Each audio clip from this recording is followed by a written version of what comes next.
freezing for several mornings in a row, Friday morning, Saturday morning, and Sunday morning.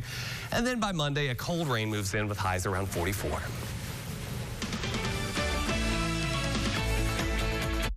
Men, are you struggling with erectile dysfunction and sick of those pills? Well, we now have a major medical breakthrough, and today, Tuesday, we're running a one-day special you won't want to miss out on. Our technology is clinically shown to repair and open up blood vessels, treating the root cause problem and improving blood flow where you need it most. If you're ready to put a stop to your erectile dysfunction, call us right now and you'll qualify for the assessment, the exam, even the blood flow ultrasound at no charge. And today only, patients qualify for 5 tune-up treatments absolutely free. This is worth hundreds of dollars, but call today and it's no charge. Men, put a stop to your ED and regain your love life. Put a stop to your erectile dysfunction. Call today, Tuesday, December 13th, and you'll qualify for the exam, assessment, ultrasound, and special gift free, plus 5 tune-up treatments at no charge. This is an $800 value free to callers today only, December 13th. Call South Lake Medical Clinic at 501-492-6000. This offer ends today. You know, experts are saying this could be one of the coldest and wettest winters that we've had in years. With rising energy costs and inflation, Arkansas families are doing whatever they can do to save money. Having new energy-efficient windows that are installed properly is one way to cut your monthly expenses and lower your high energy bills. So, don't freeze all winter. Call today to schedule your free estimate. At Wilson's, you'll always get the best of the best for less. Jack & Diane's Boutique is bringing small town to the city where Western meets trendy. From top to bottom, Jack & Diane's has unique goods to outfit you and your home with that good old Southern style and flair, y'all. Jack & Diane's has something for the ladies, fellas, little buckaroos, and little peaches too. Shop us for concerts, rodeos, and fun weekend attire with top brands like Ariat, Huey, Combs Ranch, and many more. Oh yeah, we even steam hats to suit you. Jack & Diane's is family owned right here in the heartland at McCain Mall. This is KARK4 News at 12:30. Well, Central Arkansas will be wearing their Razorback red for the Hogs game at Simmons Bank Arena this weekend. I'm here with Cassie Duncan to check out the options at Hogman's Game Day Superstore for the tip-off this weekend. Thanks for joining us today. Yeah, thanks for having me. We're excited. It's always an exciting time when the game is in Little Rock. Yes. So, yes, we definitely get excited around here. A lot of new basketball stuff in the stores. We have a very specific shirt for the game this weekend.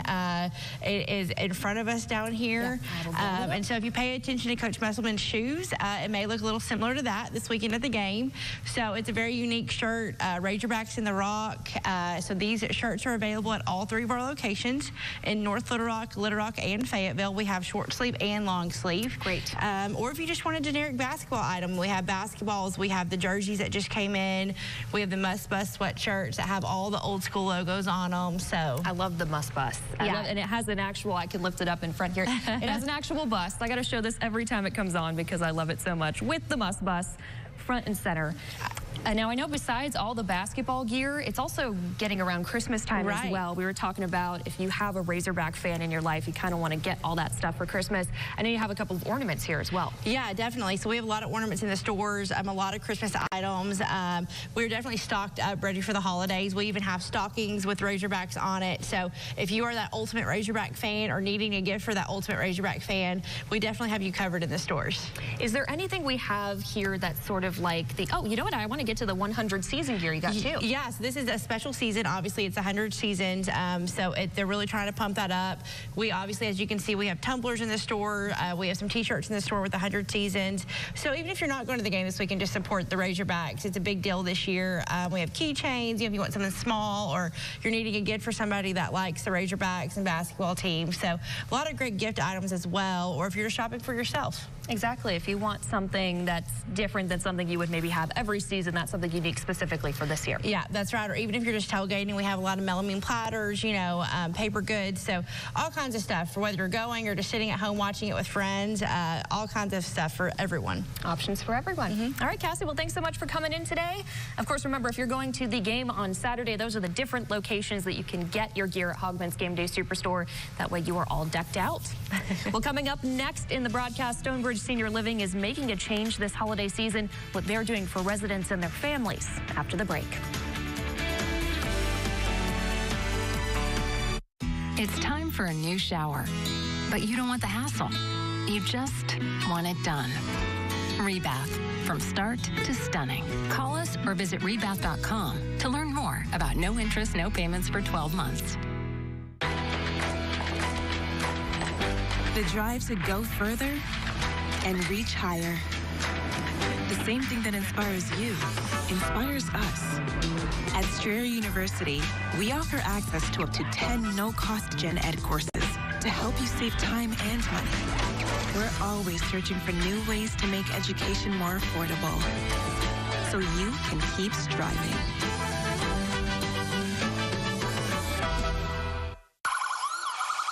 This is Miller & Mallett's Power of More. If you get injured in a car wreck, you're going to want to have it.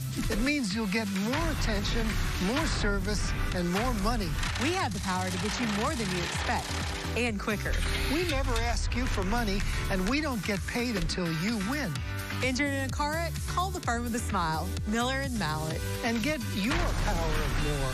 The firm with a smile is the way to go. Call 374-630. It's time for a new shower, but you don't want the hassle. You just want it done. Rebath, from start to stunning. Call us or visit rebath.com to learn more about no interest, no payments for 12 months. Comcast, this is Karen. Hi, Karen.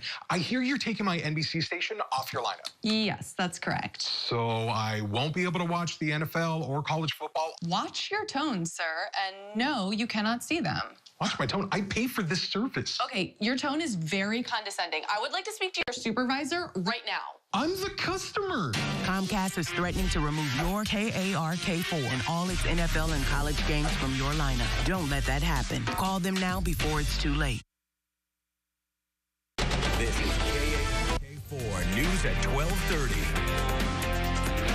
Stonebridge Assisted Living in Conway has fully reopened their doors just in time for the holiday season. While following CDC guidelines, the facility closed for visitors back in 2020. It made for 2 tough Christmases without festivities and cherished time with family. While the staff tried their best to keep the Christmas cheer, they say loved ones were the missing pieces during a trying time.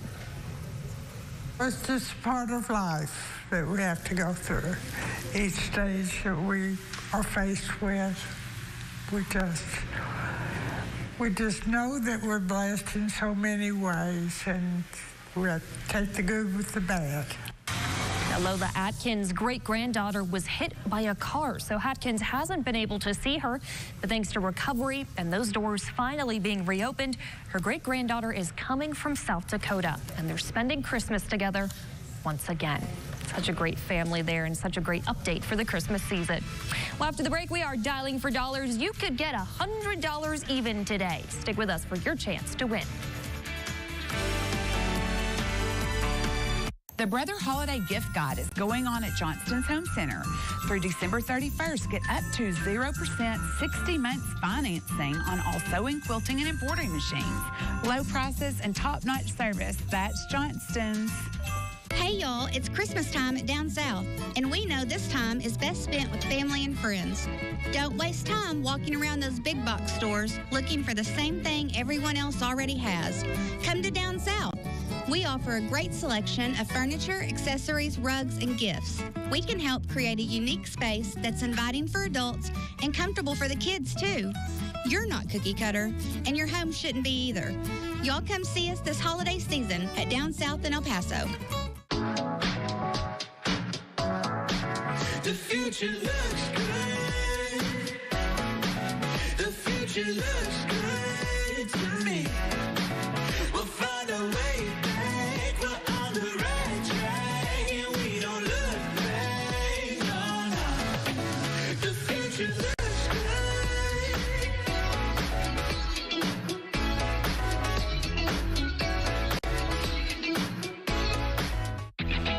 I've been telling everyone, the secret to great teeth is having healthy gums.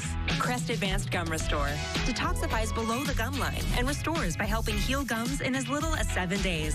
Crest, the #1 toothpaste brand in America. When you can barely smell your plug-in, what are your guests smelling? Try Febreze Fade to 5 Plug. It has built-in technology to digitally control how much scent is released to smell first day fresh for 50 days. Theo's nose was cause for alarm, so Dad brought Puffs Plus lotion to save it from harm. Puffs has 50% more lotion and brings soothing relief. Don't get burned by winter nose. A nose in need deserves Puffs indeed. America's #1 lotion tissue. This cough. This will help. Vicks Vapor Rub? Vicks Vapor Rub's medicated vapors go straight to the source of your cough, so you can relieve your cough to breathe easier. Vicks Vapor Rub, fast-acting cough relief. The Brother Holiday Gift Guide is going on at Johnston's Home Center. Through December 31st, get up to 0% 60 months financing on all sewing, quilting, and embroidery machines. Low prices and top-notch service. That's Johnston's. All right, on this Tuesday, we have a special guest dialer for Dialing for Dollars. We've got Alex Libby up here today doing dial because our storm team is in the back still tracking all that severe weather that we've got going on. Yeah, I'm taking a little break from looking at the radar. Give Joel that time to do that, and we're going to do some Dialing for Dollars. So let's get some names up on the board, and let's pick who we think is going to win. I think Rachel and Cabot's got a chance. Oh, that's a Rachel and Cabot. I'm going to go with Linda and Camden. Morrissey, who do you got? Go with John Hazen. John in Hazen. Okay, there we go. Here we go. Okay. So Alex started the beep boop. So and it is Tracy in Little Rock. Okay, Tracy in Little Rock. We got the count. It's 7 down. The amount is $100. I'll give you a call right now. All right, Tracy, remember it is 7 down, $100, 7 down, $100. Guess what? We don't have any birthdays or anniversaries today. So remember, if you want a birthday or anniversary announced on air, you can email birthdays@kark.com. Remember, birthdays have to be 75 years and up in order to be included. Anniversaries have to be 50 or above. I did a good job dialing today. Nice. So do we have a dial? I'm getting a ring. That's exciting. Again, that's half the battle is the actual ringing. It rang once. Oh. Maybe they heard the ring and they picked it up and they did not want to win $100 today. They want a bigger chance. It just cut out on me. So oh, no. It definitely rang. I'm not sure if it's the issue with the number, but we do not have a winner today. So that means Tracy. The next amount, add $20 to 100, and we have 120. 120 tomorrow. All right, Tracy, remember you can always redo your number, but you're still in the run-in. And we will see you all here back again tomorrow. Make sure to stay tuned for Arkansas Storm Team for the latest.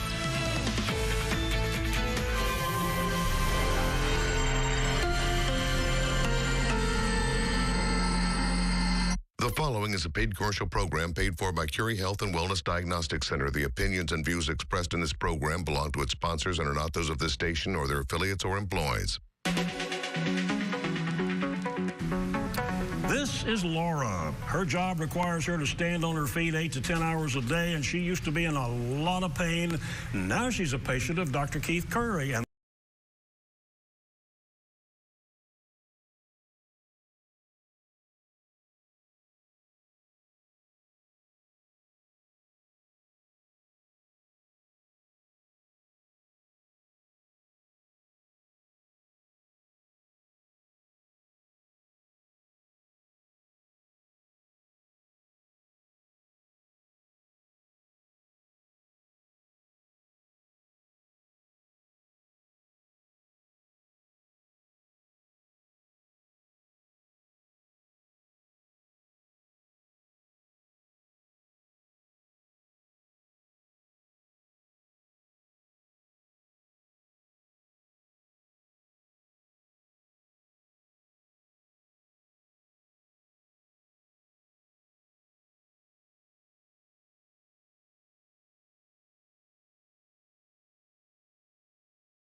National Weather Service in Shreveport has issued a severe thunderstorm warning for northwestern Little River County in southwestern Arkansas, Sevier County in southwestern Arkansas, northeastern Howard County in southwestern Arkansas, until 1:45 p.m. At 12:57 p.m., a severe thunderstorm was located near Horatio, moving northeast at 60 miles per hour.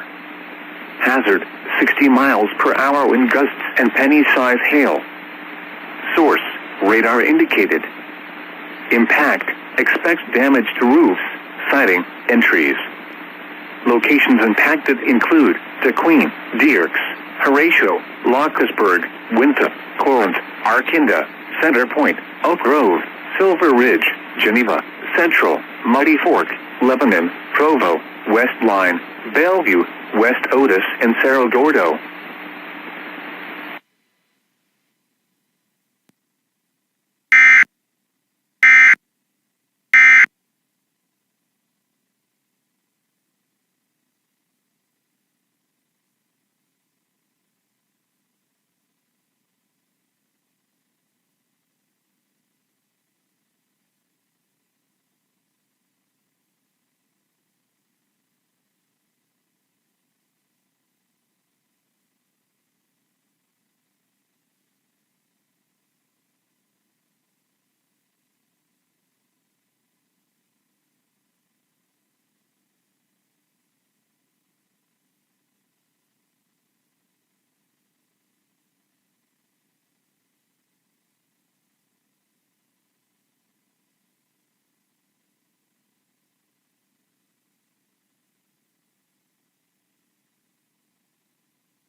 Miami has issued a special marine warning for coastal waters from Deerfield Beach to Ocean Reef, Florida, out 20 nautical miles. Coastal waters from Jupiter Inlet to Deerfield Beach, Florida, out 20 nautical miles. Waters from Deerfield Beach to Ocean Reef, Florida, from 20 to 60 nautical miles, excluding the territorial waters of Bahamas. Waters from Jupiter Inlet to Deerfield Beach, Florida, from 20 to 60 nautical miles until 3 p.m. At 2:23 p.m., a group of severe thunderstorms producing waterspouts was located 20 nautical miles east of Sunny Isles, moving west at 10 knots. Hazard, waterspouts. Source, pilot. Impact, waterspouts can easily overturn boats and create locally hazardous seas. The severe thunderstorm will remain over mainly open waters. Move to safe harbor until hazardous weather passes. Thunderstorms can produce sudden waterspouts. Waterspouts can easily overturn boats and create locally hazardous seas. Seek safe harbor immediately. Report severe weather to the Coast Guard or the National Weather Service. You can also share your report with National Weather Service Miami on Facebook and Twitter.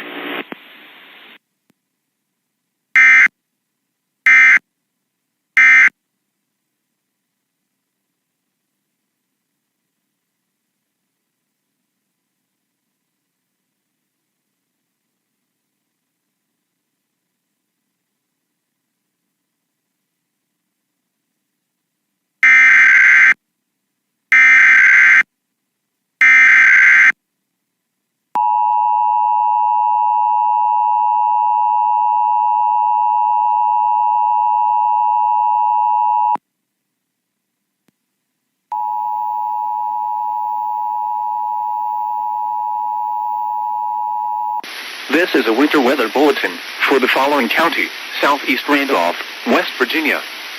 Issued at 2:42 p.m. Eastern Standard Time. Winter storm watch in effect from Wednesday evening through Thursday evening. What? Heavy mixed precipitation possible. Total snow accumulations of up to 1 inch and ice accumulations of around 1/10 of an inch possible. Winds could gust as high as 35 miles per hour. Where? Northwest Pocahontas, Southeast Pocahontas, and Southeast Randolph counties. When? From Wednesday evening through Thursday evening. Impacts. Plan on slippery road conditions. The hazardous conditions could impact the morning or evening commute. Significant ice accumulation on power lines and tree limbs may cause power outages. Monitor the latest forecasts for updates on this situation.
in your home. So here are some of the locations that could be affected. The city of Rusk again, at this point. So please be in your tornado safe spot now. Reclaw 207, Laneville 224, the Henderson area at 236. And again, Henderson and Laneville, you are outside of the tornado warning at this time. And even the Pine Hill area, that is well outside the tornado warning. So you can see that thunderstorm that has prompted the National Weather Service to issue this warning has been strengthening. It started off in northeastern sections of Houston County, went through the southeastern portions of Anderson, and has now entered into the central portions of Cherokee County and is moving to the northeast at about 40 to 45 miles per hour. We're going to go ahead and clear what we've got on there, and we're going to zoom in to the storm itself, and we're going to look at what's called the radial velocity scan, or kind of looking inside the storm. We're looking here at the Fort Polk radar, which does indicate a broad area of rotation just south of the city of Rusk.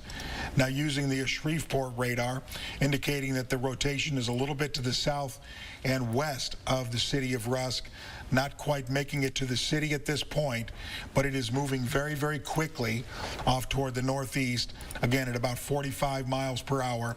So we're going to go ahead and indicate that for you again. There's the warning until 2:15 for central Cherokee and southwestern Rusk counties. We've been watching this storm, and we've been posting on our Facebook and Twitter accounts here lately about this storm. We've watched it continue to mature as it moves into Cherokee County. So once again, this tornado warning that is in effect for central Cherokee and southwestern Rusk County is in effect until 2:15.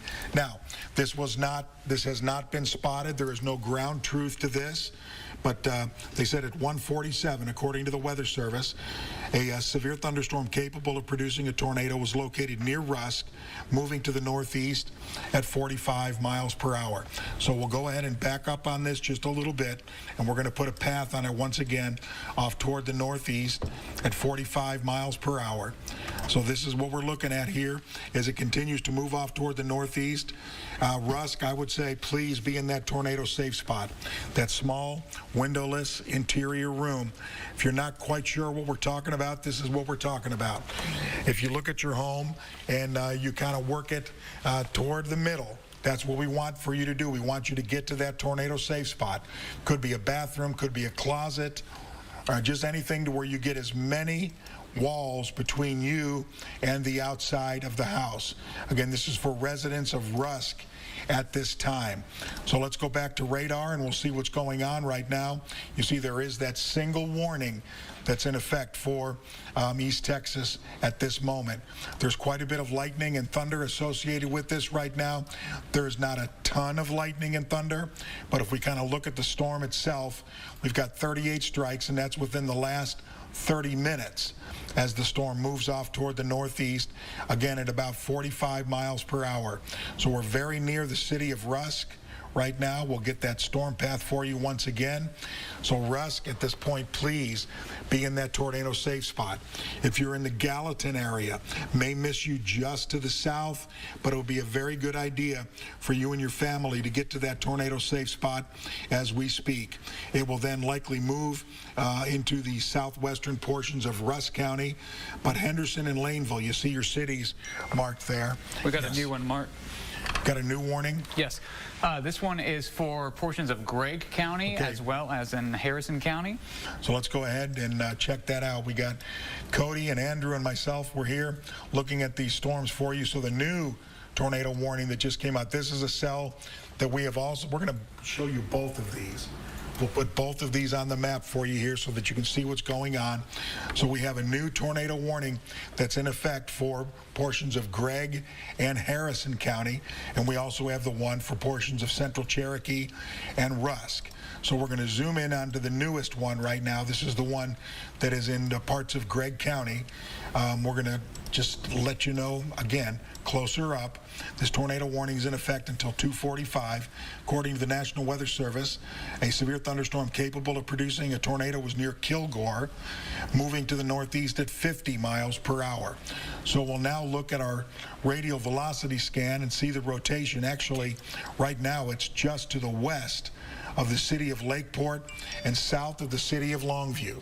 If you are in the city of Longview, especially the southern sections of Longview, you need to get into a tornado safe spot as quickly as you possibly can. We'll look at some of the roadways here. You can see there's a 1845 South just in the southern sections of Longview, also High Street, and this is Highway 149. So we want you to be, and it's just crossing over 349 as we speak. This is east of Daneville, kind of southeast of Kinslow, and it is now to the northeast of Kilgore. It looks like residents of Kilgore are safe at this point from this potential tornado. We're going to back out again because we need to put a path on this for you.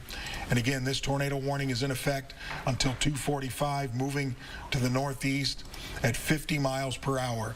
If you are in South Longview, I would say south of 80, you need to be in your tornado safe spot as the storm appears to be getting ready to cross over I-20 very soon. So here is what we're looking at. Gum Springs at 203, Hallsville at 211. And even into the Harleton area, it could be at 221. You're just outside of the tornado warning in this area right now. It looks like it is going to move over the far, according to the National Weather Service here, it looks to clip the southern portions of the city of Longview and could move very close to the airport there in Longview. So if you are in South Longview, I would say anywhere south of Highway 80, you need to be in a tornado safe spot immediately. That is that small windowless interior room, making sure that you and your family are as safe as possible. Again, looking closer here, crossing over Farm to Market Road 349 between Lakeport and the Danville area. This could get very close to Longview's airport as it continues to move to the northeast. Looks like it is getting ready to cross over Interstate 20 here very, very soon. And again, it's moving very fast off to the northeast at 50 miles per hour. Putting another path on this to the northeast at 50. I may even have to back out just a little bit more here before we can get a good path on this. Moving northeast at 50 miles per hour. So let's assume that it's along I-20 right now, moving northeast at 50, could be near the Hallsville area at 211, Gum Springs at 202. So if you are in the Gum Springs area, you need to be in a small windowless interior room now, making sure that you and your family are safe. South Longview, certainly south of Highway 80, you need to be in a small windowless interior room as we speak. So that is a very quick update on that storm system. We're going to go back now to the one in Cherokee County. It looks like the area of rotation is just to the east of the city of Rusk, and it continues to also move very quickly off toward the northeast. I believe this one was at 45 miles per hour, but this warning is in effect until 2:15 with movement northeast at 45. So let's go ahead and put a path on this from where the system is right now. Make sure I've got enough room to put this in here. Moving northeast at 45 miles per hour. So the city of New Salem at 214, and we're also looking at Laneville at 225. But again, Laneville, you are outside of the warning at this time. So we need to make sure that those of you that are inside this warned area, you can see kind of to the southeast of New Summerfield, in and to the east of the city of Rusk, you need to be in your tornado safe spot as we speak and stay there. We'll let you know when we see some improvement in the city of Rusk. But Rec Law, you also need to be making sure that you are prepared in your small windowless interior room. So that is the warning until 2:15 for central, Cherokee, and southwestern Rusk counties. We also have the tornado warning in effect for parts of Gregg, the southeastern portions of Gregg, and parts of western sections of Harrison County. That's in effect until 2:45. So that's in effect. The Weather Service is going to issue a tornado warning for Sabine County. It's going to include southeastern Shelby County as well. Okay, so we've got another one that's coming out here in a few moments. And let's go ahead and we're going to stop this one here, and we're going to look at something that we don't look at very often, but we're going to look at to see if we can see some debris in the atmosphere. This is the coalition coefficient, and we're starting to see some stuff that is actually being lifted into the air that's not rain. This is just to the west of the city of Lakeport. So again, this is moving very quickly off toward the northeast at 50 miles per hour.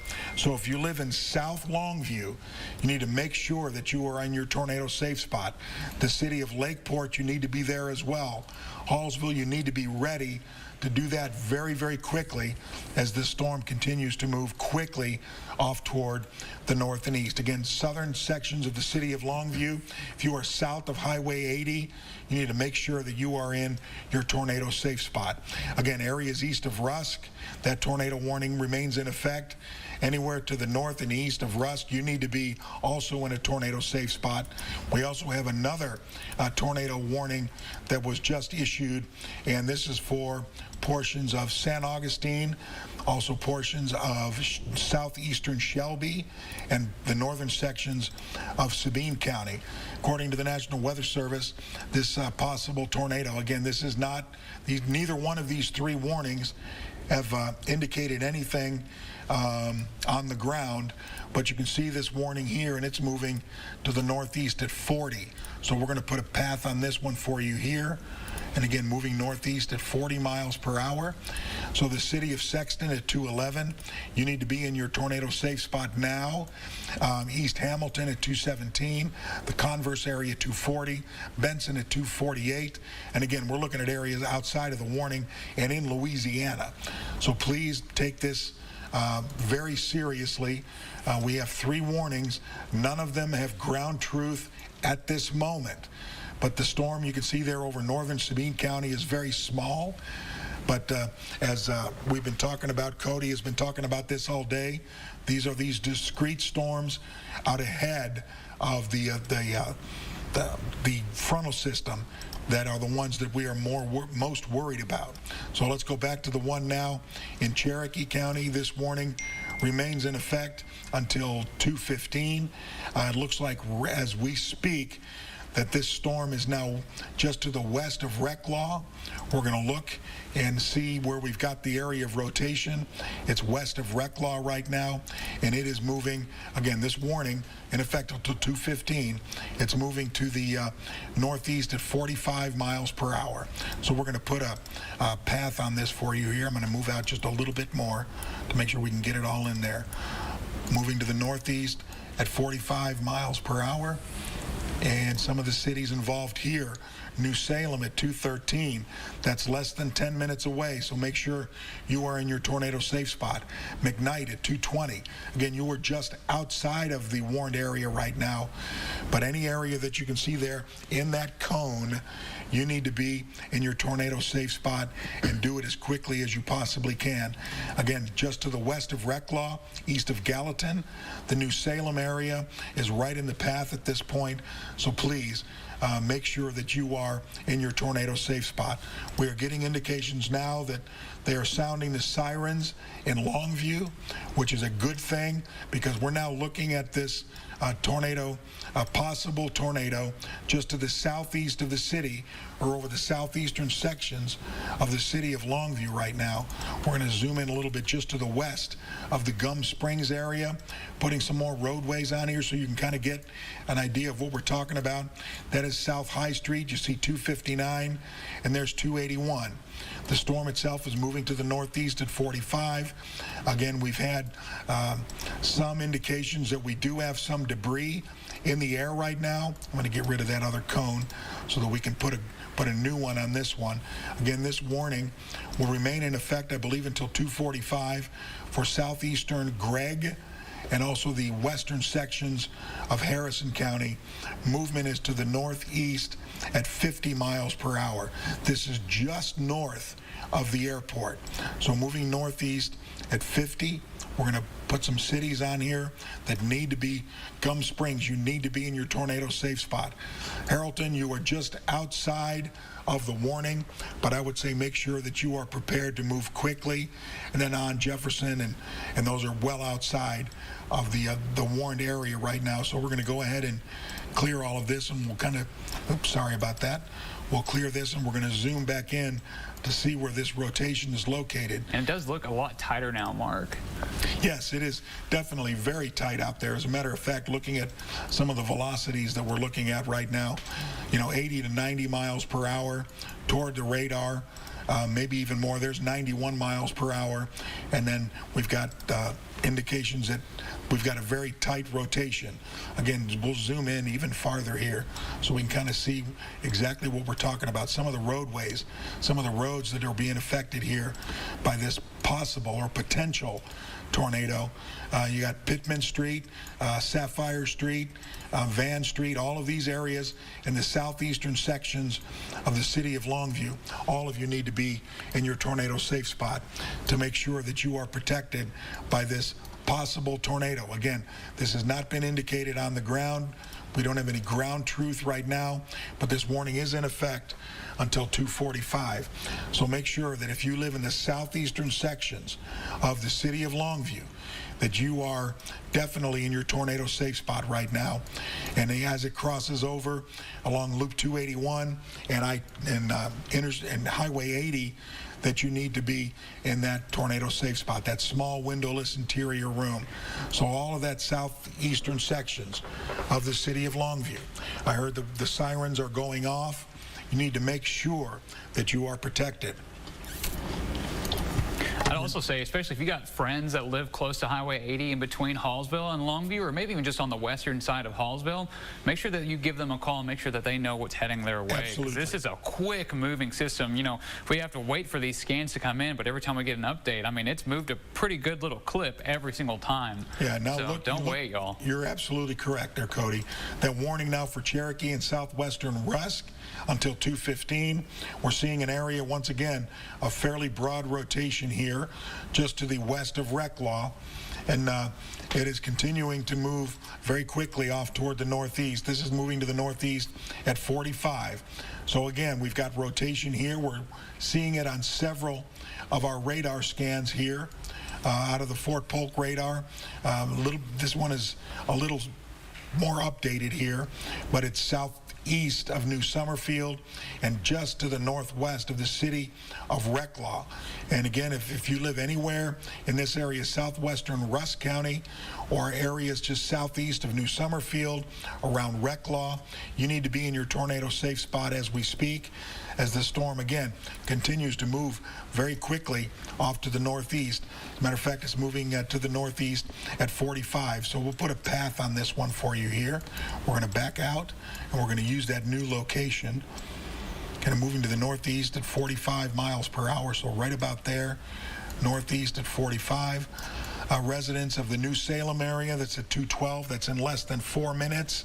McKnight, you are outside of the warned area at this point, but we continue to monitor this very carefully, and it is moving off toward the northeast. We're going to check to see. We're not really looking at much of a debris signature there. Using our CC or our coefficient, or coalition coefficient, but we still see some debris there just to the southeast of Longview. So be aware that this is definitely spinning up something in the air other than just rain. So looking at First Alert Live Doppler radar on our normal scans that you're used to seeing, you can see a strong storm right around Gum Springs. But then looking here, we still have that very tight area of rotation, hoping to get another update here very soon. I would say that if we do, and when we do get the new update, we're probably looking at this right at 281 and Highway 80. It's probably right in this area now, as we just see these things moving very, very quickly. So this tornado warning is in effect. We also have two others. We've got one for parts of San Augustine and northern Sabine and southeastern Shelby County. That's in effect until 2:30. They're continuing now the tornado warning. Let's see, they've changed the overall size here of the one for Longview. As a matter of fact, they have taken Gregg County out of it right now. The warning right at this point, Gregg County is out of the warning, but Harrison County, you are in the warning. So the new update here says that a thunderstorm capable of producing a tornado was located near the Hallsville area, or 9 miles east of Longview, moving northeast at 50. There's the latest scan that just came out. So we're looking right now at the area of rotation right here, just along Highway 80, just to the west of the city of Hallsville. It's moving to the northeast at 50. So it looks like if you are inside the loop 281 in Longview, it looks like the storm has passed you. So southeast Longview, you can probably come out of your tornado safe spot at this point. So we're going to put a path on this one for you here, since Gregg County is out of it. But still, the eastern side of the city of Longview is still in the warning. So eastern sections of Longview, outside of Gregg County, into the Harrison County area, you are still in the warning. So we're going to move this to the northeast at 50 miles per hour. Hopefully I've got it out there far enough. Well, there's 48. That's good enough. The Nesbitt area, 226. Again, that's right on the edge of the warned area right now. That's to the northwest of Marshall. Jefferson, again, Pruitt areas. You are not in the warned area at this point, but we're going to continue to watch this for you very, very carefully. They're going to downstream the tornado warning in Rusk County, the cell between New Summerfield and Reclaw, currently in Cherokee County. So we've got you updated here on the one for Harrison County. So let's go ahead and move to the one that we've got here. They're going to update this one here very soon, and they're going to downstream this warning. Let's see, we're going to see what we've got here for you. This warning is until 2:15, which is another 3 minutes, but they are going to add to this. They're going to push it out a little bit further off toward the north and east, but it's moving at, let's see, 45 miles per hour. So New Salem, you need to be in that tornado safe spot and stay there. McKnight, you are going to likely be in the new warning here very soon. The city of Henderson may be as well. So we're waiting for that. The new warning to come out, and once it does, we'll let you know. But I would say city of Henderson is likely going to be in that new warning. It's probably going to be in effect until 3 o'clock, but we're not certain.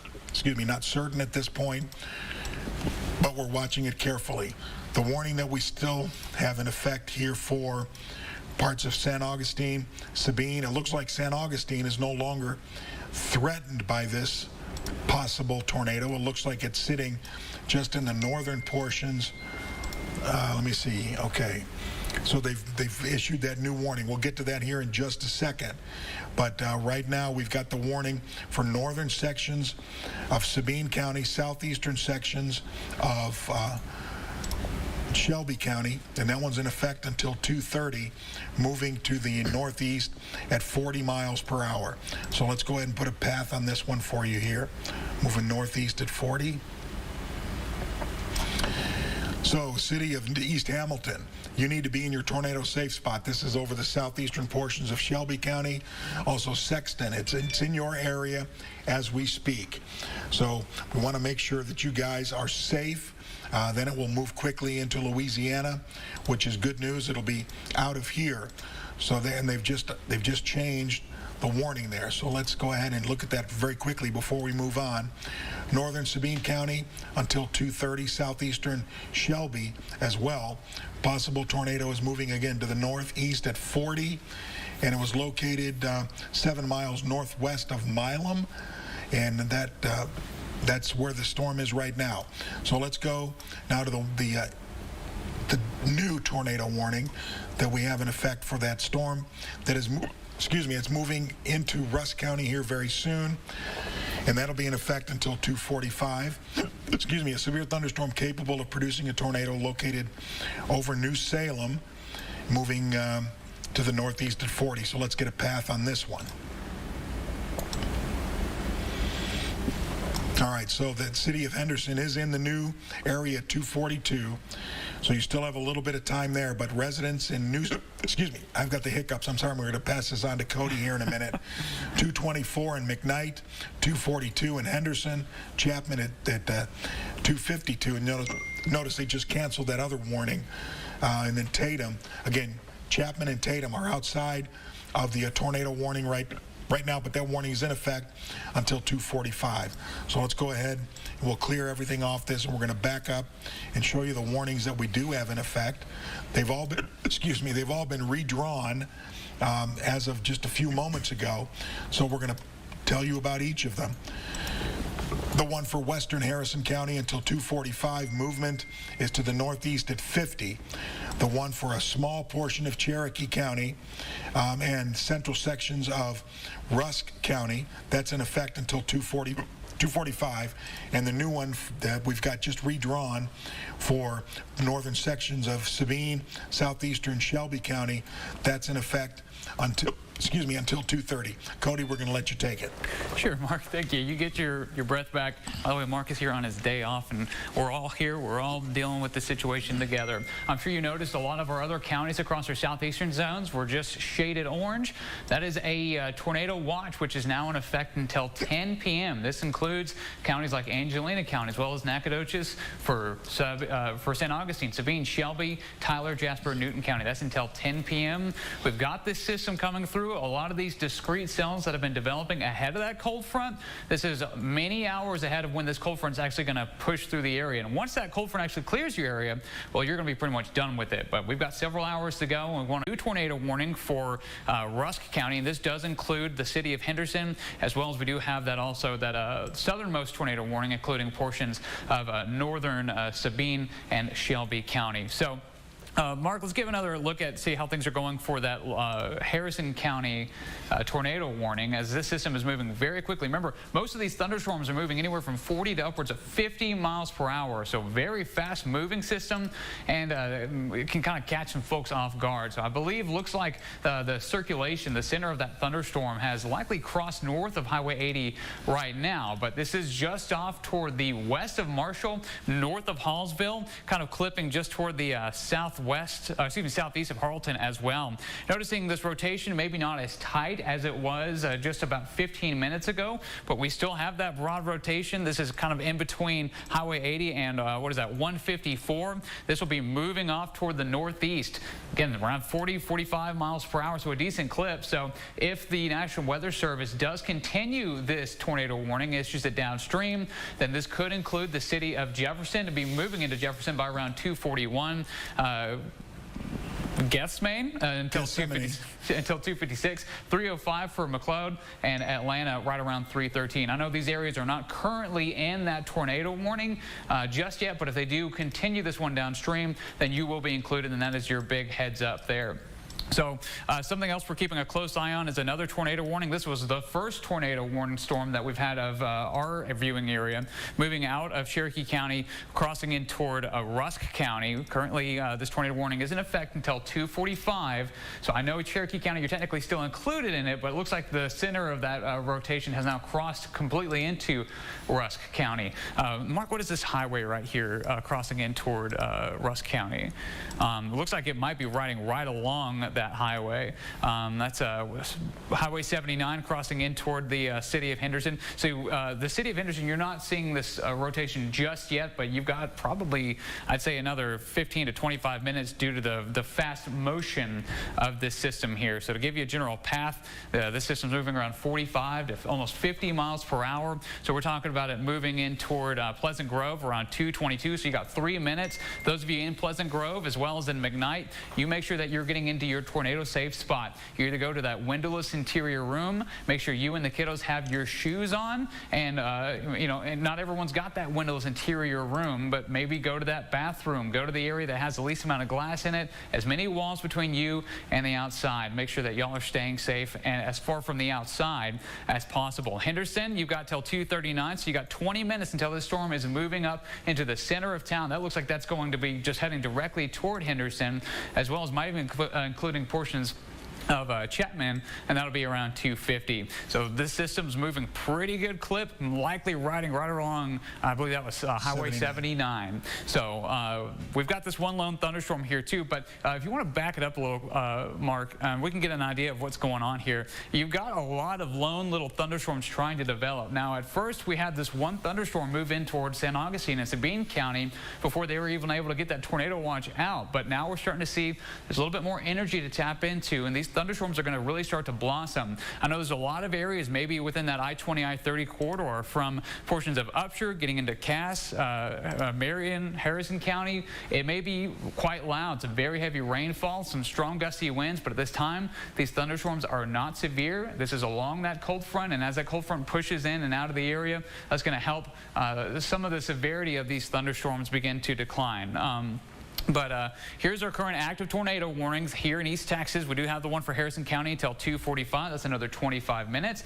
We also have that one for Cherokee and Rusk. Remember, looks like Cherokee's pretty much out of there. They just haven't redrawn that warning just yet. But for now, especially for the county of Rusk, that is also until 2:45. And it looks like we've got, I'd say, another 9 more minutes for that one tornado warning storm in Sabine and Shelby counties. That system is just about to cross out of the Texas state line, crossing into Louisiana. Longview has turned off their sirens. Okay, good. There you go. So city of Longview, you're in the clear for now, but this is a really important reminder, my friends. We've got tornado warnings right now, but as we go later into the afternoon, this cold front's going to be able to tap into a little bit more instability.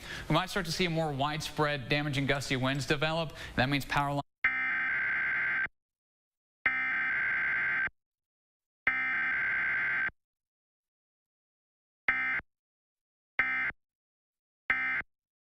Warning, including the county of Harrison. This system is moving around 45 to almost 50 miles per hour.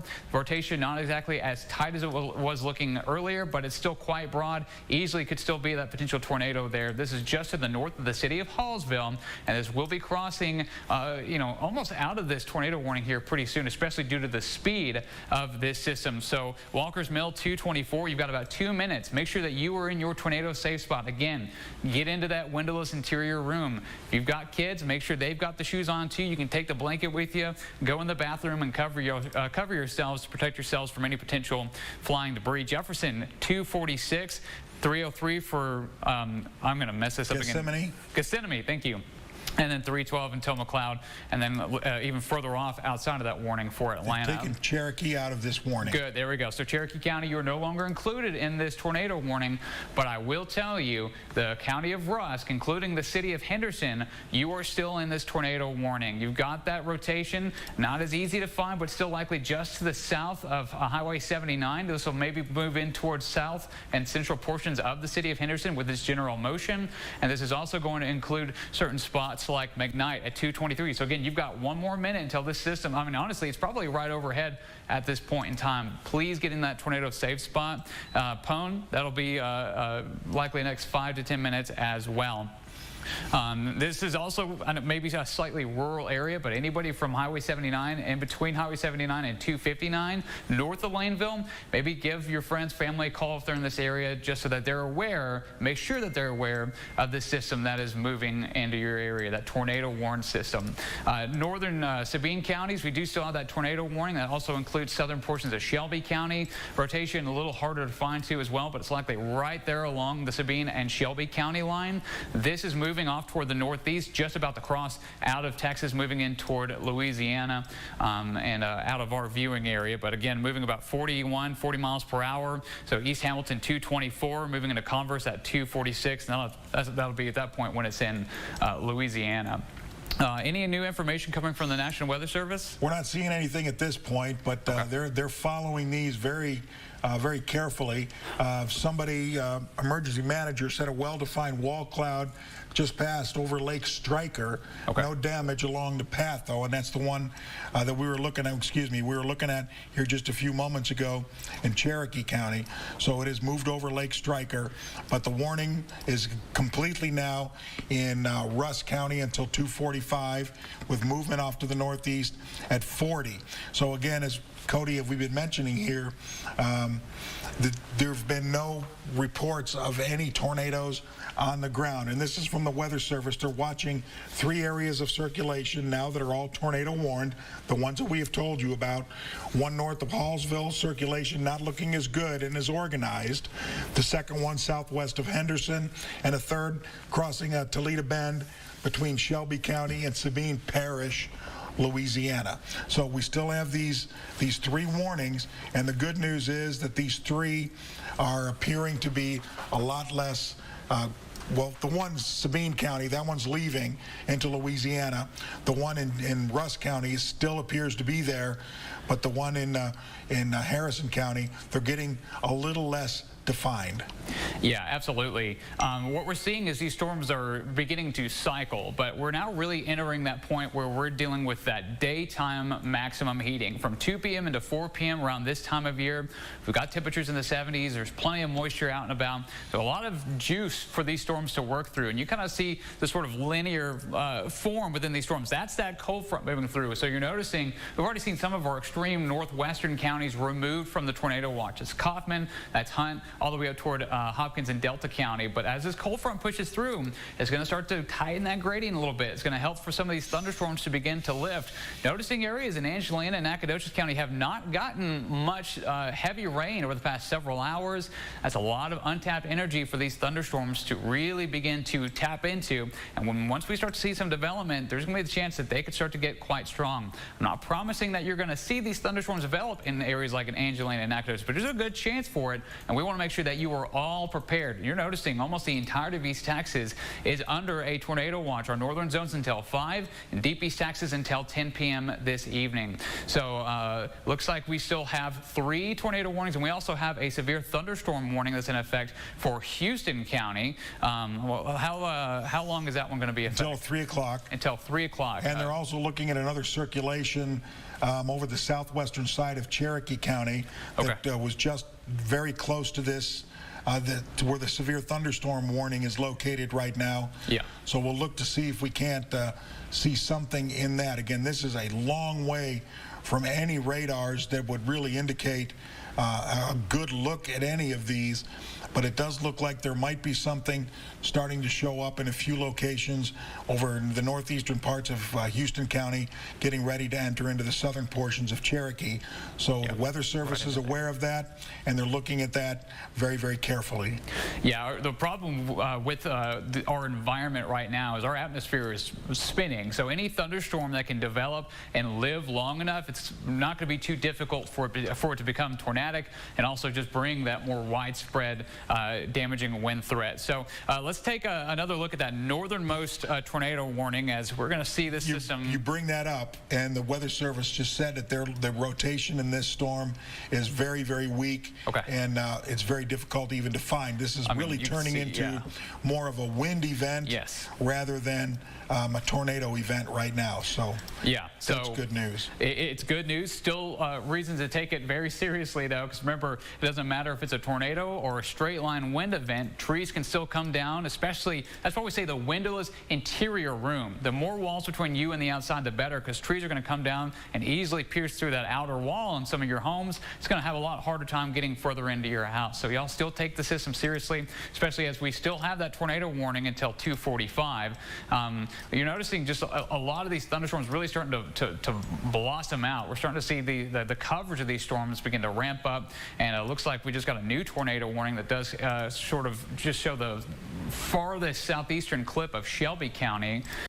Any new information with that? Any potential? No, we're going to go ahead and look at that, though, right now. There's a new warning. I think it's going to replace the old one. Cody.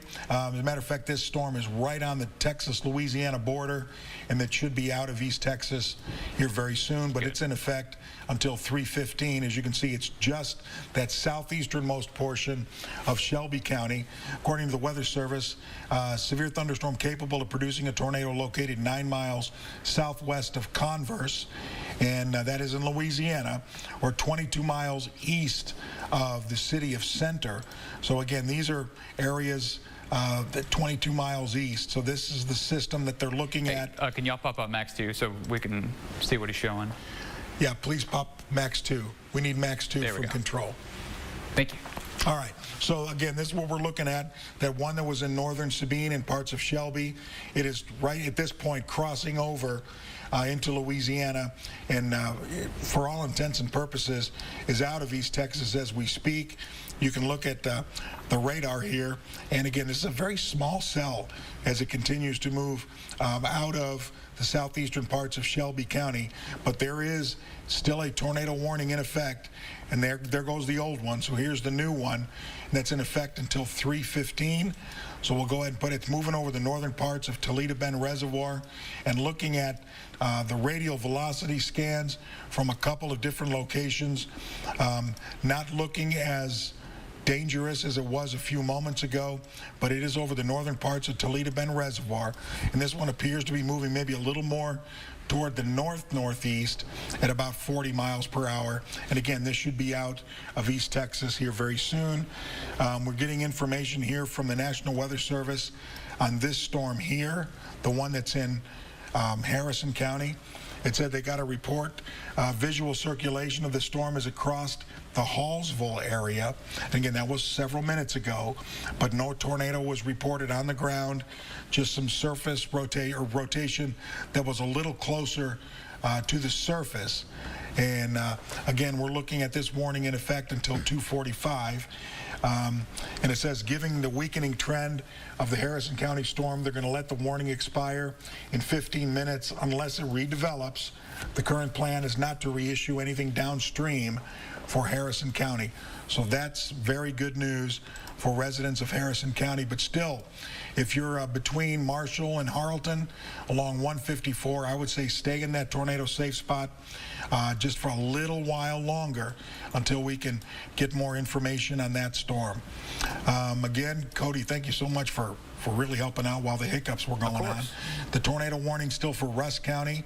That's in effect until 2:45. Getting very, very difficult to see the rotation in this storm right now. Looking at a couple of different radars. The one out of Fort Polk is kind of indicating that we do still have rotation south of Henderson, right along Highway 259, kind of looking at that rotation right in there. And again, as far as movement is concerned, on this tornado warning, it is moving off to the northeast at 40. So let's go ahead and we'll put a path on that for you. Moving to the northeast at 40. Again, crossing 259. At this point, northeast at 40. We'll place it in Henderson very soon at 236. So again, I would say if you live in the southern parts of the city of Henderson, you need to remain in that tornado safe spot, and then it moves out into a fairly rural area of the county. And you see Tatum would be the next city, and that's well outside of that warned area. And we're looking at, again, from some emergency managers, that a wall cloud exists 3 miles southwest of Laneville, with some lowering clouds there. So we're still, looking at this system and making sure what's going on. It says the new tornado warning, circulation crossing Toledo Bend. That's good news for us here in East Texas.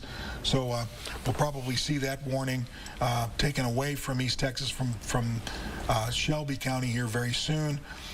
Looking at this from a couple of different radar locations, yes, this one is definitely moved out of East Texas and is now in Louisiana. So let's go ahead and we're going to pull the whole thing out for you here, showing you the storms that continue to move through East Texas. And it doesn't appear like the two tornado warnings that we do have, the one for Harrison and the one for Russ County, the storms are there, the warnings are there. But again, we're looking at emergency managers, some very good people, some people that we watch very carefully during these, said that the wall cloud is near the Laneville area, but again, no ground contact is being indicated by this storm that's moving through Russ County. It looks like that storm is cycling, but just a bit further to the south. Agreed. They're talking about this area here near Laneville, where they see another wall cloud that's forming there. So, by the way, the tornado warning for Harrison County has been canceled. That's great news. Good. But this one here, as Cody's been mentioning, they recycle. These storms, they'll weaken and then very quickly begin to re-intensify. So that may be what we're looking at in the Laneville area. But still, if we kind of stop this and put on the radial velocity scans, you can almost see that near Laneville, we may have another area of rotation starting to form. As a matter of fact, that's what the Weather Service is saying right now. It says they have a new area of circulation developed south of Laneville, just south of our tornado warning in Rusk County. So this will be an area that they're going to be keeping an eye on very soon. So if you live in Laneville, and let's just say we're going to assume that a warning will come out for this area, and it'll probably be moving generally at the same speed at about 45 miles per hour. So if this does develop into something, Laneville, you really have very, very little bit of time here, 238, and the Brockfield area, 253, Pine Hill. Again, you're not in a warned area at this point, but we're making an assumption that we're all starting to see this area of rotation near Laneville. That, let me see. Okay, it says the area of circulation that was headed toward Henderson in Rusk County has now become much less organized. And that's the one that we were talking about a few minutes ago that was up there near Henderson. So that's good news. It is much less organized than it was a few minutes ago. That is from Charlie over in the National Weather Service. He is their warning coordinating meteorologist there, and he's a pretty good guy. Still looking at the new rotation there. He said it's not impressive. Again, this is from emergency managers. Not impressive, but that he can tell that the storm is still trying to develop. So we're getting information from lots of different people right now. These are people that we trust when storms move through East Texas. But good news about Henderson, it looks like that the rotation that was near you has weakened, but we can also see that we have an area near Laneville that is beginning to, and it looks like they're going to go with a tornado warning further south. So there it is, just popped up. It's kind of nice to see when that happens. So the new warning is in effect until 3 o'clock this afternoon. And again, this is for the area that we were just talking about, the one near the Laneville vicinity. And according to the National Weather Service, severe thunderstorm capable of producing a tornado was located near the Minden area, or 12 miles south of Henderson, moving to the northeast at 45. So let's go ahead. I'm going to make sure that I have hit the right warning here. I want to make sure that we're looking at that. Yes, moving to the northeast at 45. So let's put a path on this. Northeast at 45. So these are the areas. Obviously, Laneville, you need to be in that tornado safe spot. Again, this isn't an area where we've had any rotation on the ground, but this has been visually seen as a wall cloud moving near the Laneville area. Pine Hill at 258. Again, that is now inside the warned area, this new warned area. Tatum at 316. You are outside of the warned area, but it would be about 40 minutes before it affected you. But Laneville, you need to make sure that you're in that tornado safe spot. We're going to look at another location here, another radar site. Again, you can see the rotation there moving to the northeast at 45. So Pine Hill again at 256, and the Durgan area at 307. Tatum 314. Tatum, you are again not in the warned area at this point, but that warning could be extended if we see things move as they have been here lately. So looking at radar, we really only have that one tornado warning in Rusk and parts of Panola County. That other one, they said they were going to let it expire, but the one that was for portions of Shelby County, that one is now moved completely into Louisiana, and it is out of East Texas, which is great news. All right, the severe thunderstorm warning that we have in effect for Houston County, that's for the northeastern portions of Houston. That's in effect until 3 o'clock, so at least another 22 minutes or so. And we've been looking at some of the cells in here, looking at rotation. And again, these are very, very far away from any radar sites that might give us a good look at this. So there's probably not a great location there, but could be moving into the southern sections of Cherokee County very soon. All right, let's see.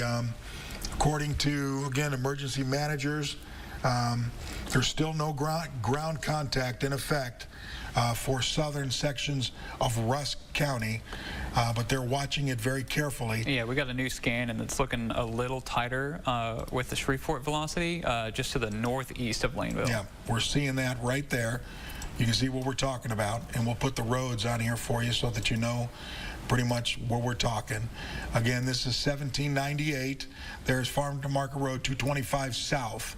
So it's very close to these areas, and it is moving off to the northeast. This new warning showing it's still moving to the northeast at about 40 to 45 miles per hour. So again, this is the new tornado warning until 3 o'clock for west central Panola and also central sections of Rusk County, and movement is toward the northeast at 45. So let me back out here. Northeast at 45 miles per hour, so right around Laneville, and we'll push it all the way out. So the Brockfield area at 251, so that's only 11 minutes. So you need to make sure that you are in your tornado safe spot. Again, these are not confirmed, but wall clouds have been indicated in and near the Laneville area, now moving east and northeast of the city. Pine Hill at 257, you are in the warned area now. That's east central Rusk County. Tatum at 316. Tatum, you're not in the warned area, but if it continues on this path, we may have to let you know a little more urgency. And then the Darko area, 327. And then again, that's moving into Harrison County near Bel Air, which is near Marshall, at 338. So we're going to show you again, excuse me, this morning until 3 o'clock. And that is for Rusk and portions of west central Panola County. So let's get rid of everything here, and we're going to put the radar on so that you can see these storms moving through that area. They're still quite strong. There's a lot of lightning associated with these as well. Not as much as you might think with storms of this strength, only 74 strikes in that red box. But we're certainly looking at a very strong storm moving through that part of Rusk County. And we're still looking at a lot of people watching this. There are a lot of eyes on this storm right now, which is good news. So if anything does reach the ground, we'll let you know. Northeastern Houston County, we still have that severe thunderstorm warning in effect for you until 3 o'clock, but it looks like the most severe part of that storm has actually moved out of Houston County and is now sitting in the southern sections of Cherokee County, and that could be getting very near the Wells area. As a matter of fact, yeah, it's going to move between Wells. It looks like between Wells and Alto on its current movement. Quite a bit of lightning there. So we're watching that still very carefully for Cherokee County in case anything happens. But the storm that we're most concerned with right now is the one over Rusk. Thank you, sir. And is in effect until 3 o'clock for central Rusk and west central portions of Panola County. Movement is to the northeast at 45 miles per hour. So this is going to be in effect for another 18 minutes. So watching it very, very carefully. We have tornado watches again in effect for all areas that you see there in orange, and a new watch was issued a short time ago for the southeastern parts of East Texas until 10 o'clock. And that's for Angelina, Nacogdoches, Sabine, San Augustine, and others. And that will be in effect until 10 o'clock tonight as we continue to monitor all of these storms that are happening in East Texas at this time. So we'll zoom in a little bit. We're going to put this into motion for you here so that you can see how all of these storms are moving. And some good news about areas back off toward the west. You can kind of see the cold front moving through these areas. So we're hoping that we'll see some tornado watches dropped here soon. So the National Weather Service in Shreveport, they're just going to continue on with a severe thunderstorm warning. You see it there, just popped up for portions of Cherokee and Nacogdoches County. Sorry about that. I unloaded that for some reason. But that new warning, we'll zoom into that for you. For southern Cherokee and northwestern Nacogdoches, this will be in effect until 3:30. We're also looking at some spotters that are still sitting in areas near Laneville in Rusk County, and they may be looking at a funnel cloud starting to form east of the city of Laneville. But at this point, we don't have any verification from the National Weather Service, which is where we need to get those official reports from. But that's where the warning is in effect until 3 o'clock. That is a tornado warning. So let's look at some of the velocity scans here. Right there, that one warning was just taken off. So again, generally east of the Laneville area, you can see the rotation. Let's get those roads back on here so that we know what we're talking about. This is 1798 West, Farm to Market Road, 1798 West, in between 259 and Farm to Market Road, 225 South. That's where the rotation is right now. So let's, again, tell you about the warning and when it expires at 3 o'clock. So again, that's another 15 minutes or so. And now we're going to put a path on where the new location is, moving to the northeast at 40. So residents of the Brockfield area at 256, you still got a little bit of time, but I wouldn't wait too much longer to get to that tornado safe spot. Pine Hill, you have until 3:03, so that's another 15 to 20 minutes or so, and you are in that warned area. Tatum at 3:24, again, you're not in the warned area right now. Mark, one of the areas that is in that tornado warning is the Fairplay community. It's north of Lake Merval, east of Henderson, and west of Carthage. That's one that I don't think shows up on our graphic system, but the area of Fairplay is under this warning. Okay, well that's good to know. We're trying to find it here, trying to get closer to see if we can't see it.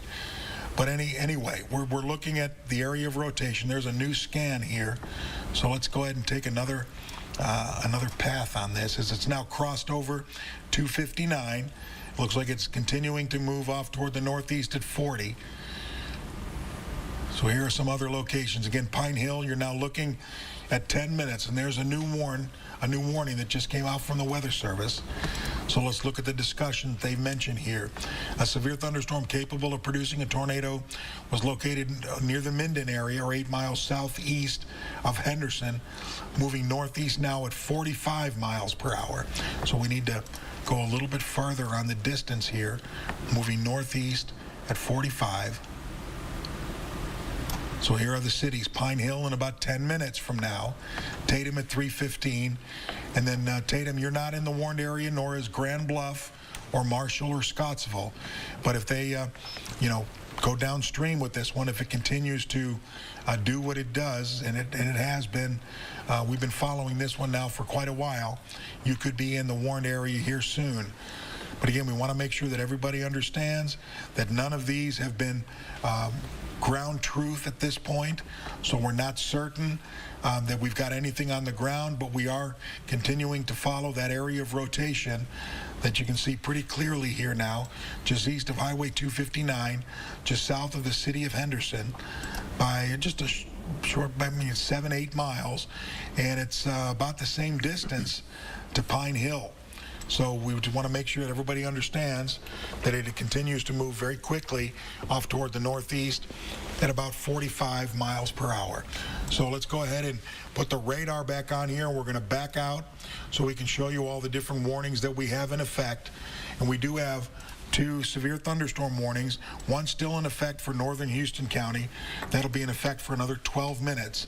But it looks like the most severe storm has moved out of that area and is now in Cherokee County. And that warning for southern Cherokee and northwestern Nacogdoches is in effect until 3:30. The storms there are moving off to the northeast at about 45. So they all continue to with that northeastward movement at about that same speed at 45 miles per per hour. So that tornado warning for parts of Rusk and Panola County is in effect until 3 o'clock. It's in effect for another 11 minutes. And you see the one there in Louisiana, and that one, again, is no longer in effect for East Texas. It is completely moved over the Sabine River. According to Charlie now, this is from the warning coordinating meteorologist out of Shreveport, they currently have 3 areas of rotation or circulation that they're monitoring. 2 are tornado warned, the one for Rusk County, Texas, and also in Louisiana. And the other is currently not quite strong enough for a tornado warning, but that severe thunderstorm warning is in effect for southern Cherokee County. So there are areas of rotation that continue to be monitored. One out of East Texas, one in portions of Rusk, and the other in southern Cherokee County. But that one, they continue to say it's not quite strong enough to issue a tornado warning on this, but it's between Alto and Pollock, or really between Alto and Wells.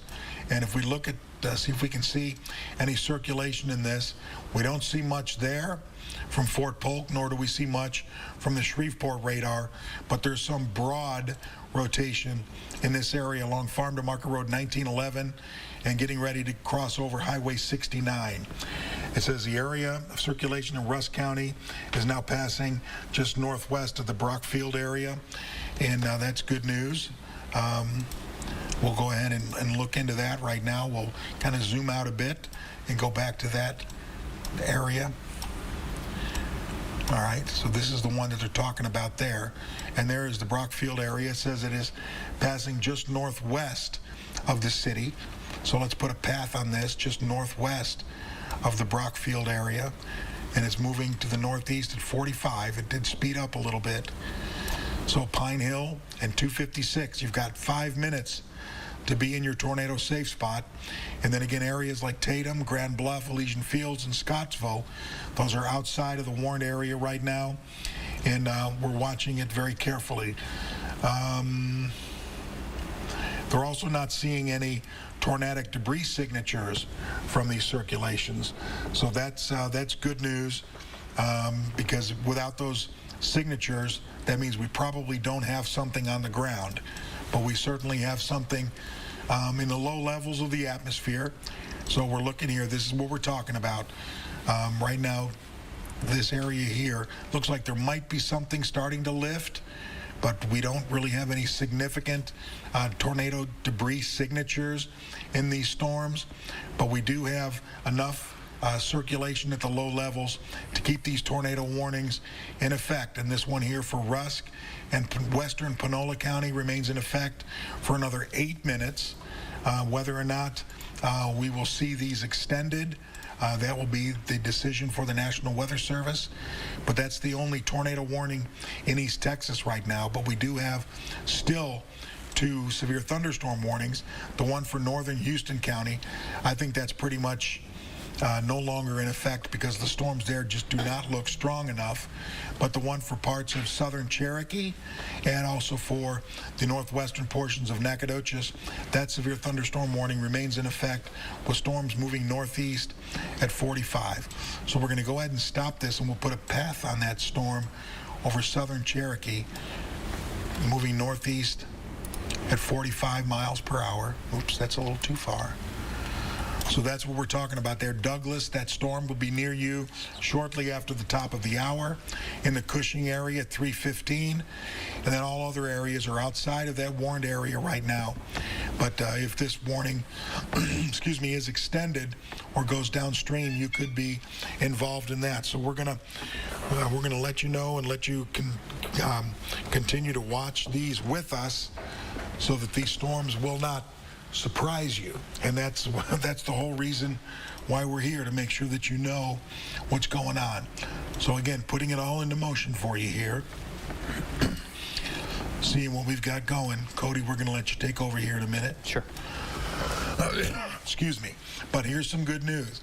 I think we're looking now at this cold front, say from maybe Mount Pleasant to just west of Tyler to the northwestern sections of Anderson County. And basically what that means is that we're probably going to see the risk for any type of severe weather ending in these areas, which is certainly good news. It's getting awfully close to the city of Tyler, but I would say in these areas that I'm circling here, the threat for severe weather has dwindled to almost zero. So that's good news as that front continues to push off toward the south and east. And again, you can see that the storms along this front are not very strong. Again, Cody's been mentioning this all day long. Andrew's done the same. Is that the storms that are out ahead of the front are the ones that we need to watch very carefully, because that's where the atmosphere is very warm. That's where it's very unstable, and that's why we have these warnings in those areas. Hey, Mark. Yes, sir. We just got a new velocity scan for that tornado warning storm, and it's showing some pretty strong, at least wind signatures. This is the one that's over the eastern sections of Rusk County near Pine Hill. Let me see, we'll look at a couple of other scans that might show some. But there's definitely still rotation in this storm. Now it's near the Pine Hill area, and this warning is in effect until 3 o'clock, so for another 5 minutes. And it says they're going to warn downstream of the circulation in Rusk County into parts of Panola. Looks like it's going to pass northwest of Carthage, which is good news. So we're going to have another warning popping up here very soon for that storm, and that's according to the National Weather Service in Shreveport. Now, the movement of these storms continues to be northeast at about 45 miles per hour, so very near Pine Hill, moving northeast at 45. So Pine Hill, please be in your tornado safe spot. Beckville at 313, that's out of the current warning, but it is likely to be in the new one that comes out here soon. Elysian Fields at 336.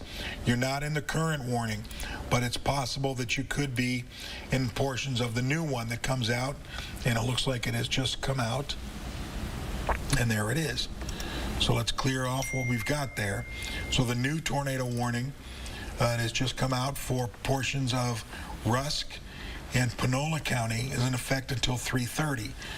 National Weather Service says that a storm capable of producing a tornado was over the city of Pine Hill, and we see that. It's moving to the northeast now a little slower at 35 miles per hour. So let's put a path on this right around Pine Hill, moving northeast at 35. So Pine Hill now, you need to be in your tornado safe spot. Still stay there for just a short time longer. Beckville at 319, you are now in the new tornado warning. The city of Carthage, you are not in the warning at this time. You are not in the tornado, Carthage, you're not in the tornado warning, but northwestern sections just outside of that, the loop around the city, you are involved in that. So we want you to be aware of that. And again, this is the loop that 149, it looks like. Anyway, the loop that crosses over, I'm sure I've got that incorrect. So let me get I believe it's 149. 140, yeah, the loop 149 around the city of Carthage. At least around, then you've got part of that is 79. So again, northwestern, excuse me, of the city of Carthage, just be prepared.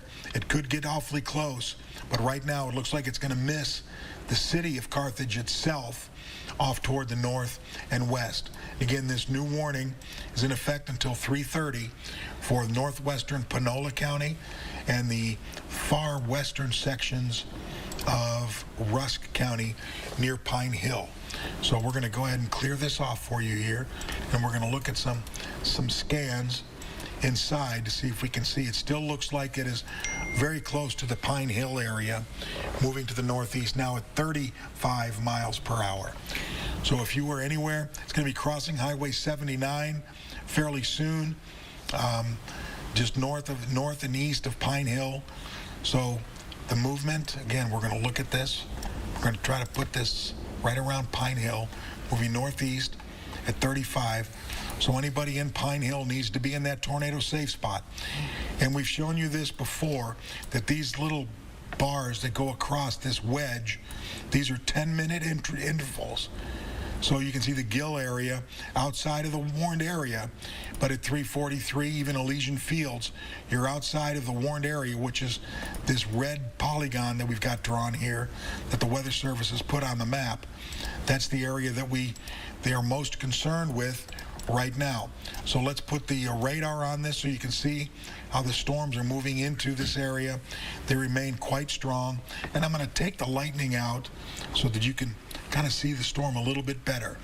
You can almost see a little bit of a hook there just southwest of Pine Hill, but it looks like it's actually pretty darn close to where the possible tornado might be. Again, none of these, from what we've seen so far, guys, you can confirm this, nothing has hit the ground yet. Yeah, nothing confirmed. But we've had wall clouds near the Laneville area that were spotted by emergency managers. So if you live in the northwestern part of Panola County, you need to prepare for the possibility, maybe not a tornado, but it could also be very, very strong gusty winds associated with this, again, possible tornado, but certainly a severe thunderstorm. We'll look again at some other locations here, some other radar sites. There's the latest scan here from the Shreveport radar, and it looks like it's just to the northeast now of Pine Hill. So we'll put another, it's getting ready to cross over 79. So that's one of the areas that we talk about very often here, kind of separates East Texas into the central areas, kind of south of Highway 79, north of Highway 7. But this is the latest scan, and we're going to look now crossing over Highway 79, moving to the northeast at 35, and Beckville, again, it's just about on your doorstep at 316. So I would suggest that you get into your tornado safe spot now, and we'll wait for the all clear coming here maybe in another 20-30 minutes or so.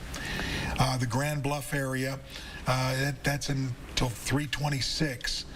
But again, that's pretty much out of the warned area. Gill at 337, and looking at Elysian Fields and Scottsville that are outside of the warned area right now, but could be added later as the storms get closer. Hey, Mark. Yes. We also got some information from Blake, one of our, Panola County locals. He said Fairplay, Ryderville, and as you mentioned, Grand Bluff, those are also some smaller communities in the area for that western portion of Panola County. So for those of you in, some of those smaller zones, you may not see it on our map, but you're included in this tornado warning. So please heed Mark's warnings very seriously. Make sure you're in your tornado safe spot, as this tornado warned area is going to be right over you very soon. Yeah, if you're east of 1798 and south of Highway 79, right in that little area that we're looking at right now, this is where we have a possible tornado that could be on the ground. It's, again, we've not had any ground truth to any of these as of yet. Certainly some wind has been an issue.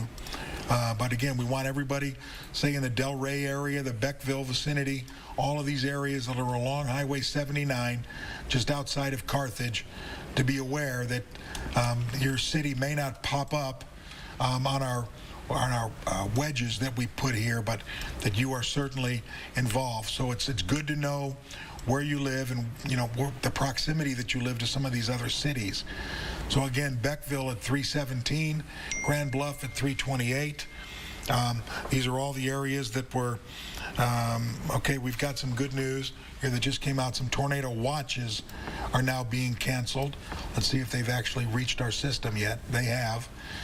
So Henderson County, Van Zandt County have now been dropped from the tornado watch, which is good news. It means the threat of severe weather is no longer an issue for you. Severe thunderstorm warning issued here. That is in, let me go ahead and put that out here for you. For the northern or the eastern sections of Marion County, southeastern sections of Cass County, severe thunderstorm warning issued for you. And that is for wind gusts possibly as high as 60 miles per hour. And again, this is really getting awfully close to Louisiana right now. But this new warning, severe thunderstorm warning, just came out for the far eastern sections of Marion and the southeastern sections of Cass County. The storm itself is moving to the east at about 45 miles per hour. So with that movement, you can tell that it is not going to be in the county for very long. So moving east at 45, we'll see how quickly that gets out. It'll be in Vivian, which is in Louisiana, at 3:12. So it should be out of East Texas very soon. So just be aware, though, that if you live in these areas, very gusty wind is likely here for at least the next 5 to 10 minutes as those storms move through. But the one tornado warning that we still have is the one for parts of far east central Rusk and northwestern sections of Panola County. So let's look at some of the scans that we have out there to see if we've got anything new. We do have a new one here. This is, again, a scan just east of Pine Hill. It's moving northeast at 35. So again, some of the city, it looks like it's crossing 79 as we speak, moving northeast at 35. So again, those are some of the areas that will be affected by this possible tornado. Again, it is a severe thunderstorm with a possible tornado involved in it. Also, some hail can be an issue. Let's look to see if we have any hail in there. We do have some just east of Pine Hill, not a lot right now. So that's good news, and it's not very large. We're looking at just over ½ an inch in diameter on these. So just be aware that there could be some hail falling, but it doesn't look like it's damaging hail, just enough to, kind of scare you sometimes. But this warning, this tornado warning, will remain in effect until 3:30. That's for northwestern sections of Panola and right around the Pine Hill area of Rusk County. But it appears that the storm itself has now moved out of Rusk County, but we will wait further information from the National Weather Service. We'll see if we can't see any debris. There's possibly could be some along Highway 79, just kind of northeast of Pine Hill, but it doesn't look like anything too significant at this point. But we do continue to see the circulation. It is still there. According to emergency management, and again, these are people that we trust, and it's just moving north of the Fairplay area. Despite the presentation, it is not touching the ground. So that's good news. According then to the Weather Service, this just came out, the circulation is still holding together in western Panola County, just west of Carthage. It just crossed Highway 79, which we just mentioned to you, and will be approaching 149 between Beckville and Carthage in the next 5 to 10 minutes. So the area that they are talking about, there's Highway 79, and there's Highway 149. So it's just west of the city of Carthage, but it still appears like it's going to miss the city of Carthage just to the north and to the west, which is good news. But it appears that it is crossing over as we speak, Highway 79. So let's put a path on that. We're going to advance it just a little bit, crossing over 79 west of Carthage, moving northeast at 35 miles per hour. So Beckville, it's getting closer. It'll now be 3:20, which is 13 minutes from now. So please be in that tornado safe spot and stay there until we can clear you. I would say residents in Pine Hill, you can come out of your tornado safe spot. It looks like the storm has moved away from you and continues to move away from you as we speak. All right, here is the radar. This is our high-resolution radar. And you can see this updates much more frequently than the radial velocity scans do. So you can see that the storm is crossed over Highway 79, and it is west of Carthage and southeast of Tatum, moving through this warned area. And let's see, something just came out. The circulation that was in Cherokee County is now in western Nacogdoches County near the Douglas area. Still not strong enough for a tornado warning. So this is what we're talking about. We're talking about the system moving into portions of Nacogdoches County, there's the city of Douglas right there in the middle of your screen. They say that the circulation is still there, but it is not strong enough to issue a tornado warning. You can see the circulation. It's there, crossing over 21. I believe that is the highway that is there, crossing over Highway 21, yes. But it is not strong enough to issue a tornado warning for that, but they do have a severe thunderstorm warning that is in effect for that area, and it will remain in effect until 3:30. That is for portions of Cherokee and northwestern sections of Nacogdoches County. So we put the radar back on it for you here, and it looks like most of the storm has passed out of Cherokee County at this point, and it is now in northwestern Nacogdoches County, crossing over Highway 7, or Highway 21, excuse me, moving to the northeast at a pretty good clip. They've continued to move to the northeast about 40 to 45 miles per hour. So let's put a path on that. We'll go ahead and stop it. Moving to the northeast at 45. We'll go right from the center of the storm, northeast at 45. So the Looneyville area at about 3:14, Mount Enterprise at 3:30, the Dotson area 3:44, the Buncombe area at about 3:53, and then could be near the Carthage area shortly after the top of the 4 o'clock hour. So we'll be watching that storm as well. Again, there is some circulation in that storm, but it is not strong enough for the National Weather Service to pull the trigger on a tornado warning. So again, just kind of looking at how these storms are moving through. And to kind of build on that too, Mark, if you look in Angelina County as well as portions of Trinity and Polk County, these are not severe storms, but you can see they're certainly strengthening. So areas in Diboll and Lufkin, even soon to be Corrigan too, there looks like to be some very heavy rainfall that'll be crossing soon, and these are also going to be those lone cells that we have to keep an eye on, as one of these might start to strengthen a little bit too much. Yeah, so again, there's no warnings on any of these at this time. But looking at some of the radars close by, doesn't appear like there's any rotation in these at this moment. But these are those discrete cells that are out ahead of the cold front that could indeed produce something other than just severe thunderstorms. And they're not severe at this point, but they are moving through an area of very unstable air. So here's an update on that severe thunderstorm warning from the National Weather Service. That remains in effect until 3:30. It says hail damage is possible with some of these storms. Quarter-size hail is a possibility, so be aware of that. Let's look and see if we can't see any hail in that storm. There is some for sure, but it could be also increasing in size. Right now, it just doesn't look too big, maybe a half an inch.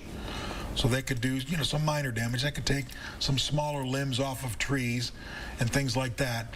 But right now, that severe, I don't know what I did there. We're going to put that back on. That severe thunderstorm warning for now just northwestern and north central Nacogdoches County is in effect for about another 20 minutes or so until 3:30. All right, let's go ahead and look back at our tornado warning, that it is now totally in Panola County. There is no longer any Rusk County areas involved here, but this is the latest from the National Weather Service. The movement continues to be off to the northeast at 35, and again, this is a thunderstorm capable of producing a tornado. We've not seen anything that would indicate that it's on the ground. We had some lowering of clouds in Rusk County near the Laneville area earlier this afternoon, but this is northwest of the city of Carthage, and it is moving to the northeast at 35 miles per hour. And they say that it is located near the Beckville area right now. So let's put a scan on this. See, it doesn't look quite as dangerous as it did a little while ago. But they say that it's near the Beckville area, moving northeast at 35. So let's put a path on that. And again, crossing 149, moving northeast at 35. So we're looking at Beckville pretty much now. Please stay in that tornado safe spot could be in the Gill area, which is outside. All of these cities, Gill, Crossroads, Scottsville, and Lee, these are all outside of the warned area right now. But if we go downstream with this, if the National Weather Service does issue an additional warning to this storm, those would be the areas that could be affected in the future, but certainly not now. But we look at radar and we kind of stop it there. You can see we've got the strongest part of the storm near the Beckville area. And looking at some radial velocity scans, you can see that we do have that rotation right there near the Beckville area, and it is crossing over Highway 149 pretty much as we speak. This is northwest of Carthage and southeast of Tatum.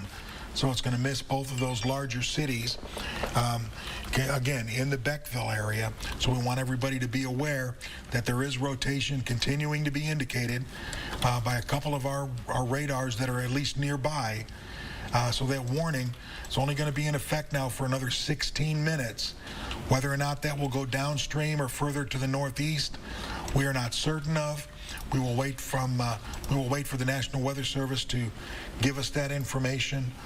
But at this point, near Beckville, crossing over the highway, crossing over 149. So we want everybody in those areas northwest of Carthage, southeast of Tatum, to make sure that you are in that tornado safe spot.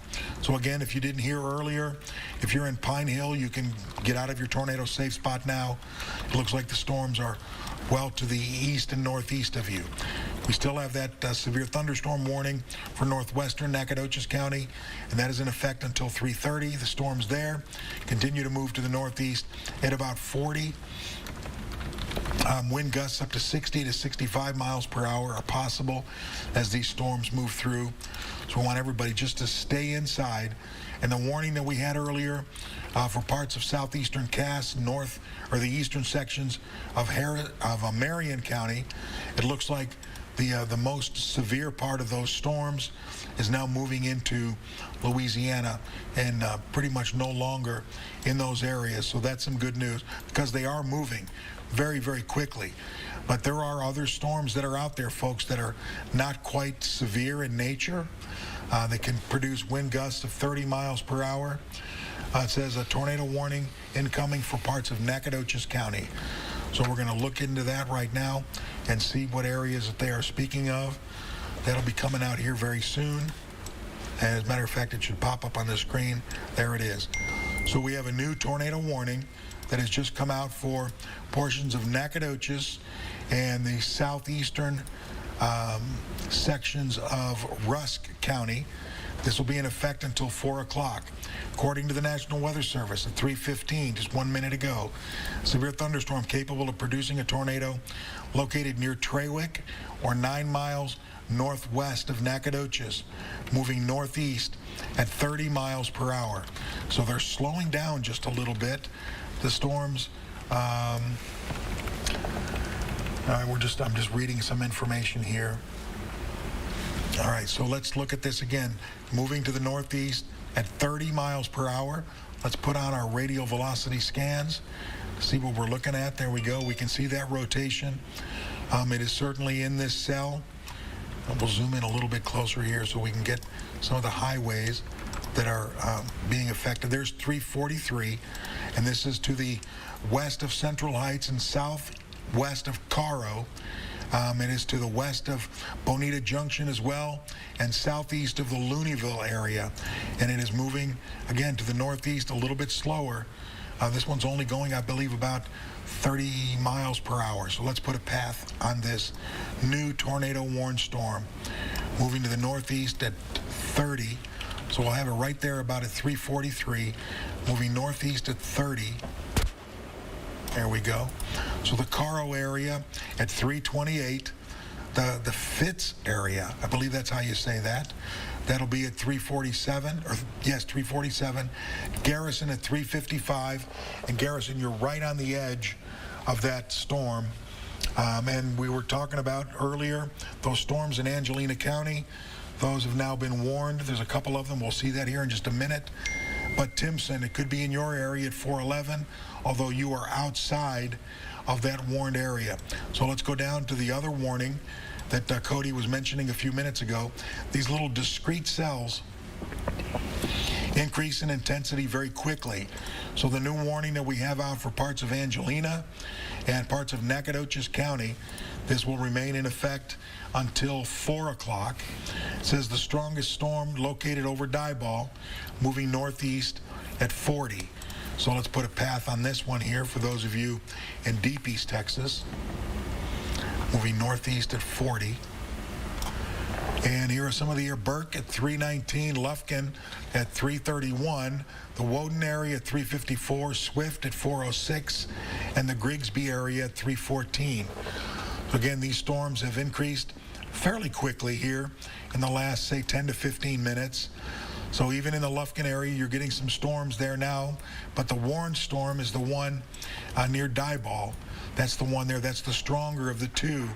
But there's still quite a bit of lightning.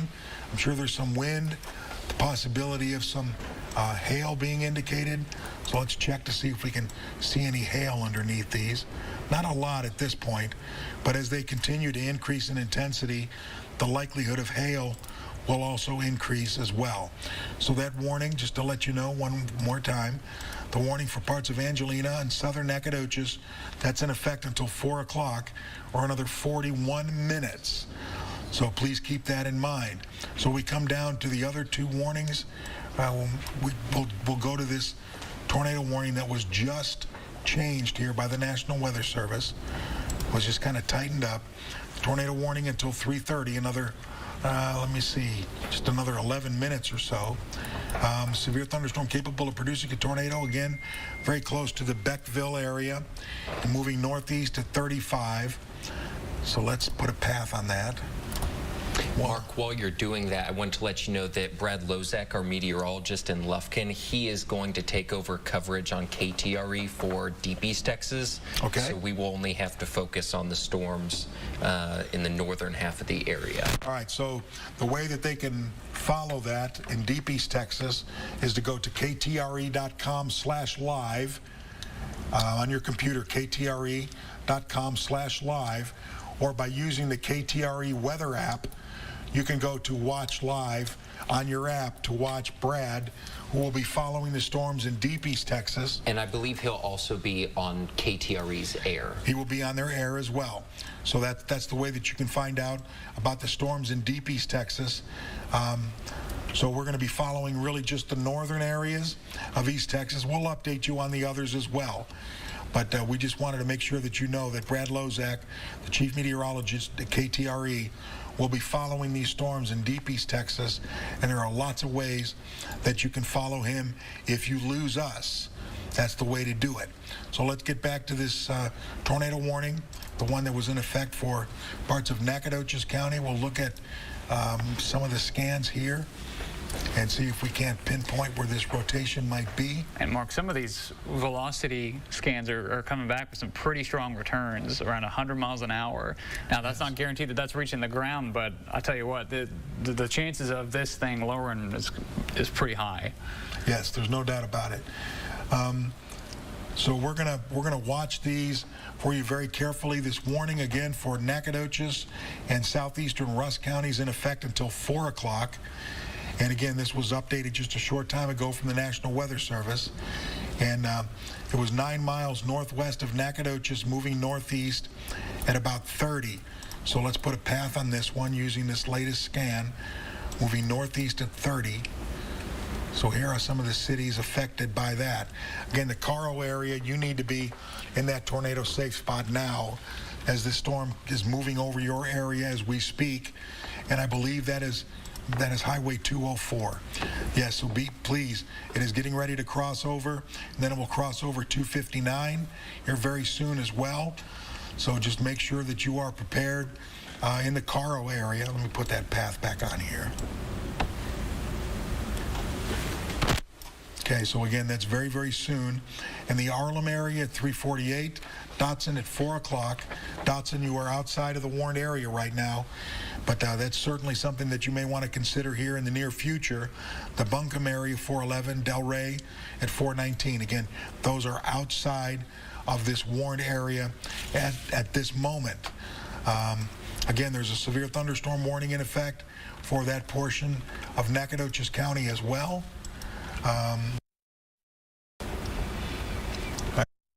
Here just to make sure that we don't have any delays on these warnings that are out there. So we're going to look at the ones that we have in the screen now, because again, Brad will be taking over soon for the Angelina Nacogdoches County severe thunderstorm warning, but we're going to both stay on this Nacogdoches County warning until at least 4 o'clock, the severe thunderstorm warning until 3:30, so that's only for a few more moments. But then when we look further to the north, there's one in northern sections of Panola County. That's the one that we're going to be most concerned with right now. We're going to put the scans on here, the radial velocity scans, and we're still showing certainly some circulation here, maybe not as significant as before, but we're going to watch carefully. It has been indicated near the Beckville area. We'll zoom in a little bit so that we can see the city of Beckville. And again, this warning is in effect until 3:30, so just another 6 minutes. And it's moving off to the northeast at 35 miles per hour, so let's move out just a little bit and put a path on this one for you. So again, Grand Bluff, very soon at 3:30 at the bottom of the hour. So please be in that tornado safe spot now. Elysian Fields at 3:50. Again, you're outside of the warned area. So if you are in the north central portions of Panola County, north of Carthage, between Beckville and the Grand Bluff area, these areas, you need to be in that tornado safe spot and stay there until we can clear you from this storm. It looks like the city of Beckville, you may be able to get out of your tornado safe spot now because it looks like the storm has moved to your east. But anywhere along Highway 59, just north of Carthage, in these areas here, this Highway 149, you see Highway 59, and there's 79 off to the east. You need to make sure that you are prepared for at least some very, very gusty wind. Also some hail a possibility. Let's check the hail in this storm here. Yeah, we've got some large hail being indicated in this area now, probably well over an inch in diameter. Yeah, 1.3 inches crossing over Highway 59. This is north of Carthage. We've got some large hail that could be, doing some damage to vehicles, to trees, just about anything that could be nearby. So just be aware of that and be prepared, especially if you're a little bit further off toward, say, Highway 79 as opposed to Highway 59, and make sure that you're prepared for some large hail that could be falling in these storms as well. Here's radar. We're going to put it on the current view so you can still see there's a lot of lightning, a lot of very, very heavy rain associated with this storm in northern sections of Panola County within that tornado warned area. Again, as we've mentioned, none of these appear to have reached the ground at this point, but there's a lot of rural areas that these systems have moved over that we may not have had any indications that these storms reached the ground, but none of them so far. The one in Nacogdoches County, that tornado warning for Nacogdoches County and portions of Rusk, that remains in effect until 4. That's another 24 minutes. Guys, can you look at this? Checking it right now. We've had a post of the possible brief tornado reported northwest of Carthage. I'm not seeing much. I mean, it's definitely low as we've been reporting, but it's tough to see anything. This whole system is certainly spinning, and there's absolutely a lowered kind of messy wall cloud, but in terms of actual on-the-ground reports, I'm personally not seeing it. Hard to see. Certainly lowering of clouds. Absolutely. There's no doubt on this. And this was northwest of Carthage. We're just looking at some video that was sent in. But again, this was an area where we had the tornado warnings earlier, this system here. So maybe when it was crossing 59 a little bit earlier this afternoon, or crossing over 149. But they're continuing the warning for Nacogdoches and Rusk, so they may have redrawn that. So let's go down and check it out. They indeed have redrawn this warning So let's look at our radial velocity scans. So it looks like we've got something going on here just crossing over 204, or actually 259 and 204 over the northern parts of Nacogdoches County right now. And let's see what the Weather Service had to say on this. A severe thunderstorm capable of producing a tornado located near Trawick or 11 miles north of Nacogdoches, moving northeast at 40. So let's go ahead and put a path on that. Moving northeast at 40. So could be in the Arlem area at 342. That's in the north or the southeasternmost section of Rusk County. Likely just to miss the Dotson area, but it says 353 for you. The Carthage area possibly at 415. Again, Dotson, Carthage, the Buncombe areas, those are outside of the warned area right now. But that warning that you see that's still in effect for northern Rusk and southeastern Rusk, and now northeastern Nacogdoches County, that's in effect until 4 o'clock for about another 30 minutes or so. So we need to be aware of that.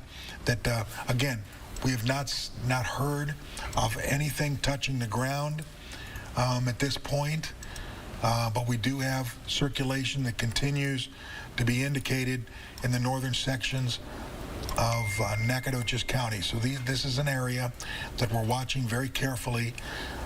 This thing was near the Trawick area. You see Trawick on the map right there. Trawick, Caro in the mall vicinity. Central Heights also very close to these locations is where that rotation is located now, according to the Weather Service. So let's I'm going to put another path on that, since this is just a little different view of that possible tornado. All right, so again, Garrison at 348, and again, a very rural portion of Nacogdoches County, but still anybody that's in that cone that you see that I've drawn there, make sure that you are in your tornado safe spot and stay there. Even Appleby, it looks like it might miss you just to the north, but I would say to play it safe, be in that tornado safe spot. Make sure that you are prepared for the possibility of at least some gusty wind being associated with it. And I believe we showed you a few moments ago that there was some hail associated with this as well. It looks like the hail may be coming down just a bit, but certainly some hail to deal with in these storms. And this is the latest scan that just came in. So that's where the rotation will be located. You can kind of see it right there. Mark, they also extended that tornado warning for Harrison and Panola County until 4. And they've drawn a longer polygon with it as well. Okay, so here's what we're looking at. All right, so this one is now new, redrawn by the Weather Service. It's in effect until 4 o'clock, another 31 minutes.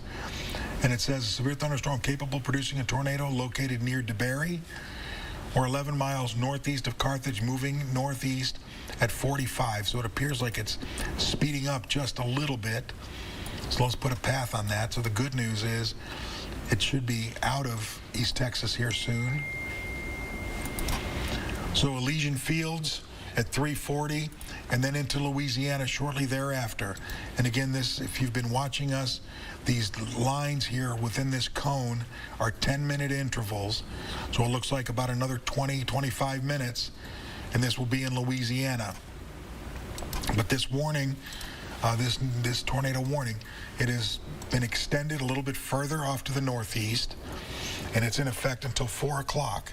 Also, part of Caddo Parish in Louisiana is involved in this, but southeastern Harrison and the northeastern portions of Panola County remain in this tornado warning, and it'll be in effect now until 4 o'clock.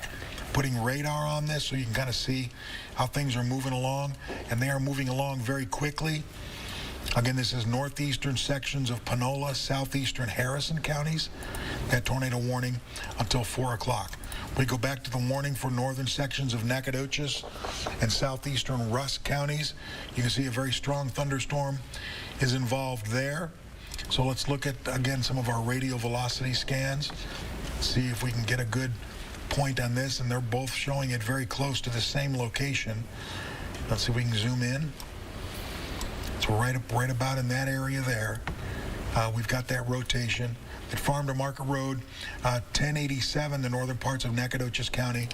It'll be crossing you soon, probably west of Garrison, but it's now all to the east of 259. So for those of you in the Caro area, Mall, Central Heights, even Appleby, you can probably get out of your tornado safe spot, at least at this point. But that's what we're looking at right now. And again, it's showing up on both radars in about the same location. And as we continue to let you know about this, it's in effect for another 27 minutes. And the storm is moving to the northeast at 40. So let's put a path on it. Northeast at 40. If I can get it all in there. Yeah, there we go. So in the Harlem area at 344, got Timpson at 356, the Meldrum area at 402. But again, you're outside of that warned area at this point. The Harlem area is the only one being indicated here, and southeastern Rusk County is the only city showing up. Now Garrison, I would say be prepared for the possibility of some very gusty wind as this storm continues to move toward you as well. But as far as the cone, you were outside of it. Now the severe thunderstorm warnings that we have to the south, again, Brad Lozak at KTRE is looking at these much closer for you. That's in effect until 4 o'clock, and there are several areas of severe weather going on there, severe storms going on within that severe thunderstorm warning just south of Diboll. Southeastern parts of the city of Lufkin are also getting impacted by this. Just to the north of Lufkin along 259, looks like the strongest part of that storm has moved off toward the east of 59. But they're the southern parts of Lufkin getting some strong thunderstorm in progress right now. And just continue to kind of hunker down until it's over with. But Diboll, just to your southeast, we've got another storm moving in. And again, this is moving northeast very quickly at about 40 miles per hour, so it shouldn't last too much longer. All right, the two tornado warnings that we still have in effect for you right now are for parts of Panola and Harrison County. I'm going to put the graphic up here so you can see what both of them expire. Both of them at 4 o'clock. One of them for northeastern Nacogdoches County, southeastern sections of Rusk, not in the Mount Enterprise area, so that's good news. It's going to miss you off toward the east, but raining heavily in your area right now. And the good news about the storm that we see here, that one is kind of moving through fairly rural areas of both of the counties of Panola and Harrison. But still, if you're in any of these locations, make sure that you are prepared for the possibility that a tornado could form. This is all to the right along and north of 79 and the northeastern part of Panola County, and it's pretty much to the south of I-20 in Harrison County. The severe part, the possible tornado part. There are other sections of Harrison County that have some strong non-severe storms moving through east of Marshall. Really, the eastern half of Harrison County remains under some type of thunderstorm, but no warnings at this point. So we're watching that very carefully. Let's go back to northeastern sections of Nacogdoches County. We're going to look to see if we can't see anything more significant here from the last time we looked. Looks like it's getting ready to cross into southeastern Rusk here fairly soon, according to the radar out of Fort Polk, indicating right there in the middle of your screen the rotation, and seeing if we can't see. Yeah, I think we've got a little debris ball starting to show up, I think. So we could have something up in the atmosphere right here just to the west of Garrison.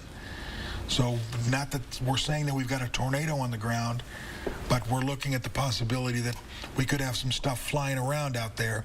So just be aware of that and be careful as these storms move quickly to the northeast. There may be very short periods of safe time that you have to prepare you and your family, but we want you to do that as these storms continue to roll through. And again, we're looking at some good news again back off toward the west. as the cold front continues, it looks like it's now pushed through Tyler and Palestine. So it looks like the threat for severe weather there is minimal at this point. I even think the city of Longview might be right on the verge of that cold front, so that would be good news. That'll take away really any severe weather threat. Most of the weather is still going to be in this warm sector of air that is out ahead of the cold front, and you see a good portion of deep East Texas and the southeastern portions of the northern sections of East Texas are still in the area where we need to be very vigilant until this whole system moves away. So let's look at these two tornado warnings again. Both of them expire at 4 o'clock. We've got the one for northeastern Panola, southeastern Harrison, and they've now extended that tornado warning, the one that we had in parts of Nacogdoches and Rusk County, that's going to be now in effect until 4:15 for portions of Nacogdoches. We're going to get it back on there for you. I want to make sure that you see that. For portions of Nacogdoches, northwestern Nacogdoches, southeastern Rusk, and also parts of northern Panola, or southern Panola and northern sections of Shelby County. According to the Weather Service here at 3:38, which was 1 minute ago, a severe thunderstorm capable of producing a tornado was located near Garrison, or 16 miles north of Nacogdoches, moving northeast at 40 miles per hour. So moving northeast at 40 miles per hour, let's put a path on that. We'll say right around Garrison. Hey, Mark. Yes. We just got an update saying that they're getting a tornado debris signature on the Panola County storm. Okay. All right, so we'll look at that here in just a moment. So there's some of the cities. Timpson at 3:51, Tenaha at 4:05, Joaquin at 4:21, which is out of the warning, and Longstreet is in Louisiana. All right, so we're getting a debris signature on the one in northern Panola, you said? Yes. We're also getting reports of a large tornado. Really? Yes. Large wedge just north of DeBerry from someone's location. All right, so let's look at this. Yeah, there is a little debris signature here, so we might now be looking at an actual tornado on the ground. We're getting this information from fire and our emergency managers, but also from the Weather Service. The Panola County storm, they upgrade the warning to radar confirmed. We'll see if that comes out here in a moment. But again, this is over the northwestern portions of Panola County. Oh yeah, the new velocity data just came in too, and it's looking a lot stronger as well. There we go. So there's the city of DeBerry, and it looks like it's just west of DeBerry. Okay, now this has just come out from the National Weather Service. It says tornado observed. Tornado damage threat is considerable. Hail to 1 inch in diameter. And this is for parts of Harrison and Panola County until 4 o'clock. At 3:40, a confirmed large and extremely dangerous tornado was located over Elysian Fields, or 17 miles southeast of Marshall, moving northeast at 45. So there's Elysian Fields and DeBerry. We've heard both of those cities indicated, and you can see on our scan here that that is probably where this tornado is located, or very close to that area.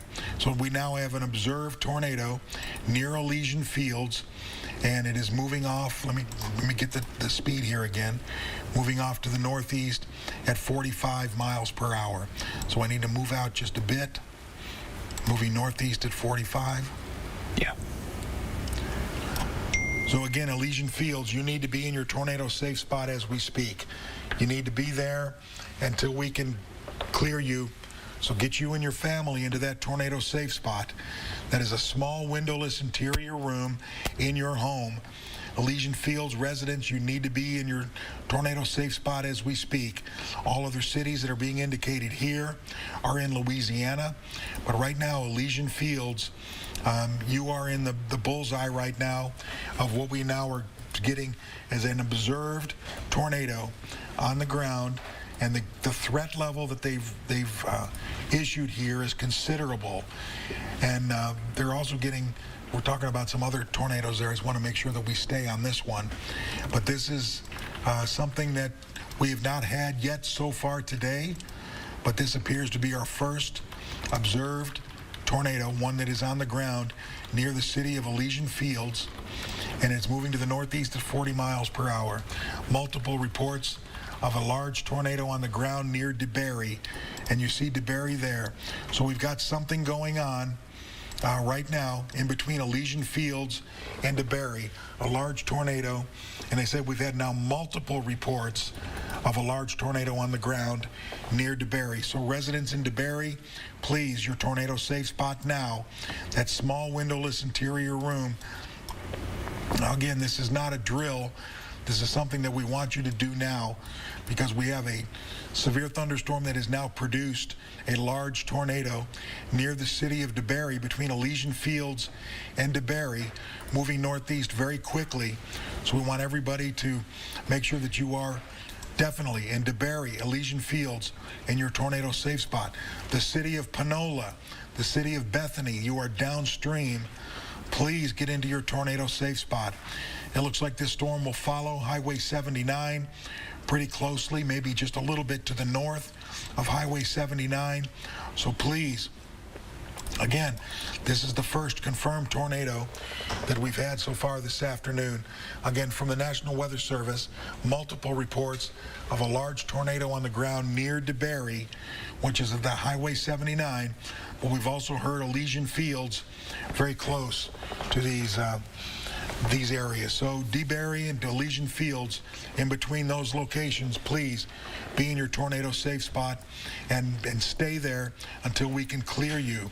It looks like we're starting to see on radar a little bit of a hook right here, and that's pretty much where we're talking about where this tornado is located.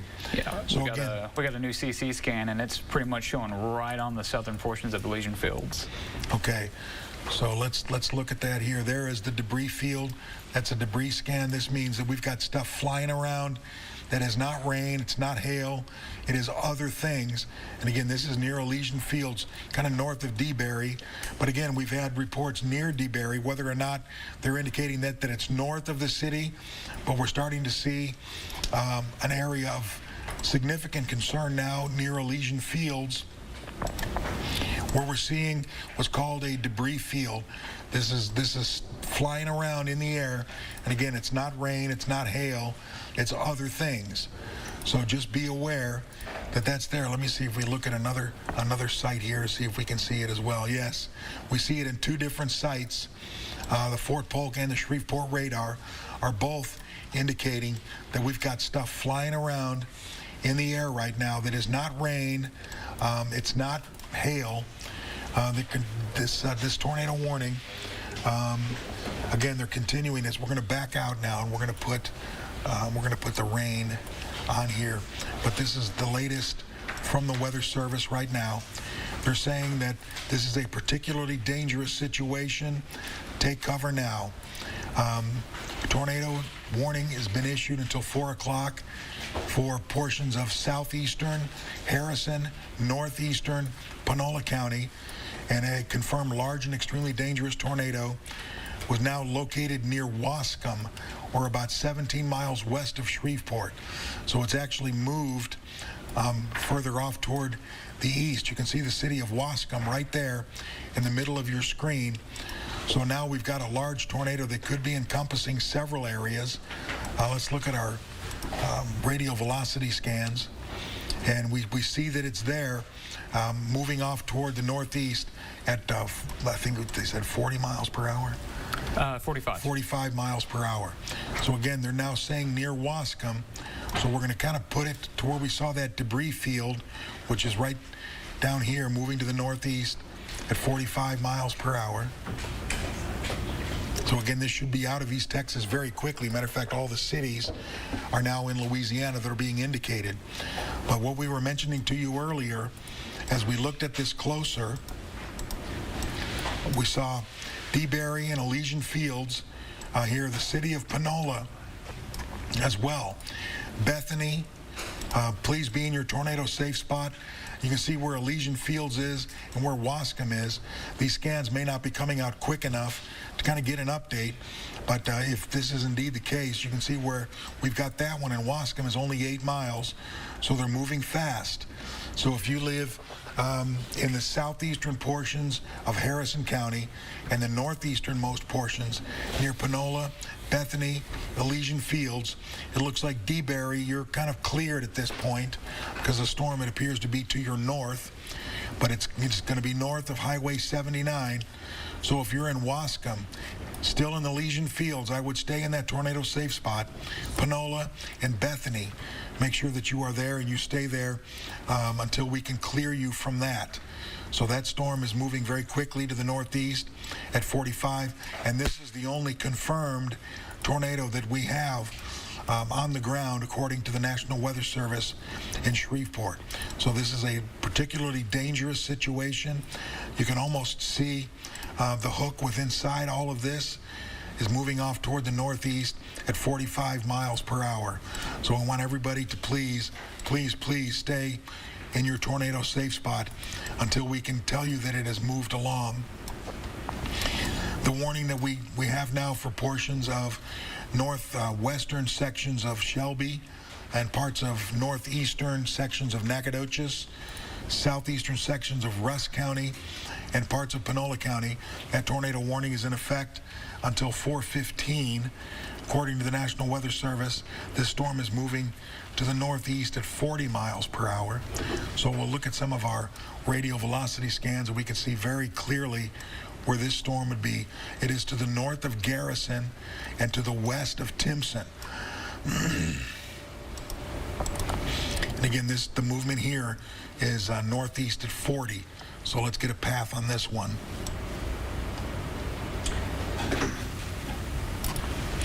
So Timpson, you have less than 10 minutes to prepare yourself for the possibility that a tornado is on the ground. We've got another tornado warning. Again, that's for the southern portions of East Texas. And again, these are starting to kind of crop up on us here. But you can see that this storm, located just west of Timpson, could be near Tenaha at 410, Logan at 431, Longstreet at 441, and Gary City, you're in it, and it'll be there in less than 15 minutes. So please make those plans now to get to your tornado safe spot. And the new tornado warning down here for deep East Texas. And again, Brad Lozak has taken care of this, but since it's in Nacogdoches County, we're going to look at it as well. For Angelina, Nacogdoches, and San Augustine County until 4:30.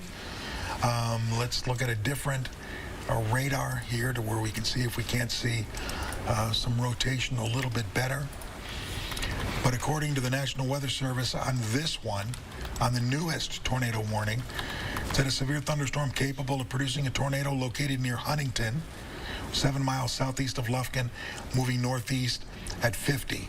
So let's, again, get a little bit closer so we can see where Huntington is. And it said that it's located near there, moving to the northeast at 50. So let's put a path on this one as well. So there's northeast at about 50 miles per hour. So Huntington, obviously now you need to be in that tornado safe spot. Chirino at 415, Aiken at 429. And again, Chirino and Aiken and Center and Tenaha, well, Chirino is in the warning. But as we get to places like Center and Tenaha, you're outside of that particular warning. So please get to your tornado safe spot and stay there until we can clear you. Let's look at a couple other things here real quick.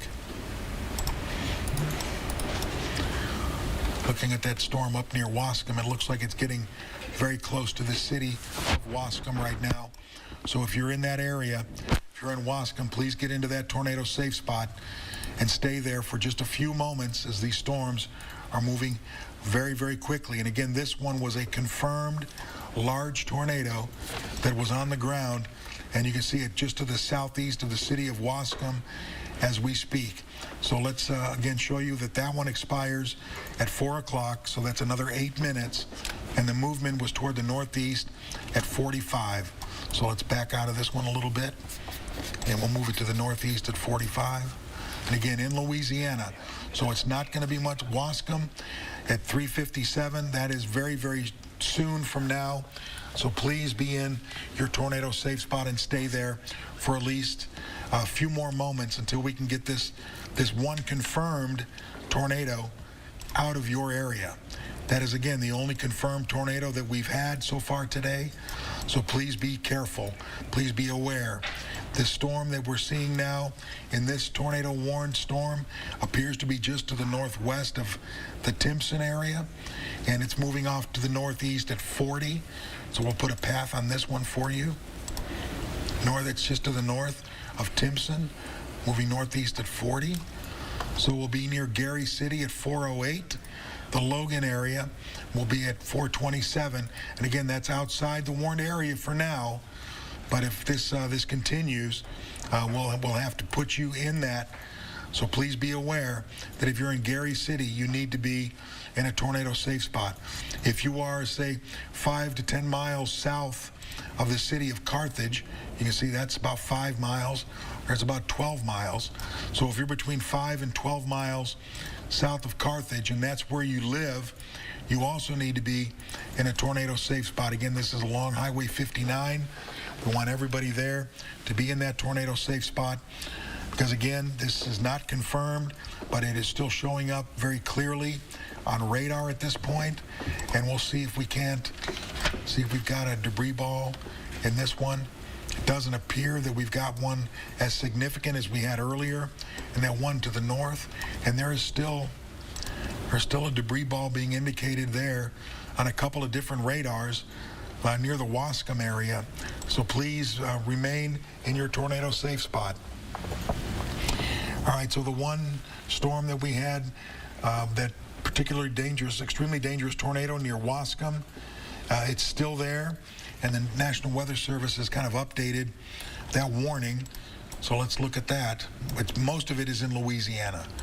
So that's good news, but still, for those of you in the far southeastern parts of Harrison County, that is the only observed tornado that we have had so far today, and it remains what they call a particularly dangerous situation.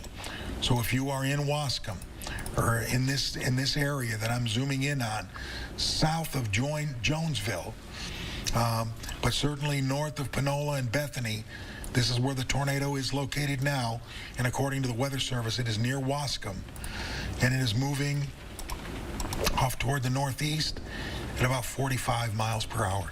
Should be in Louisiana very, very soon. So let's go ahead now. I'm going to take a sip of water, and we're going to look at the radar.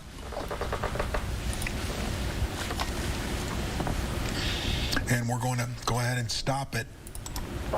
And it looks like now that cold front is moving through Longview in Jacksonville, through Palestine. And again, this is what we're looking forward to, because the storms that have been forming today, all of them have been in an area where it's been out ahead of the cold front, and everything is. You can see clearly everything's out ahead of this cold front in the very, very warm sector of air, and the very unstable sector of air as well. So this is where we want everybody to understand that behind the front, you're clear. Pretty much along the front, excuse me, we've got some thunderstorms out there in Cherokee County. You can see them there. Even some rain still falling in eastern Smith and Gregg County, and even up in Cass County. But that's behind or along the cold front. Severe thunderstorm warning and a tornado warning for still parts of Angelina, Nacogdoches, and San Augustine County. That tornado warning there from the National Weather Service, that came out about 10 minutes ago. Movement was to the northeast at 50.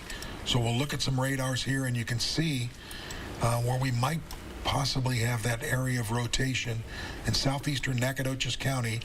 Just, excuse me, can you take this? Yeah, I got you, Mark.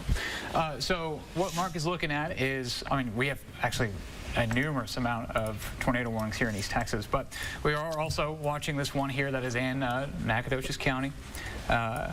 there's actually a couple included in Nacogdoches County. Remember, we had that cluster of thunderstorms that was in eastern and northeastern portions of Angelina County, crossing into southern portions of Nacogdoches County. We also had that one lone cell that was crossing to the north of Garrison as well. So looking at some of this velocity data to get a general idea where some of this rotation might be. Guys, I don't know if y'all can. If you can punch up max 1, that's what I'm on right now. You can get a general idea of what we're looking at right now. Thank y'all very much. So you're noticing two potential areas of rotation, both to the west of Chirino. That first little broad area is to, we'll call it the west-southwest of Chirino. And let me get my pointer here for you, and we can show you what we're looking at. This guy right here, that's some broad rotation there, but we also have some broad rotation in between Texas 21 as well as Highway 7 there. This movement is generally toward the northeast. What clip was this moving at? Around 50 miles an hour? Yeah, about 50 miles an hour. So again, these thunderstorms are just absolutely booking it. They are moving very quickly, meaning those of you in these areas want to make sure that you take these warnings with much heed. You don't want to get caught off guard with this stuff because it is moving very quickly. We also have a tornado warning for northern portions of Shelby County, which does include areas like Timpson and Tenaha. Let's jump over to Shreveport's radar, and that way we can get a little bit better look at where some of this rotation is. And you're seeing it right there, likely just to the north of Timpson. Let's see if we can get a general idea. So this is from the National Weather Service, and this is until 4:15, so we still got about 16 minutes left on this tornado warning. Now, it technically includes Nacogdoches County, but this particular circulation has not moved out of Nacogdoches County, but this is more pertinent toward northern Shelby County as well as southern Panola County. And this storm is currently moving northeast at 40 miles an hour, so we're going to pull out here a little bit so we can get all of this path here, starting at this rotation to the northeast of Timpson, and this might even be, or to the north of Timpson, and since this last scan, it might even be a little bit farther out, but we'll start here and to give you a general idea of where this is. So Gary City. New scan. New scan just came in? From Shreveport. Okay, perfect. So we're just going to wait just 1 second then and clear this out, wait for that scan to come in, and that'll give us a better idea. I think that is pretty much right along the Shelby-Panola County line, just to the northeast of Tenaha. So while my for some reason taking a little bit longer to check in, but we can put it, because I can see it on Mark's computer, right about here. And we're going to cross to the northeast at about 40 miles an hour. So Gary City, you now have 9 minutes to get into your tornado safe spot. This circulation, this potential tornado is moving to the northeast at 40. There it is, and just right on the money where you can see that path. So Gary City, 409. Then you start getting into areas like in Logan at 428, outside of the tornado warned area for now, and then crossing over out of eastern Panola County and in toward western portions of Louisiana. Looks like the redraw. They just did another redraw, still moving to the northeast at 40 miles per hour. This particular thunderstorm has not had a confirmed tornado, but you certainly see the rotation. You see that we've got some strong winds moving in this system. It's trying to spin, it's trying to drop. And so again, anybody in and around Gary City, close to what is it, Highway 59, or technically I guess 96 turns into 59, near in between Tenaha and Gary City. Everyone in this location needs to get into their tornado safe spot. Go into that windowless interior room. Make sure you and the kiddos have the shoes on. Take the blanket if you want to that interior room, to that bathroom, and cover up you and the kiddos. That's just another layer of protection from any potential flying glass or debris. This will be for Gary City first, or anywhere between Tenaha and, I don't want to say anywhere between Tenaha and Carthage, because there are areas that are not included there. And it looks like we're getting some reports of debris from the Panola County Sheriff. 18-wheeler wreck on 31 with wreck and debris. We're going to be getting working on getting more of that information there. So just kind of a nasty situation for us here in East Texas. We've got a lot of activity just going on.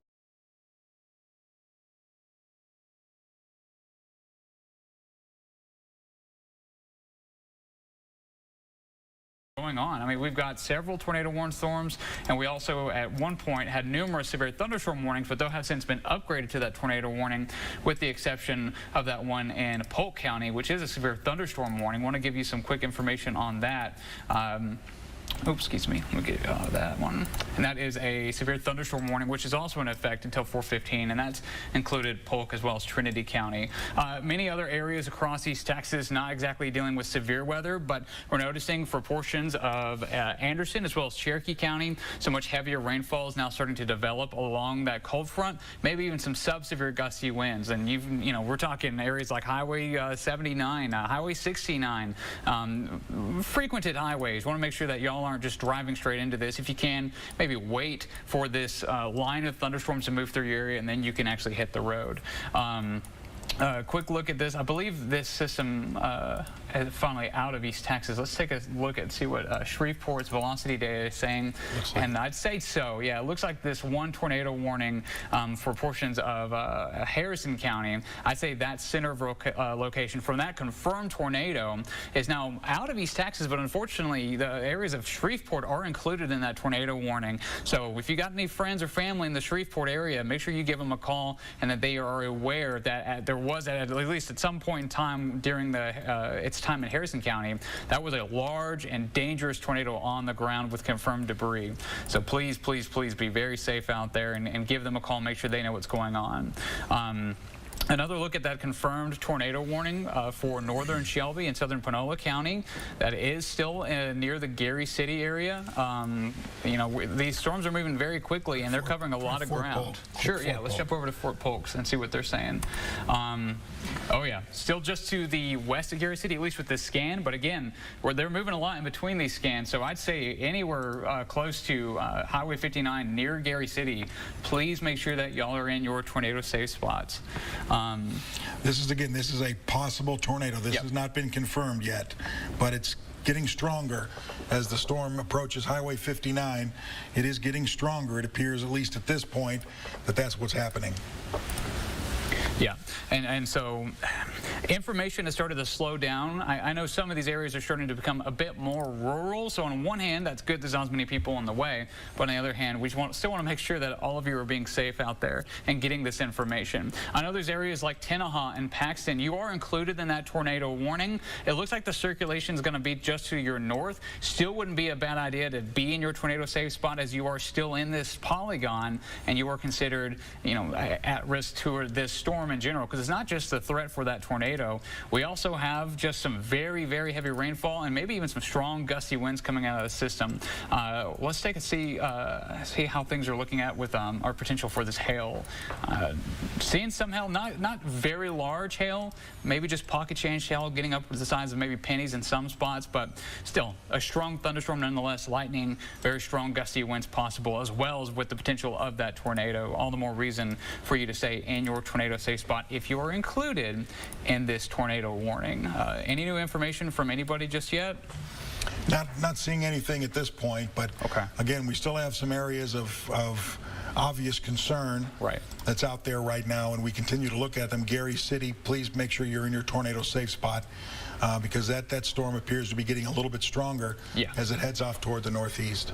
Yeah, and so we're keeping a close eye on that storm especially. We've got the cluster of thunderstorms moving out of northern Angelina County and toward far eastern portions of Nacogdoches County. That'll soon cross in toward San Augustine County, and if they keep this track up, as well as southwestern portions of Shelby County. We have that one lone severe thunderstorm warning for northern Polk County. It looks like we've got a new scan for areas near Chirino. Where we're certainly seeing some rotation there, so let's take a look at that. This is just to the west of Chirino, so we're going to jump over to the Fort Polk velocity data, and you could certainly see it right there. That is some spinning in the atmosphere, spinning in this storm.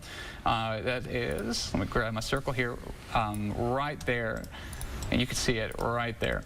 So areas near Chirino. If you're in Chirino, if you're anywhere along Highway 21 in the vicinity of Chirino, I want to make sure that y'all are taking your tornado precautions. Get in that windowless interior room. And the most important thing, remember, when we tell you to do that is, the two things you want to bring with you. Your phone with the First Alert Weather app, because if the power goes out, you can still get that info. Have those shoes on. If glass starts falling everywhere, you don't want to be stepping on it. So these are two systems we're going through. And remember, especially for anyone in the KTRE viewing area, Brad Lozak, Chief Meteorologist at KTRE, he is on air on Channel 9, and he's also taking a close look at these storms also on KTRE.com/live.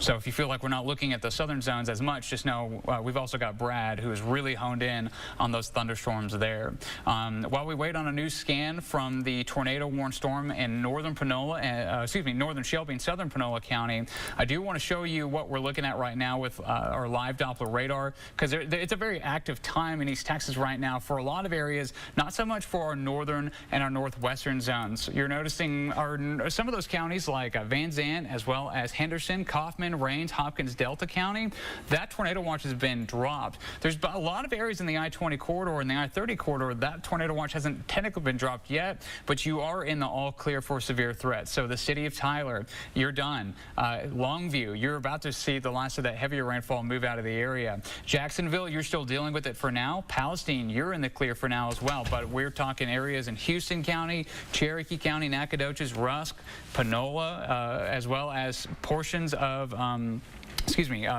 Harrison County as well. We want to make sure that y'all are still taking these storms very seriously, because you're still dealing with that severe threat and certainly just that disruptive threat. This is very heavy rainfall, and as some of these thunderstorms start to move into what we call the warm sector, this has been an area that hasn't seen too much activity, and the National Weather Service has in numerous updates kind of pointed out, like, hey, this is a primed area for more tornado development. As you can see, we have 3 specific storms in northern Angelina County and Nacogdoches County that are tornado warned, so they're moving into an area that's a lot more primed for this severe weather and for the potential for more tornadic activity.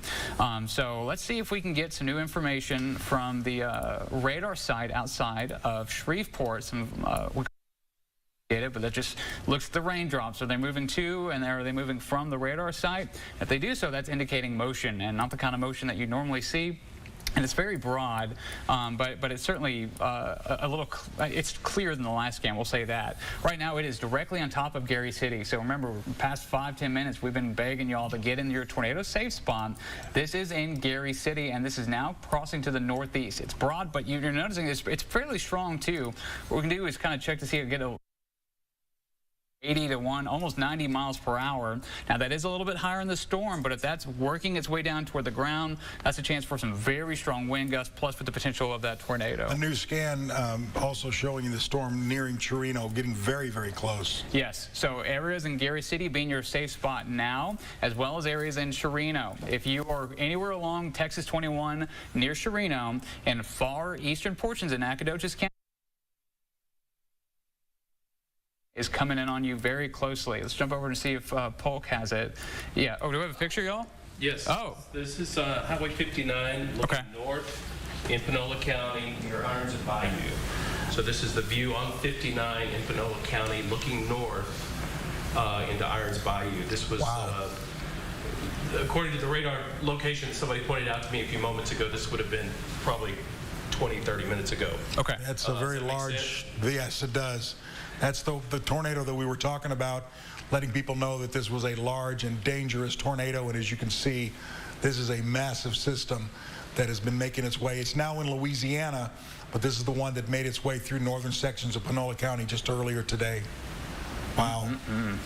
And this is what we talked about, y'all. We knew, especially toward the further eastern half of East Texas, a little bit better of those tornado ingredients. We still wanted you to be prepared for the chance for those damaging gusty winds, but also for some of that hail and obviously this tornado threat as well. So let's jump back over to weather graphics and get an idea of where some of these storms are.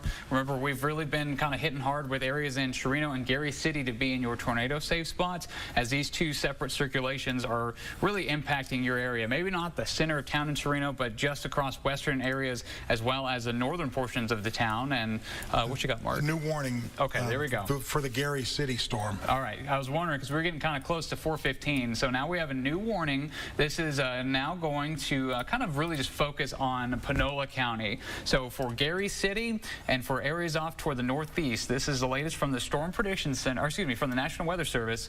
A severe thunderstorm capable of producing a tornado was located 7 miles north of Tenaha, or 9 9 miles southeast of Carthage, moving northeast at 40 miles per hour. So what we're going to do, just like what Mark's been showing y'all all afternoon with this busy day, we're going to try and get a good path of this, because as the system's moving at 40 miles an hour, it's going to be moving through Panola County at a pretty decent clip.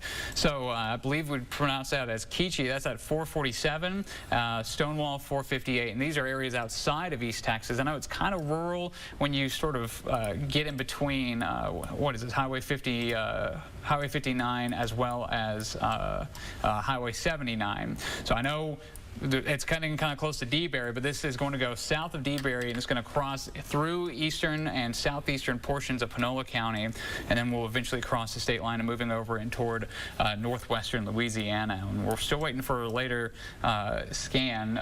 Actually, I think this might be Fort Polk, so let's see what Shreveport's is saying, if we can get a general idea of how that is. And still looking like it's showing some strong winds for sure with that rotation. So Gary City, still, you need to be in that tornado safe spot. This system is moving pretty quickly, but it's still over your area with our current scans, and we want to make sure that you wait a couple minutes before this overall tornado warned storm is actually out of your area. They're just updating that tornado warning now for parts of Nacogdoches County. That has just come out here just within the last few minutes, or seconds actually, and they're indicating that a thunderstorm capable of producing a tornado was located, you can see it here, pretty much near the Chirino area, and it's moving, they're saying it's moving northeast at 75. Wow. I'm not quite sure that that's the case, but that's what they're saying here on that storm, that it's moving northeast now at 75 miles per hour. Again, this is not a confirmed tornado that's on the ground, but boy, if you're in the Chirino area or any points off toward the north and east of there, you need to be in that tornado safe spot. Northern sections of San Augustine County as well, as this should be crossing over into San Augustine County here really within the next few minutes. Oh yeah, I put a quick path. I feel like 75 is very fast, Mark. I jumped it up to 55 to kind of go in the middle. That's fine. But for some timing here, you know, Chirino, it's right on top of you at this point in time.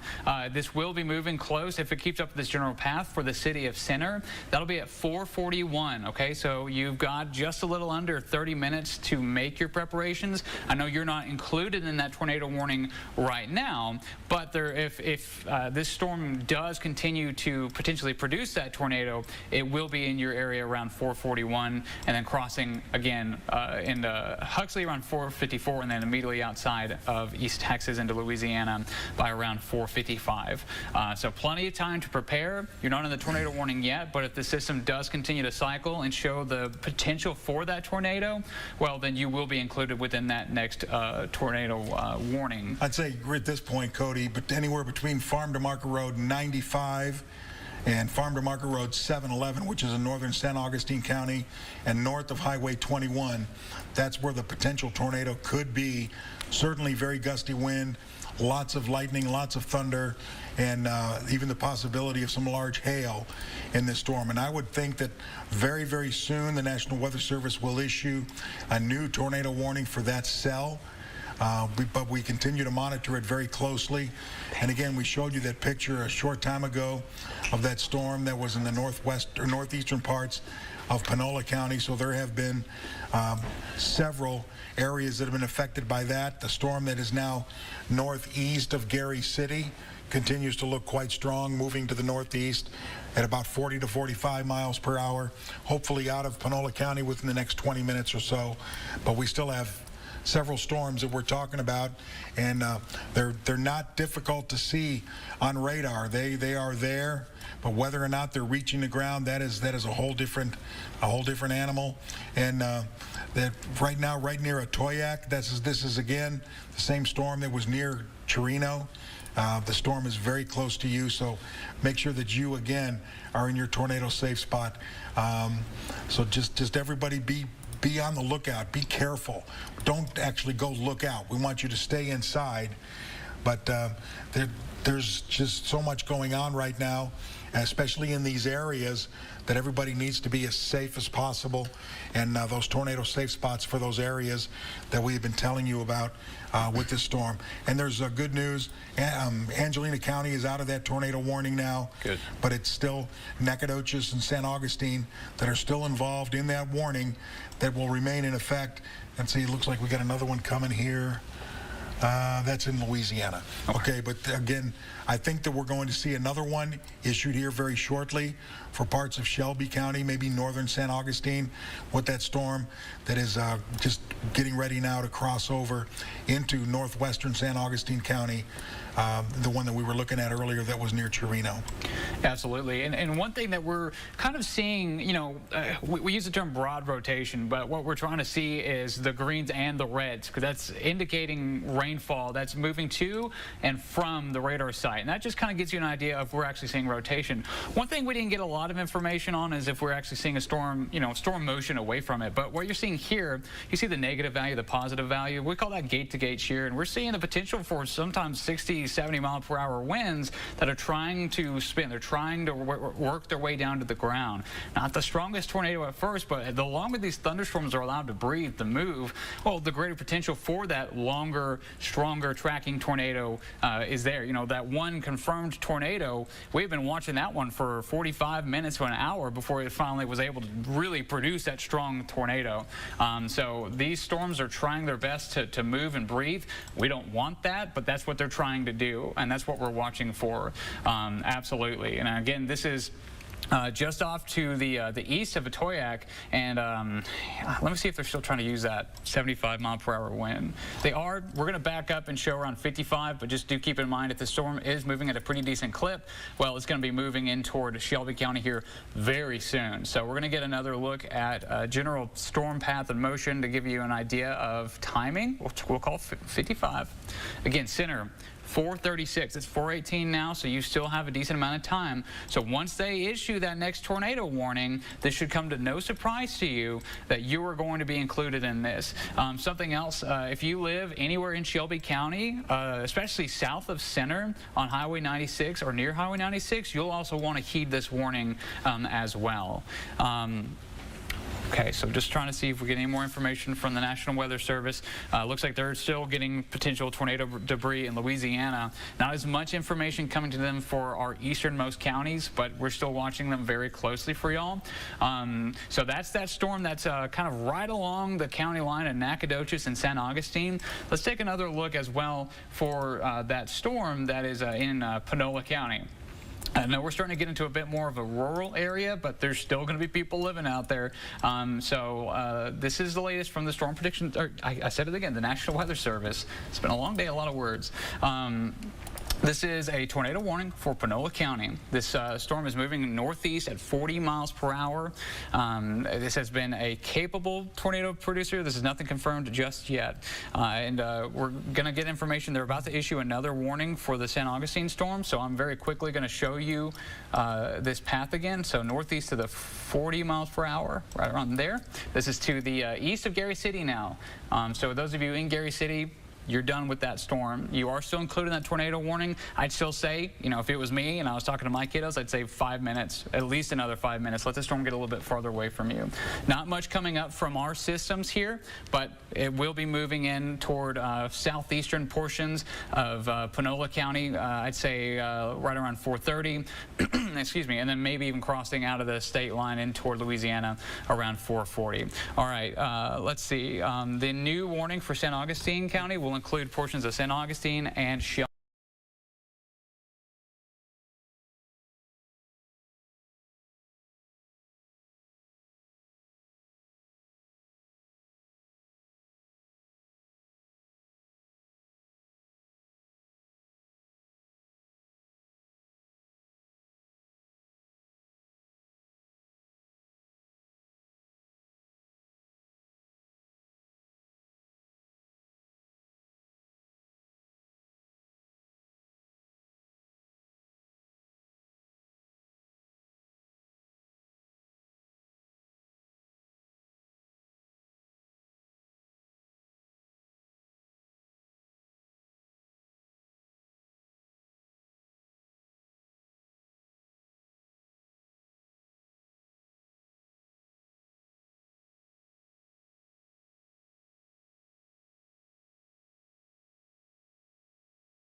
here is Carthage, and again, that possible tornado here is, try to grab the right product here, is located.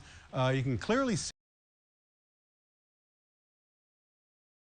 a little east and southeast of Carthage, and doesn't look like it picked up any communities here. Let me redo it.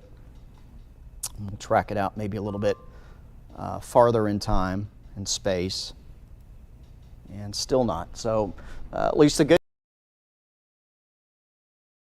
here, Brian. So this is the one that the Gary City one still has a prominent hook to it. Velocity, it does have some. It shows even a little farther to southern Caddo Parish and northwestern DeSoto Parish. I do need you to be headed to your tornado shelter until this storm has passed. Austin also gave you the update on the storm here in Natchitoches Parish, that the rotation associated with it had been weakening. Continuing to see that kind of fading out here between Robeline and Provençal. So I'm expecting that this tornado warning may either be canceled early or at least allowed to expire at its expiration time if indeed this trend does continue. Still seeing other storms here just outside of our coverage area. We're going to have to watch.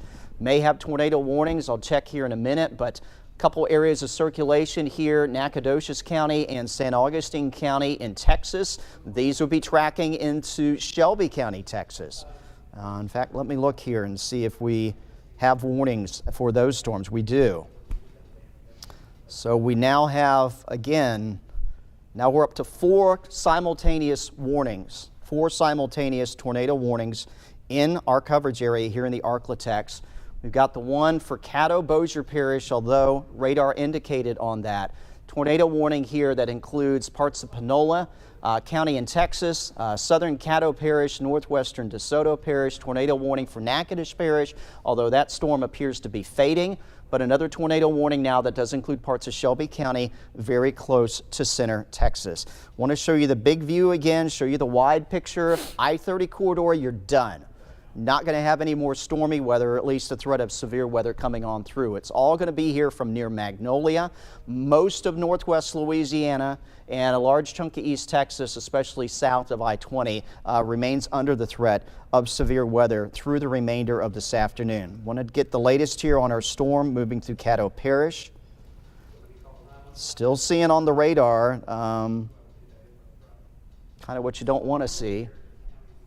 This little notch right here, close to Old Mooringsport Road. Of course, this is Louisiana 1, that's Market Street, and I-49 there across the extreme north side of Shreveport. Still seeing at least the possibility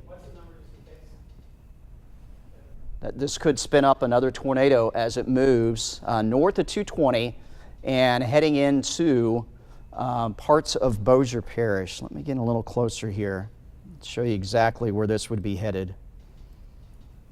Again, you can see where it is right now. Again, this is I-49. This is 71.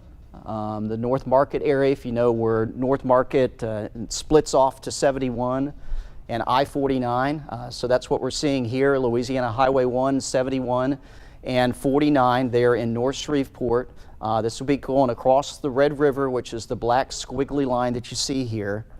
And from there, it will be headed into Bossier Parish.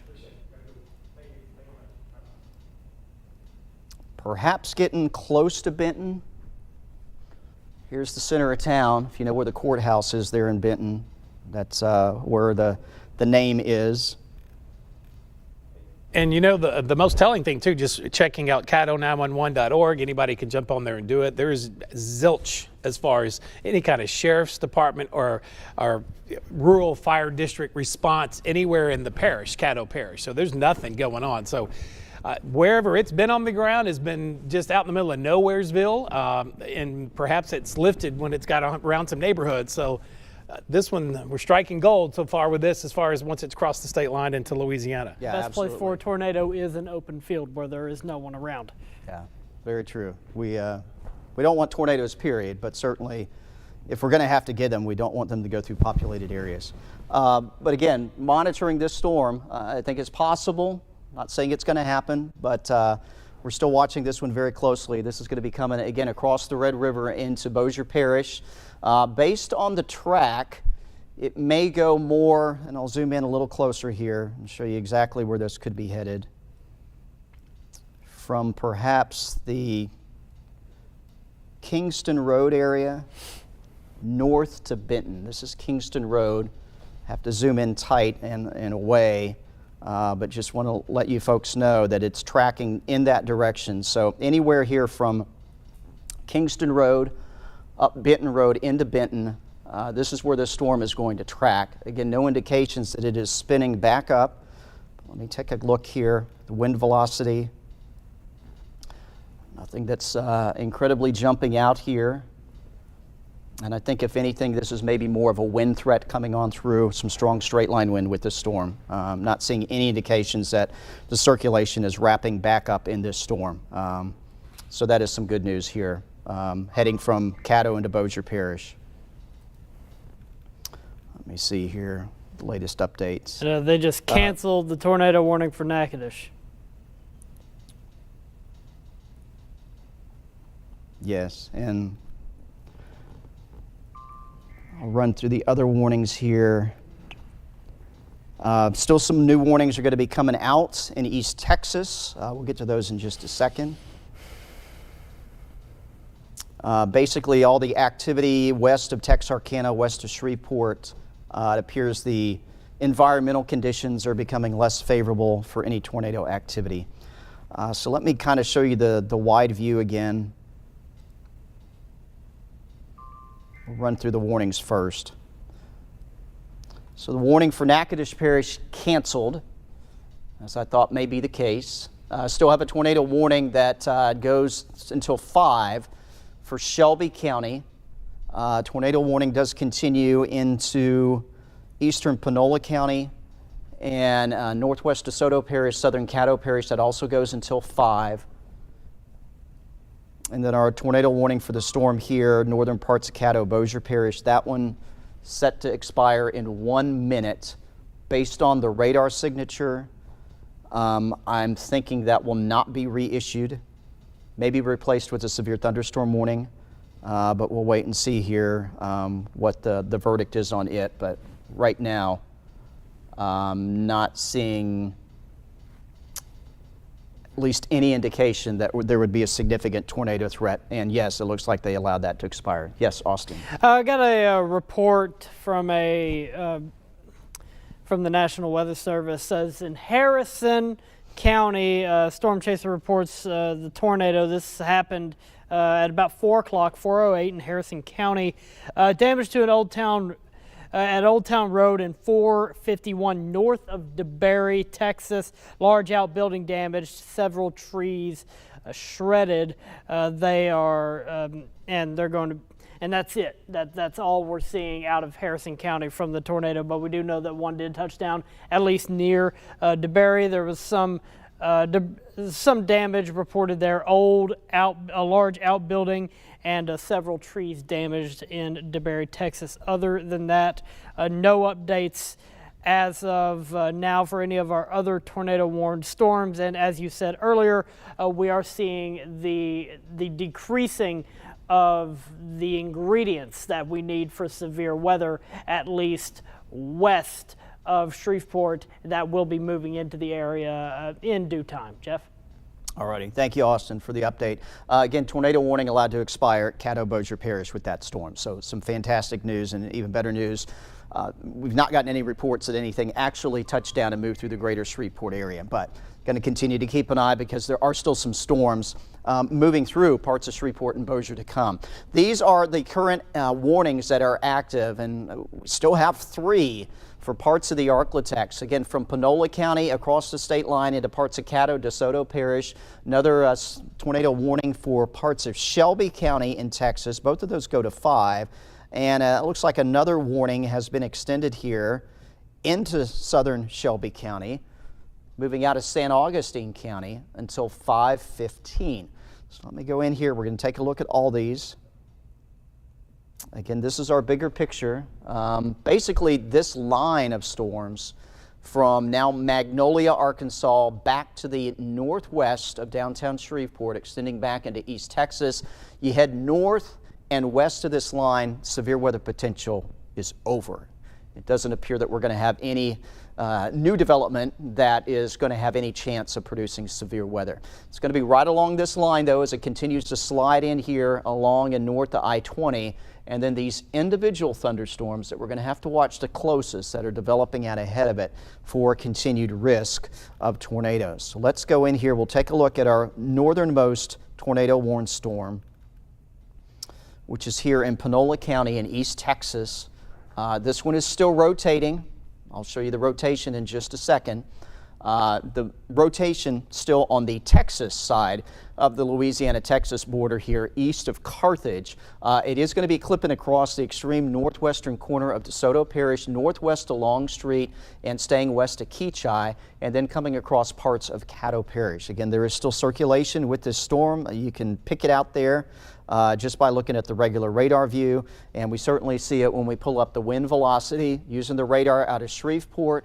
The greens are toward, the reds are away, counterclockwise rotation showing up here about ready to hit the state line, heading into where Caddo Parish, DeSoto Parish, and the Texas border all come together. So possibility that something may yet develop here. We don't have any confirmation of anything tornado-wise. We take you down to the south, and we have a couple places that we're watching. Okay, yeah, let's take a look at that while I'm getting this set up. Funnel cloud pick. This is from Panola County a little bit earlier. So this would have been the storm. Most likely, this is the storm that is the one that came into the Shreveport-Bossier area that prompted the tornado warning. A little hard to see here, but perhaps, certainly looks like some clouds lowering down to the ground.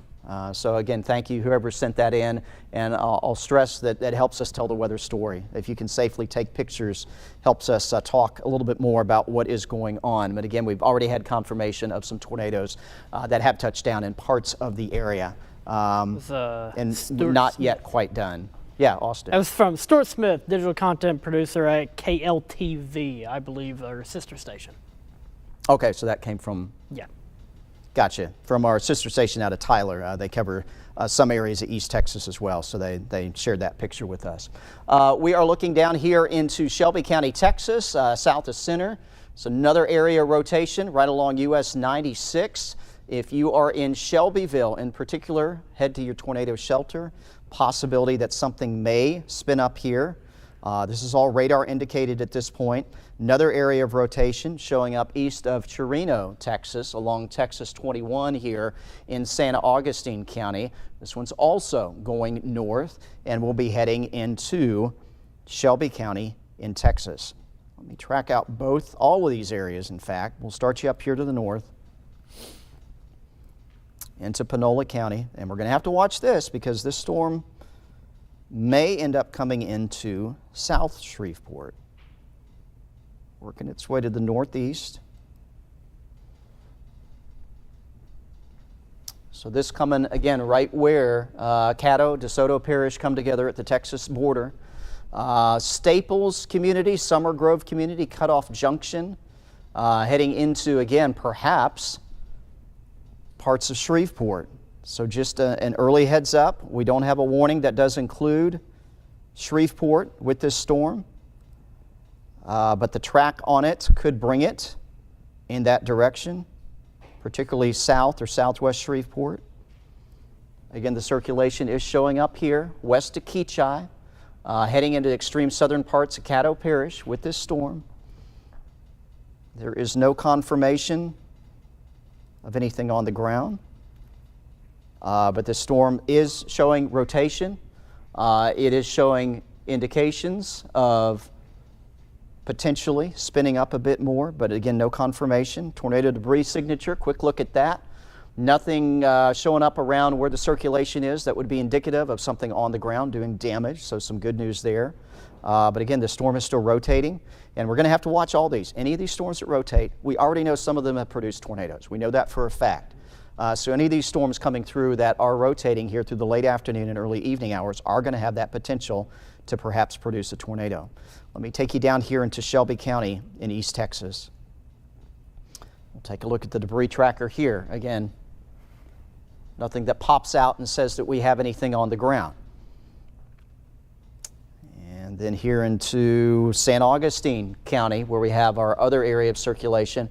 Again, same story. I'm not seeing anything on the debris tracker that tells me that there is something on the ground right now with these particular thunderstorms. But we've got 3 of them, what we call supercell storms. They're all rotating. This one in San Augustine County. We got another one here in Shelby County. And again, our storm, which is now moving into Caddo Parish. And all of these potentially could become a little bit more intense with time as they move through. Again, we're going to keep a close watch on this one. It may get close to south and southwest Shreveport. It's located in Caddo Parish right now. Again, you can kind of tell by looking at these storms on radar if they're rotating, and then confirm that by looking at the winds, the way this looks.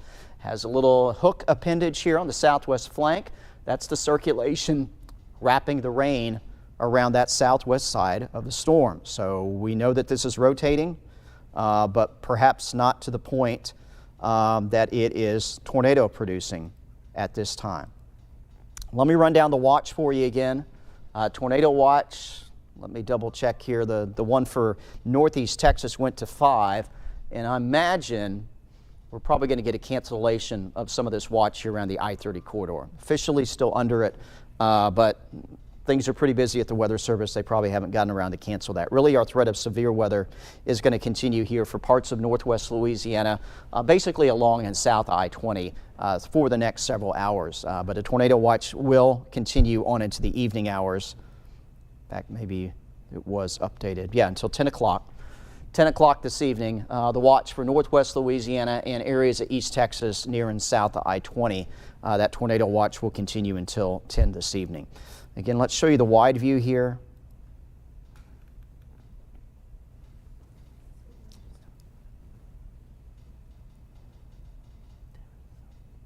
We've got this line of storms coming through. Some stronger storms associated with it. Possibility that we may get some strong wind gusts out of some of this. Maybe a spin-up tornado as well. 3 main storms, though, that we're keeping an eye on. The one here into Caddo Parish, which the circulation may be getting a little bit more defined, and into Shelby County in particular, a couple storms impacting that part of the Arklatex with, again, a threat for perhaps some tornado potential out of those. Certainly seeing those rotating. Again, our storm right now moving into Caddo Parish. Severe thunderstorm warning effect. Got the rotation showing up here. This is approaching Louisiana 169 into southwest Caddo Parish. It's moving northeast, maybe a little more east-northeast. And that could bring it to either near Stonewall or parts of south or southwest Shreveport. Again, there's nothing confirmed out of this. But given what the storms have done, certainly bears watching. So we're going to track this. We'll take it through the Stonewall area. So Stonewall by 452. Keithville coming in around 454. Maybe getting as far north as perhaps far south Shreveport based on the track. So again, this is just radar indicated. Circulation definitely there, being picked up by radar. But nothing that is being confirmed either visually or as we continue to check the debris tracker. Nothing that really jumps out here, catches my eye.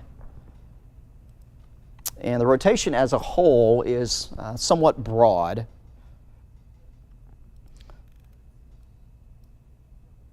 So we'll talk about this a lot, that it's kind of spread out. It's not more concentrated in any one area.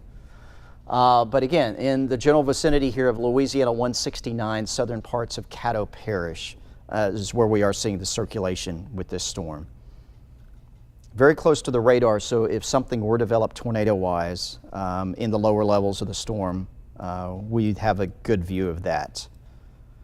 Our storm here in Shelby County, again, Shelbyville, you need to be in your shelter. This one's still showing a strong rotational signature showing up here, just southeast of Center, Texas, but this is tracking towards Shelbyville.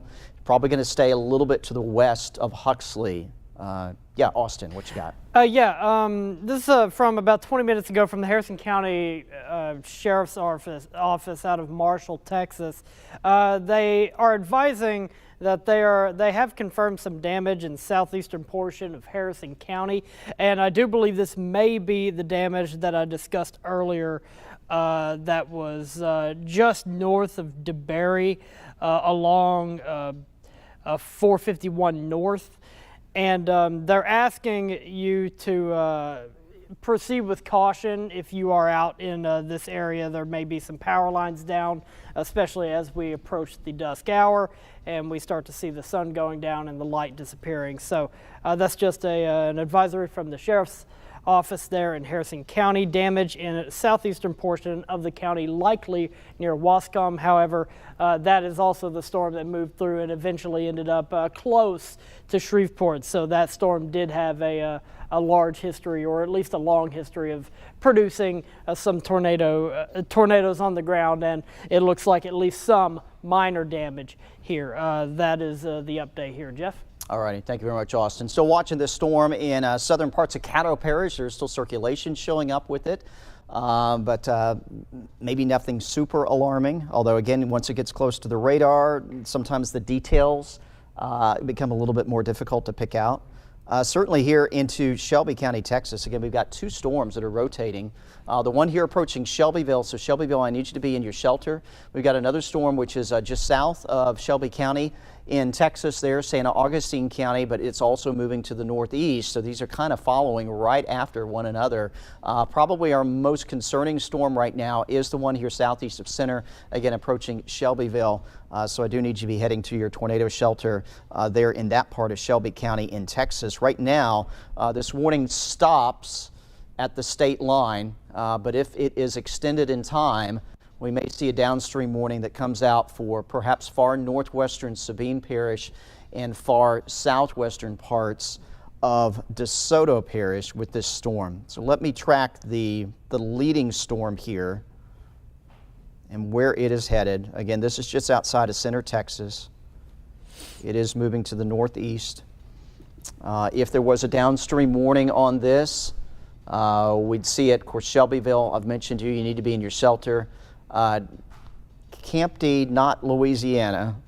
I know we have both. This would be on the Texas side. Hunter 510, Lula by 514. So again, approaching Shelbyville right now, and then perhaps tracking into most likely southwestern DeSoto Parish. Might see this area rotation clip northwestern parts of Sabine Parish. But again, no updates on either one of these storms right now. And as we take a look, just to see if there's any debris indications, at this point, no, out of either one of those. And the radar is probably looking up a little bit higher in this storm, not necessarily real close to the ground, so that circulation is showing up well in the mid-levels of these storms, but maybe not quite so much at the ground. But again, these are both rotating north of St. Augustine, and the other one here moving through Shelbyville right now and a little west of Huxley. Huxley, this is probably going to stay just to your west, but it'll be a close call. It's moving to the northeast, and most likely will head into southwestern DeSoto Parish here in not too distant time in the future. And we'll have to wait and see if warnings are extended. This one goes until 5 for the one here in Shelby County. The one coming out of St. Augustine County into southern Shelby County, that one goes until 5:15. And our other tornado warning for Caddo Parish, that one also goes until 5 o'clock. But again, at least right now, a little less concern about tornadoes on the ground than what we had a short time ago. And I certainly hope it stays this way, although I tell you, the one near Shelbyville,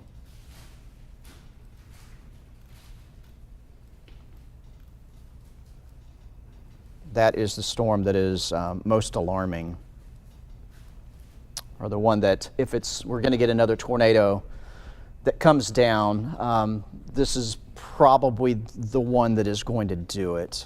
Let me zoom in a little closer here.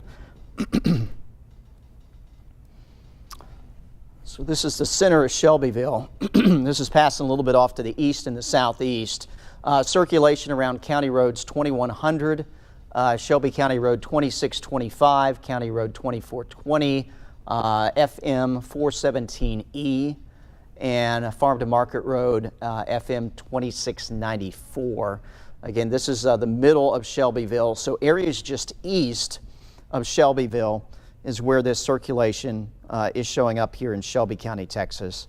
Again, this is well east of you folks in Center, and even the storm to the south in San Augustine County, probably not going to come through Center, Texas. So this is all going to be generally east of Center, but Shelbyville right now need to be in your shelter. And again, if you are in this part of Shelby County in Texas in the vicinity of FM 2694 and FM 417E, I need you to be headed to your tornado shelter for, again, possibility of a tornado here. Circulation still well defined. What we're not seeing, though, is a corresponding debris signature, which would indicate that something has come down to the ground. But certainly the way this storm is rotating, that potential is there that perhaps something could yet come down to the ground here based on everything that we're seeing here. Now, here's another update. Okay, another warning. So this is the one, this is now observed near Stonewall. Let me get back up there. So this is a new update. Warning has been extended for the storm here in Caddo Parish, now saying an observed tornado near Stonewall. So the area of circulation is near Stonewall, just a little west, and again, moving through parts of Caddo, Bossier Parish. So this is a new tornado warning. This one apparently has been cited. Let me show you the new warning area.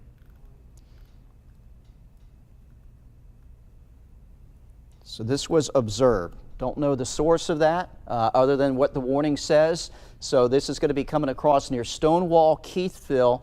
Again, parts of south and southwest Shreveport.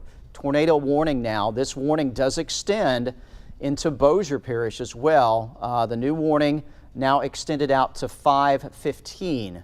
Includes Bossier, Caddo, and DeSoto parishes. So again, this observed tornado with this storm.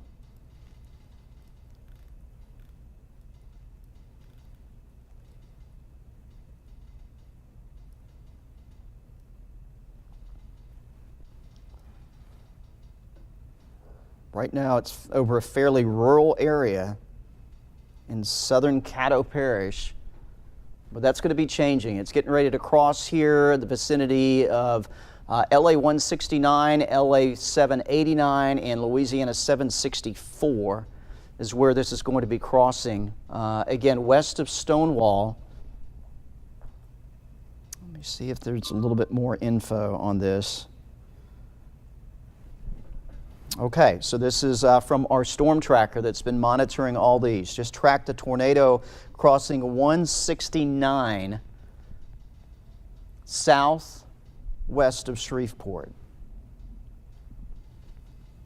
4 by 8 pieces of plywood fell out of the sky as it lifted on Spring Ridge Drive. So this is now confirmed tornado, confirmed by spotters. Maybe briefly touched down. There's Pine Haven, trying to find this Spring Ridge Drive.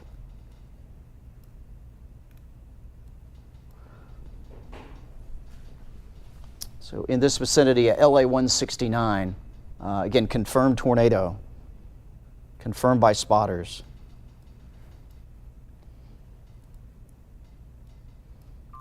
Again, we may be too close to the radar to get real definitive information. So you need to be seeking shelter if you are near Stonewall, and especially north of Stonewall here, along 171 Mansfield Road, heading into southwest Shreveport. Again, confirmed tornado, at least a confirmed touchdown. It would appear, okay, so the storm spotter is saying tornado is no longer on the ground. So he's saying this was 5 minutes ago. But a tornado touchdown here along LA 169 confirmed by spotter. Tornado, though, no longer on the ground. New tornado warning now out.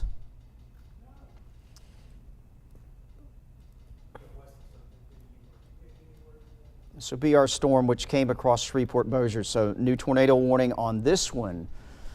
So for you folks here in North Bossier, outside of Plain Dealing to Cotton Valley to Shongaloo, northern Bossier and Webster Parish, tornado warning now for you. Let's take a look at this storm. Again, the storm there heading into southwest Shreveport. A report that a tornado did touch down but had since lifted. But tornado warnings are out. Let's take you here into, and this is what we're tracking out of Bossier Parish. Going to be in the vicinity here near Cotton Valley, near Sarepta. This is where we're seeing the circulation showing up. This is Louisiana Highway 2 there, Bossier Parish. So if you're in Cotton Valley to Sarepta, need you to be headed to your tornado shelter. Let me track this out. So from near Cotton Valley, Sarepta, we'll go to Shongaloo. Sarepta, this is going to be moving through in the next few minutes. Shongaloo 510, possibility that maybe we're seeing a new tornado developing with this storm, northern parts of Bossier Parish. So once again, multiple storms.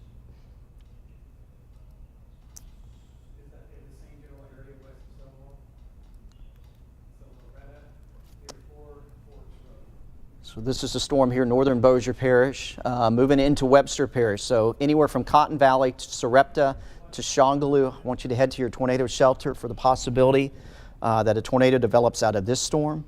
So this is a new tornado warning. Let me run down them all.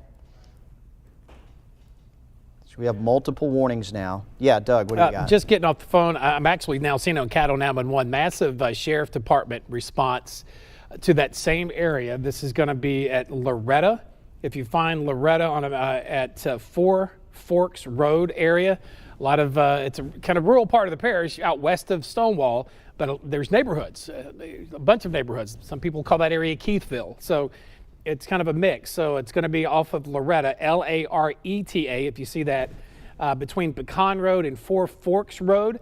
It's well over 15 sheriff units are on that scene now. So it's a very, there are some heavily populated neighborhoods there, and they are responding in massive numbers right now to that general area where that rotation just passed through a short time ago. Okay, yeah, and this is where the storm tracker that was out there said a tornado crossed 169 there in southern parts of Caddo Parish, southwest of Shreveport, and did report seeing debris falling out of the sky, but did say that that tornado did lift. Yeah, but apparently had a brief tornado touchdown there, southern parts of Caddo Parish, so that's where Doug, you're seeing the info. A lot of homes at Pecan Road, Laurie Ann Road. This is, if anybody's familiar with Keachai Marshall Road, it's going to be in that general area where it looks like it did cross. This is to the west of Keachai, southwest of the Spring Ridge area, for those that know that. So yeah, that's right on the money where that's happened. So there's a lot of homes. There is some little spotty neighborhoods in that area. So that is pretty significant sheriff response. 15 units now. It says assisting fire department. Okay. So that's what they are doing out there. So a large response to that area. And this does remain a tornado warned storm. Again, the storm spotter reported that the tornado lifted, but tornado warning continues here. That does include parts of Shreveport. Again, the south and southwest side of town. Right now, the storm probably moving here along LA 525, moving into southwest Shreveport. So I need you to be headed to your shelter here around Dorchester Circle, LA 525, and into southwest Shreveport for, again, the possibility that this storm may produce another tornado. Again, the tornado produced there along LA 169 a short time ago. The storm spotter that's following this storm said that the tornado did lift, but that doesn't mean that it is not capable of producing another tornado as it continues to move in to the greater Shreveport area. Looks like the circulation showing up here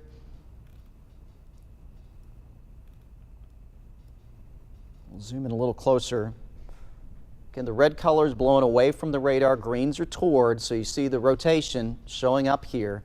Again, this is LA 525. It is moving over some neighborhoods here. Freedom's Way, looks like Keith Road, Keithville Spring. Okay, there's the Spring Ridge Road area. And so this is going to be tracking off to the northeast towards Hayward Drive, Smalley Road, Fontainebleau Road.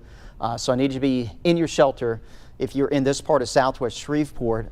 Again, nothing confirmed on the ground, but we do have a confirmed tornado that was produced by this same thunderstorm a short time ago. So we have to assume that another tornado could drop from this storm at any point in time.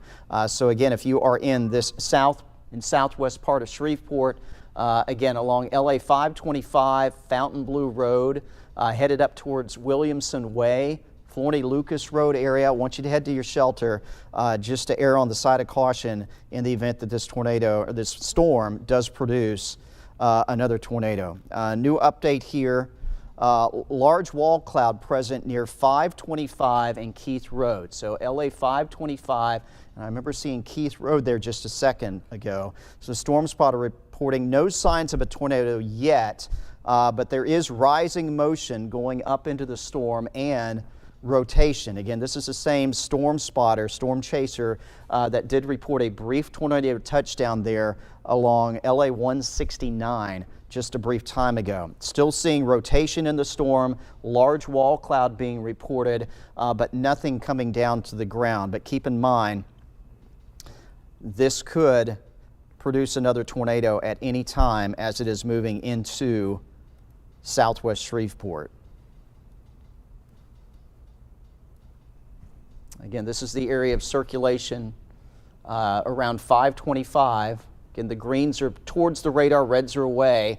And again, as we get close to the ground, sometimes the radar's information gets a little bit messy. This is the radar right up here at the intersection of 3132, 220, and I-20, so getting very close. Again, the latest Storm Spotter report, nothing on the ground. But picking up signs of rotation in this thunderstorm, and it is moving into southwest Shreveport right now. Again, 525 area, Mansfield Road area, out here towards Interport Drive, Walker Road, even over towards Florney Lucas. So I need you to be headed to your shelter. If you're in, we'll say the Southern Hills part of Shreveport, I want you to head to your shelter to be on the safe side. In fact, we're hearing some thunder and lightning rumbling outside of our studio right now as these storms are moving on through. Again, this is the storm tracking in to Shreveport. Did produce, it appears, a brief tornado touchdown just a short time ago, moving into, again, parts of South Shreveport. This is the 3132 loop going around town. Of course, a little bit beyond that, 526, that's the Burt Coons Industrial Loop. So if you are on the I-49 west side of I-49 here in this part of Shreveport, again between 3132 and the Burt Coons Industrial Loop, I need you to be headed to your tornado shelter for, again, the possibility that a tornado may touch down again out of this storm. We've already got a confirmed report from a storm spotter that is following this storm that it did produce a brief tornado just a short time ago. And you can see the tornado warning area that does include basically all of South Shreveport. Not quite down to the southern loop. Again, the most dangerous part of the storm is going to be in the vicinity here between the Burt Coons Industrial Loop and 3132, approaching Mansfield Road, and eventually it'll be crossing I-49. So again, in this part of South Shreveport and southwest Shreveport, need you to be headed to your shelter. The most dangerous part of this storm is probably now going to stay a little north of Florney Lucas Road. This will eventually be moving across southeast Shreveport, Kings Highway, Uri Drive area, again in the vicinity areas around 3132 Loop, up towards 70th Street. Again, I want you to be headed to your tornado shelter if you are in south now and southeast Shreveport for the possibility that this storm may produce another tornado. It appears that it did produce one a short time ago and has done some damage in the southern part of Caddo Parish back here along Louisiana 169. So again, south and southeast Shreveport now, probably got the alert on your phone. I need you to be headed to your tornado shelter for, again, the possibility we may get another tornado touchdown here across parts of the greater Shreveport area with yet another rotating storm moving on through. We do continue with some other warnings here. Primary one is now into southern parts of Shelby County, Texas, with the possibility of a tornado with that storm as well, just outside of Shelbyville. I think our greatest threat right now for another tornado there in South Shreveport, and again monitoring still here into Webster Parish from Cotton Valley to Sarepta over towards Shongaloo. Tornado warnings continue for you as well for the possibility of a tornado within this storm. We are still seeing circulation out of this one showing up near Sarepta and moving off to the northeast. Likely it'll stay just a little north of you in Cotton Valley, but anywhere from Sarepta to Shongaloo, need you to be headed to your tornado shelter for, again, the possibility that we could get a tornado out of this particular storm as well. Okay, looks like a new tornado warning for the storm near Shelbyville, which is going to include parts of DeSoto Parish, including the city of Mansfield. So a new tornado warning now. This is for the storm I just mentioned near Shelbyville. It is going to be coming into parts of DeSoto, Sabine Parish, moving through Shelby County, Texas right now. That one goes until 5:45. Again, possibility of another tornado developing here in this part of the Arklatex.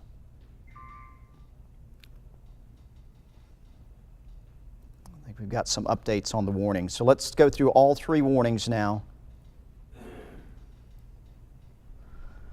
Got a warning here for Webster Parish. We've got a warning for parts of Caddo-Bossier Parish, including South and Southeast Shreveport.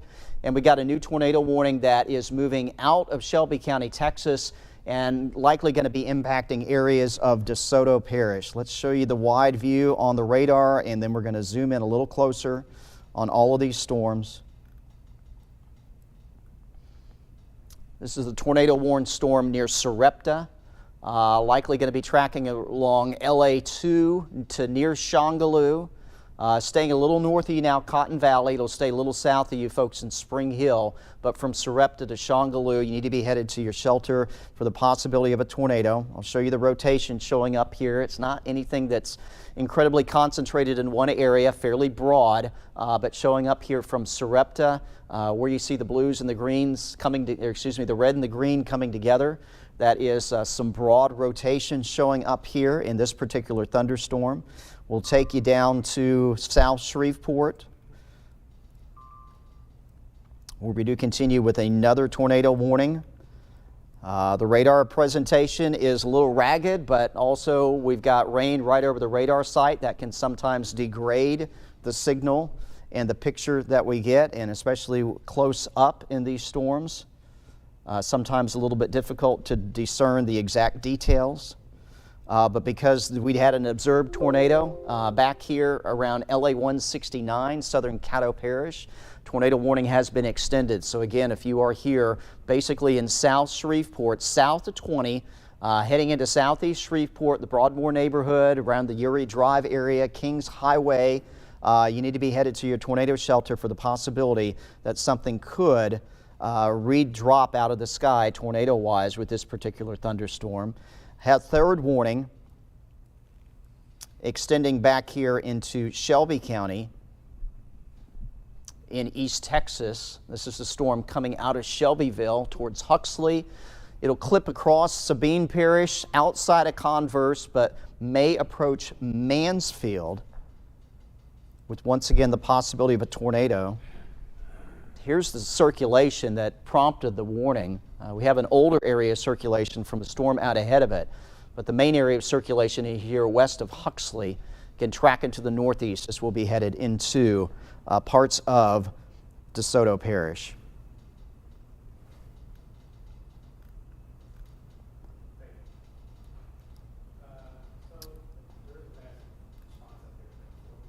Let me reset the view here. Again, run down the watch that we have going on. This is your tornado watch. They have canceled some of the watch, as I thought they probably would here. So severe weather threat is over. We'll say from Carthage northward through East Texas, McCurtain County, Oklahoma, the threat's over. Texarkana, the threat of severe weather is over.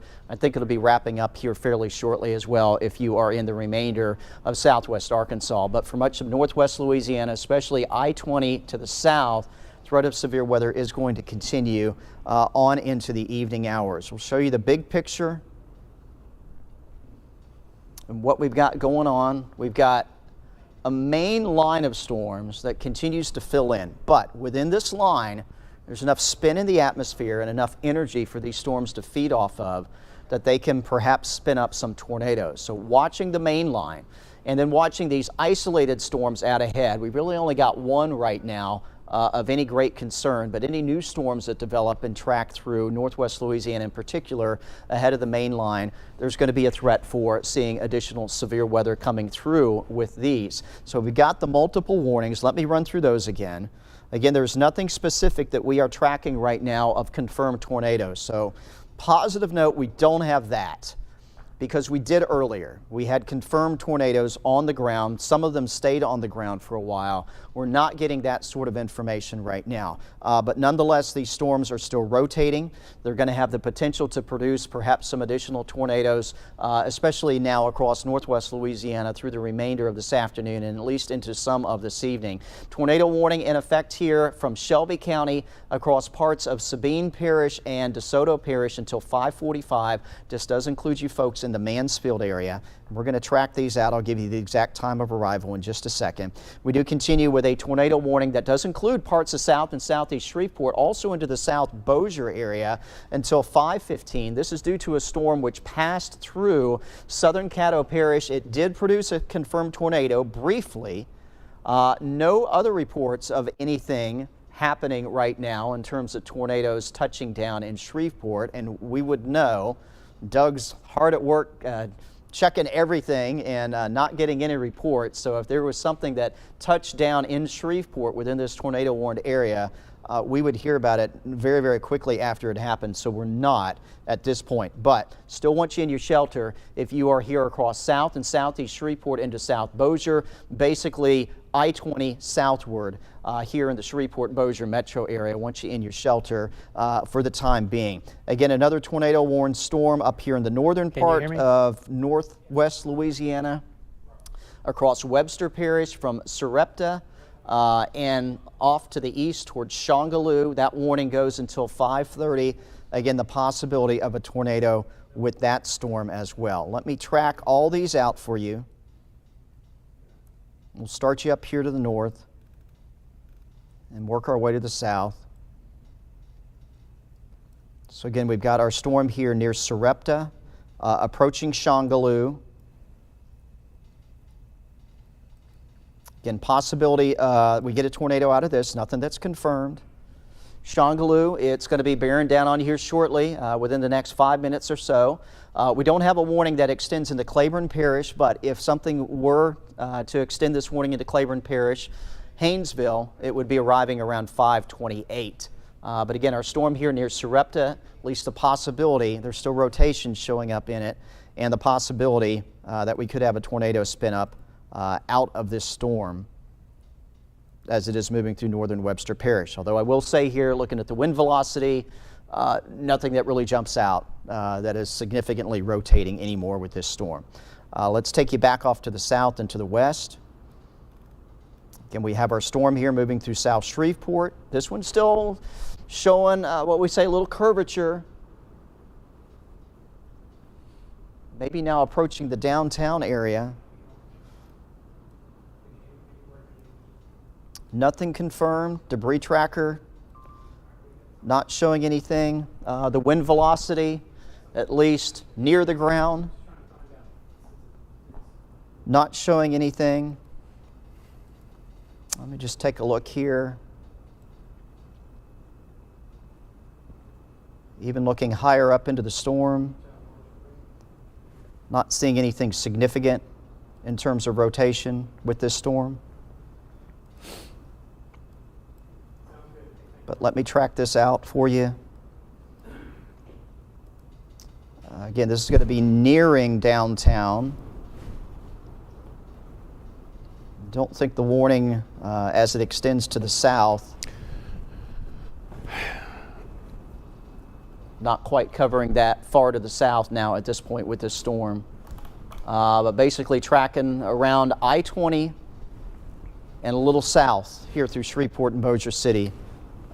If this storm is going to produce a tornado, I think that is where it would happen. Hey, Jeff, getting word on that situation at the Four Forks area west of Stonewall, significant damage, multiple homes hit. We've got homes, I'm being told, some homes possibly destroyed, others with significant damage, power lines, power poles down. In fact, they have just sent out SWEPCO to disconnect meters. And when I was talking to a representative with the sheriff's office, well, actually Homeland Security again, I've been keeping in touch with him. That's typically a red flag that you've got significant damage when they say, like, just kill the power to the whole area because they've got a lot of work to do and don't want anyone coming in contact with any live wires. So again, this is that area, Keachai Marshall Road, where we at least know it had a brief touchdown, near Four Forks Road, the LA 169 basically, where it hit that neighborhood, where the initial call went out on Loretta Street, which kind of dead ends right into 169. And you know, one of the storm chasers out there said they saw debris. I believe you described it to you as what, 2x4s? 4x8. 4x8 pieces of plywood. Plywood falling out of the sky, very indicative of perhaps pieces of roof coming back down. So again, we've got a crew that's en route. Multiple homes, significant damage, power lines, power poles down. Pretty serious situation. No word of any injuries, but pretty serious situation there in the Four Forks area off LA 169. Okay. And real quickly on the storm that is in the warned storm that is in the south of Shreveport, the National Weather Service is not going to be reissuing a warning on that, so they're going to allow that to expire according to what they are saying as of a couple of minutes ago. So we're not going to see, and we are starting to see from our spotters, manufactured mobile homes completely destroyed on Pecan Road, just northwest of Four Forks, which goes right in line with what Doug was saying with regards to significant damage near the in Four Forks or northwest of Four Forks near full of cemetery, forest mowed down there as well, according to some storm chasers out there, and what Doug is hearing, a very serious situation in that particular portion of Caddo Parish. But as I was saying earlier, the storm, they just canceled it. I just watched them cancel it, or at least it just expired, the south of Shreveport storm. Okay, yeah, that was set to expire at 5:15, so they allowed that one to expire. So it looks like the threat has ended in Shreveport and Bossier. Again, we were not really seeing anything too ominous. The tornado warning for Webster Parish has also been canceled. So let me run down a couple things here. I want to show you the storm tracks, and this often helps us determine exactly where everything went through. This was our storm from earlier that did produce tornadoes in Panola County back in East Texas, the one that came through North Shreveport. Still, had some strong wind perhaps with it, and that is a storm which also prompted a warning into Webster Parish. But notice here towards the tail end, we kind of lose the wind shear. So I think that's why that warning was canceled. Similar story for the storm that came through southern parts of Caddo Parish. It was fairly robust on the wind shear here where it developed near Gary City, tracked into Caddo Parish, again around LA 169. Looks like it produced a tornado there, again based on the damage report, but then as it moved in to south and southwest Shreveport, again, kind of lost the wind shear, kind of lost its intensity. But we are continuing to monitor storms coming out of Shelby County in Texas. In fact, I think we only have one active tornado warning right now. This does include parts of Shelby County, Texas, and also DeSoto Parish, perhaps tracking towards the Mansfield area. So want to kind of regroup here and take a look at this particular storm. And keep in mind, the storm coming into Mansfield right now and the one back here towards Huxley, at one point in time, both of these were tornado warned. Now the only one that is near Huxley, but I just checked here, and we are still seeing some rotation out of some of these other cells moving through DeSoto Parish. So let's take a look here. A couple areas of rotation, one north of Huxley, and we are seeing a broader area rotation showing up here southwest of Mansfield as we have not one individual storm, but it appears actually 3 storms that are moving into DeSoto Parish. You can pick out the individual storms, one over Mansfield right now, another to the southwest. There is rotation with this, and the storm near Huxley back in Shelby County, Texas, there is rotation with this storm as well. So these tornado-warned storms moving into DeSoto Parish, but the one that's actually prompted the warning is the one back towards Huxley. But we're going to have to watch the other one here southwest of Mansfield as well, as again there is some rotation associated with that. Now I will say the rotation on this part of the storm, on this particular storm southwest of Mansfield, again it's fairly broad. I'll talk about that a lot, whether the rotation is concentrated in a small area or kind of spread out over a larger area. This is kind of spread out over a larger area, and I will say here in Shelby County, our circulation that we have north of Huxley has also appeared to have broadened a little bit. It's not quite as well defined and concentrated in a small area. So hopefully that means with both of these storms, maybe the tornado potential is somewhat limited as they move on through. But I am going to go ahead and track the storm north of Huxley. We're going to show you where it is headed.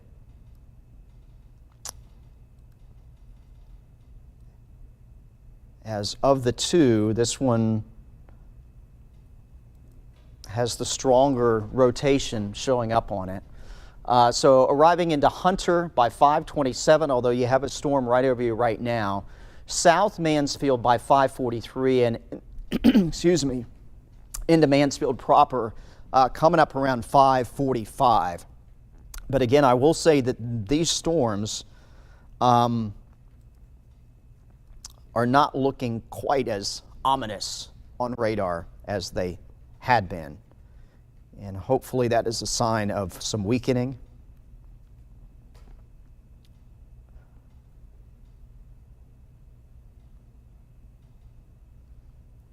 And just checking here, we're in contact with the Weather Service, just trying to run through some of the information here. Still talking a lot about the 169 area there in Caddo Parish. And Doug, do you know if we have someone headed in that direction? We do have photojournalist Scott Pace headed there. There's no direct route, probably south 171, hook a right at Stonewall, or perhaps you can go out the Greenwood way and head south. So it's going to take probably at least 30 minutes to make it there. We are probably halfway there now.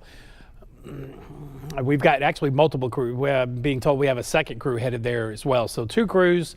And I'm looking on Google Maps, and it's not a really tight-knit neighborhood. It's not like, homes right next to the door with sidewalks. It's kind of spread out, maybe some farm homes, but a lot of trees. So that's the devil when it comes to tornadoes, when there are trees out there, and those trees can start falling every which way. And so that's part of what they're dealing with out there. Yeah, and even when you get a situation where maybe the tornado doesn't come all the way down to the ground, but if it can catch the tops of the trees, and it brings them down, and that can be a significant source of some damage as well. Yeah, Austin. And if you're able to get to a machine that can access Twitter, I did just retweet a picture from Brett Adair. He's a storm chaser, and the one that we've been discussing on the National Weather Service chat. I just retweeted a picture that he took of the tornado as it went through the Four Forks area, and this is in far southwestern Caddo Parish along and near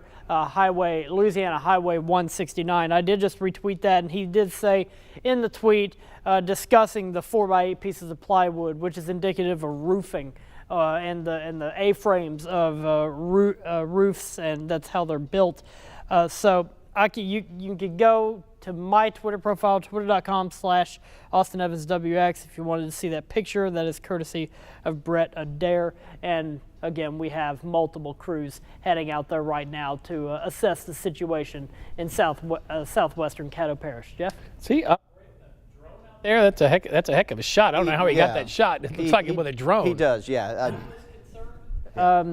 I'll drones retweet that as well. Drones and tornadoes usually don't. And I'll do the same. together. So go find us on Twitter. We'll retweet that for you, and you can I find it. do. The storm chaser's name, Brett Adair, normally focused around Alabama. That's kind of where he's where his home base is, but he tends to go anywhere where there are significant threats of severe weather, which happen to be in the Arklatex today. And yeah, he does do a lot of drone photography as well. So again, just retweeted that. Austin did as well.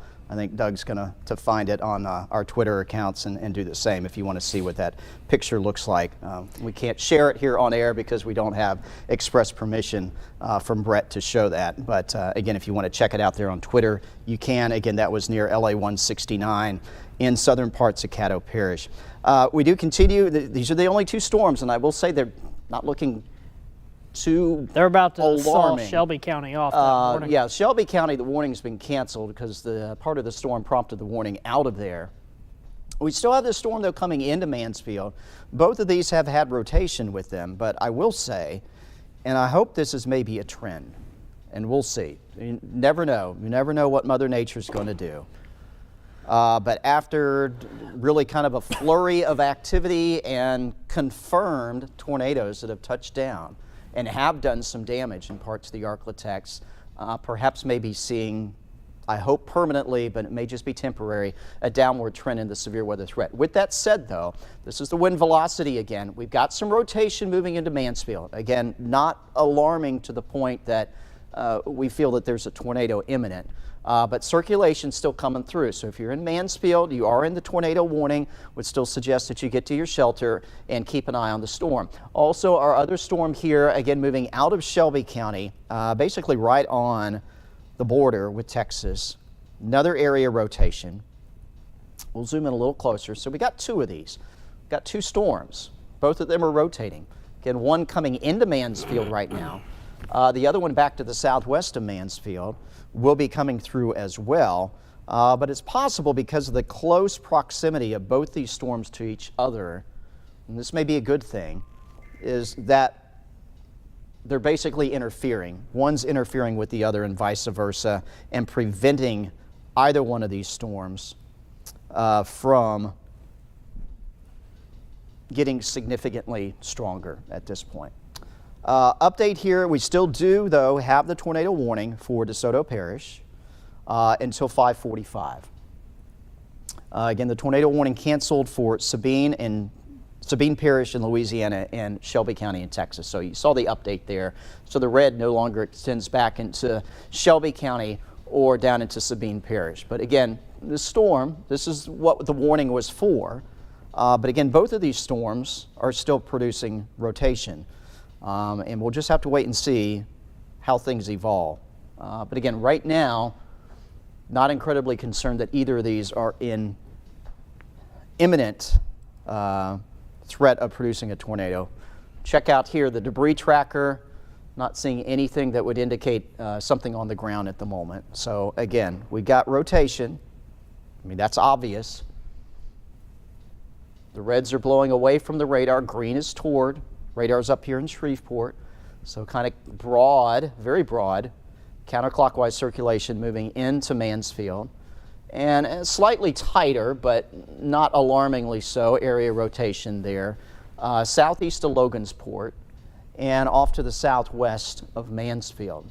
So this is probably less likely to produce a tornado. This one would be perhaps a little bit more likely, but neither would appear to be an imminent threat out of either of these storms. Let me take a look at the wind shear product, and actually the one to the north has generated a stronger wind shear signature, at least when this was last calculated a few minutes ago, compared to the storm here, which has now moved out of Shelby County and into DeSoto Parish. So we're going to keep a watch on both of these as they move through, but that is our only active warning.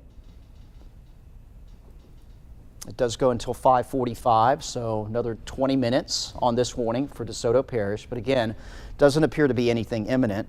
The storm chaser that we were talking about that was on the storm and did see the tornado there in southern Caddo Parish that has done some damage there, he actually mentioned that he is headed south now to intercept the storm heading into Mansfield.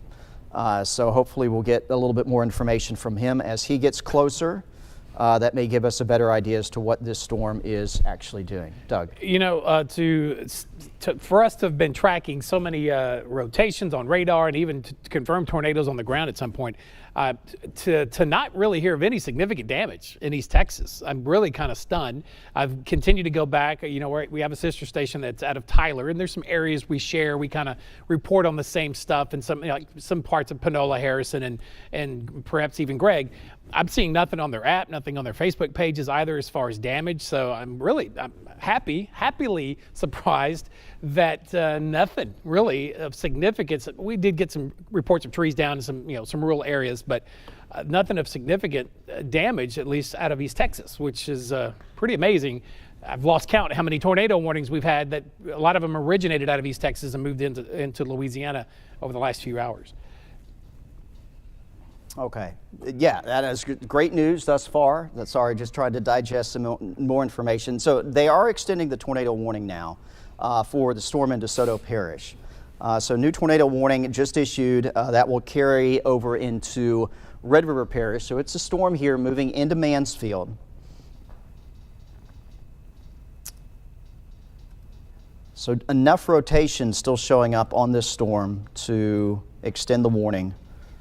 The original warning went until 5:45. New warning goes until 6, and it looks like the new warning is on the leading storm, the one that is moving into Mansfield right now, as opposed to the trailing storm, which is back there a little closer to the Texas border. So let me take a look here. As I mentioned, we have two storms, but like I said, I think they may be kind of interfering with each other.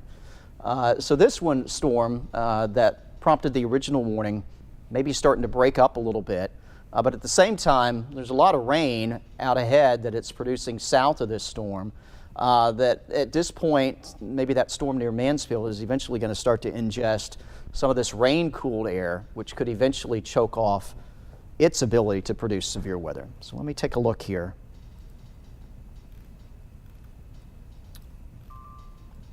Well, I don't know. Rotation appears to be strengthening here near Mansfield.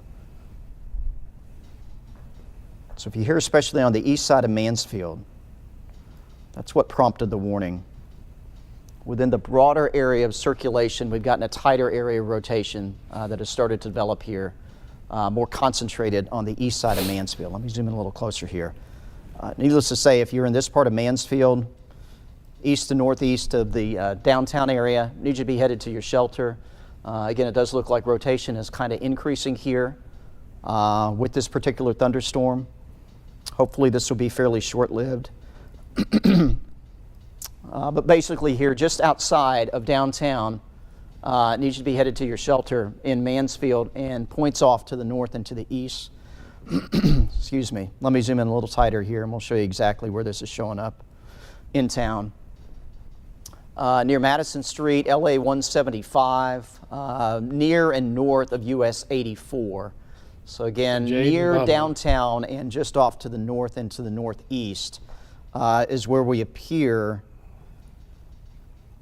to maybe have a tornado developing, perhaps right over town. Can we get it on? The tracker all right. is matching up. How soon you think? With the circulation, which is now kind of shifted northeast of town.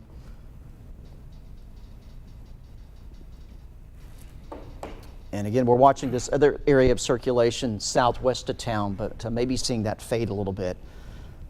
Let me get back up in here.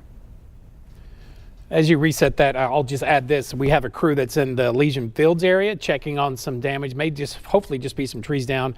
And we already have somebody on site there at the LA 169 area, Four Forks Road.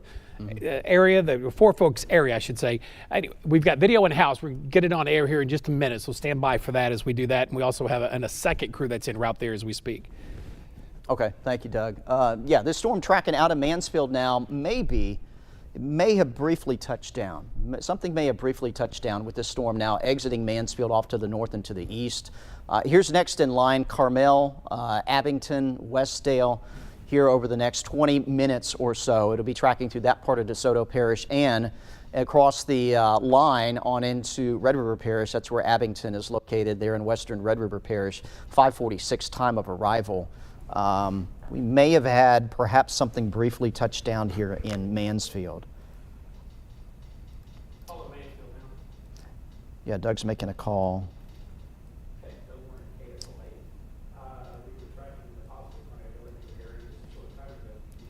Let me go back in time here. This is the debris tracker. And this would have only been maybe very briefly.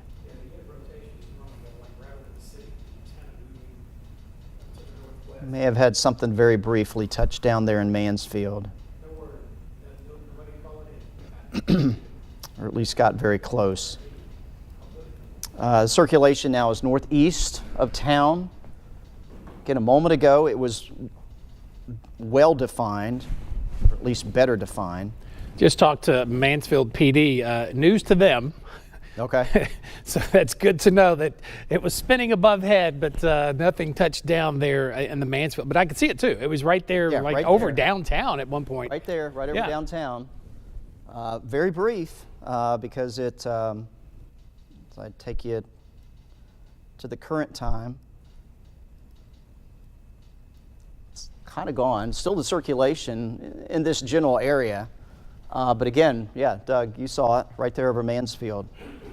Maybe something very, very brief, perhaps. But this is tracking towards Interstate 49 right now. Right here along LA 509 outside of Mansfield. So it's probably going to be tracking close to LA 509 where that intersects with I-49. But again, not, whatever was there was very brief. Yeah, there you see right over Mansfield, looking at the wind shear from a few moments ago. So we may have to check back and see if something did, in fact, touch down right there. There you see the track kind of increased right over Mansfield and then has since decreased as it's moved away.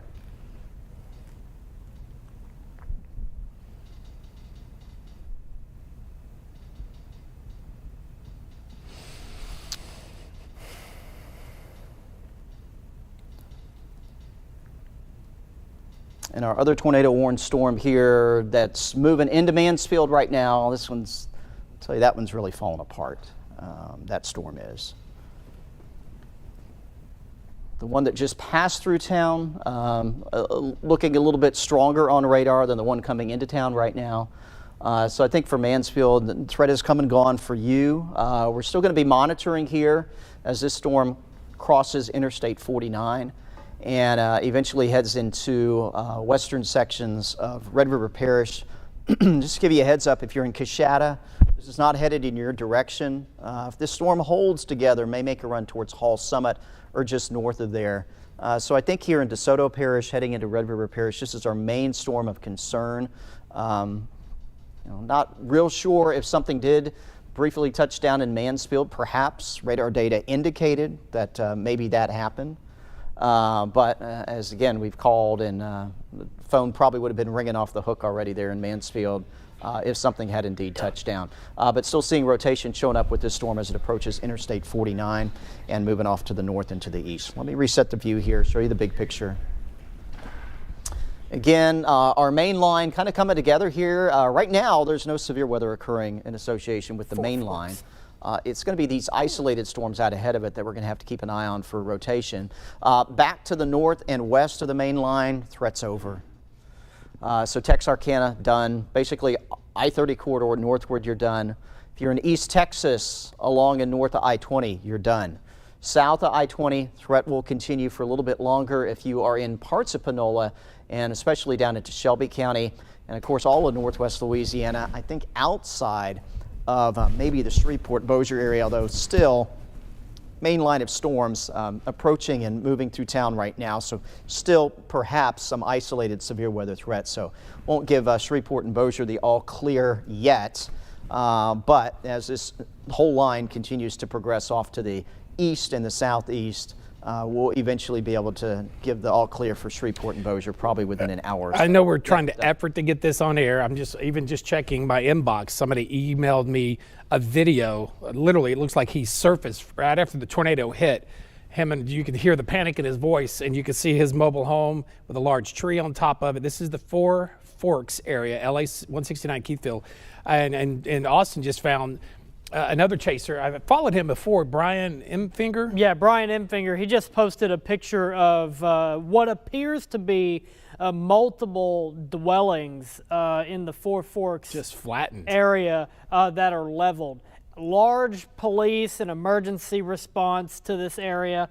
I don't know what was used to take the picture. Looks like another drone, perhaps. But I did retweet it on twitter.com/AustinEvansWX, so you'd be able to find it there, along with another picture that I saw that I thought was worth retweeting. But yeah, something happened here.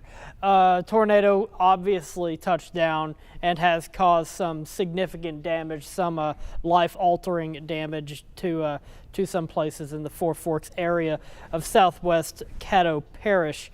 I'm still trolling through Twitter to find anything else that is topical, but that is the updates from the Four Forks area. Large response there with a lot of damage in that particular portion of Caddo Parish as that tornado did touch down there. That's the storm that eventually got pretty close to Blanchard, North Shreveport, but by the time it got to there, it fizzled, thankfully. But some other areas were not quite as lucky. I was going to say, he's a trusted storm chaser. I've followed him for years, so anything he puts out is legit. In fact, you may remember the video, that incredible video out of Texas a year or so ago, where the pickup truck was on the highway spinning in a circle and the winds blew it across. If you remember that video, he's the one that captured that. So. And on the subject of video, I did retweet something else. I believe it was outside of Grapevine. I had to really look around in the video of someone commuting to work, a tornado passing in front of them on the roadway, which is a very scary situation. If you do want to see that video, there's some adult language in it, but you can find that on my Twitter as well. So those are the updates on my end and on Doug's. Jeff? All right, yeah, thank you, both of y'all. Update here, most of the rotation to DeSoto Parish has gone away. But the warning is going to be allowed to continue in the event that the rotation wraps back up in that storm. So let's kind of show you the big picture again, as we were talking about a moment ago. Line of storms coming through the Arklatex right now, perhaps some limited severe weather potential along the main line. Most of what we've seen severe weather-wise has been occurring with the storms that have been developing out ahead of the main line. Those are the ones that have been spinning the most. Right now, though, only one that we're tracking, and again, the rotation with it appears to be decreasing, but still there, somewhat. Not well defined. Weather Service says also decreasing rotation with the storm here. Now outside of Mansfield, working its way towards Interstate 49. But they're going to allow the warning to continue for a little while longer in case the storm maybe starts to spin back up. Still has that look with the rotation there. Again, you look for the southwest flank of the storm and kind of a little bit of appendage, a hook developing here, a little curvature, and that's an indication of rotation kind of pulling the rain around. Our tornado warning here for the other storm moving into Mansfield, I think they're just going to let that one ride until it expires at 5:45. The other warning here for the storm outside of Mansfield heading into Red River Parish, that one runs until 6 o'clock this evening. But again, all indications are right now that the tornado threat diminishing with that. So we are again focusing on areas of damage that are coming on into us, where we've got our crews headed, where we've heard about damage here in the Arklatex, and to get the latest information about that. Again, I saw the picture there out of South Caddo Parish, and yeah, the shot there does look like some significant damage. The report, I believe, from the storm chaser, he mentioned that it was a lot of, I think he said manufactured homes. Well, the one video that I received was of a mobile home. Okay. Yeah, a manufactured home. Some of that one from the picture from Brian didn't strike me as such. I mean, it's not clear. It looked like it was raining. It's getting dark, obviously, when that picture was taken. But regardless, whatever was there is no longer in any shape or form that it once was before that tornado came through. It appears they could be either mobile or manufactured homes. That is what Brett said on National Weather Service chat earlier. But we'll get a better picture of it once the sun rises in the morning. But regardless, there's a lot of damage, and it appears that at least some homes were damaged beyond repair just from what we're seeing. This is also why we emphasize safety, especially if you live in a mobile or manufactured home.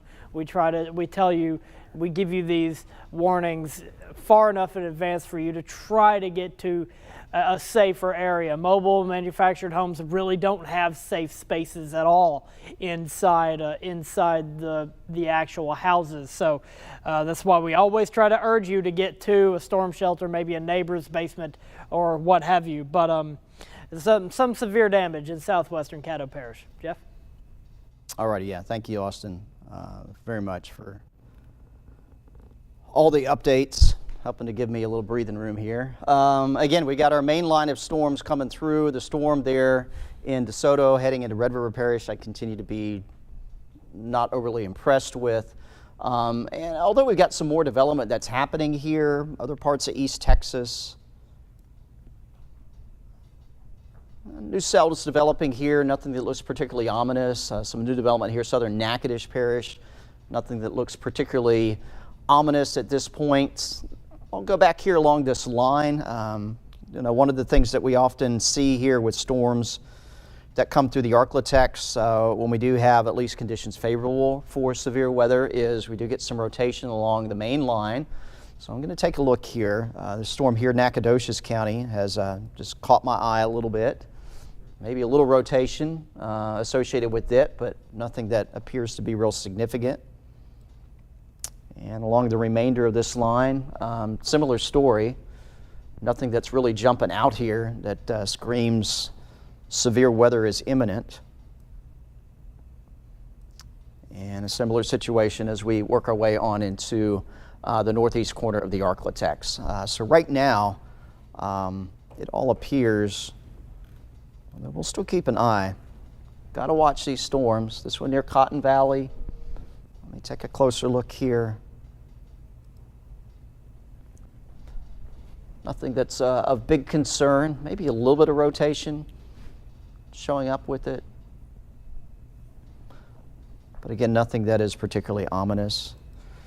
Check out the wind shear product. That's also something that can alert us to areas of storms that we need to take a closer look at. And again, just not seeing anything. You notice right in southwestern Shreveport there, that just small area of that wind shear popping up.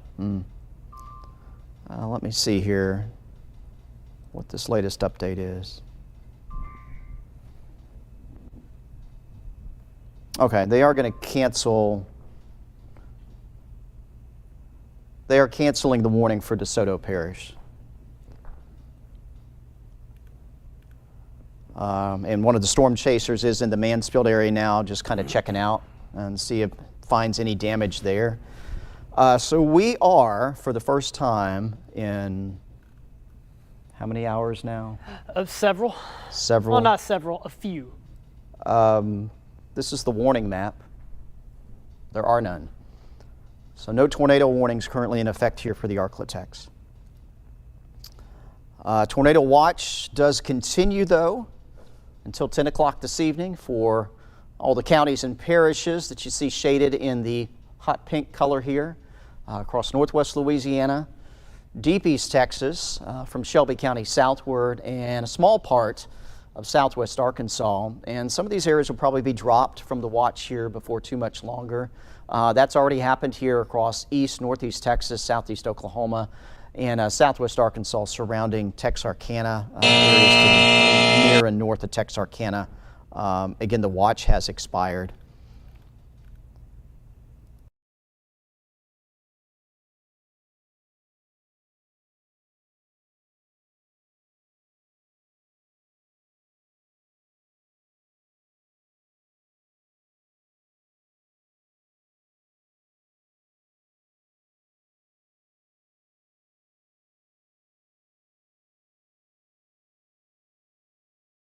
certain that the main line will continue to progress through, and we may get some more isolated development ahead of the main line.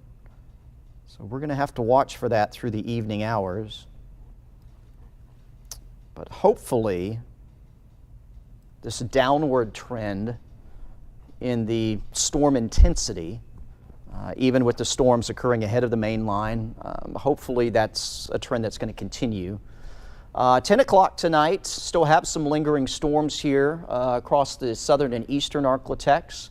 None that look particularly alarming, at least according to Future Track. And certainly by midnight tonight, we're going to be all clear of any storm activity across the Arklatex. So things look like they may wind down a little bit through the evening hours.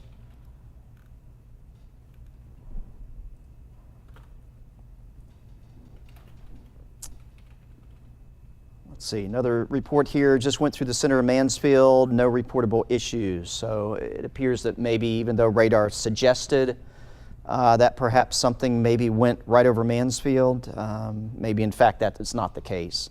As at least initial reports here that no signs of any damage there in Mansfield proper. So at this point, we're just gonna kind of hang, and unless we get some additional warnings, just to let the folks in the booth know that we'll roll into our 6 o'clock newscast here in just a little bit. But also, if you want to give me any guidance, if you want to take a short break before we do that, let me know that. Yeah, let's do that. Again, there are no active warnings right now. So all the tornado warnings are gone for the time being. There's nothing imminent right now that appears to be spinning and may prompt any additional warnings. But again, we are not through with storms quite yet, and they're going to continue to roll on through. We are going to take a quick break to catch our breath and enjoy the fact that there are no active tornado situations ongoing right now. But of course, we will be back in just a few minutes, heading into our 6 o'clock newscast. We're going to have the latest details on the weather situation, hopefully have some information about the damage there in southern parts of Caddo Parish as well. But again, taking a short break, we will be back in just a few minutes. From KSLA News 12, this And is I'm a emailing, First Alert weather texting. Can I? Create something entirely new. Our Dell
Its way up just west of Highway 165. It's currently located between Longleaf and Forest Hill.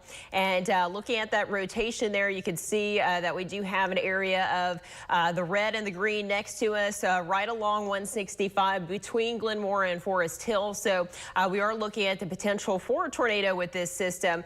So again, this is going to go until 6:45. Going to pull the radar up and show you the watch box. Glenmora is in the watch box, but this is on the north side of Glenmora. So if you're in that area, you would want to take cover. The rest of Glenmora would be fine. But again, Forest Hill really going to be the next area. And this is going to eventually be moving towards Woodworth and then possibly the metro area. So we have a severe thunderstorm capable of producing a tornado. It is moving to the northeast at 40 miles per hour. And again, this is for radar indicated rotation. This will be near LeCount as well by 6:25. And we've been watching this area here. There's been several other areas that we've been watching on and off here throughout the afternoon. So again, this is a tornado warning for Rapides Parish, and this will go until 6:45. That will be crossing again. Let's check out this other road. We've got Highway 165, and as we zoom in, we have Highway 112 as well, and East Johnson Road, Perkins Road. Those would be some of the roads here that are just to the west of 165, and they are going to be in the path of this potential tornado. So again, this is currently located right over Wills Gunter Road. Circulation coming up very quickly on that. Bell Road would be another area here in Rapides Parish. The town of Forest Hill is going to be likely in the path of this, especially if you live west of 165. And again, this is going to be pushing into Rapides. It has a pretty defined signature at this point. And you can see we do have a rotation signature as indicated, or velocity signature, which indicates that rotation coming up on Forest Hill. And again, you see the red and the green next to each other. So we are looking at the potential for a tornado with this, and just going to keep it on the radar here as we continue to track this storm. This is moving northeast at 40 miles per hour. So again, Forest Hill, Woodworth are going to be some of those areas, and we're trying to get the crawl system running for you so you can see that latest information. Having some technical difficulties there, but again, this goes till 6:45, and it is moving to the northeast at 40 miles per hour. So we're going to put out our tracker here and time it out a little bit better as we look at that northeast movement at 40 miles per hour. So what we would be looking at is this area right in here, and may have to zoom out a little bit. Going to redo that and zoom out a little bit again, but primarily Forest Hill, you are going to be the area here most affected in the next several minutes. Woodworth, go ahead and stay with us as we could see your area also affected here in the next few minutes. And once I get a time on this, going to give us a little bit better idea here of what we're looking at as far as the time. But it's coming up on 165 and near the Forest Hill area. This is a tornado warning, and this is going to go until 6:45. And again, we're looking at radar indicated rotation with this system coming up on Forest Hill really in the next couple of minutes. Woodworth here in the next 10 to 15 minutes. LeCount here in the next 15 minutes as well. Near South Rapides Academy in the next 15 minutes, and then coming up on LSUA in the next 20 to 25 minutes or so. So this is an ongoing tornado warning here for the Forest Hill area in Rapides Parish. Again, Glenmora was in that warning box when this was initially issued, but that storm is to the northeast of Glenmora now. So Forest Hill, Woodworth, and LeCount, but particularly Forest Hill and Woodworth at this time, and then potentially South Alexandria here if we could continue to see this system move on. So I'm going to put it into motion here and slow it down a little bit so you can see what we're looking at. This was a storm that pushed into the southern portion of the parish, and that was we started to see some rotation with that. We've seen the tornado warning issued, and we do have a tornado watch, of course, continuing until 10. And it looks like they just added Avoyelles Parish into that tornado watch until 10 o'clock as well. So this storm does have the potential to produce a tornado. We do see some radar indicated rotation. Looks like it's wrapping in on itself a little bit here, but certainly if you are in the Forest Hill area, the Woodworth area, definitely want to take cover. Go to your safe place. Stay away from windows and doors if possible, and you do not want to travel until this warning is over. We have this ongoing until 6:45. The current time is 6:20, so we have quite a while. This is currently coming up on the intersection of 115 and this road is 112, 165, and 112. It's really right over that crossroads right now. So if you live near 165 and 112, certainly want to take cover. Out ahead of that, I'm going to check out some of these other smaller roads. We do have Smith Road out ahead of that as well, Squires Road. We also have Meat Road and Booker Fowler Road. These are some of the roads in South Rapides Parish. Again, especially if you live on or along that 165 corridor in Southern Rapides Parish, you're going to want to take cover as well until the storm passes. Some heavy rain with this storm, and certainly have the possibility of a tornado with this system. Let's check out the lightning as well. We do have actually not a lot of lightning being reported on our system with this, but certainly some torrential rainfall out ahead of this. So if there were a tornado with this storm, you likely wouldn't be able to see it very well with that heavy rain out ahead of this system. And we'll put this into motion. It is moving to the northeast here at 40 miles per hour. We're going to time it out and track it again for you. And see where it is headed. And 40 miles in 1 hour. We're looking at Woodworth here in the next 5 minutes or so. LeCounte again in the next 10 to 15 minutes. Near Inglewood Plantation in the next 17 minutes. So it would be coming up on South Alexandria at that point if we continue to see this warning going on into the metro area. But at this time, again, it's right on top of Forest Hill, Woodworth, and LeCounte, the next two areas here. If you're in one of those areas, you want to go ahead and refrain from traveling here and stay in your safe place. This is the only tornado warning we have at this time. We have seen a few other tornado warnings through Natchitoches and Sabine Parish. And looking at this, looks like the signature has weakened some, which is good news. But checking in on that velocity, we do still see some rotation. You can see where you have the green and the red next to each other, and that really just started coming together just to the south of Glenmore. We saw the warning issued here as it pushed right through Glenmore. So this is going to go until 6:45. So we have several more minutes on this tornado warning. And it looks like our cross system is working. Thank you, Barrett.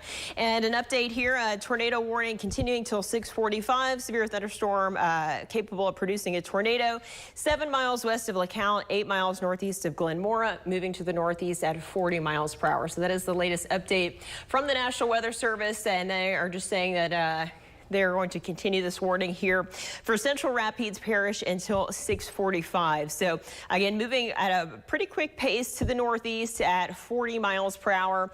And that is going to be coming up on Woodworth here shortly. And we'll see exactly where the storm is. Pretty much right on top of Woodworth, about to push into Woodworth. Woodworth certainly experiencing the torrential rainfall at this point. It is just, the cell is located almost exactly over 165. So if you live on a Meat Road, some of those other roads, Squires Road, going to check on some of those other roads out ahead of it. As we zoom in, that one doesn't have a name. Wiggins Road, Harris Road, those are some of the other communities immediately off of 165. We have Bayou Clear Road as well. You'll be in the path.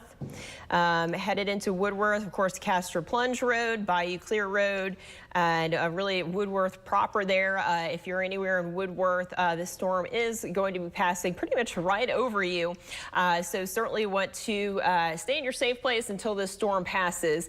And we continue to see the tornado warning. It has not been issued for the city of Alexandria just yet. We'll see if this continues on and holds together as it approaches the metro area, but we may certainly see that affect the metro area here in the next several minutes. So if you're just joining in, we do have a tornado warning continuing for Rapides Parish. It's a storm that is pretty much riding 165 as it pushes northeast.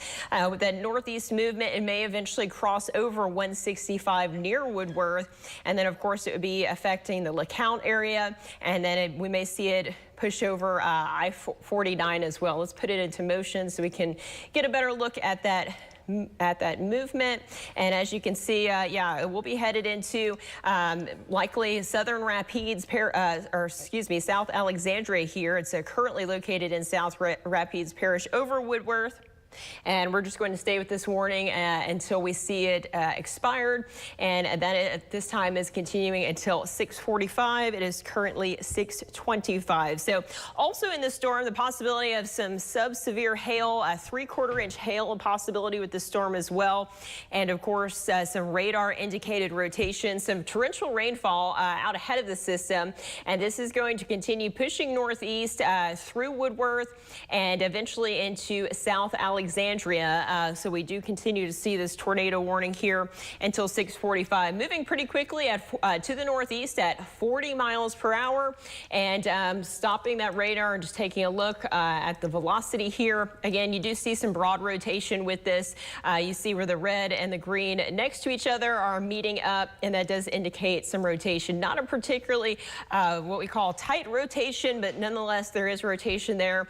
So you should definitely stay in your safe place for until the storm passes here, and we definitely have the potential to see a tornado with this system. We've had other tornado warnings today in Sabine and Natchitoches Parish as well, and then of course numerous ongoing tornadoes are in and around the Shreveport area.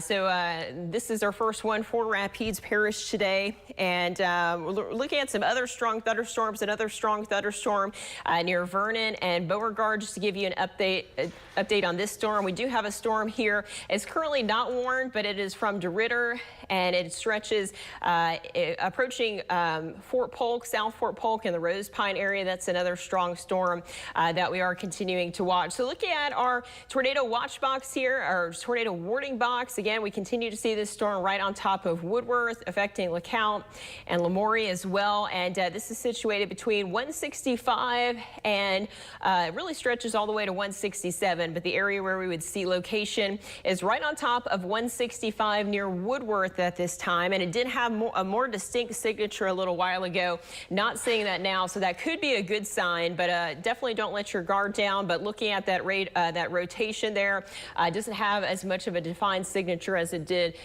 very briefly.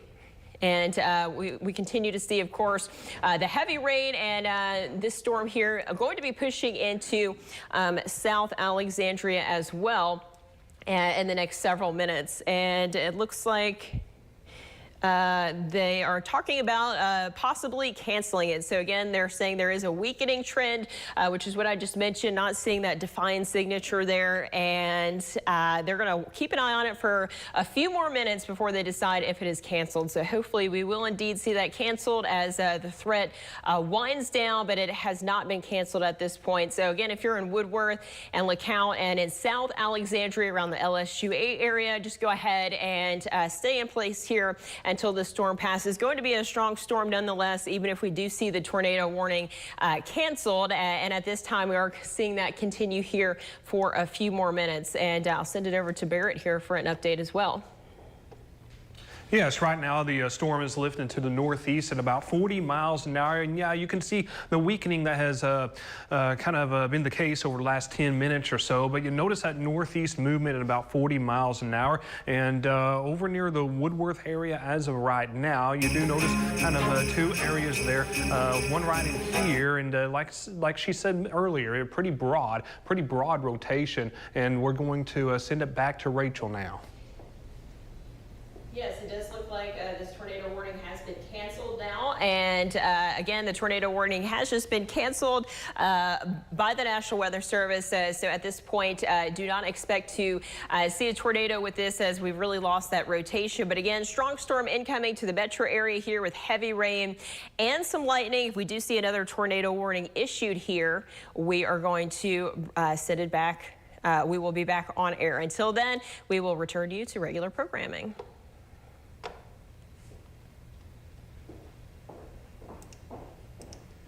Is your own. That's why at the Knoll Law Firm, we work hard to bring justice.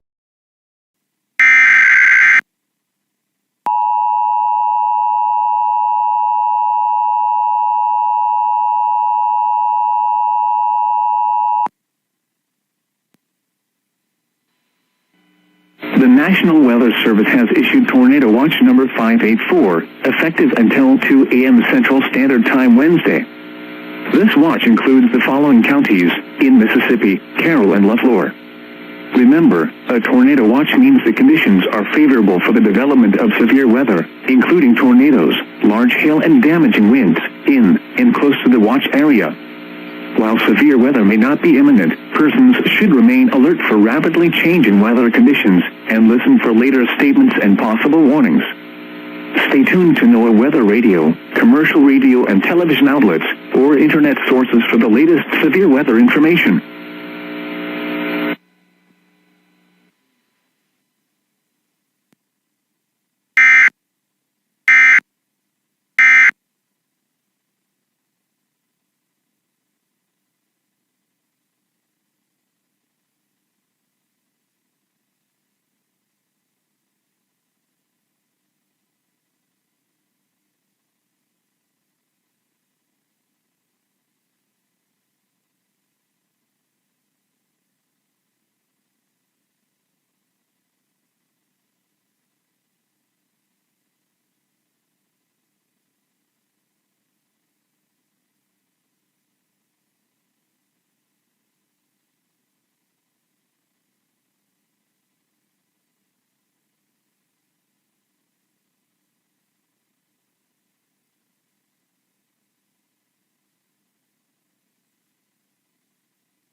National Weather Service has issued Tornado Watch number 584, effective until 2 a.m. Central Standard Time Wednesday. This watch includes the following county: Holmes, Mississippi. Remember, a tornado watch means the conditions are favorable for the development of severe weather, including tornadoes, large hail and damaging winds, in and close to the watch area. While severe weather may not be imminent, persons should remain alert for rapidly changing weather conditions and listen for later statements and possible warnings. Stay tuned to NOAA Weather Radio, commercial radio and television outlets, or internet sources for the latest severe weather information.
The National Weather Service in Shreveport has issued a tornado warning for central Union County until 8:15 p.m. Central Standard Time. At 7:35 p.m. Central Standard Time, a severe thunderstorm capable of producing a tornado was located 8 miles southwest of Urbana, or 10 miles east of Junction City, moving northeast at 45 miles per hour. Hazard, tornado. Source, radar indicated rotation. Impact, flying debris will be dangerous to those caught without shelter. Mobile homes will be damaged or destroyed. Damage to roofs, windows, and vehicles will occur. Tree damage is likely. This dangerous storm will be near, strong, Urbana and Lawson around 7:50 p.m. Central Standard Time. Other locations impacted by this tornadic thunderstorm include Hillsborough, Pigeon Hill, and New London. Take cover now. Move to a basement or an interior room on the lowest floor of a sturdy building. Avoid windows. If you are outdoors, in a mobile home, or in a vehicle, move to the closest substantial shelter and protect yourself from flying debris. Heavy rainfall may hide this tornado. Do not wait to see or hear the tornado. Take cover now. Tornadoes are extremely difficult to see and confirm at night. Do not wait to see or hear the tornado. Take cover now. Repeating, a tornado warning has been issued until 8:15 p.m. Central Standard Time for the following county: Union, Arkansas.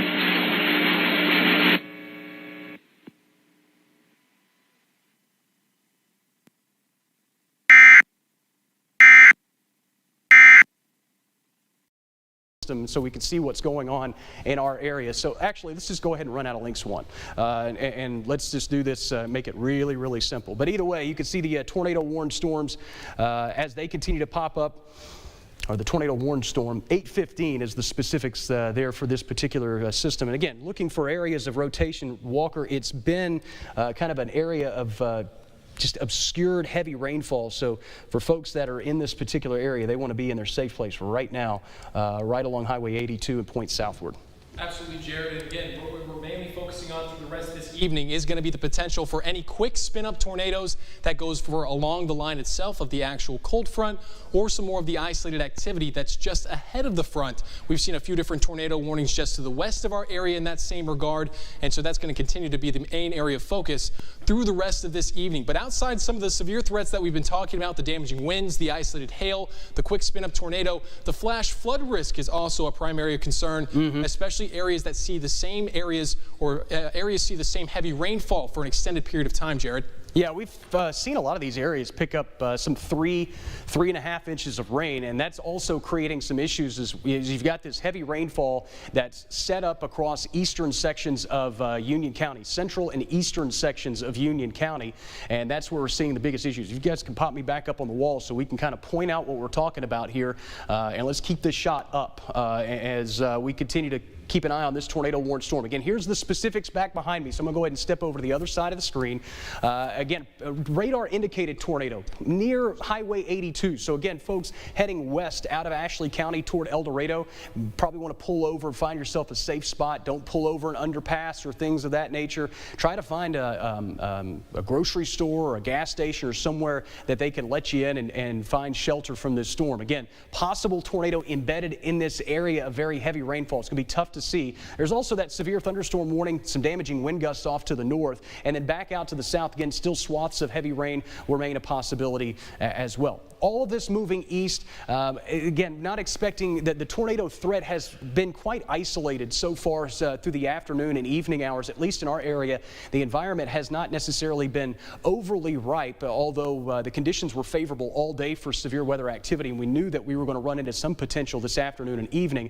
But so far, it's been rather slow and kind of hesitant to see a lot of widespread significant organization. So this is our first tornado warning evening. Again, a reminder that a tornado watch remains in effect effect for the western counties and parishes until 10, eastern counties and parishes until 2 a.m. So it's going to be a late night for you folks. May see the severe weather threat in before then, but the big focus is again going to be within this general cluster of storms for the possibility of some brief embedded tornadoes. Brief doesn't necessarily mean weak. It just means that they may not be on the ground for an extended period of time. Again, this is the only warning we have back out to the south and west. It's just heavy rainfall. There's not even any severe thunderstorm warnings back to the west. So it's really just these two warnings in southern Arkansas as this development continues eastward. If these tornado warnings expires or is canceled early, we will send you back to the programming as quickly as possible. I know it's season finale of The Voice tonight, and I know there's probably some frustrated folks in that regard. But again, with this particular storm impacting higher populated areas, central and eastern sections of Union County, El Dorado, you are not in this tornado warning. Junction City, you are not in this tornado warning.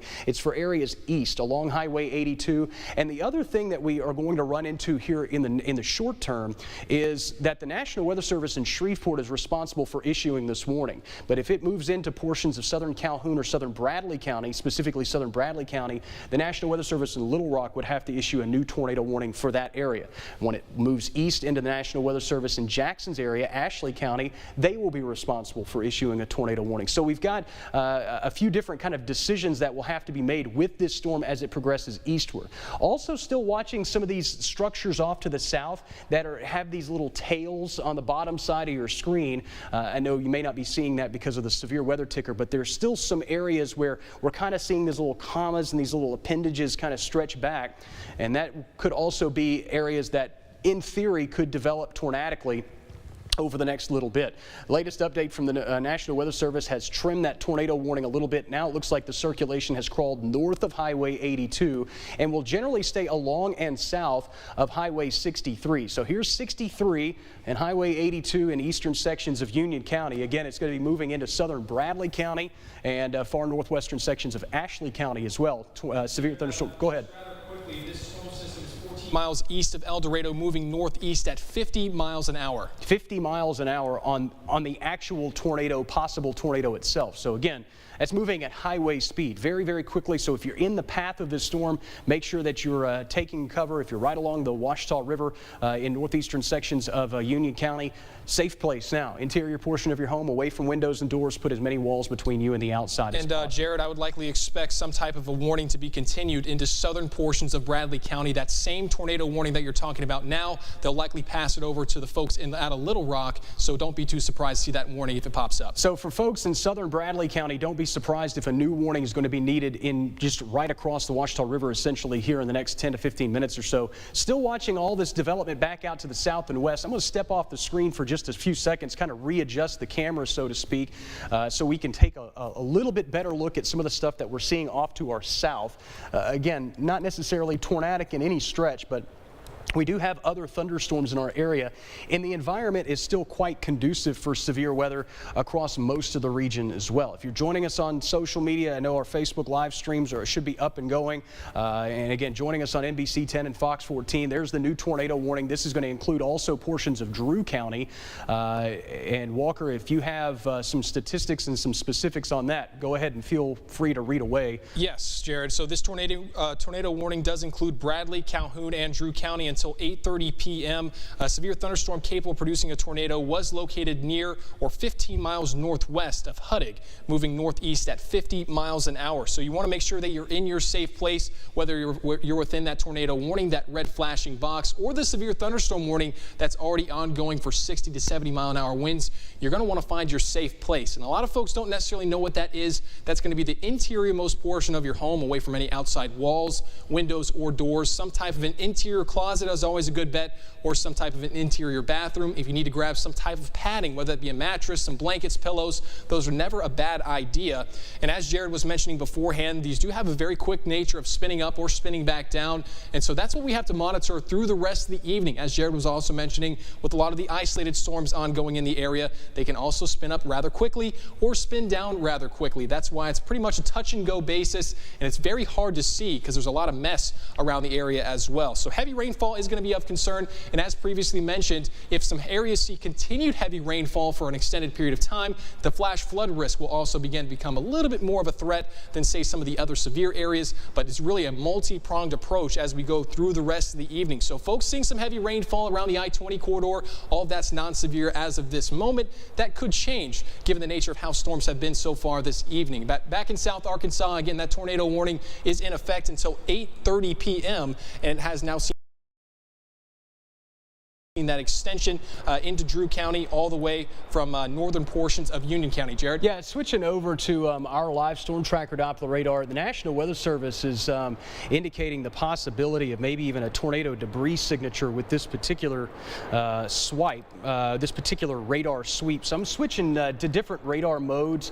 We're going to kind of get a closer look at what's going on here in eastern Union County. What that basically means is that the radar itself may be actually detecting debris. So again, just a quick, I don't want to go too in depth, but this area that we're circling here north of Highway 82 is basically just an area where the radar itself doesn't quite know what it's picking up in terms of signal.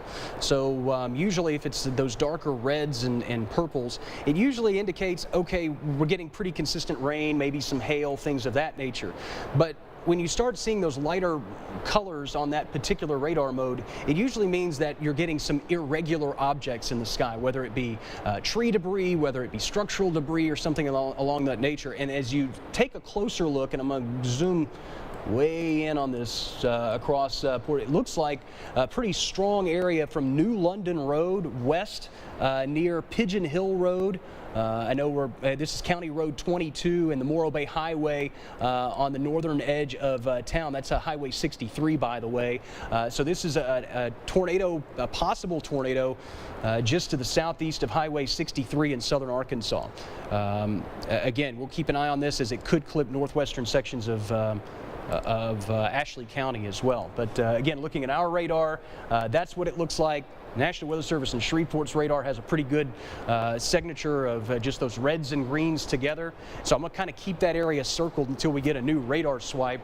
Starting to get some heavier rainfall here at the West Monroe studios. For those that are tuning in here in West Monroe, no severe warnings in effect. It's just some heavy rainfall at this point. But this is our possible tornado. Again, radar indicated at this point, but the National Weather Service is also keeping an eye on and maybe possibly being able to radar confirm this, meaning that there was a tornado on the ground or there is a tornado on the ground in this area. Again, right now, just radar indicated north of Highway 82. New tornado warning, as we mentioned, now in effect for portions of Drew and Bradley County. So again, unfortunately, we're going to be on the air with you for at least a little bit.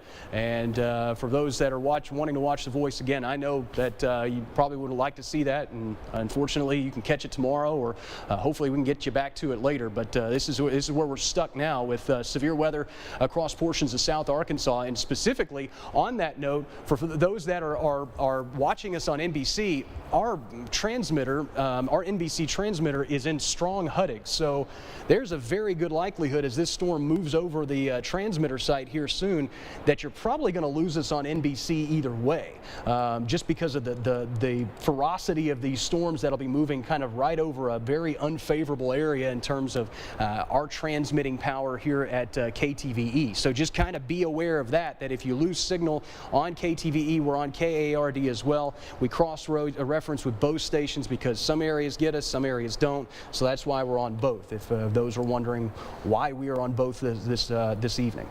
As far as what we're expecting through the rest of the evening, a lot of folks are asking us online, is the severe threat still available? Is it still open? When does it close? And it will not close for the next several hours, despite not really seeing much through the first half of the day. There was plenty to be had in eastern portions of Texas and extreme western portions of Louisiana. So as far as the rest of this evening goes, we likely don't see that severe threat close until very late tonight or early Wednesday morning, and that includes the entirety of the Arklamis. Now, some portions may see the clearing a bit sooner than others, as previously previously mentioned, the western half, the arc limit, sees the tornado watch until 10 p.m. The eastern half sees it until 2 a.m. on Wednesday morning. So clearly some discrepancies there. And Jared, you're highlighting that rotation pretty well. Yeah, New London Road, areas just southwest of the Caryville Landing community. For those that we're zoomed way in eastern sections of Union County, and I know the map gets really tough to see, and I know we're getting into very hyper-specific areas, but this is in the grand scheme of things, tornadoes only impact a small area. You're talking about a pin drop on a map is the only area that are going to be impacted by a possible tornado, and it's this area right here. Here's the McGlinden Mill community and the New London community. In fact, this is New London Road here, and again, Caryville Landing. These are small communities in northeastern sections of Union County. This is southern Bradley County, and stretching up into Drew County to the top right-hand side of your screen. There is our reds and greens that we talk about with possible tornadoes.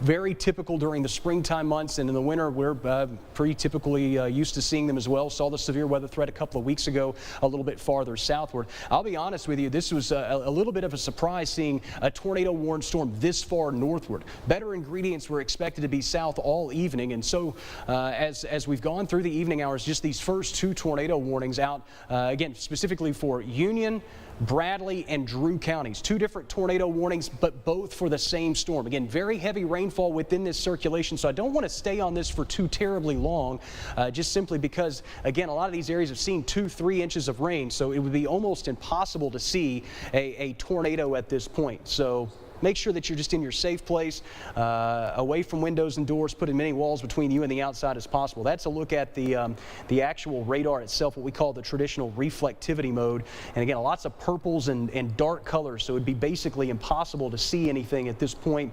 Just be in your safe place and sheltered. And we'll continue to keep an eye on any development back out to the south and west. But these storms are starting to move a little bit, which is going to help the heavy rain threat. But obviously the conditions still favorable, at least somewhat, here in the short term for tornadic activity. So again, with that new latest radar update, I will say that the signature, whatever you want to call it, is not as pronounced, but still seeing those reds and greens together in that very poorly circled area across portions of Union County. Should be crossing into Bradley County here shortly, staying generally southeast of Highway 63. So I'm going to go ahead and put the tornado warning back out on the screen there. And like I said, Walker, this is an area that I would have expected to see most of our tornadic activity a little bit farther south, where the more favorable environment's been. But this is a brief area that we'll have to continue to kind of stick with until the warnings are canceled. Right, and I'm looking at other rotations, Jared. Nothing really spinning up further south as well. We talked about that over the last several evenings, the fact that South Arkansas had a little bit less of a threat, but that never really matters too much. As long as you have some type of a threat, you could see, in theory, some type of a quick spin-up tornado so far this evening. But again, looking at live storm tracker Doppler radar, noticing a lot of heavy rainfall around the region as well. But most likely, as of now, this tornado warning is going to take up the majority of our attention over the next 30 minutes or so. Now, the time is only 8 p.m. This warning goes until about 8:30. Now, currently speaking, a lot of this activity starts to work its way eastward, but also slightly northward as it's pushed east, which is why that angling of the tornado warning is over towards the north and east there. And again, that possible tornado is around this little white circle that we have here prior, that potential tornado, some very heavy rainfall likely in this area as well. This is really a part of like the greater line, that greater cold front that's moving through the area. So as I was talking about beforehand, there's two areas that we have to focus on this afternoon and evening. It was the isolated storms ahead of the main front, but also the main front itself. And this is really a good reason why. Along what we call a cold front, it in times can become what we call a QLCS, or a fairly strong line of storms that could see a quick spin-up tornado, and that's exactly what we have on our hands. Now, further to the east, a lot of this stuff that you see behind me that's not associated with this tornado warning, that's some more of the isolated and scattered activity that we have to keep an eye on ahead of the system, but nonetheless, the actual cold front itself proving to be a little bit more problematic. Now, Jared, I don't know if we're seeing any updates as of now, but still heavy rainfall across the area, no doubt. Well, I'm also kind of keeping an eye. We've got another storm in southwestern Ouachita Parish that, and to be honest with you, we were kind of looking at through our live radar just to make sure that something wasn't kind of sneaking up on us back to the south and west. So we're going to keep tabs on that particular storm as long as we have that, and then the tornado warned storm as it now moves into southern Bradley County. So make sure that you're continuing to stay sheltered. Right, and it's really just the general of things, especially around this time of the year. We see very warm temperatures in the upper 60s to low 70s, and that's what really helps drive some of that severe threat and also drives the quick spin up and spin down nature of some of these storms. That's why we always have to go away from the active tornado warning at times to look at some other storms just to make sure that nothing's trying to sneak up on us, because that's very well a possibility through the rest of the evening. Now, I don't know if we have the future tracker or the touch tracker on just yet, but as of now, some of the heavier rainfall likely continues to work its way eastward.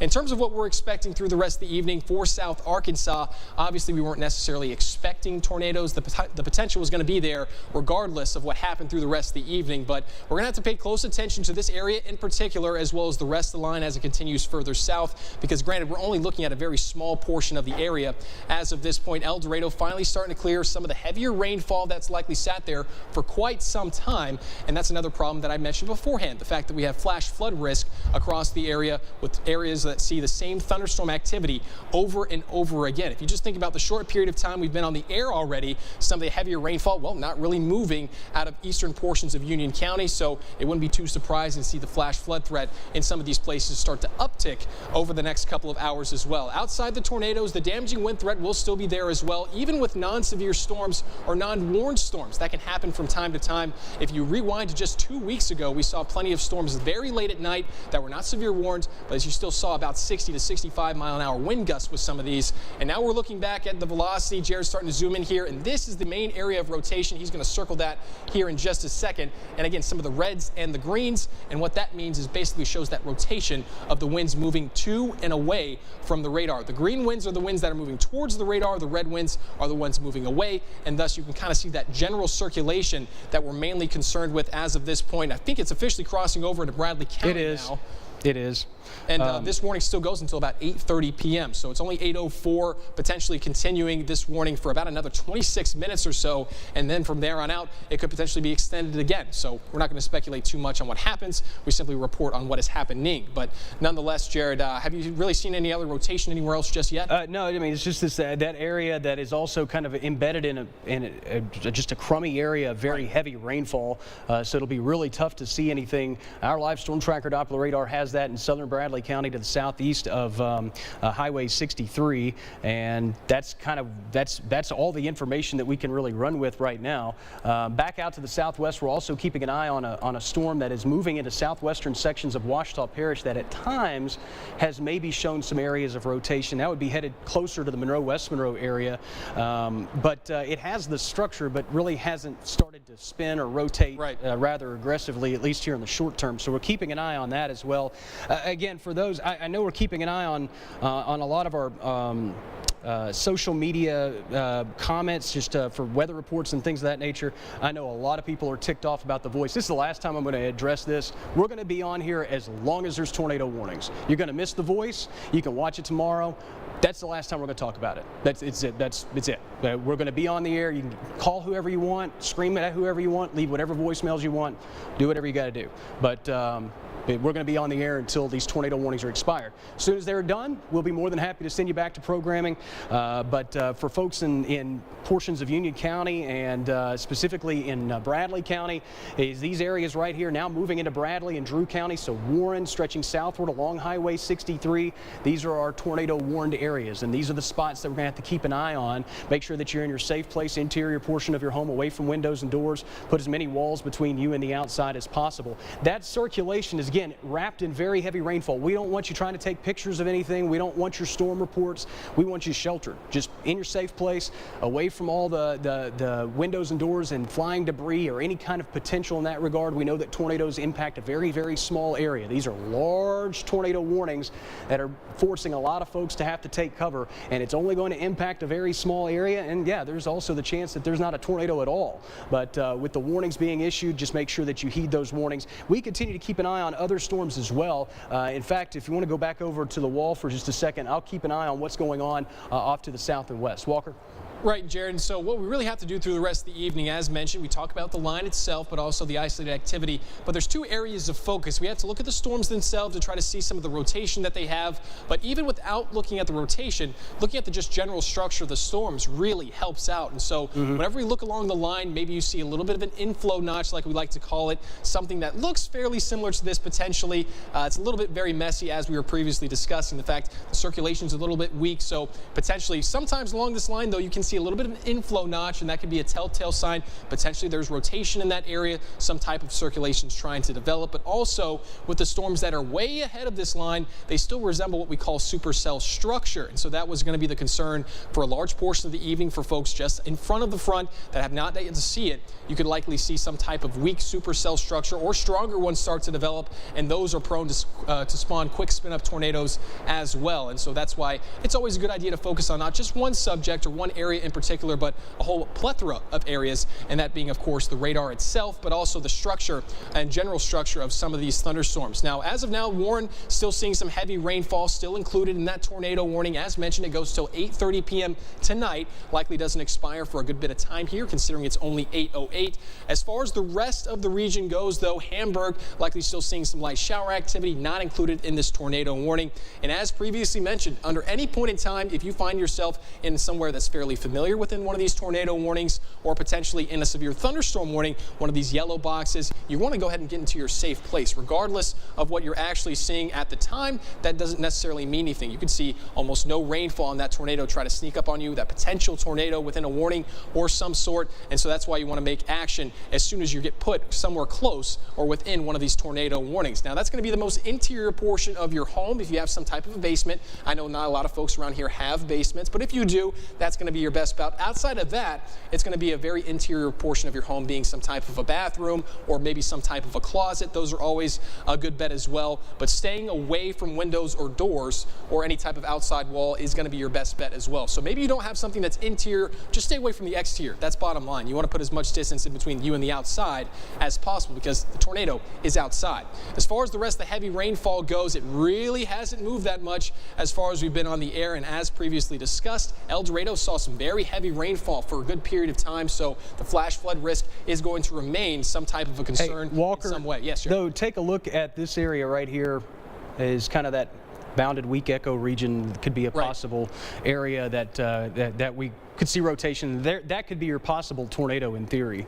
Absolutely, and that goes to show what we were just talking about, the fact that we're not looking necessarily at the colors, but the structure of the storm itself. And so what we were seeing there is something that may be called the bounded weak echo region. We call it the beware. It's just some weather jargon, whatnot, but nonetheless, that structure itself could provide some type of evidence that there could be a potential tornado or some type of a weak circulation in place. And again, we're looking at the live storm tracker Doppler radar's ability to see some of the rotation as of now. The reds and greens are still there, regardless of how well defined it is. The tornado warning is still into effect, and we're still noticing some type of rotation with this storm system. Really not moving all that much as of now. It has worked its way out of northern Union back into southern Bradley, and will likely continue to move over towards the north and east, potentially working its way all the way into southwestern Drew County if it holds its rotation there. That's another problem some storms have had and some storms haven't. Some storms have been able to stay together fairly well, stay relatively undisturbed by other storms in the environment, and thus they last for a longer period of time. Now, something like this can last for a long period of time, or it could be impacted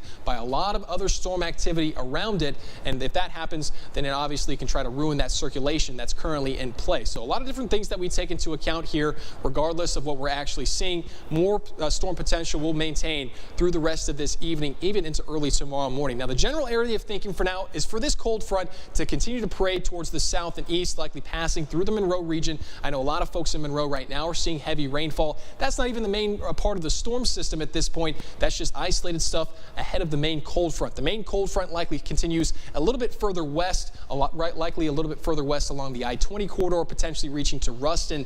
I'm not too quite sure about that yet, but as mentioned, until that cold front passes all the way through the area, gets to the Mississippi Valley, and eventually exit, that severe threat is going to maintain for a large portion of the day as well. All right, thanks, Walker. And again, as you see these storms popping up across the area, you can also still see see that we're in a kind of a tough radar spot. And if you know this area quite well, you know that southern Bradley County, while we have our own radar, and that's great, it can see a lot of things that other National Weather Service radars can't see. The farther and farther you get away from the radar, you get into these tough spots where it's really, really tough to see anything. And so National Weather Service offices are issuing tornado warnings for these small circulations that could be producing a tornado, but we're only seeing things about 1,000 feet up in the air, and tornadoes happen at ground level. So that runs into some issues in terms of trying to see something that may or may not be there. And again, this is an area that we have circled, and I'm going to kind of zoom in so you can take a closer look at an area that doesn't seem much, but again, keep in mind that this is elevated and all these reds and greens together are showing a twisting of the wind. Again, not necessarily as strong as it was earlier. Hopefully we can maybe even get these tornado warnings canceled if this storm can weaken enough and get out of this favorable environment, move into an area where we really aren't seeing much. That would be more ideal. We could get you back to programming, and hopefully the severe weather threat would become progressively more isolated. This warning itself goes until 8:30, but with every passing radar scan from the National Weather Service, they kind of look and reassess and go, okay, is there still a possible tornado? Again, our radar shows those reds and greens combined south of Highway 63. On that note, this red flashing box for Union County, that tornado warning has been canceled. It'll drop off the screen here in just a minute. We just had kind of the update from the National Weather Service in Little Rock, and I'm going to read out that information for you real quickly. Severe thunderstorm capable of producing a tornado near Ingalls, about 15 miles northwest of West Crossett. So West Crossett, 15 miles to the northwest, moving northeast about 45 miles per hour. Again, this warning remains in effect for about another 15 minutes or so. Again, continuing to trail off to the north and east where we're seeing those reds and greens together, so make sure that you stay sheltered. Folks along Highway 63, again, southwest of Hermitage, you are technically in the tornado warning, so make sure that you are in your safe place there. Again, tornado watches remain in effect until 2 a.m. And also for those that are seeing this red flashing box in Union County or are still getting the alerts in Union County, that tornado warning has been canceled. It should drop off the map here shortly. Heavy rainfall is still a big concern. The area circled is really our last area where we think that a tornado would be forming if there is a tornado. Again, it's dark outside, a lot of heavy rainfall, so again, trying to see something that is also in a very heavily forested area. If you know South Arkansas, you know that there's a lot of trees and things of that nature, so it'd be pretty impossible to see anything anyway. But just make sure you're sheltered. Southwestern sections of Drew County, just Monticello on the top right-hand side of your screen, you are not under the tornado warning, but southwestern sections of Drew County, again, you are under that tornado warning until 8:30. Got another 15, 16 minutes or so as this storm continues to kind of recycle. Some get a little bit stronger and some get a little bit weaker. I would really like to see this continue to get progressively weaker, but you see those reds and greens together. And also still keep in mind that our radar is still shooting pretty high up in the atmosphere, up to about 9,000 feet here. So again, we're kind of in no man's land ourselves, trying to see what we're seeing in terms of a possible tornado. And so just make sure you're staying sheltered. Damaging wind gusts are also a possibility. There's that tornado warning that finally popped off the map. But damaging wind gusts are also certainly a possibility within this area as well. So just kind of keep that in mind. And I know that we're switching back and forth between a lot of different radar modes, so just trying to get the best vantage point of this storm as it continues to move off to the northeast very quickly, about 50 miles per hour. So moving about as quickly as a car will on the highway. That means that your lead time is going to be more limited as you move off to the north and east as we head through the rest of the morning. The rest of the evening.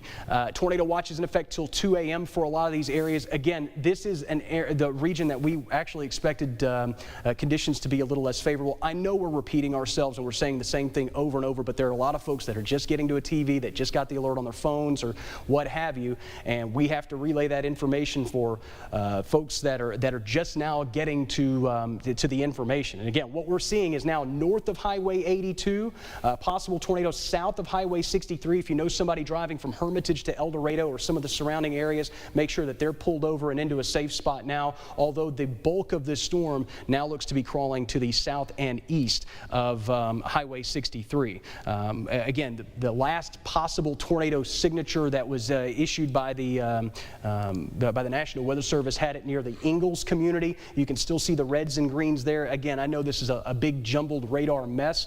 The reds and greens there on our live radar continuing to trail to the northeast. Again, here's southeastern sections of Drew County. I'll zoom back in just a little bit, try to get some of the road names. Bradley County Road 2 and Dubose Road, some of these areas. The Weary Rest Church Road is right here. So again, very rural sections of southern Bradley County, but here's Bradley County Road 25 South, and then Highway 64 up there on the top left-hand side of your screen. Walker, do you have anything new for us?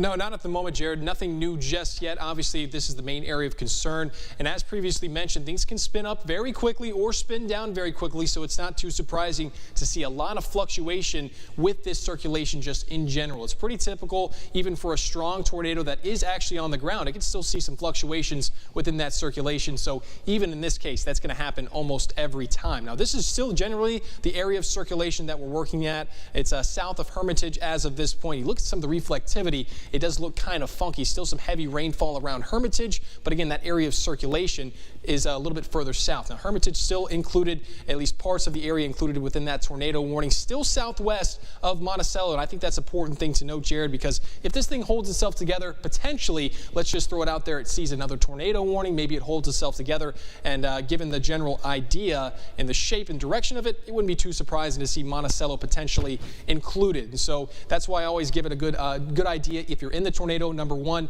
the tornado warning, you likely need to be in your safe place. But even if you're immediately around the area, it's not necessarily a bad idea if you have some free time on your hands, obviously. But some of the heavier rainfall is still going to be of concern. Areas right along 425 included in that tornado warning as well. Some of the heavier rain still setting up shop, but that potential circulation still a little bit what we call upstream. And that's going to be southwest there, Jared. Yeah, and so obviously the tornado warning goes for about another 12 minutes or so. I at this point don't know if we're going to have another tornado warning issued farther downstream for Drew County. I will say that this storm looks progressively weaker as we've moved in, and I know a lot of folks wondering, well, if it looks weaker, why are you not going back to programming? Well, because there's still a tornado warning issued. And with these storms, we had a storm earlier today in northwestern Louisiana, did some damage, destroyed 10 homes. It recycled, didn't have anything, and then dropped another tornado about 5-10 minutes later. So that's where, when you still see these reds and greens and you still have that storm structure, sometimes that it's almost like the storm takes a breath and it's exhaling and kind of catching itself, gathering itself, and then it reorganizes again, and it can develop those potential tornadoes all over again. So that's why the warning remains in effect. And also, again, to be honest with you, it's just in a terrible place in terms of trying to see anything happening at ground level. So a lot of this is erring on the side of caution for a possible tornado that is in a rural area, in a very heavily forested area, and in some areas close to the river valley. The Ouachita River was right here. So again, all of these combinations working against trying to see something at ground level, and unfortunately that means us, National Weather Service, everybody has to work together to try to see it together. So that's kind of where we're stuck at this point, and with that, as the radar makes its next calibration, I'll switch back over to the National Weather Service and Little Rock's radar, still keeping that same circled area southeast of Highway 63. It'll move northeast into southwestern sections of Drew County, and here's Highway 278. So again, interests along and south of Highway 278 also included in this new tornado warning, or this current tornado warning, for about another 10 minutes or so. Continue to keep an eye on just other thoughts from the National Weather Service if they're seeing other storms, and just kind of stretching back out. We also have, Jared, actually, there's a new tornado warning. Yep. Yeah. This one has just been issued for Grant and LaSalle parishes. A severe thunderstorm capable of producing a tornado near Timber Trails. That's 10 miles northeast of Boyce, moving northeast at 35 miles per hour.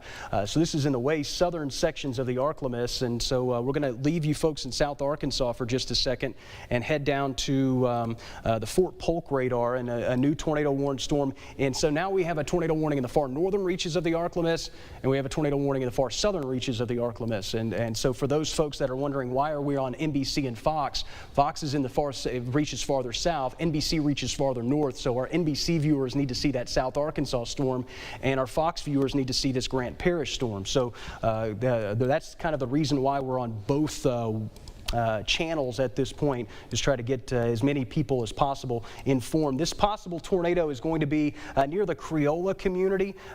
This is going to be west of 167. I'm just looking at, just kind of get my bearings. Here's Racetrack Road and Stewart Lake Road and some of the surrounding area, the Prospect community. So this red and green area here is where our possible tornado is set up, and with the latest radar refresh, you can see that as well. South of the Bentley community, this is Oak Grove in Grant Parish. There's two different Oak Groves, so I don't want folks in northeastern Louisiana, north of the I-20 corridor up into East and West Carroll parishes panicking on us. This is a different Oak Grove. Here's the Bentley community. Here's Pollock and Fishville.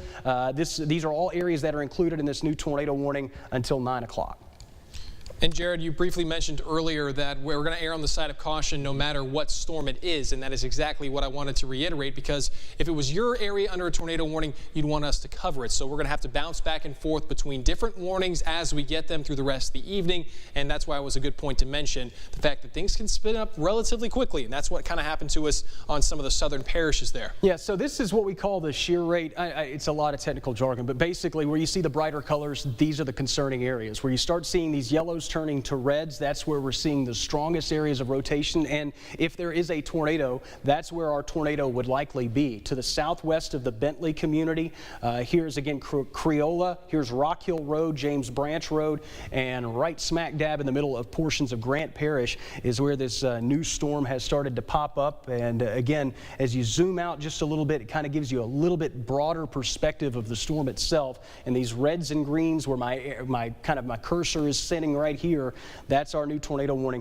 Walker, if you'll keep an eye on that South Arkansas storm, and there's another tornado warning also back to our west. So activity has started to pick up here the last hour or so. Outside of our area, and then two in the area, one again across southern Arkansas. That storm is starting to at least look like it's weakening, and then we have this new tornado warning for Grant and LaSalle parishes again until 9 o'clock tonight. I'm looking back at the tornado warning in South Arkansas, Jared. It looks about the same as when you left it beforehand. That weak circulation is still relatively there, so to speak. And so folks that are still within that tornado warning need to stay in their safe place. And that's going to be the interiormost portion of your home. So you're not done out of the threat just yet. And as previously mentioned, there's some other warnings around the area. And Jared, I think there's another warning, and I do believe that's Union Parish. All right, so let's take a look at the new tornado warning that's just been issued. It now includes Farmerville. Okay, so that's a new tornado warning for Farmerville. So let's kind of reset for a second and kind of get everybody back on the same page. We've got now 3 tornado warnings, one in effect for portions of Bradley and Drew County, that one until 8:30. New tornado warning now issued for much of Union Parish. That includes Farmerville until 9 o'clock tonight, and then another tornado warning for Grant Parish and LaSalle Parish, West Central LaSalle Parish, until 9 o'clock tonight as well.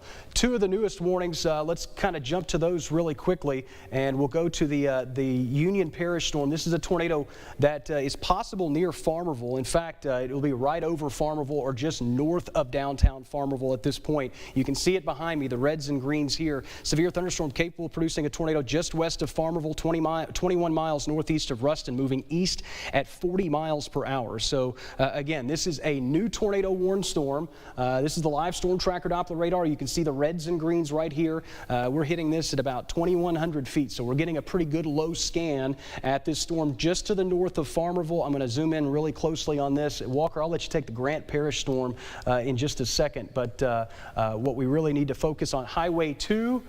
Here's the Marion Highway. Here's Hudson Road. Here's the Campbell and Duluth communities. There's quickly up there on the top right-hand side of your screen. And here's Main Street right through Farmerville and Highway 2. Looks like our possible tornado is just north of Highway 2 in Farmerville, moving to the northeast. It will be impacting areas like Hudson Road.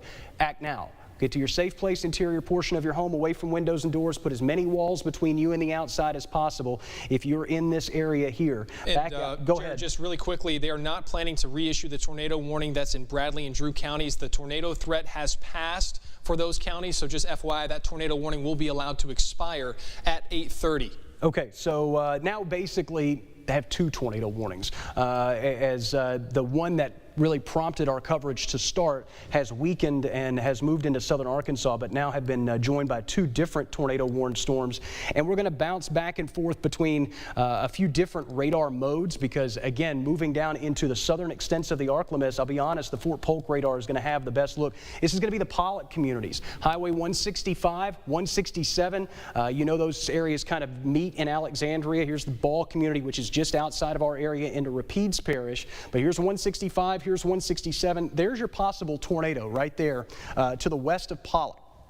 I'll switch over to the storm relative velocity, and you can see those reds and greens. And anytime you see that little plume of green, that usually means that you're seeing some strong winds within the thunderstorm. And then there's your possible tornado. Here is Hewart Road, Dyson Creek Road, and then this here's Pollock along 165. Pollock has been a tendency to be a kind of almost a tornado magnet, unfortunately, in the last few years. Dry Prong, which is just outside of the tornado warning. So here's 167 and 165, and our possible tornado is sandwiched in between. So if you know someone that's driving from Alexandria to Monroe along 165 or to Columbia or some of those areas, make sure that they are in their safe place now. Interior portion of your home, away from windows and doors. If you're on the roads, pull over, find a safe place, a grocery store, a gas station.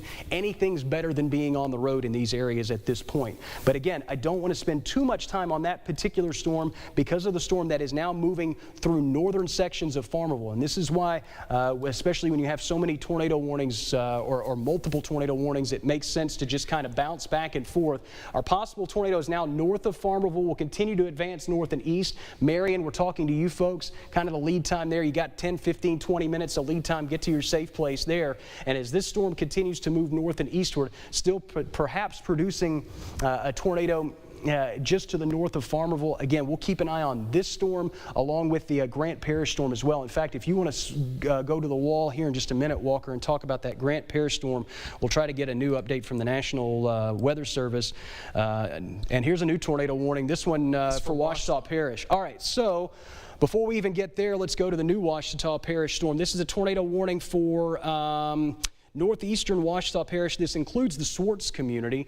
National Weather Service Doppler radar indicating a severe thunderstorm capable of producing a tornado. I see it already. Near Stubbs-Vinson Road, right off Roland Road. I'm going to take this to the wall real quick. If we'll pop us up on the wall, and we'll take a look very closely. Walker, you may want to run links too. We may want to zoom in real close on this. Here's the Eastwood Estates community, Hidden Oaks, Belmead. Here's the Lakeshore community, and I'm trying to get my bearings here, but here's our possible tornado here. Across the Hidden Oaks community. If you see some of these roads, Walker, you may want to kind of holler them out to me. I know the area, but it's kind of stuff to see. I know this is Stubbs Ritchie Road right here, and here's Stubbs Vinson Road. So again, we're out in Sunny Day Road, Sawyer Road. I see the Stubbs Ritchie Road as well. Audubon Park, including portions Country Acres, Hancock. Swan Lake Road is a little bit further northeast of this area, Jared. I've got it now because here's Lincoln Road, which comes out of Lakeshore going towards Swartz, and eventually you'd hang a right and you'll be in the Stubbs Vinson Road, Stubbs Ritchie Road area. This is our possible tornado right here. Again, this is a new tornado warning till 9 o'clock for northern and northeastern sections of Ouachita Parish. We can't spend all of our time on this Ouachita Parish storm because we've got the Farmerville storm and we've got the Grant Parish storm as well. But this is going to be, what is this road right here?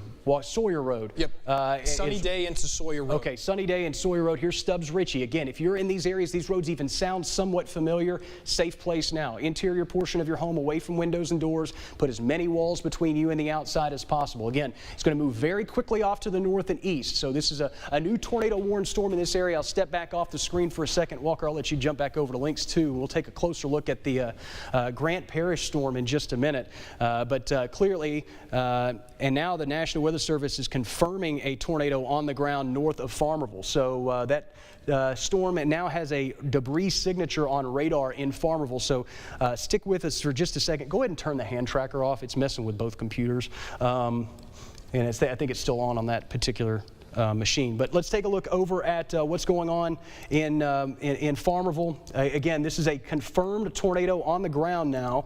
Radar confirmed tornado just to the north of Farmerville. I'm going to switch over, and you can see this light blue right here. That's your tornado debris signature, basically lofted debris from a tornado that has been on the ground north of Farmerville, moving to the northeast. Marion, we're talking to you folks. Get to your safe place now. Put as many walls between you and the outside as possible. Shreveport radar picking up that circulation right here. We're going to zoom in real close on this here in just a second and get the best look at it we can. You can see the our live storm tracker Doppler radar also has this as well. So let's zoom in really, really close, and actually I'm going to use the National Weather Service and Shreveport's radar. Here's the Deluder community, Sweet Lily Road. Again, if these roads sound familiar, get to your safe place now. We're starting to move into relatively rural sections of portions of Union Parish, but you can see Linville and the Hale communities off to the far right-hand side of your screen, Buffalo Hole Road on the bottom side. Here's Hudson Road. Again, Sweet Lily Road. Here's our possible tornado. Actually, not even possible. Radar confirmed tornado on the ground in Union Parish.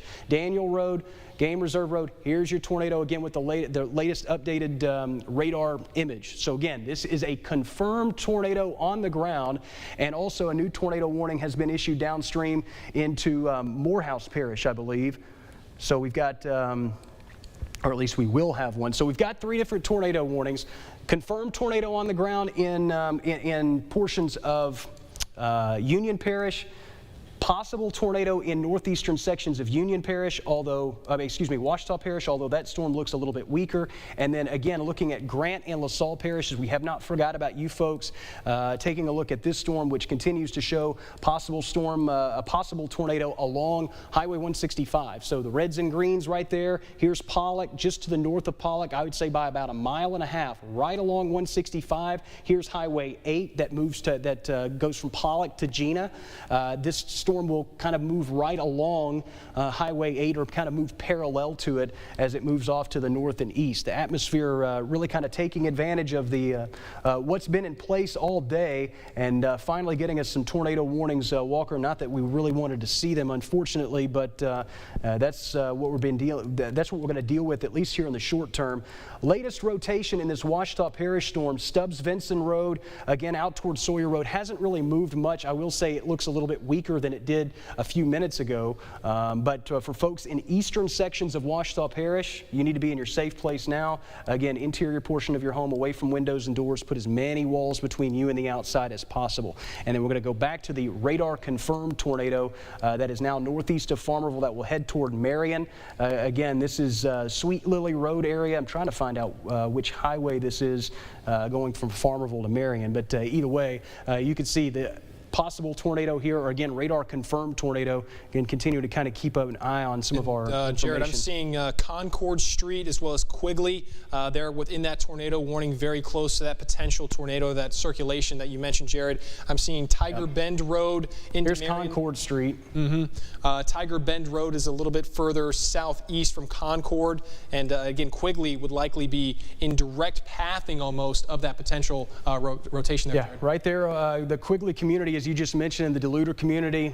Sweet Lily Road, we continue to kind of call you folks out. Here's Marion. We're zoomed in on Marion and Arkansas Road going through Linville.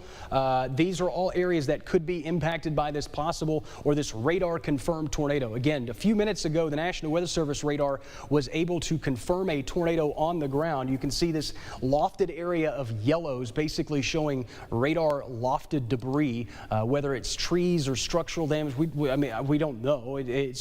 It's there. And again, that shows that at least at one point there was a tornado on the ground. So at that point, the National Weather Service confirms it, tells us that there has been or was a tornado on the ground, and that just kind of ups the verbiage, if you will, for those areas. Continue to keep an eye on this tornado warned storm near Stubbs-Vinson and out towards Stubbs-Ritchie and the Sawyer Road area. Again, not as organized as it was earlier, and to be honest with you, with 3 different tornado warnings, you kind of have to bounce back and forth between all these different storm storms because you don't really want anybody to be left out, especially as these storms continue to change so quickly. So we bounce back over to the Grant Parish storm. Haven't forgot about you folks. In fact, this storm has at times probably been the strongest one out of the three in terms of its circulation. And here's the latest update from the National Weather Service in Shreveport.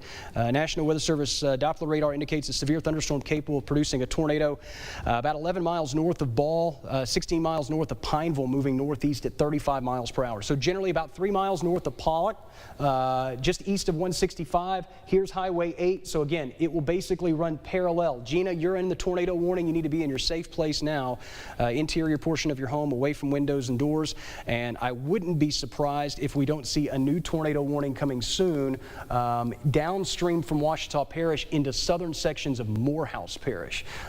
Just be on the lookout in this area right here. I wouldn't be surprised to see a new tornado warning probably in the next 2 to 3 minutes with the storm that's exiting Ouachita Parish. Again, it's kind of dancing along the Ouachita-Morehouse line, and then we'll also again continue to kind of double back to the Farmerville storm, well, more specifically the Union Parish storm, which continues to rotate very violently near in and around Marion, Highway 2, and then points farther northeastward toward Marion. This is our spot right here that we've been watching. This was radar confirmed at one point, meaning that the radar could confirm that a tornado had touched down. Whether it's still on the ground or not, we don't know. And again, but it is headed very close to the Marion community. You folks have had a good 20 minutes lead time from this storm as it continues to move off to the north and east. And obviously we'll continue to kind of keep an eye on all of these as they develop and move through our area. Now I'm just going to zoom back out across the rest of the region and show you the 3 different tornado warnings. All of them, I believe, going until the top of the 9 o'clock hour from Union Parish.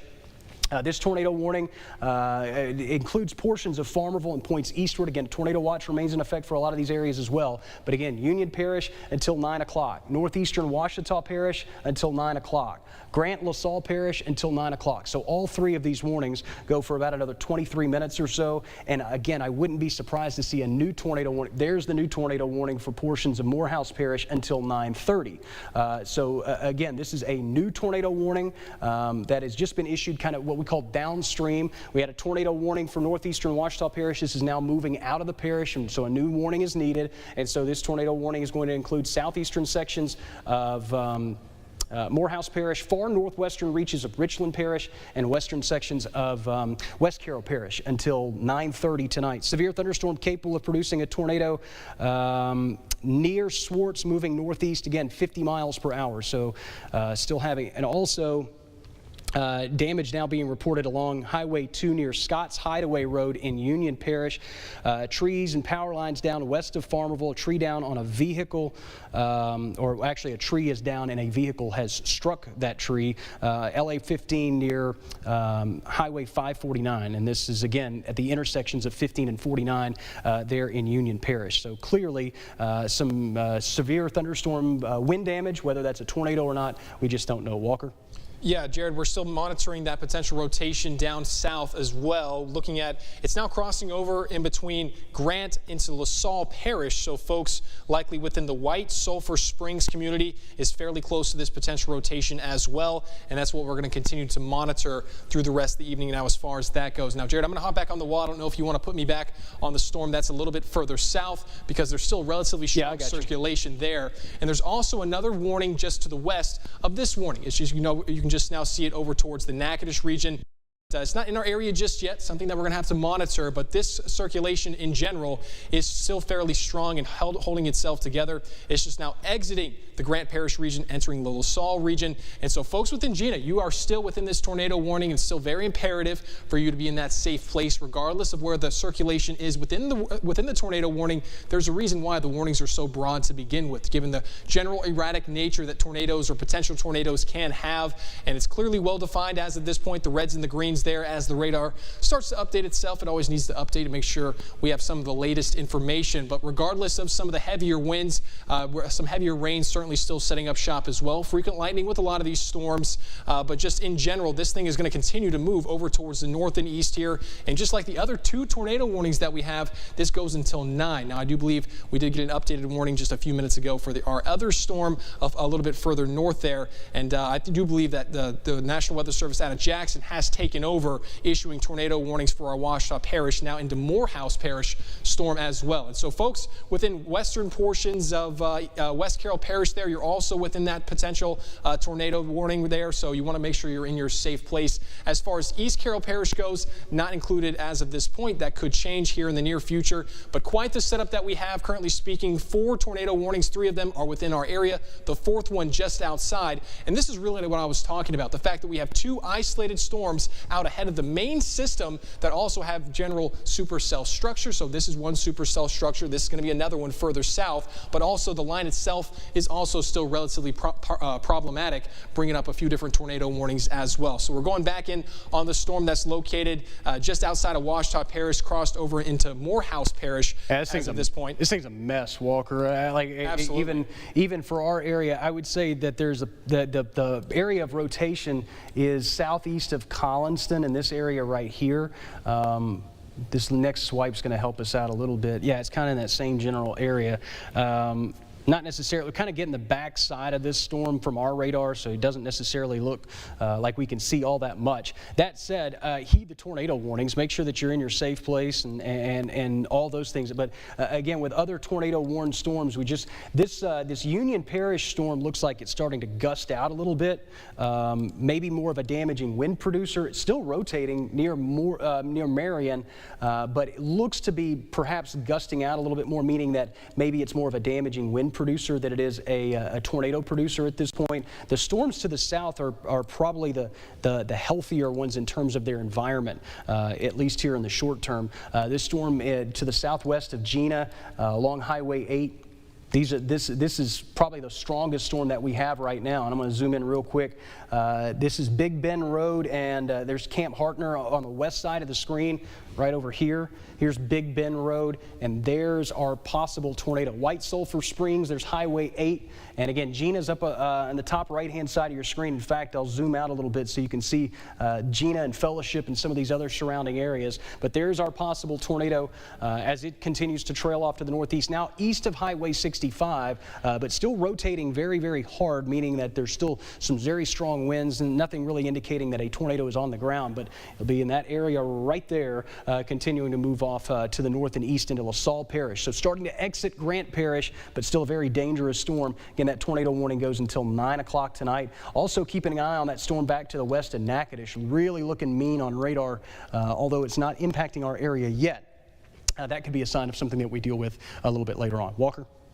Thanks, Jared. Again, that circulation with that storm that's just outside of our area. I was taking a look at it just a handful of minutes ago, and that circulation is still relatively put together, but our focus continues to be 2 storms that we have just south of the state line and northeast of the Monroe area. So right along Bastrop, you're likely not in that tornado warning. It's the heavier rainfall, not even lining with Bastrop, but folks just south of that or southeast of it, you're going to be included in that tornado warning. Jared has circled that potential tornado there, that rotation that we're still monitoring as of this point. And it's like I've said it best, and Jared said it best too over the last several minutes to 30 minutes to an hour here, is the fact that these things can spin up or spin down rather quickly. So in the event that this thing doesn't really look too strong, we look away from it for 5 minutes, look back, and all of a sudden it's strong again. So that's why we have to pay very quick attention, very close attention, and treat everything almost anew and not let it get too monotonous through the rest of the evening as well. So this tornado warning still included for Union Parish as of this time, northeastern portions of Union Parish as far as Morehouse Parish goes, not the western portions.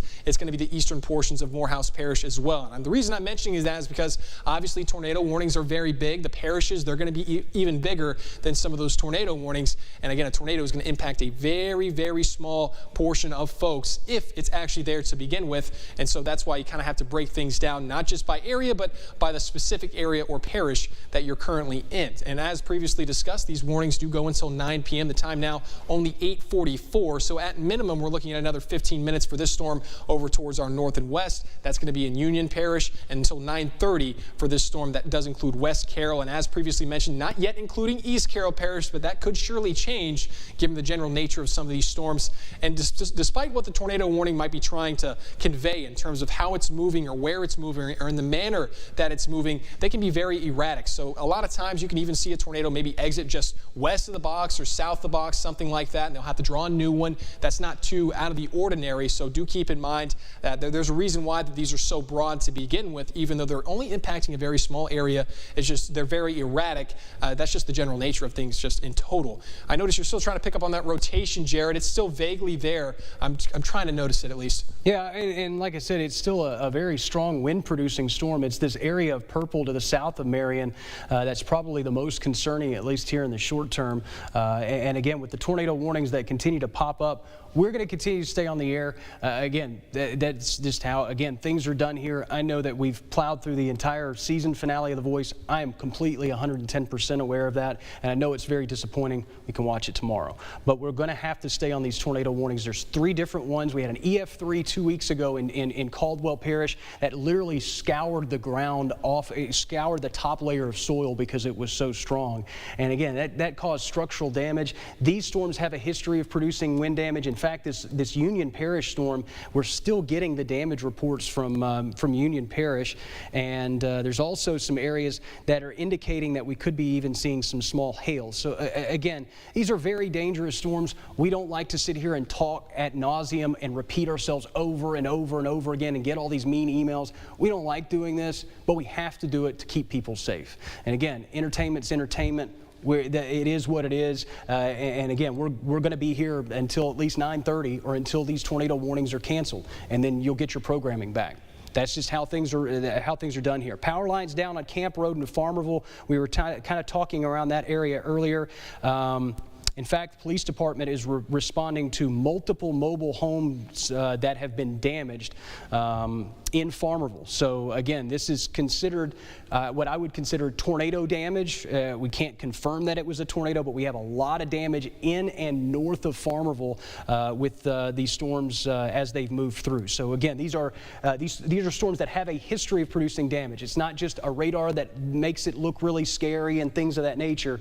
These are storms that now have a history of producing tornado damage or at least wind damage in our area. So again, we're just going to have to preach patience and apologize later for stepping on programming, but we're going to stay here and continue to do what we're doing here with these tornado warned storms. Southeast of Georgetown, northwest of Highway 8, still keeping an eye on this tornado warned storm in Grant and LaSalle parishes. Gina and points westward, you're all still under that tornado warning again until 9 o'clock. So you got about another 12 minutes on that warning. Continue to keep an eye on the other storms to the north and east. Again, we're going to have to switch to a bunch of different radar modes to kind of keep tabs on everything because each storm, really, to be honest with you, is being covered by a different radar a little bit better. Keeping an eye on this storm circulation, which is still very, very messy to the east of Collinston, in eastern sections of Morehouse Parish, into western portions of West Carroll Parish. That tornado warning remains in effect. And then out over portions of Union Parish as well. This is a storm that has continued to show some very strong signs of wind damage potential. Maybe not a tornado, although we've started to see those reds and greens kind of tighten back up together to the east of Marion. So this general area here, if it's not producing a tornado, it's certainly producing maybe some 60 to 70 mile an hour winds as this continues to move east. So again, the storms themselves continue to kind of flex and take a deep breath in this environment and breathing in all of this warm, humid air, and with the directional wind shear, the very strong winds associated with the environment currently, that's why we're seeing these tornado-warned storms. Walker? Thanks, Jared. It's also a little bit of good news to see some of the rain actually moving. Now, I know a lot of the stuff that's moving around has allowed for some tornadoes to develop potentially, but also it was a very concerning sight to see a lot of the heavier thunderstorm activity aligning with the exact same places. And so flash flood warnings were a little bit of a concern, especially for a lot of folks in Union County in South Arkansas, as this line was just a few miles over towards the west here. But I really want to describe what we have currently set up across the area. This is our main line of storms, that main cold front-esque west-driven storms, and a lot of spin-up activity is possible there, but also some of the isolated stuff that we see spanning from Bastrop all the way down into Columbia and just south, and in terms of included Gina now in that tornado warning for LaSalle Parish. So you really have a two-pronged approach. It's going to be the cold front itself, isolated stuff ahead of the front, and this is exactly why both do have a potential to throw some type of tornado potential into the mix. Now, we haven't seen we've been paying attention to the storm that's in Natchitoches Parish as of this point. They have not issued another tornado warning for it. We're still going to keep our eye on that, though, as well. Walker, real quick, and again, I don't want to jump the gun too much on what we're getting from Union Parish, but there is now reports of multiple injuries. Multiple EMS resources are being dispatched to the areas north of Farmerville. Again, I don't want to go into a whole lot of speculation about stuff that, quite frankly, we don't know about, but it does appear as though some apparent tornado damage has been experienced north of Farmerville. This is the storm that's moving into northeastern sections of Union Parish. It now has a history of producing damage and perhaps injuries. As soon as we get more information about what's going on there, we'll get you back to that. And I'm working to get more information on that as we work on these other storms. But again, just a reminder that these storms now have a history of producing some very violent winds, specifically this one storm in northeastern Union Parish, Morehouse Parish, West Carroll Parish. This storm has been kind of mischievous and kind of sneaky in terms of what it's been doing, but still producing some heavy rain in these areas as well. Well, Walker, as soon as I know more, I'll pass it along.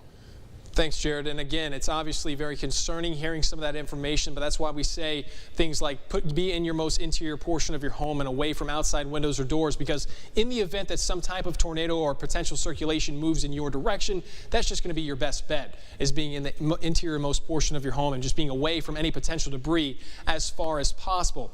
But as previously mentioned, these storms down south have stayed quite strong. I'm sure the circulations are still holding themselves together quite well also. But really just given it's fairly unfortunate the fact we have 2 tornado warnings that are in effect right at the state line, and then you go all the way down to the southernmost portion of our viewing area, and then we also have more tornado warnings there. So very unfortunate. Can't really focus on one set. It's a very widespread deal that we have as of this point. But notice most of us aren't seeing severe weather, and so that's going to continue to be the case this evening. So don't expect it, but be able to act in the event that you are included in a tornado warning, such as folks that are in Gina. So you want to go ahead and be in your safe place. If you are recognizing this map or this portion of the map in any way, shape, or form, I do advise you to get into your safe place, and that includes you and your entire family, if you will, as well. And so a lot of folks are like, how can they follow you to the bathroom? You're watching me on TV. We have a stream on Facebook. You can go on any mobile device and find that stream. Just go ahead and find it on your mobile device and get to your safe place regardless. Do not hang around the TV. That's definitely not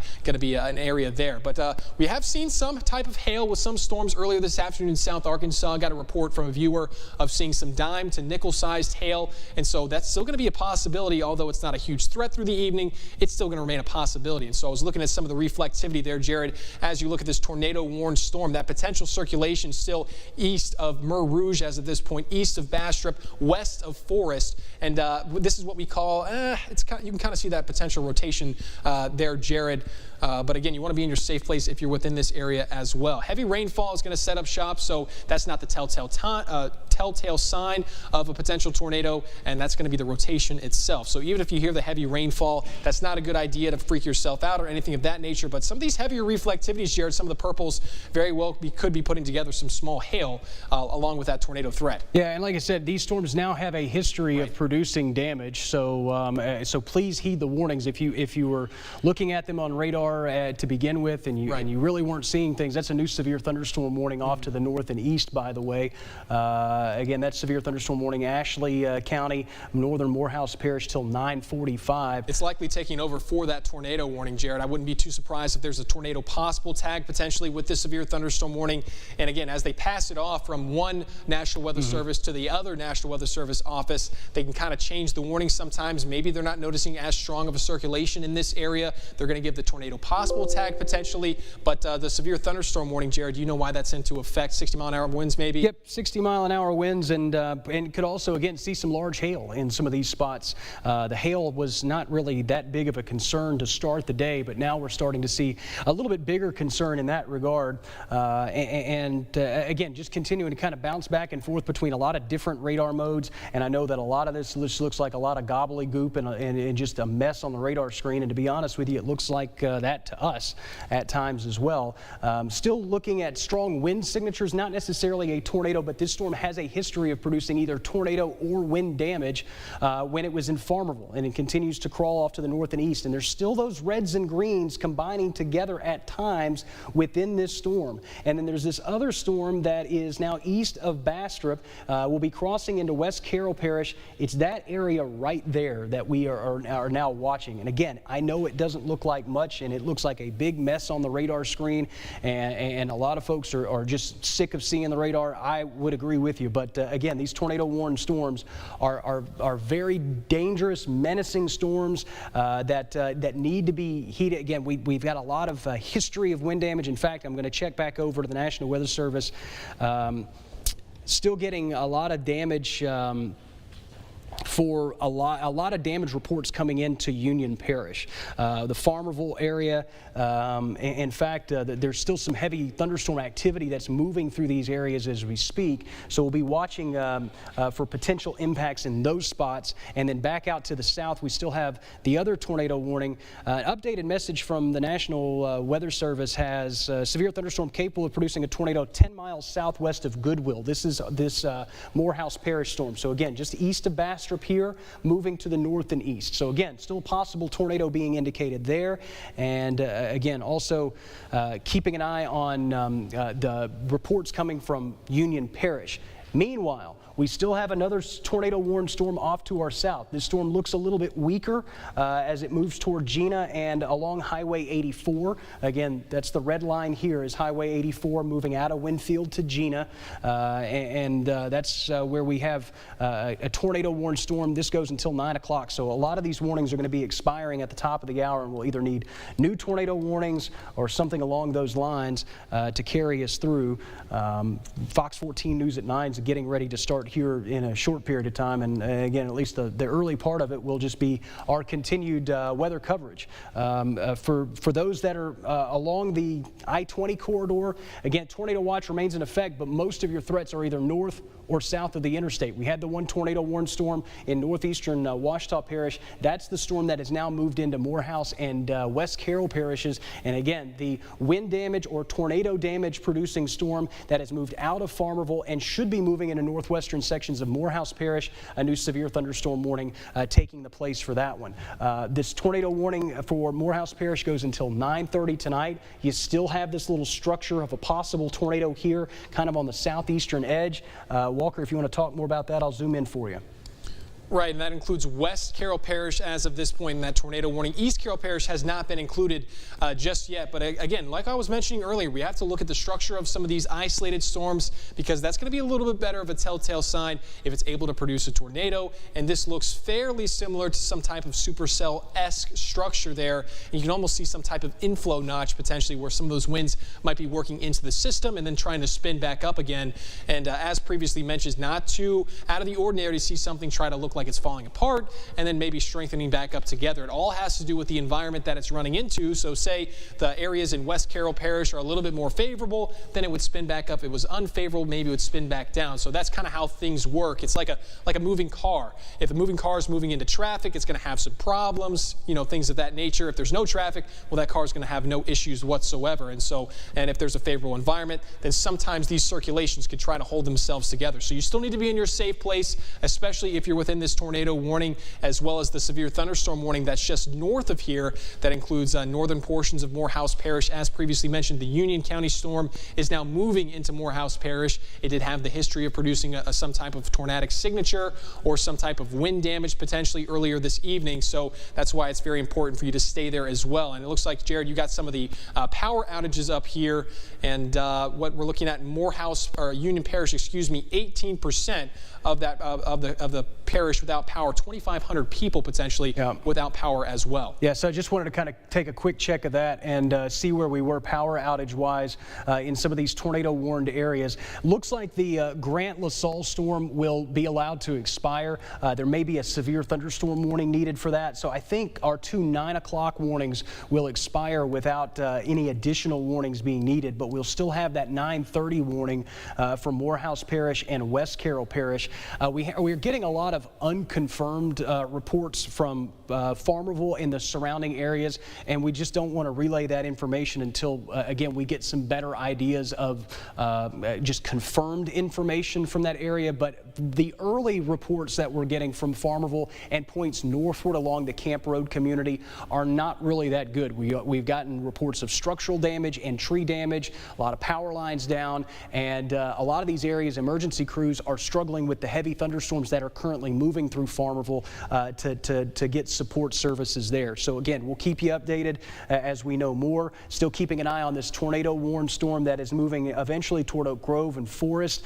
This is Oak Grove in West Carroll Parish, not the Oak Grove that we were dealing with earlier south of the I-20 corridor. Again, I know this is a very jumbled group of area of radar returns. It's kind of tough to see, and so you kind of have to rely on what you know from thunderstorms. And Walker was just kind of talking about the structure associated with it. If there's going to be a tornado, it's going to be in this general area here, and along with that, heavy rain and hail possibilities to the east of Marouge, and then points farther north and east, Oak Grove, Forest, West Carroll Parish, all need to keep themselves just in mind as this storm moves through. And in fact, those reds and greens are starting to kind of wrap back up a little bit closer together right along the West Carroll Parish line.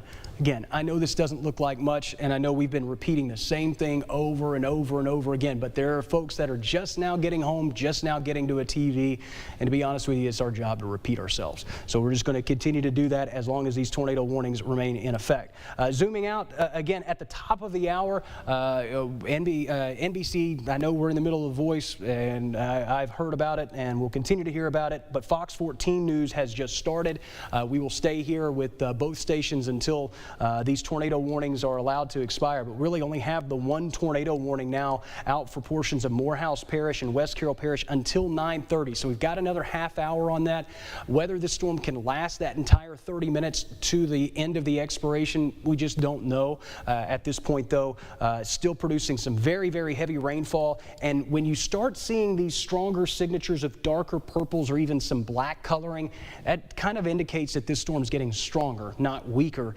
Especially as it starts to develop what we would call a hail core. Again, hail was not a big concern through the course of the day, but it is probably becoming a concern in far eastern sections of Morehouse Parish as this storm continues to move off to the north and east. Tornado watch remains in effect for the western half of the area till 10. A lot of those areas are getting trimmed away as the severe weather threat ends from west to east, and clearly continuing to run into the storm threat for the eastern sections of the area where tornado watches remain in effect until 9 o'clock tonight.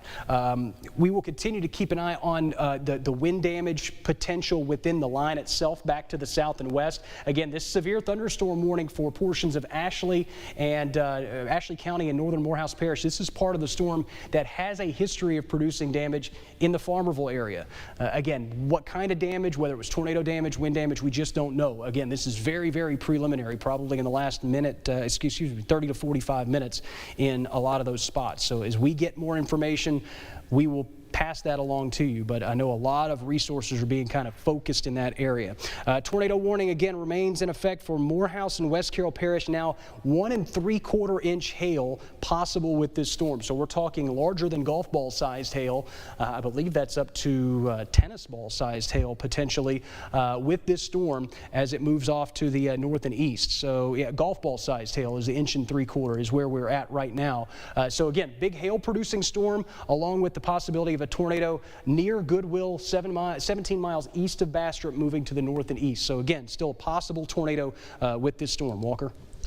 Yeah, Jared, and people often ask, like, how can hail even get started in some of these storms to begin with? Well, a thunderstorm has some type of an updraft, and that upward motion of the winds can suspend some type of ice, and depending on how strong that updraft is, determines really how big the hail can get. And in this instance, seeing something that's near golf ball size, likely a pretty strong updraft with this system. Strong thunderstorms to begin with, but then you add into the fact that we have some severe potential, and that's why we're seeing some stronger hail values, and that's why I mentioned it just a handful of minutes ago before they were talking more about some of the hail with it, noticing some of the reflectivity starting to peak out as well. And it's also important to take into account a lot of times how the reflectivity looks with the overall structure of the storm. So it's really a multi-pronged approach. Now, for the rest of the region, as mentioned, Morehouse likely sees another round of rainfall besides some of the isolated stuff that we're seeing now. The cold front has only passed through a very small portion of the area. So folks in the Monroe region, likely in Bastrop, you haven't seen more of the heavy rainfall just yet, and do not be surprised to see it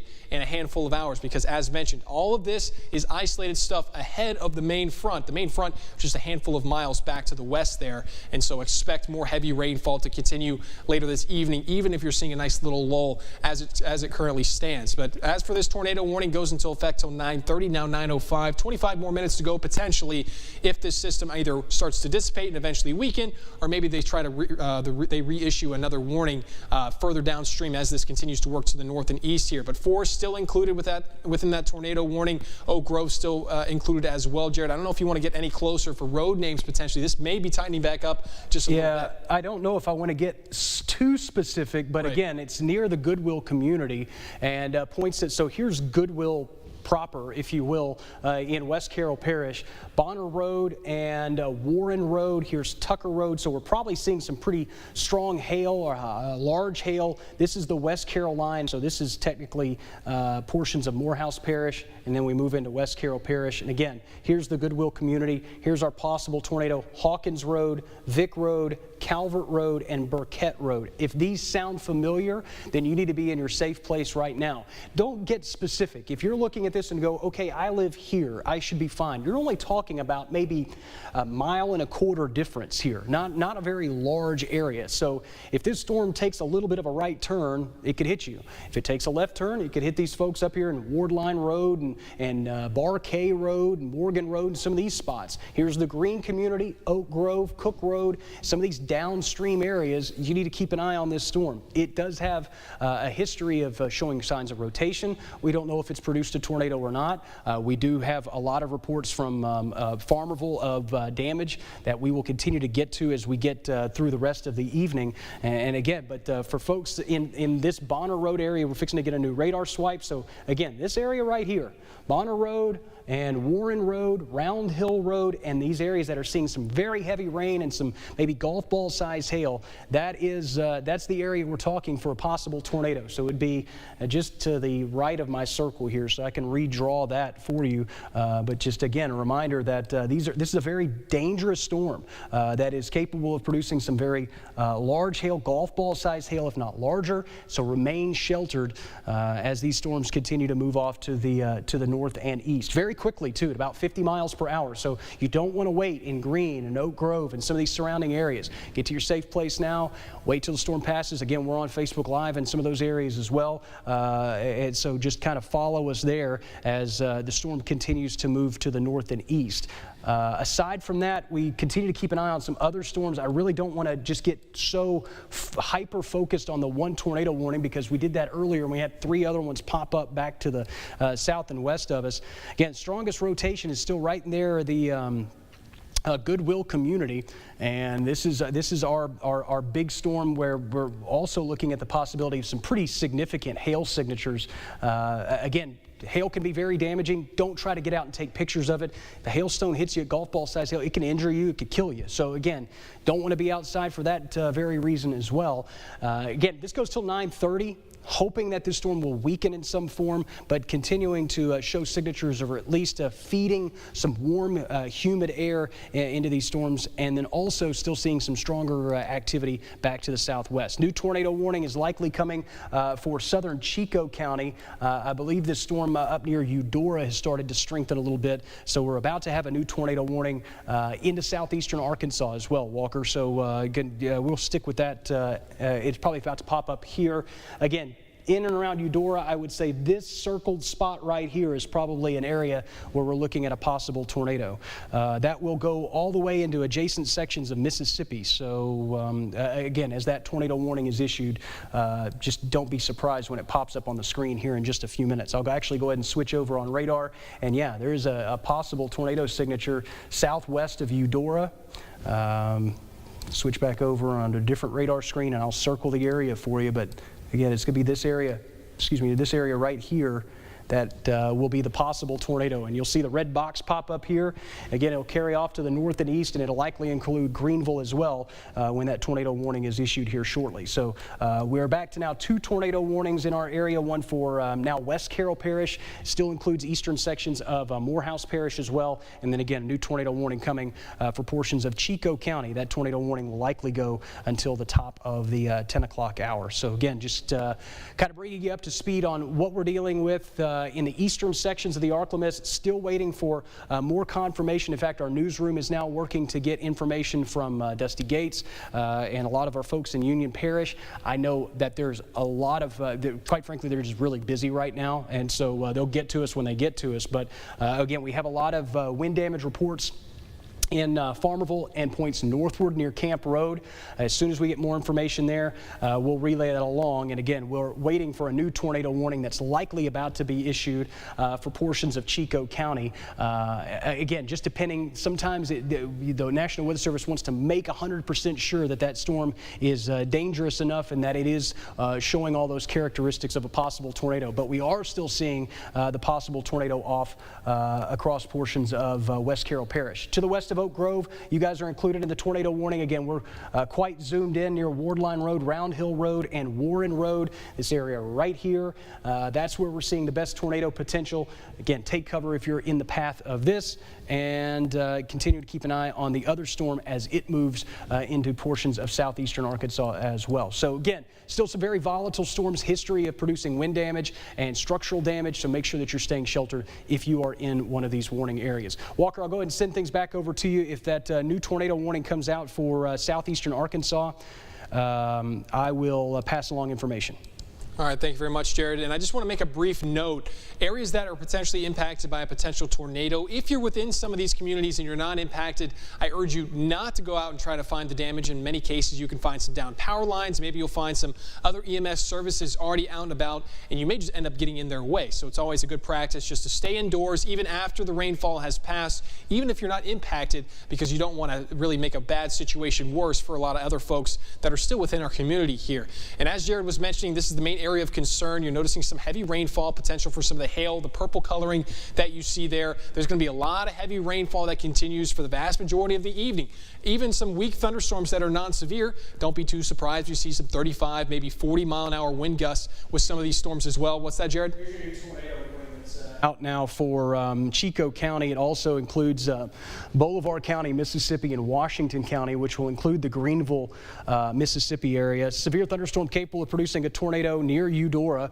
The exact area that we were just circling just a few minutes ago, moving to the northeast at 55 miles per hour. So southeastern Chico County near Eudora, Highway 65 up to Lake Village. You can see the new warning box that includes Lake Village and Greenville, Mississippi. I know some folks pick us up in Greenville. You're now under this tornado warning.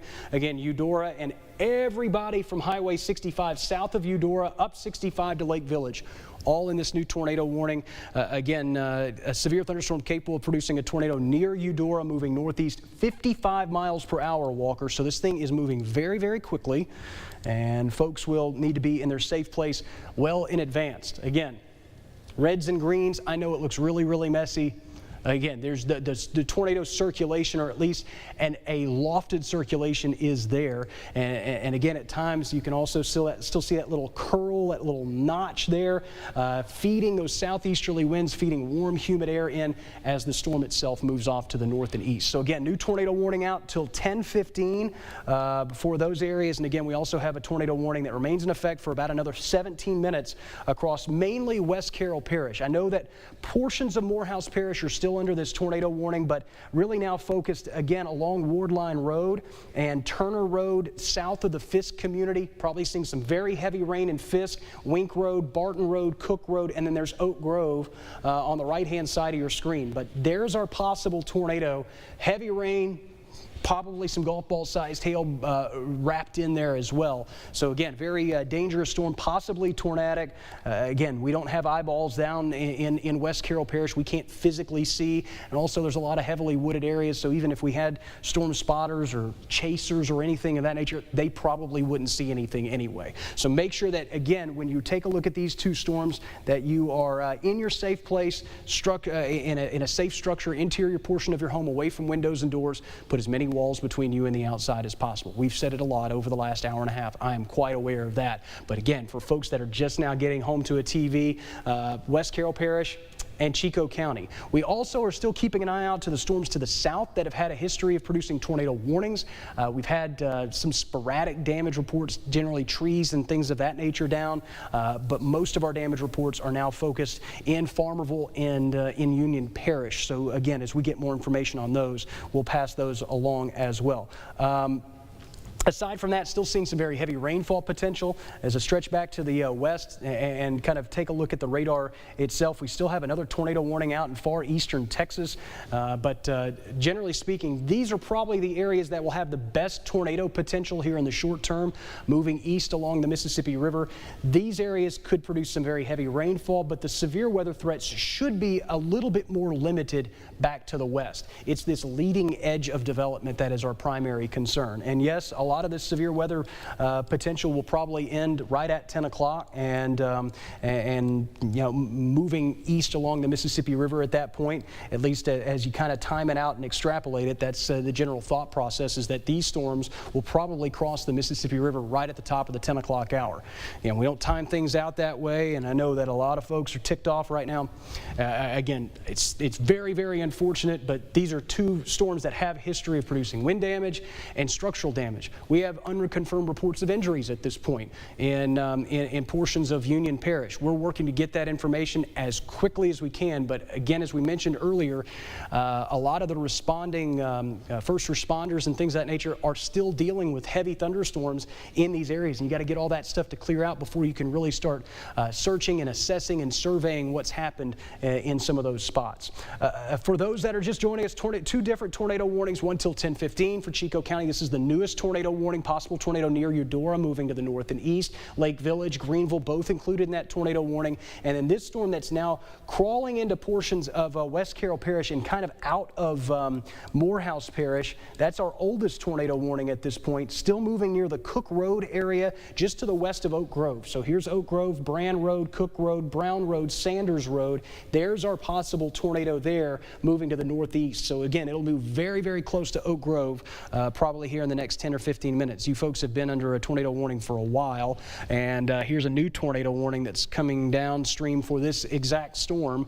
New tornado warning now issued for Chico County, East Carroll, West Carroll parishes. It also includes this Aquinas, Sharkey, and Washington counties in Mississippi. So a new tornado warning downstream for this one. A severe thunderstorm capable of producing a tornado near Oak Grove, 14 miles northwest of Lake Providence, moving northeast at 55 miles per hour. This is not a big surprise when you have this big of a storm structure possibly producing, well, there's two areas that we could possibly be seeing a tornado, one here and one here. I would think that this is generally our parent circulation, and that's probably where our tornado is, simply because of the heavy rain echoes associated with it. But again, this is going to be near Oak Grove and points westward. Make sure you're in your safe place now. Still keeping an eye on this particular storm. The Morehouse Parish part of the warning is going to just about be trimmed away, or actually just has been trimmed away. So a little bit of good news there. You folks in Morehouse Parish no longer under that tornado warning. However, the storm itself has a new warning that will go until 10:15 tonight. Walker? Yeah, Jared, and then there's a select few folks that are in Chico County that are under two separate tornado warnings simultaneously, and so you obviously have two different areas of threat there. So make sure at the very least you're in your safe place and be in the interior-most portion of your home. Like I mentioned beforehand, my favorite place, or one of the best places, is going to be an interior bathroom, potentially getting in the tub, something like that. So folks just south of Eudora and along 65 potentially, that's where those two tornado warnings are kind of overlining there. Heavy rainfall is no doubt, and that's going to impede any type of ability to try to see what's going on outside. So ignore the fact it's nighttime. There's plenty of heavy rainfall likely impeding your vision as well. And just in general, on the roadways this evening, visibility is going to be extremely impacted by the heavy rainfall. So in any instances, if you have to be out and about later this evening, I would not recommend that, first of all, but second of all, stay very safe and really stay off the roadways just in general. Still noticing some weak rotation south of these two areas, Jared, but they don't have any warnings with them associated as of this point. Going to have to monitor some of that stuff. Not too surprising to see some weak rotation south of where you're currently looking, but sending things back over to you. All right, again, areas just west of Oak Grove. If you're in Oak Grove, you've had a lot of lead time. You were in the original tornado warning, and you're now under the new tornado warning. Again, O'Neill Road, Helms Road, Stanford Road. This is probably the more organized of the two storm circulations. I don't want to spend all of our time here because there are two different tornado warned storms. They are kind of in the same general areas, but the other one is in Chico County, about 30 to 40 miles north of the storm that we are just leaving. And again, still looking for an area, a very messy area of possible thunderstorm twisting of the winds that would include a possible tornado, but also just strong winds, 60-mile-an-hour wind gusts that are capable of downing trees and power lines and things of that nature in these same areas. Again, just kind of switching back and forth between a lot of different radar modes and a lot of different radars in its entirety, just kind of getting the best vantage point. There's our reds and greens together now east of Highway 65, south of Lake Village, but continuing to trail to the north and east. This will cross the Mississippi River into adjacent sections of Mississippi probably in the next 20 to 30 minutes or so. But until that happens, we're still going to watch this area again east of Highway 65. This is now east of Eudora, but south of Lake Village. You folks in Lake Village need to be sheltered. You folks in Greenville, Mississippi need to be sheltered, especially, and you folks in Eudora need to stay sheltered because you're under generally another tornado warning for this circulation off to your south that could be headed your way here shortly. In fact, you can see the area that I had already circled. There's our possible tornado near Oak Grove that'll trail off to the north and east, and now we have another tornado warning back to the south. This one for portions of Ashley County and northern Chico County. So there's three different tornado warnings in effect for Chico County currently. There's one to the north, north and east. There's one to the south and east, and now there's one to the north and west. So let's take a look at this new tornado warned storm across Ashley County. This is going to include Hamburg. Severe thunderstorm capable of producing a tornado near Hamburg, moving northeast at 45 miles per hour. So again, if you are in Hamburg, you need to be in your safe place now, and this is a lot of short notice for you folks. Get there now, stay there. A possible tornado right on you folks along or just south of Hamburg along 425. This is going to move along Highway 82 as well. So this is the newest tornado warning that we have. Again, primary concerns are this area points just to the northeast of Eudora, and then also the Oak Grove storm. So we still have, again, the other tornado warned storm here on the bottom part of your screen. So three different tornado warnings that are including much of southeastern Arkansas, and all of this moving off to the east. So a lot of different, very messy circulations continuing to show the possibility of tornadic potential. I'm going to go ahead and clear all the circles and all the stuff that we have going on and just kind of reset what we have here on the screen. Walker, things have continued to pick up very quickly. And now 4 different tornado warnings for 3 different storm circulations across northeast Louisiana and southeastern Arkansas. I'm sure we have plenty of activity spanning further back to the south as well that's not currently warned by a tornado warning or a severe thunderstorm warning. But this also goes to show you that when you're under a severe thunderstorm warning, sometimes that can come with a tornado possible tag. And so even if you're not under a tornado warning, any type of warning at all is always a good place to shelter in place. And so that's what's happened in Ashley County so far.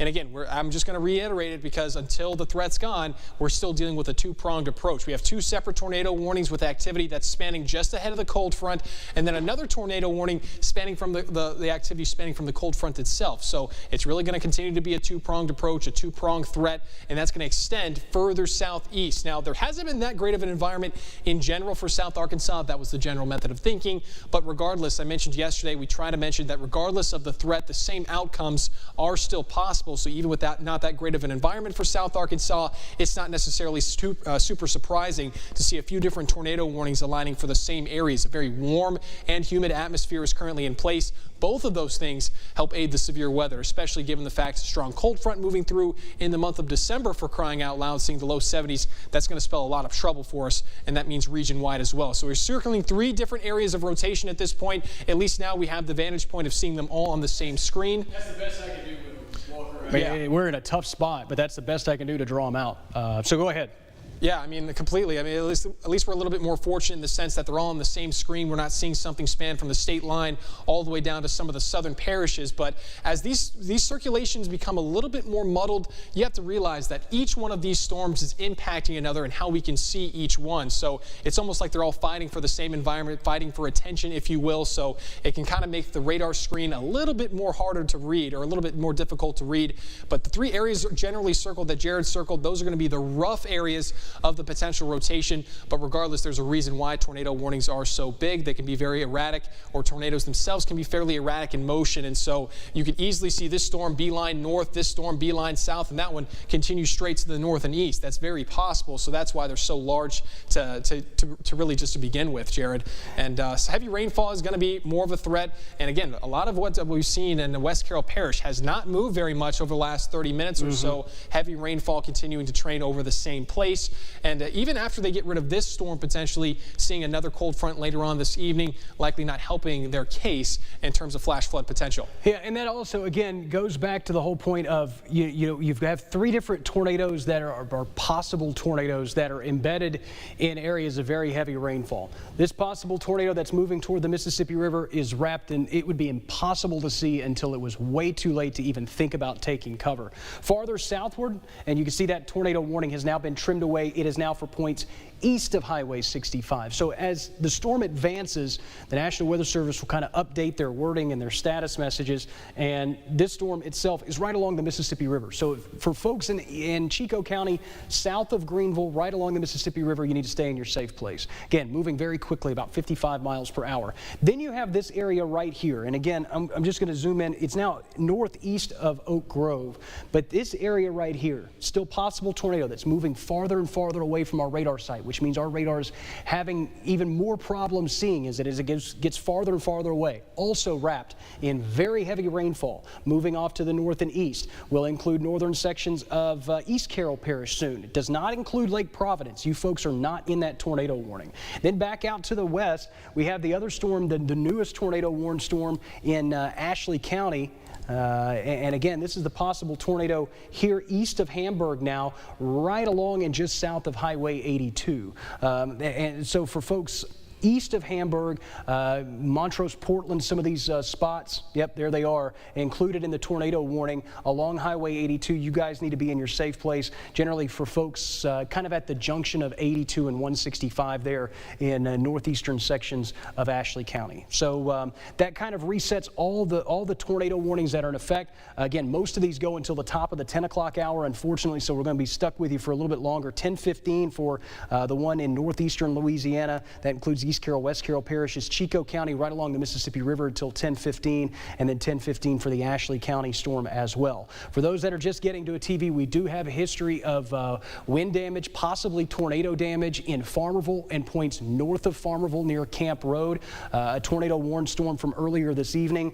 We are working to get more information as it becomes available from Union Parish Sheriff's Office, who has started to kind of scramble folks in that direction, but they're also still getting hit with some very heavy rainfall. Again, I want to stress for folks that are seeing this warning here in Ashley County that our radar is continuing to fight through some periods of very heavy rain. So that's the National Weather Service, and Little Rock's radar looks a lot different, right? It's because there's a lot of very, very strong winds aloft, a lot of heavy rainfall, and that sometimes can obscure what we're seeing. But it's right there. Our possible tornado now east of 425 should stay right along and just south of Highway 82. And then you have the other possible tornado, which we really can't see from this radar vantage point, moving across the Mississippi River. And then another possible tornadic circulation moving into northern sections of West Carroll Parish and will eventually impact East Carroll Parish as well. You guys are under that new tornado warning. So to give you a little bit better look, And Jared, Tornado 1, go ahead. Yeah, just really quickly,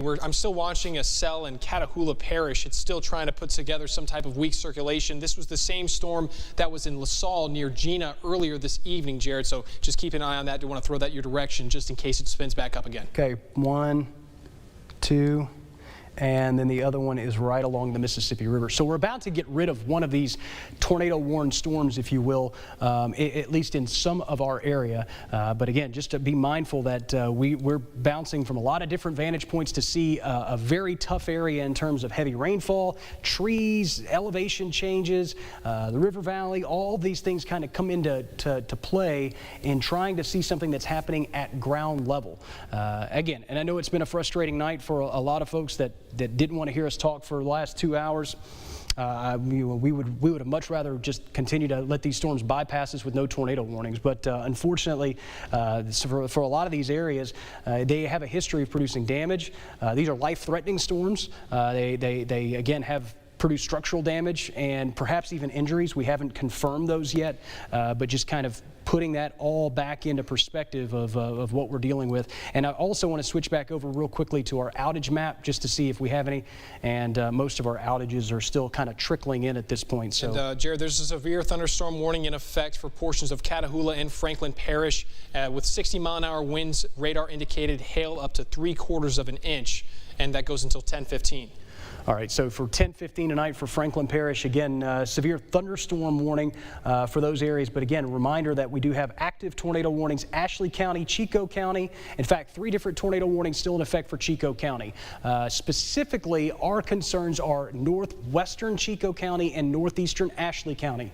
This area right here. And then our other concern is this area in northern West Carroll Parish and East Carroll Parish should be moving across the Mississippi River here shortly. Again, all of these go until the top of the hour. There is the outside chance that some of these could get across the Mississippi River before the 10 o'clock hour. I'm not overly optimistic about that just because of how these storms have moved very quickly and then slowed down at times over the last couple of hours. Again, still watching reds and greens quite bright together at times, meaning that those winds are perhaps a little bit stronger east of Highway 425, south of Highway 82, Montrose, Portland, folks along Highway 165, folks in Lake Village need to keep an eye on this storm, folks in Greenville need to keep an eye on the storm. You're already under another tornado warning.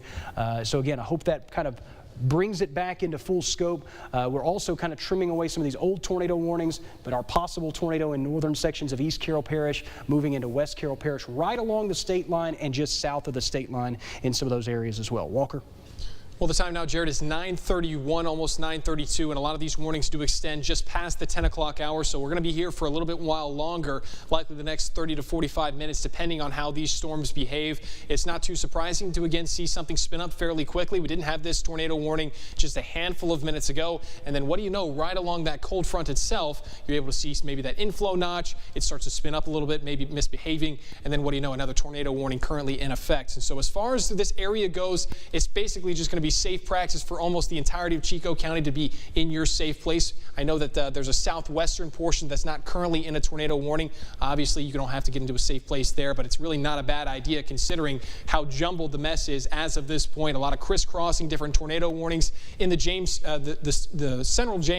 general same areas, excuse me. Some heavier rainfall still likely along the state line as well, and that's going to continue to be more of an issue, especially with areas that seem the same heavy rainfall over and over again and through the different periods of the night. That's going to be a little bit more of a risk in terms of flash flooding. Now, Jared, I know that we have that severe thunderstorm warning a little bit further south. I don't know if that circulation is still there. It may be trying to formulate once again, but anything that gets going ahead of the front itself and along with the front does have the potential to spin back up, allow for some heavier rainfall, some damaging wind gusts, potentially straight line winds, also going to be a threat with some of these tornado warned storms. Not every time does a tornado warned storm actually produce a tornado. Straight line winds are still going to be some type of a potential, but also we have seen some hail producers through the course of the evening, and that's going to apply to these guys as well. Again, the reds and the greens. The greens mean winds that are moving towards the radar. We're looking at radar just out over towards our east here, and the reds are the winds that move away from it. So again, you can kind of get that general circulation. That's the spot. of how things are going. And again, that's right near Highway 82. It's west now of Montrose and west of Portland, east of Hamburg. And so, folks, if you're within this area, if it's in any way, shape, form, or fashion somehow familiar to you, you need to get in your safe place. And I advise you right now, if you do not know where you live on this map, I advise that you try to find out where that is, the specific town that you live in, and the specific county or parish. And some folks may scoff at that, but in all honesty, there's some folks around here that just generally don't know what specific area within their parish or county that they're actually in, and that's going to be very important, especially considering this is far northeastern portions of East Carroll Parish. Is that correct, Jared? Yep. So you're now looking at the Kilbourne and here's West Carroll Parish, East Carroll Parish, Kilbourne, Oak Grove's back to the west here. Lake Providence is down here on the bottom side of your screen, so we're kind of in the rural spots. The far northern reaches near the state line. You can see the Milliken community, Pilcher Point, Gassaway. This is the area for possible tornado. Here's the Levee Road, and there's the Mississippi River. So again, we are getting these storms progressively closer to the Mississippi River, and technically, while we call ourselves the Arklamiss, once they get into the Mississippi River area, the Jackson TV stations will take over from there. But as long as it's in our area, we have to kind of stay with this. And again, you still see the reds and greens from the National Weather Service in Jackson's radar. So pretty far up in the atmosphere, but still seeing even high up in the atmosphere the structure of these twistings of the winds. Whether that's extending all the way down to the surface, we don't know. Again, that's why radars can only tell us so much, but warnings are issued based on what we can see. And again, at this point, this is still a dangerous storm that has had a history of producing at least the potential for wind damage, along with the possibility of a tornado. Again, some tornadoes, some tornado warnings produce tornadoes, others don't. And Walker just mentioned that. But we have to assume that every one of these storms is currently producing a tornado. Again, this area south of Highway 82 continues to make that northeastward progress, but still has those reds and greens combined together in a spot that would indicate the possibility of a forming tornado or a formed tornado within these very heavy areas of rainfall south of Highway 82 and east of Hamburg. So again, if you're on Highway 82 and you're getting blinded by rainfall, you need to find somewhere to pull over and stop and wait for the storm to pass on through.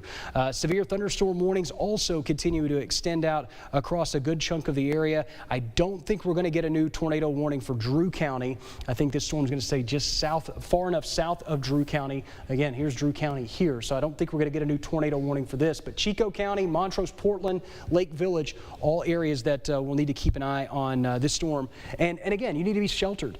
Be in your safe place now, interior portion of your home away from windows and doors. Put as many walls between you and the outside as possible. Our other storm looks like it is starting to dance pretty close to the Mississippi River, which is good news as we approach the top of the 10 o'clock hour. The Kilbourne community, this is now firmly in East Carroll Parish. So West Carroll Parish, it looks like the storm has now gotten out of your area. Be mindful of the line of storms back to the south and west that could be in effect a little bit later, that could impact your area a little bit later. But again, east of Kilbourne, northern sections of East Carroll Parish, be mindful of these storms as they move off to the north and east. A tornado watch also has been extended. A new tornado watch has been issued. Remember, we had one expiring at 10 o'clock tonight, and so there is a new watch that's been issued until 4 a.m. For a good chunk of our area. I don't want to go into the specifics right now just because we have so many tornado warnings in the area. We'll get to watches later. Again, the main focus is on the tornado warned storms across southeastern Arkansas. I want to reset everything just for a second so you can see some of these new severe thunderstorm warnings that have been issued. Again, another one for Ashley County that goes into, I believe, 10:15. And then we also have this Franklin Parish storm, which also has a supercellular structure there, Walker. I know you mentioned it earlier. 10:15 for that severe thunderstorm warning. 60-mile-an-hour wind gusts possible with that storm in Franklin Parish and into portions of northern Catahoula Parish as well. So again, still some very volatile storms, some heavy rain-making storms, but the main focus remains on the tornado-warned storms, southeastern Arkansas and far, far, far northeastern Louisiana, right along the state line, at least here in the next 15 to 20 minutes.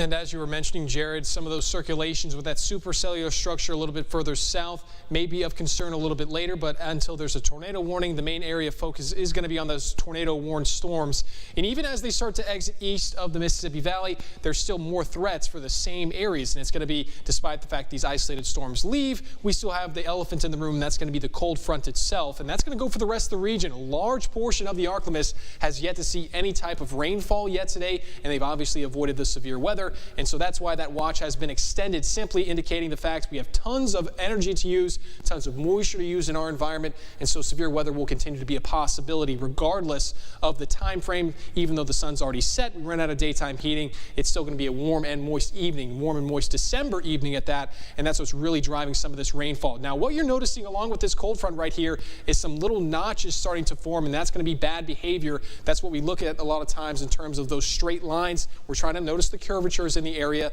and that could be potential for rotation. And again, you can see that potential rotation right around the Highway 82 region. It's continuing to work its way north and east, not including southern Drew County, but still including northwestern Chico. So, and again, that might be some semantic differences between the National Weather Service office out of Jackson and the National Weather Service out of Little Rock. Those are going to be the differences in those counties there. But if they feel necessary, they will reissue that warning to include southeastern portions of Drew County. Now, as far as the rest of the evening goes, we're still waiting to see how long a lot of these storms will last in terms of their circulation, their overall strength. But as previously mentioned, that watch goes until 4 a.m. So we still have plenty of time to work with as of now. Now, Jared's circling more of the circulations once again, and they're relatively unchanged in terms of where we've seen the small changes ever so slightly work their way further to the north and east there. So still just south of the Highway 82 region, almost along the state line in far northeastern, extreme northeastern portions of Louisiana here. And wouldn't be too surprised to see it almost intersect the state line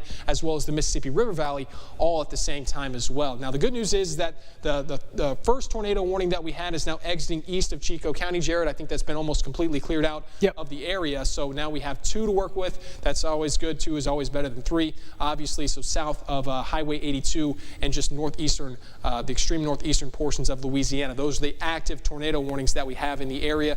Outside the active tornado warnings, a few different severe thunderstorm warnings depending on the area, and those are still going to have 60-mile-an-hour wind potential, sometimes in between the 55 to 60-mile-an-hour ballpark. So those are going to have more potential to potentially lift up some debris, maybe impact you or some of your property, maybe your home, some windows, things of that sort. So even if you get a notification for a severe thunderstorm warning and not a tornado warning, you still need to be in your safe place because you can still have some damage potential along those areas. And a lot of times there can be a tornado possible with some severe thunderstorm warnings, and that's what happened here. We had a severe thunderstorm warning first, and then the tornado warning followed. So it almost sets the stage sometimes as a precursor for a potential tornado warning.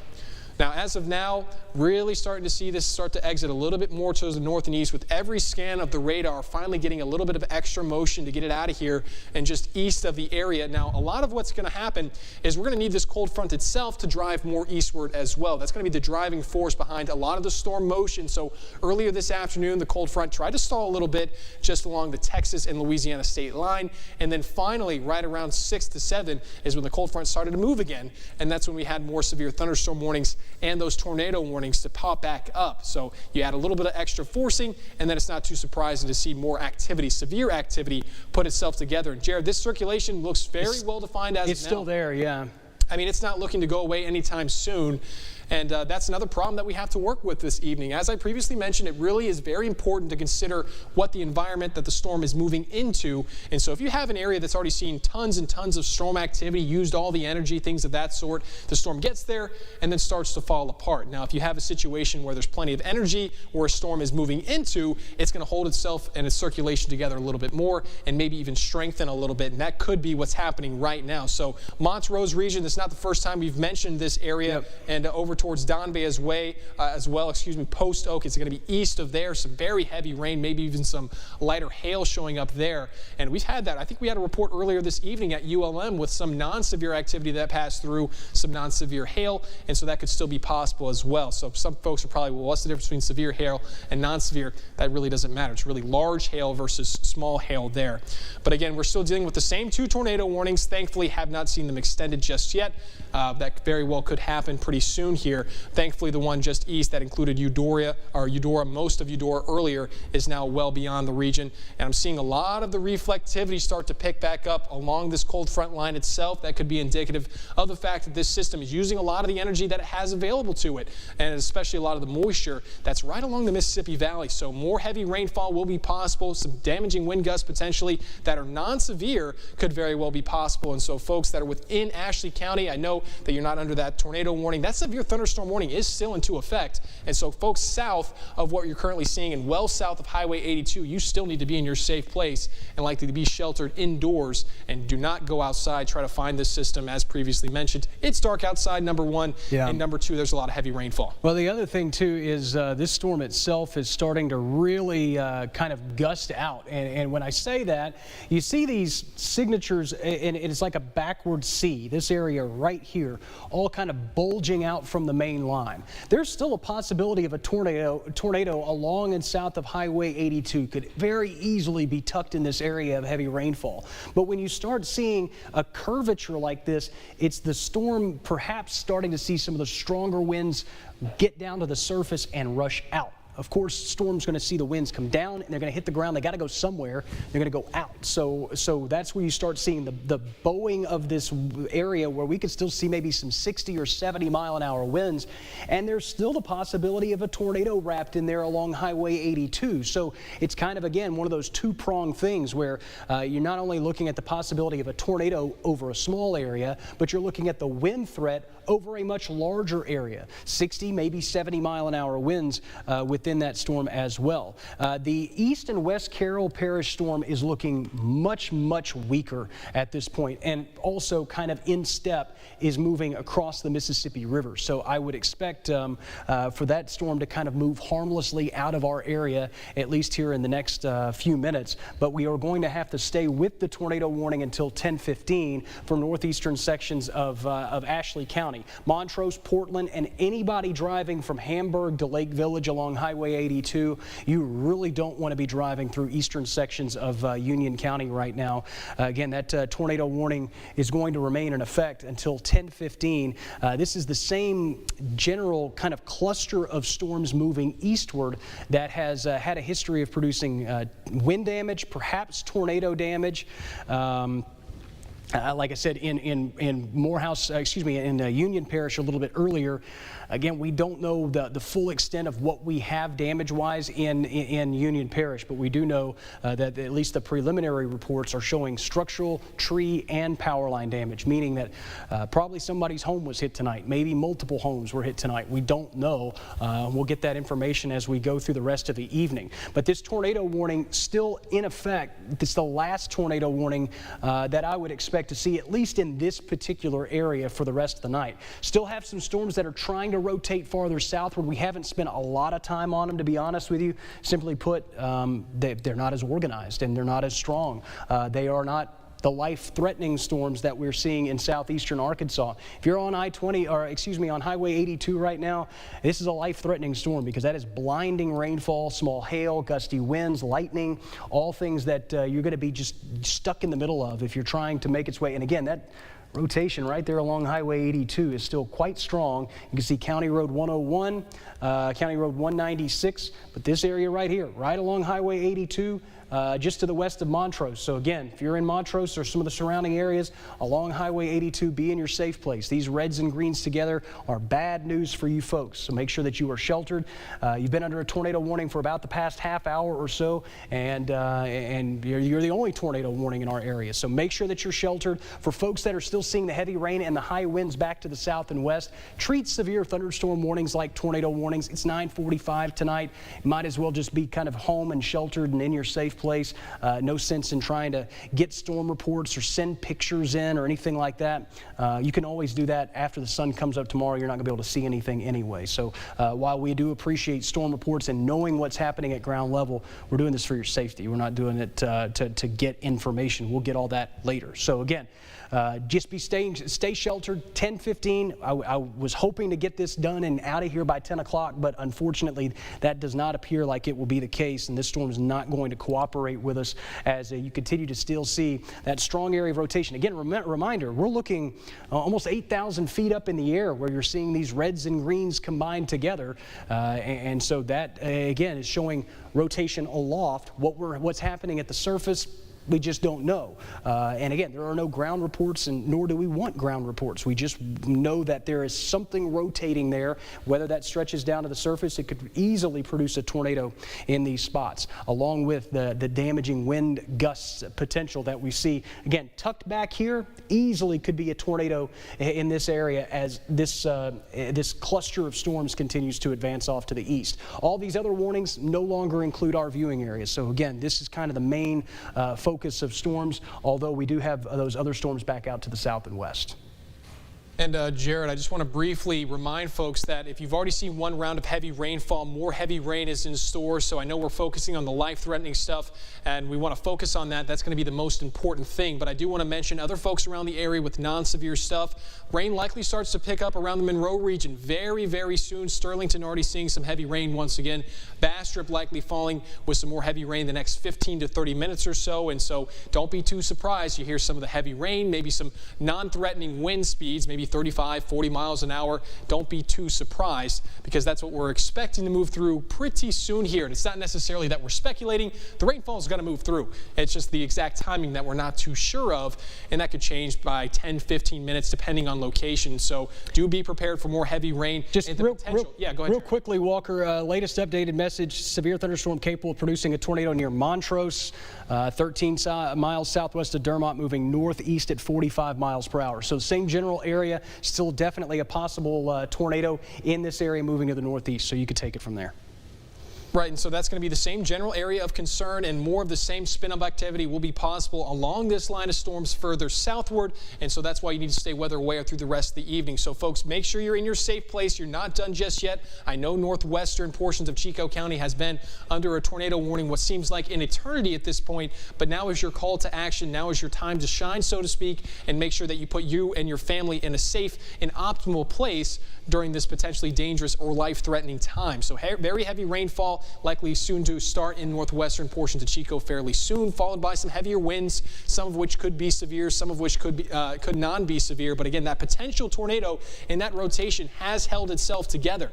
And so as long as it does that, we're going to have more of the same tornado warnings start to almost continue to train through the same areas unless you start to see that circulation dissipate. Unfortunately, we're not going to be able to leave your television screen. Now, further southwest is where the better environment's going to be as we move through the rest of this evening. After we see a lot of this activity start to leave southeastern Arkansas, then the threat now becomes more of northeastern Louisiana and central northern Louisiana as well through the rest of the evening, because the way this cold front is oriented in a slight tilt, it really starts to clear a lot of this activity out fairly soon here compared to the rest of the region, which still sees some heavy rainfall until potentially very early tomorrow morning. Now, I do want to remind folks that we have had the tornado watch extended until 4 a.m. for some of the counties and parishes across the area. Now, that's going to depend on the specific county or parish. That's not everybody in the Arklamis, and so we'll have to post that later on, likely when this tornado warning finally is allowed to expire or potentially continues out of our area, and then we'll update you as far as the rest goes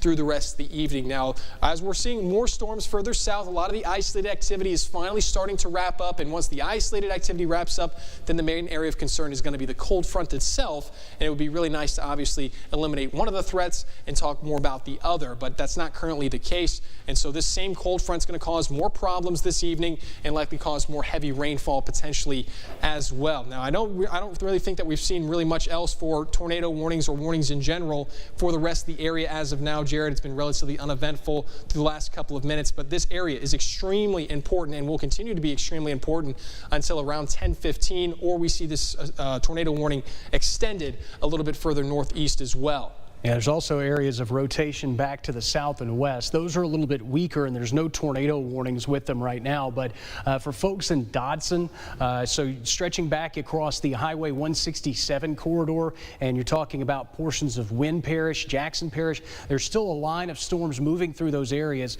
that, again, are exhibiting the potential for wind gusts, damaging wind gusts, and things of that nature. So, again, just be aware of that, as we're not showing it on screen because, again, it doesn't have a tornado warning with it. We want to stay on this tornado warned storm north of Montrose. And again, you're probably seeing this and go, the reds and greens aren't even that close together. The colors aren't even that bright if you have any kind of radar knowledge. But again, just keep in mind that this is very high up in the atmosphere. So we're seeing this at 8,000 feet. We don't really know what's happening at ground level. We know part of the picture from about 8,000 feet up, and we know that there's heavy rain and some strong winds there. But what's happening at the surface, whether it's a tornado, whether it's those strong winds getting down to the surface, or whether it's nothing, we don't know there. And so again, where you're seeing those reds and greens at such close together and such high altitudes, that means the storm's rotating rather vigorously, and it could be extending that rotation all the way down to the surface as a tornado. Again, all a tornado is a violently rotating updraft, and so sometimes those updrafts support hail potential and damaging wind potential, and sometimes those updrafts come in contact with the ground, and that's by definition exactly what a tornado is. So they only impact small areas.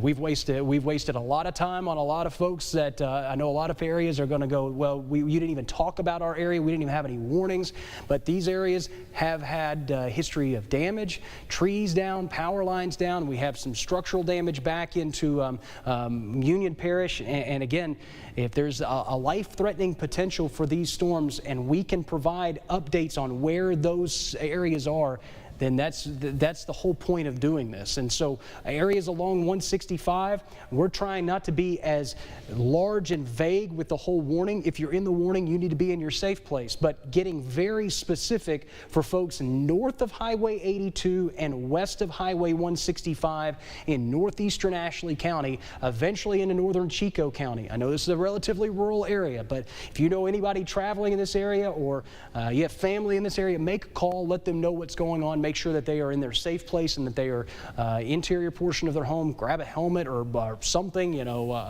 a mattress, a pillow, put that over your head, climb in the bathtub, as Walker mentioned earlier. An interior bathroom is a good place to be, and as long as we continue to see those reds and greens really, really sharp together, there's the possibility of very strong winds and the possibility of a tornado. And again, this warning goes until 10:15 tonight, and we do have still other very strong storms off to the south and west. Still some gusty winds. We're hearing them here at the West Monroe Studios. Again, maybe not severe wind gusts, but still gusty and rainy, and so exercise caution if you're going to be out on the roadways. But again, there's still a very, very high likelihood of possibly a tornado developing, or a tornado already on the ground moving along the Chico-Ashley County line at this point, Walker.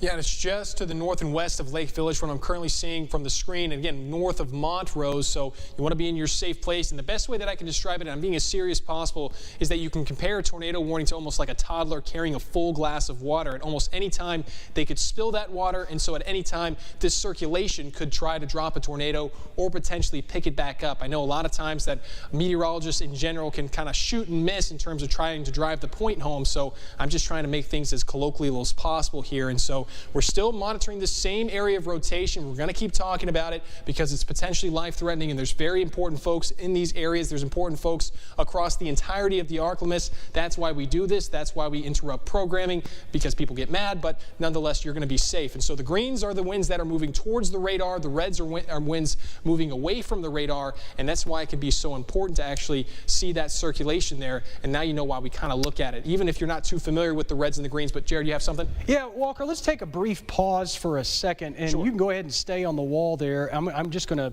to switch over to another storm very quickly. This is a storm that has been kind of festering in portions of Franklin Parish and near the Gilbert area. It's got a severe thunderstorm warning with it. Right, and I think this was the same storm that had a tornado warning with it earlier this evening, Jared, if I'm not mistaken, further southwest. So we're going to have to switch over to our live storm tracker Doppler radar, and you can see the appendage there west of well-defined Gilbert. structure. Again, not necessarily tornadic at this point. But certainly an area where we're seeing those strong winds perhaps curling up and developing the structure that could possibly be tornadic. Again, no warning out there right now, but for folks along 425, Winnsboro southward to Gilbert, Wisner, and some of these areas, keep an eye. There's your tornado warning. So no big surprises there. Yeah, that's not a big shock at all.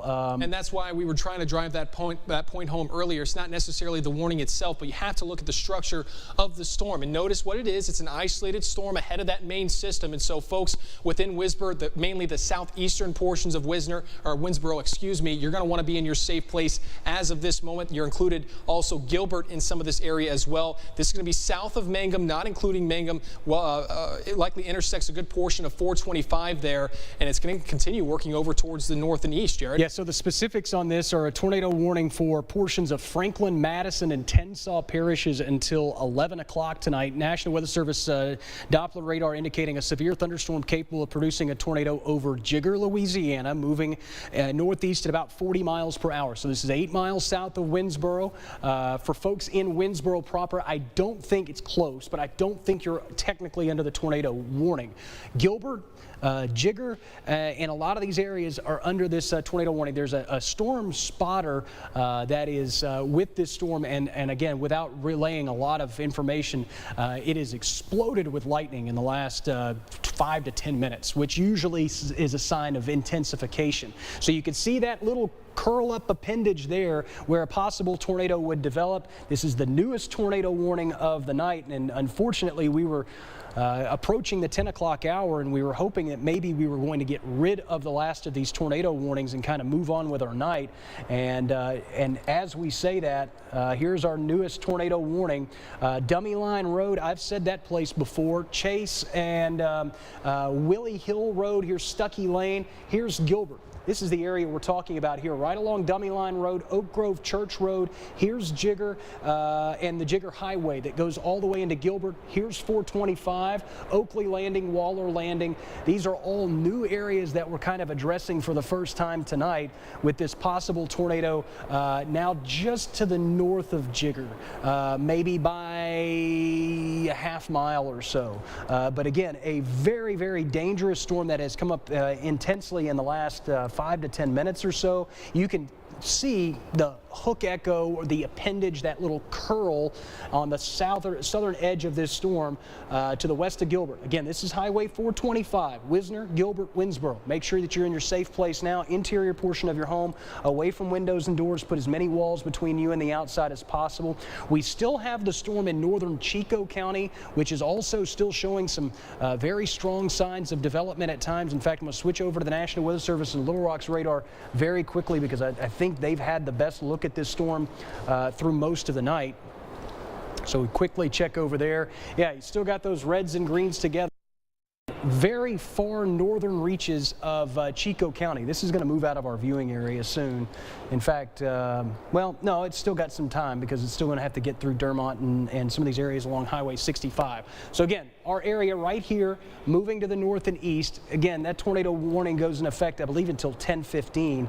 But the new focus now is on this tornado warned storm, as heavy rain is going to become an issue with our radar. We're not going to be able to see much here soon because of how much heavy rain we're getting here at the West Monroe Studios.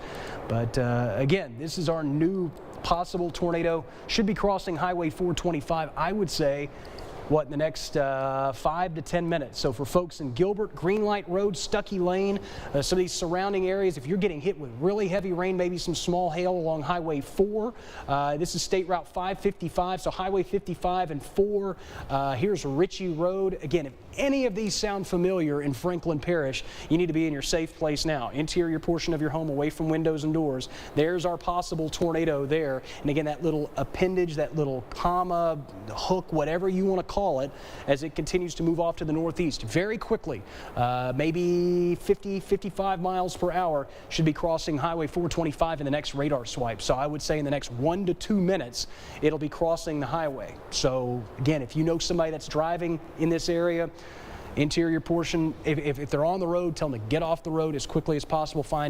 There's plenty of places to stop in Winnsboro. There's gas stations, restaurants, all kinds of things.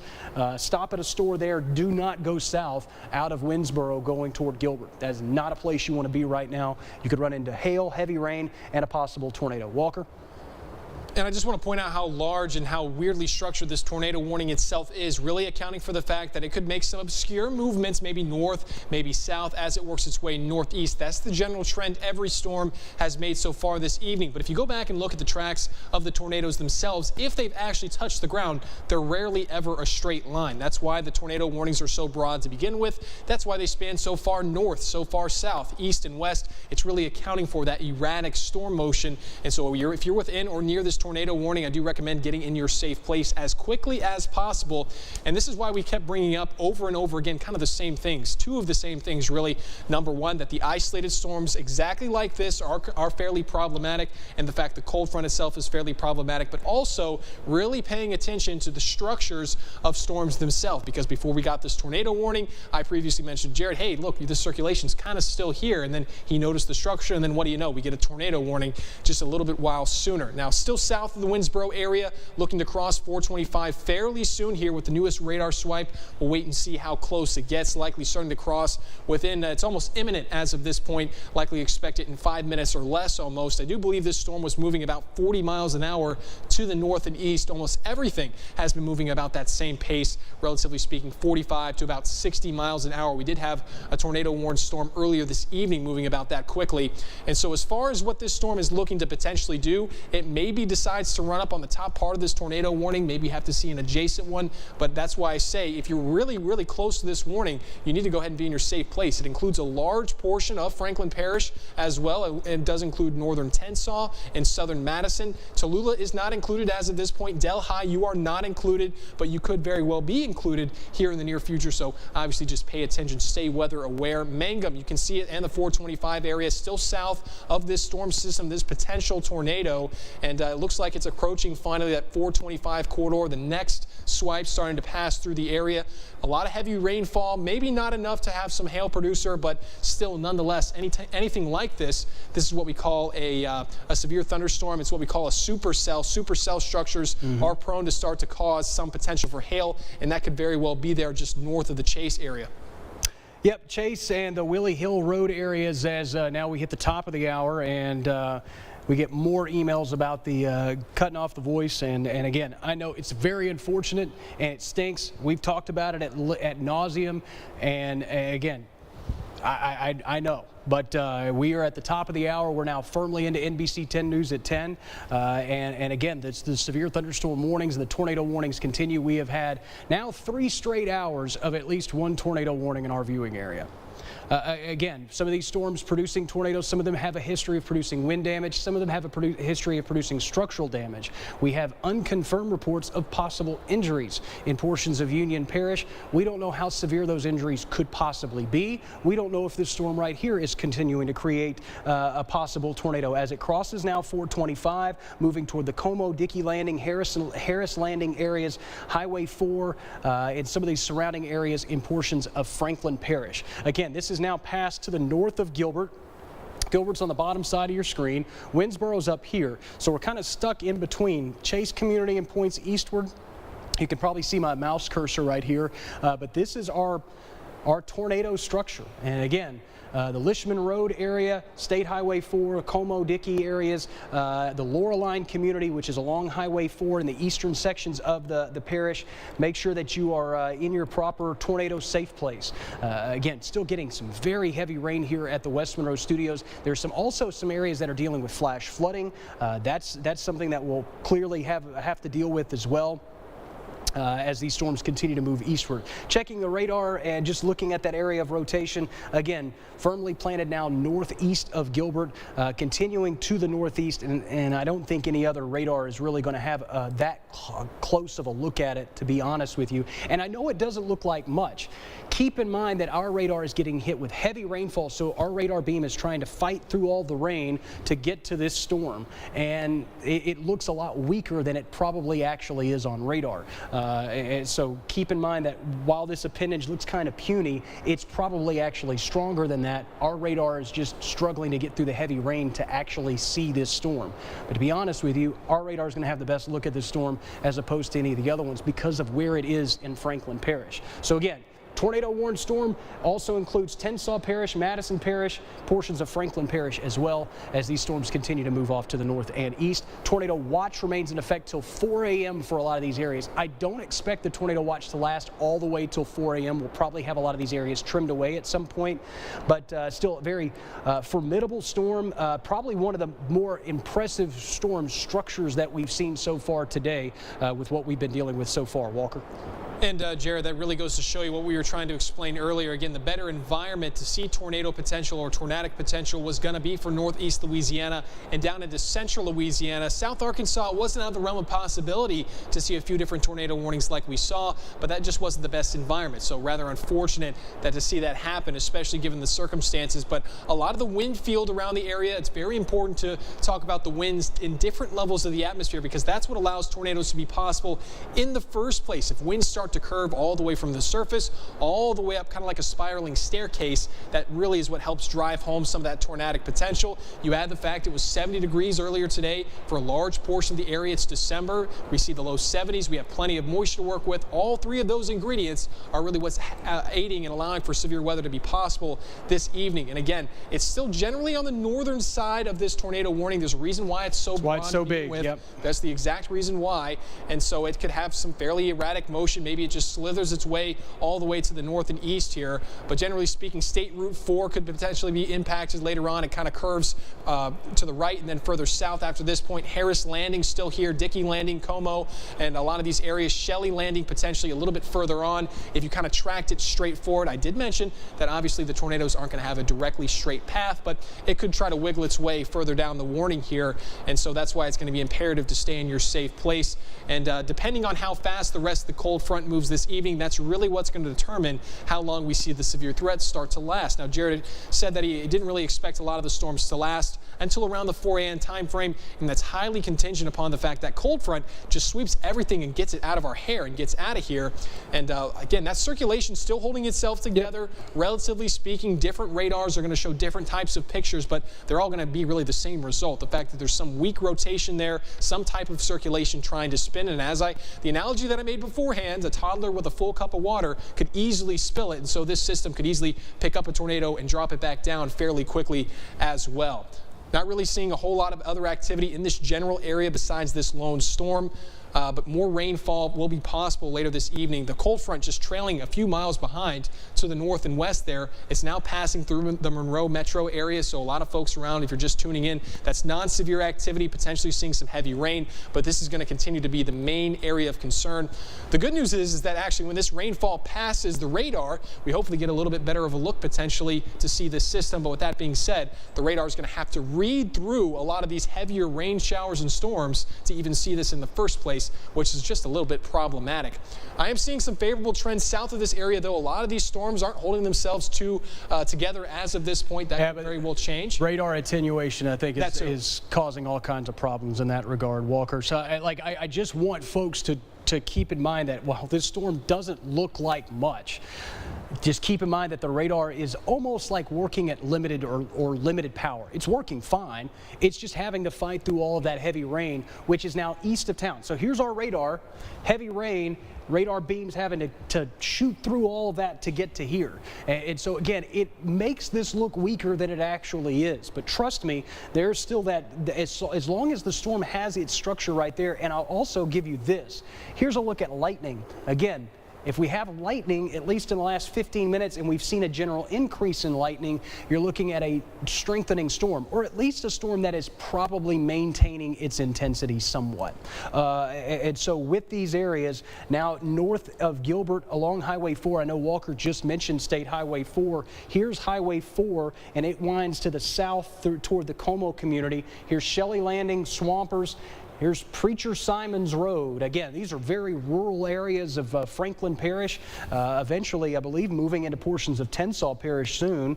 Yeah, we're going to be getting into Tensas Parish here shortly as the rain is finally shut off here at the West Monroe Studios, and that's going to eventually get us a better look at this storm. But again, it is this area right here, and I would say that your best chance of a tornado is right along Highway 4 and points eastward. Here's Highway 555 in the Loreline community. Again, State Highway 4 kind of juts out to the east, and so we're going to start kind of crawling north of Highway 4 here soon as we move into northwestern sections of Tensas Parish, perhaps into southern portions of Madison Parish as well, as this tornado-warned storm continues eastward. Also waiting on any kind of updates that we're getting. I know that we have folks, okay, so we're getting, yeah, that rotation starting to tighten up as we get toward the Swampers area, and in fact, we may be even getting some power flashes from some of the storm reports that we're getting in these areas. So again, this is still a very, very strong storm, and as the rain ends in West Monroe, you start to see this storm look like it's strengthening. It's not strengthening. It's always been that strong, but again, our radar is getting a better look at it at this point. And there's our possible tornado again near the Swampers community. We'll be moving into adjacent sections of Tensas Parish. This is Tensas Parish over here. This is southern Madison Parish. Here's the Swampers community. Here's our possible tornado with the latest refresh. Again, headed right towards Shelley Landing. Highway 555 winds right through here. So again, this is our spot for a possible tornado. Interior portion of your home, away from windows and doors. If you have family members there, give them a call. Let them know what's going on. This does not include parts of Highway 425 any longer. It is really mainly focused along State Highway 4 and Highway 555 in these particular areas. So again, while we continue to kind of backfeed and watch for storm reports coming from some of our earlier storms, this is our strongest storm, and really the only storm at this point has come up really quickly in the last half hour or so across portions of Franklin Parish. Again, severe thunderstorm capable of producing a tornado near Winnsboro, generally east of Winnsboro, moving northeast at 40 miles per hour. Again, Swampers community, Shelley Landing, the Preacher Simons Road, and Highway 555. This little curl right here is where we're going to be watching for a possible tornado. Again, northwestern Tensas Parish is here. Here's the parish line. This is Madison Parish here, and all moving north and east. So I'm going to go ahead and zoom back out just a tad so you can see the whole tornado warning. That includes a good chunk of eastern Franklin Parish, northwestern Tensas Parish, southwestern Madison Parish. And Jared, I'm looking at some of this cellular activity further to the southwest, and as of now, not noticing anything trying to rotate just yet. Some things are structured fairly favorably, but we're going to have to take everything on a touch-and-go basis through the rest of the evening, especially when it comes to some of those isolated storms further to the south there. So I do just want to give a heads up in that regard. Maybe we see some more spinners try to spin back up pretty quickly, but still going to focus on this Franklin Parish storm for now. Yep, so going back to specifically the area where we can see those reds and greens combined together. Lovers Lane and Highway 555. Again, I know this is the Swampers community. We said that a lot in the last 5 or 10 minutes. This is a relatively rural section of Franklin Parish as we've gotten kind of east of Highway 425, Winnsboro, Gilbert, some of those areas, and we're kind of getting out on the eastern side of the parish. For folks in northwestern Tensas Parish, you are up next. And again, seeing this on radar, these reds and greens together, it is pretty encouraging from our radar to see this at 3,000 feet and know that there's a possible tornado here, actually at about 2,800 feet, to see that area of rotation. Switching back over to our regular reflectivities mode, and you see that circle hasn't moved. It's the exact same area we've been telling you, that curl edge. You've got winds feeding in from the southeast that are feeding this storm, and southeasterly winds, and there is your updraft. In fact, it's now moved just to the south of Swampers, so we'll recircle it. But basically, you're seeing the circulation of feeding warm, moist air into this storm, and then the updraft is suspending a lot of those heavier water molecules and colliding that and creating hail and heavy rain off to the north. But then there's your rotating updraft, your possible tornado as you move toward the Swampers community. And again, I'll zoom back out just a smidge so you can see some of the surrounding areas. And again, I know this is a rural part where we don't necessarily have a lot of incorporated areas, but again, a lot of maybe perhaps deer camps and farming, agricultural areas, and a lot of spots out here in Tensas Parish, Franklin Parish are under the path for this storm. So as you kind of overlay and you see this area right here, Swampers Community, Highway 555, those are our main spots that continue, and the radar is going to hit this every 60 seconds. So every minute we get a new radar image in these particular areas. And as long as we have these reds and greens kind of clustered together, especially overlaying in that little hook structure, all of those are telltale signs of a strong rotation and a possible tornado.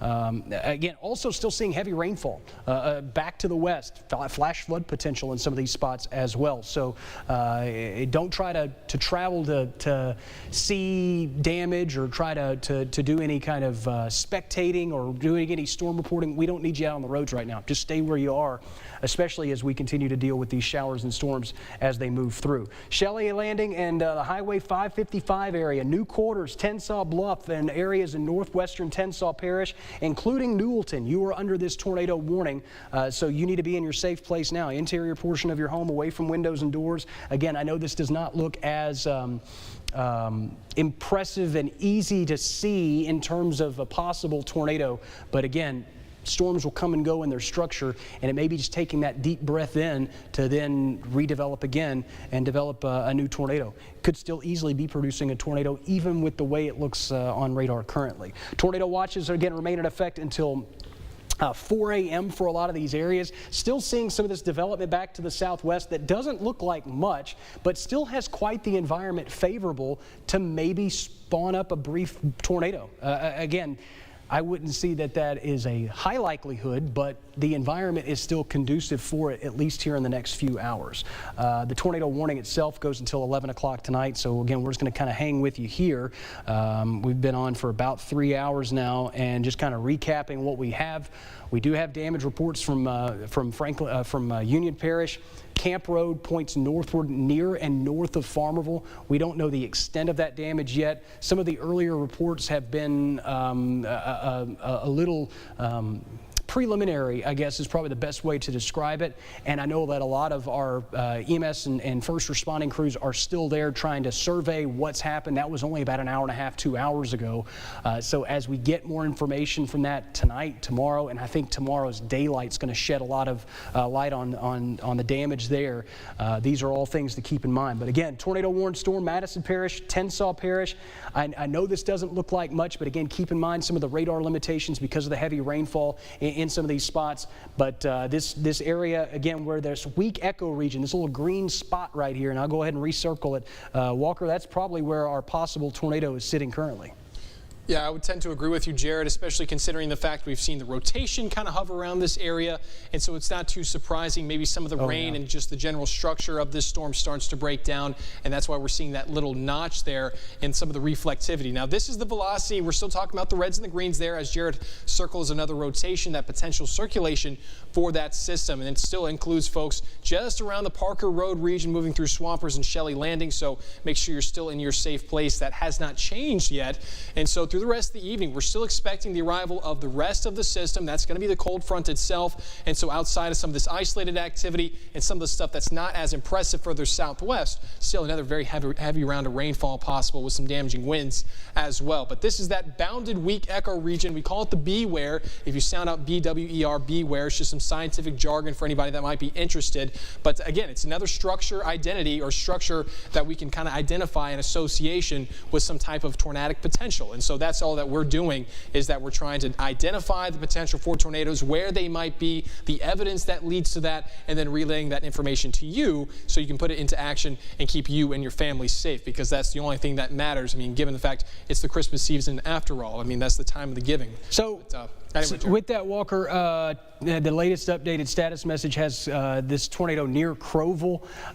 Again, the National Weather Service has to kind of pick an area and say that this storm is near there. Crowell is up in the top left-hand side of the warning, and the tornado itself is kind of to the southeast of Crowell. But again, when you get kind of into more unincorporated and somewhat more rural areas, you kind of have to pick and choose where we're seeing and how specific you can be on these possible tornadoes. Here's Parker Road. Again, Sharkey Road, which winds up here to the north and east, and there's what Walker keeps talking about, that beware, that bounded weak echo region, which is where if there is a tornado, it is likely kind of underneath this spot right here. And again, that's where also we coincidentally continue to see the reds and greens kind of combining together to the southeast of Crowell. Again, this is not an overly specific area that looks just very, very menacing, and we can definitively go, there is a tornado right there. But again, keep in mind that heavy rain, heavy rain, heavy rain, heavy rain, so the radar can only see so much. And so if you're under this tornado warning, you've been under the tornado warning for about 25 minutes or so, you've had a lot of lead time. This thing goes until 11 o'clock. Just stay in your safe place. If you are farther westward, outside of the warning, back to the south and west, and we're talking about areas back toward Gilbert, you still have some storms coming your way, but they are not severe at this point. We do have a new severe thunderstorm warning that was just issued for, I believe, portions of Grant and Wynn parishes. So just be aware of that. Latest radar swipe shows an even weaker potential tornado, but again, that doesn't necessarily mean anything as this storm continues to kind of breathe in and out. We call it cycling. They'll get weak. Maybe if the tornado lifts, but the storm itself, the parent storm, is still spinning, and then it kind of reorganizes and drops again. So those are all possibilities with this storm as it continues to crawl off to the east. And that tornado warning remains in effect. Just some quick info on that severe thunderstorm warning in effect for Grant and Wynn Parish until 11:15 tonight. That's going to have winds 60-mile-an-hour potential with some of those, and hail up to an inch in size. And so that's going to be less than golf ball size, around ping pong ball. I do believe an inch is roundabout quarter. It depends on the specific sizing, but nonetheless, Jared, that might be some type of circulation we have to deal with a little bit later on. So we'll keep an eye on that. Again, main focus right now is on the tornado-warned storm, as it now looks like it is moving into adjacent sections of Tensas and Madison Parish. In fact, the latest radar scan has it right over that Parker Road area in far southwestern Madison Parish. Again, if you're in the tornado warning specifically, if you have received the warning on your cellular device, on the app or whatever, stay sheltered until the tornado warning is no longer in effect for your area. I don't want to be overly specific with storms as they move through, but our possible tornado is probably kind of somewhere suspended in this deep purple that we're seeing now move into far southwestern reaches of Madison Parish. Tensas Madison line, here's Franklin Parish line. Here is southwestern Madison Parish. So again, trying to be as specific as possible in an area that's kind of jumbled up. The Parker Road area, this is the spot we're looking at right here. Yep, and there it is now. Now well into southwestern sections, excuse me, of Madison Parish. This storm is also one that has exhibited rotation several different times, so I wouldn't be surprised if, like I said, it's kind of cycling, breathing in, breathing out, and it may pick up its pace again. For folks in Tallulah, Richmond, Mound, Delta, some of these areas along I-20, keep an eye on this storm as it continues to move to the northeast here in the short term, as all of this continues, the whole process continues eastward. We also do have that new tornado warning for adjacent sections of Mississippi. That includes the Greenville area. Again, Greenville is technically outside of our viewing area, so we'll let the Jackson stations handle that. But just if you have family in and around Greenville, just across the river in Chico County, there's a new tornado warning up in this area too. So again, while that doesn't technically include our area, just be mindful of that. Walker, you have anything new? No, Jared, I'm just continuing to look at this other circulation. It's still just southwest of our area, but again, that severe thunderstorm warning continues in our area as well. Also still monitoring the structure of some of the storms southwest of the current warning that you're looking at. And again, they still favor some type of supercell structure. And for those of you at home wondering what that means, it means it basically has the potential to try to spin something up into terms of tornadic activity. But as of now, nothing new, Jared. Still, this is going to be the main area of focus. Yeah, and so when we talk about that, you know, storms basically are more likely to develop tornadoes if they have that supercell structure. So the same thing that we were just looking at, the little hook and little comma, tail, or whatever you want to call it, not every storm will look all the exact same, but if they have that kidney bean kind of structure and start moving to the north and east, then you have to start watching, because again, that's the structure that would potentially produce a tornadic thunderstorm, and also could still produce some damaging wind gusts and all large hail, heavy rain. All of those are a possibility. So anytime you start seeing those things pop up, and we've seen them at times even embedded within the line, that is an area of heightened risk for rotating storms and storms that could produce damaging wind gusts and tornadoes. That tornado and damaging wind potential almost always goes hand in hand, because if you need the strong winds to produce a tornado, then those strong winds are suspended somewhere in the thunderstorm, and it often at times can produce a tornado. And again, that circled area continues to just pulse back up. Reds and greens combined together. Looking here on the screen, these colors have gotten a little bit brighter, meaning that the winds themselves are a little bit stronger. So again, while that storm maybe took an exhale, it is now taking that inhale again and perhaps getting a smidge stronger, and perhaps now producing a new tornado in southwestern sections of Madison Parish. In fact, those reds have picked back up again with that latest scan. So again, the tornado warning goes until 11 o'clock tonight. The Sharkey Road area and the Hunters Bend Road area. This is a relatively, again, rural section of southern Madison Parish. And again, we'll continue to move in these areas, at least here in the short term, for the next 15-20 minutes. And I think that's going to carry us to the end of NBC 10 News at 10, and perhaps even a little bit later than that. As you see the storm itself, the reds and greens, I know it gets really, really messy, but there it is moving to the north and east. It looks even worse on our reflectivity on radar, but again, that's not necessarily something that I would be overly mindful of. The fact that it's rotating there underneath all of this mess, that's the bigger focus. So again, make sure you stay sheltered until the all clear is given in those areas. And again, as Walker mentioned, another little supercell structure, and we're definitely not saying that these have tornadic potential. They could, but we're not saying that they currently do. We'll continue to watch all of this stuff as this main line presses east, and will eventually draw an end to the severe weather threats as we work deeper into the late night hours tonight. Again, going on about 3.5 hours of continuous tornado warnings in our area. We've at least had one through this entire stretch, and really the only one now is the one out over Madison Parish, specifically Madison Parish. It does include Tensas Parish. I know a lot of folks are probably not even getting rain in Tensas Parish, and you're wondering what the heck's going on. Why are we under a tornado warning when it's all north of us? Again, these storms can kind of wobble back and forth. They never just go in a straight line. Again, Mother Nature kind of has her own mind, and so again, these storms will kind of waffle back and forth as they get stronger. Sometimes they'll dive right, sometimes they'll dive left. Just depends on what these storms do, and a lot of the winds that are associated with them. So again, just be mindful of this as it continues to move east. Tornado debris signature now in Madison Parish. So this is now a confirmed tornado on the ground near Crowville. So we'll switch over real quick, Walker, and I'll go ahead and show this behind you.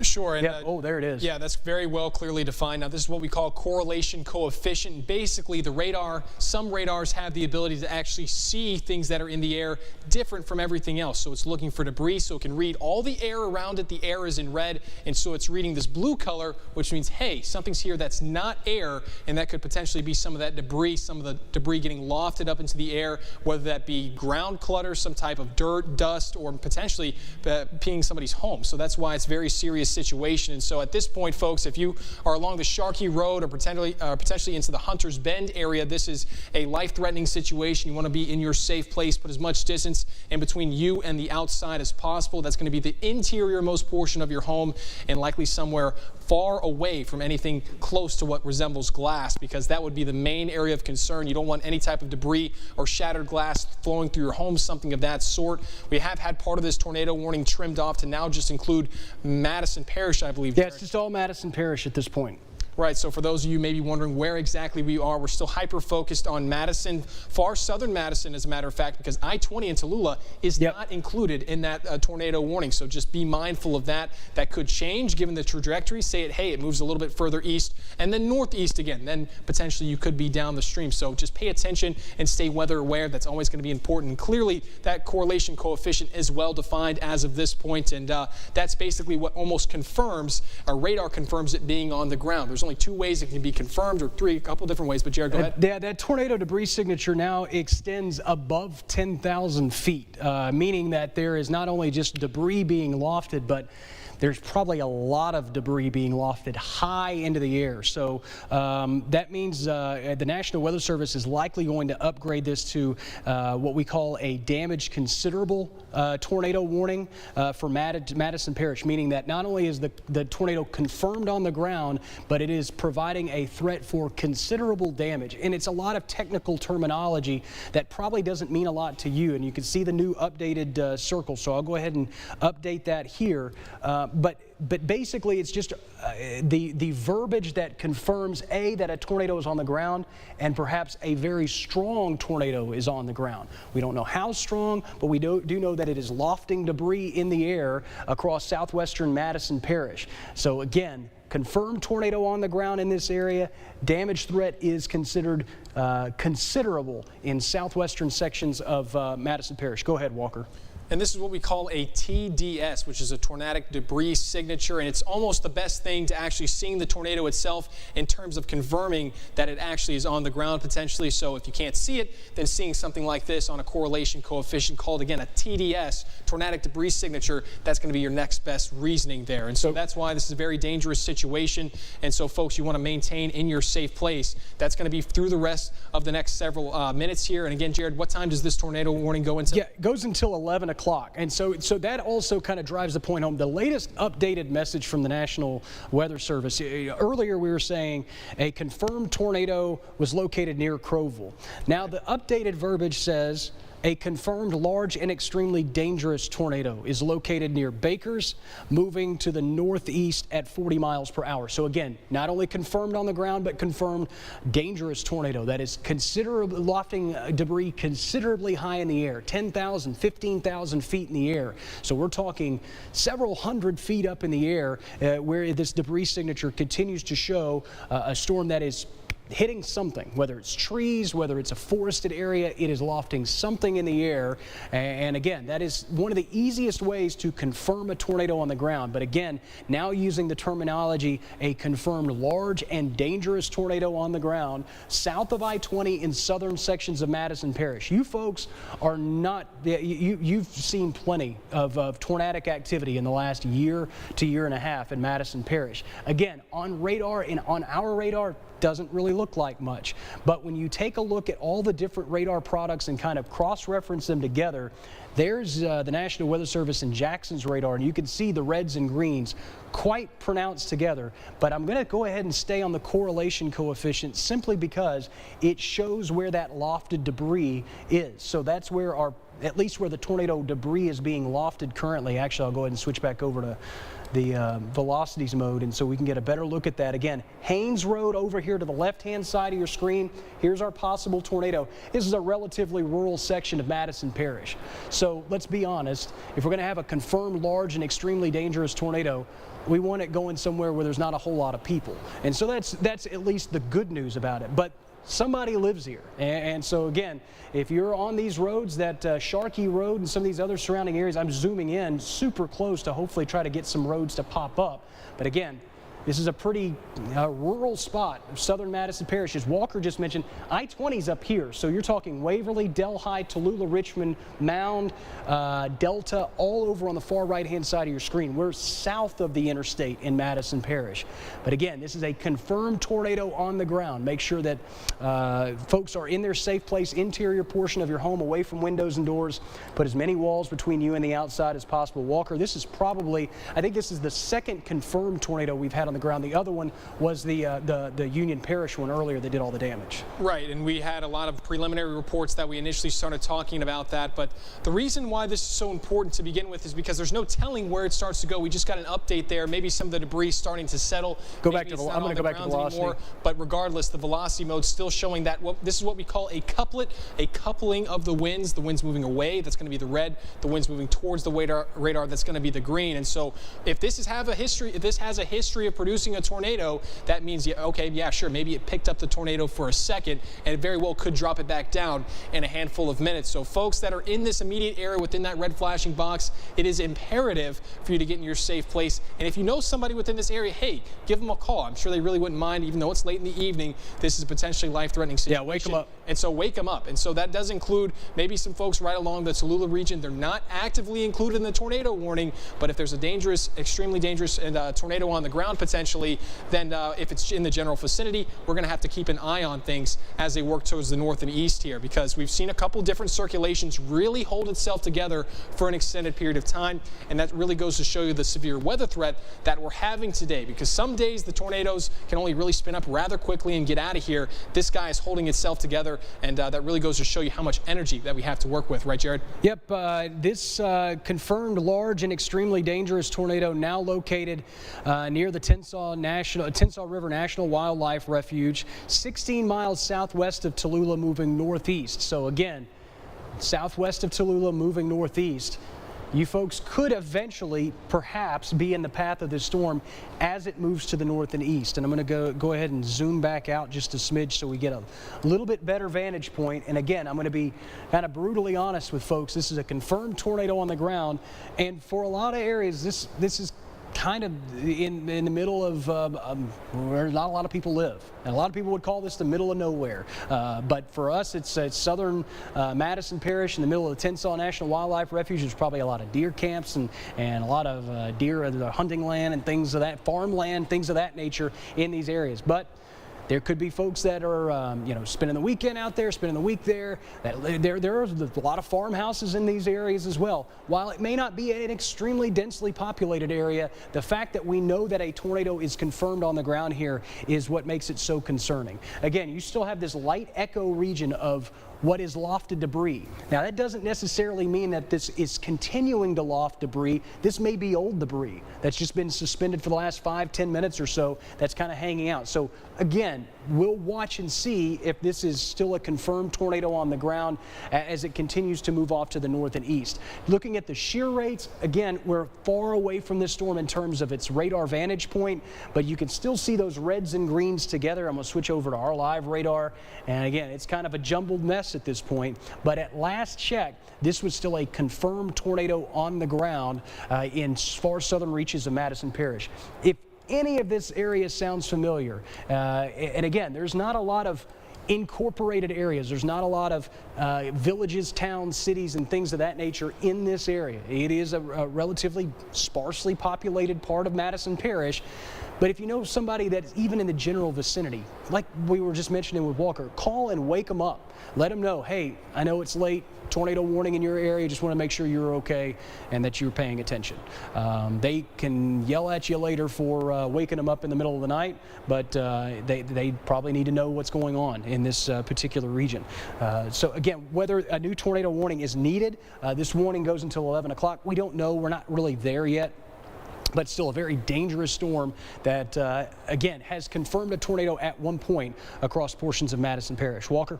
If you rewind just 2 weeks ago, Jared, these same areas were actually under a tornado warning.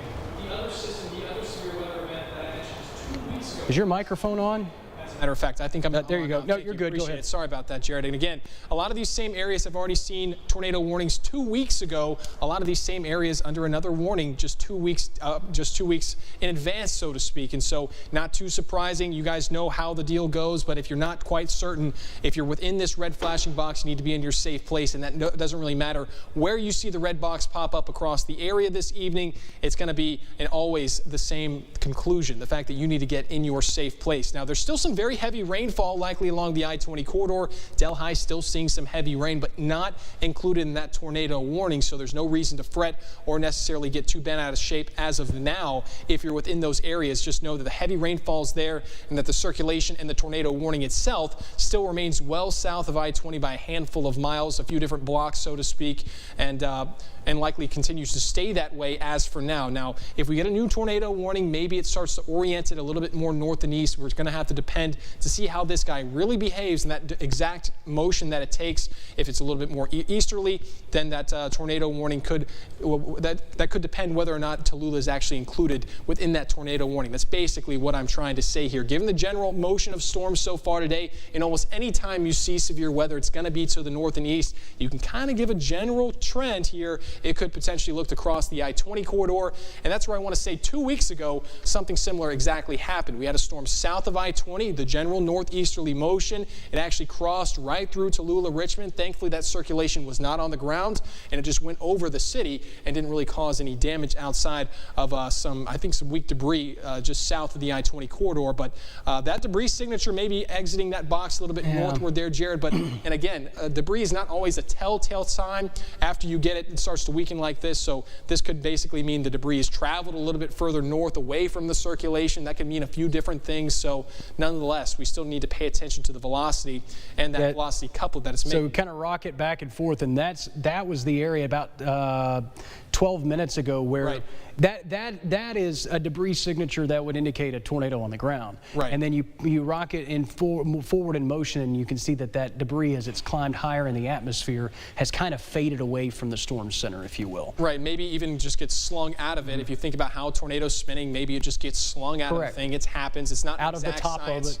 Yeah. Exact. So again, while it is a tool that indicates, especially when you first see it on radar, debris being picked up, and whether this is a confirmed tornado on the ground, it's still very, very possible. We still have the reds and greens combined together kind of on the top part of this polygon box, this warning polygon. It's kind of a weird oriented tornado warning. We may need a new one off to the north and east soon. Again, this warning goes until 11 o'clock. The tornado watch itself goes until 4 a.m. We're starting to see a lot of our other storms kind of linger off to the east, but they're going to continue to surge east as we go through the next couple of hours. New tornado warning now out until 11:45 tonight for East Carroll and Madison parishes, also for Issaquena and Warren counties in Mississippi. Severe thunderstorm capable of producing a tornado near the Tensas River National Wildlife Refuge, 11 miles west of Tallulah, moving northeast at 40. So your new tornado warning is about to pop up on the screen, and it's going to go for these areas here until 11:45 tonight. So there's your new tornado warning. This now includes Tallulah, Richmond, and points northward. In fact, this is the second tornado warning of the night, I believe, for now. East Carroll Parish will include areas of Highway 65. Hopefully the last tornado warning of the night. Can't guarantee that with all the development back out to the south and west. And those reds and greens now starting to tighten back up together in southern portions of Madison Parish. So now we're looking at the possibility of this storm crossing the I-20 corridor. About 10-15 minutes ago, we were talking about how far south of the interstate this storm is, and now it has continued that northeastward crawl, probably crossing I-20 and Highway 80 in the next 10 to 15 minutes or so. If you have somebody that is driving in this immediate area, let them know what's going on, because again, those reds and greens have started to kind of tighten back up in the last little bit. So if you're looking for the possible tornado with an untrained eye, it's going to be in this area right here. And again, trained eye or not, it's kind of a tough thing to see on a night like tonight. You can see the Quebec community, the Tyndall community. Here's Highway 80, Willow Bayou Road. Here is Tallulah and Richmond. So the Tallulah-Richmond exit and kind of off to the north of the interstate. The first red line here is I-20. Second red line here is Highway 80. They essentially run parallel along the northern half of the state, or the northern third of the state. Sharkey Road, which had the tornado debris signature earlier, kind of winds back up to the north and east here, just kind of setting where we are. Here's Burns Road. So again, if any of this sounds familiar, you need to be in your safe place now. Interior portion of your home, away from windows and doors. Put as many walls between you and the outside as possible. I'm going to turn the telestrator off for just a second. This is Charles Brown Road. Charles Brown Road in this area. So again, if that sounds familiar to you, you need to be in your safe place now, interior portion of your home, away from windows and doors. Put as many walls between you and the outside as possible. This storm will move off to the north and east. It does include Tallulah and Richmond. I don't believe it includes Lake Providence. I don't think it stretches that far northward. In fact, I'll check real quick. No, it doesn't, because Lake Providence is way up here. But it does include portions of Highway 65 in southeastern sections of East Carroll Parish. All this moves off to the north and east. Will eventually, again, move into Issaquena and Warren counties in Mississippi. But again, this storm has a history of producing a tornado. Whether it is producing a tornado right now, possibly. It's still rotating and quite organized, but we cannot guarantee, and the official wording does not indicate that a tornado is on the ground. It is certainly possible, and again, has a history of producing tornadic damage on radar. So again, this is a very organized storm that has a favorable environment with it for the next 20 or 30 minutes as it continues to move off to the north and east. So if you're in these flashing red boxes, I don't care where you are. If you're in that red box, take cover and seek shelter. These storms have been a little unpredictable in their storm motion and their path as we've gone through the afternoon and evening.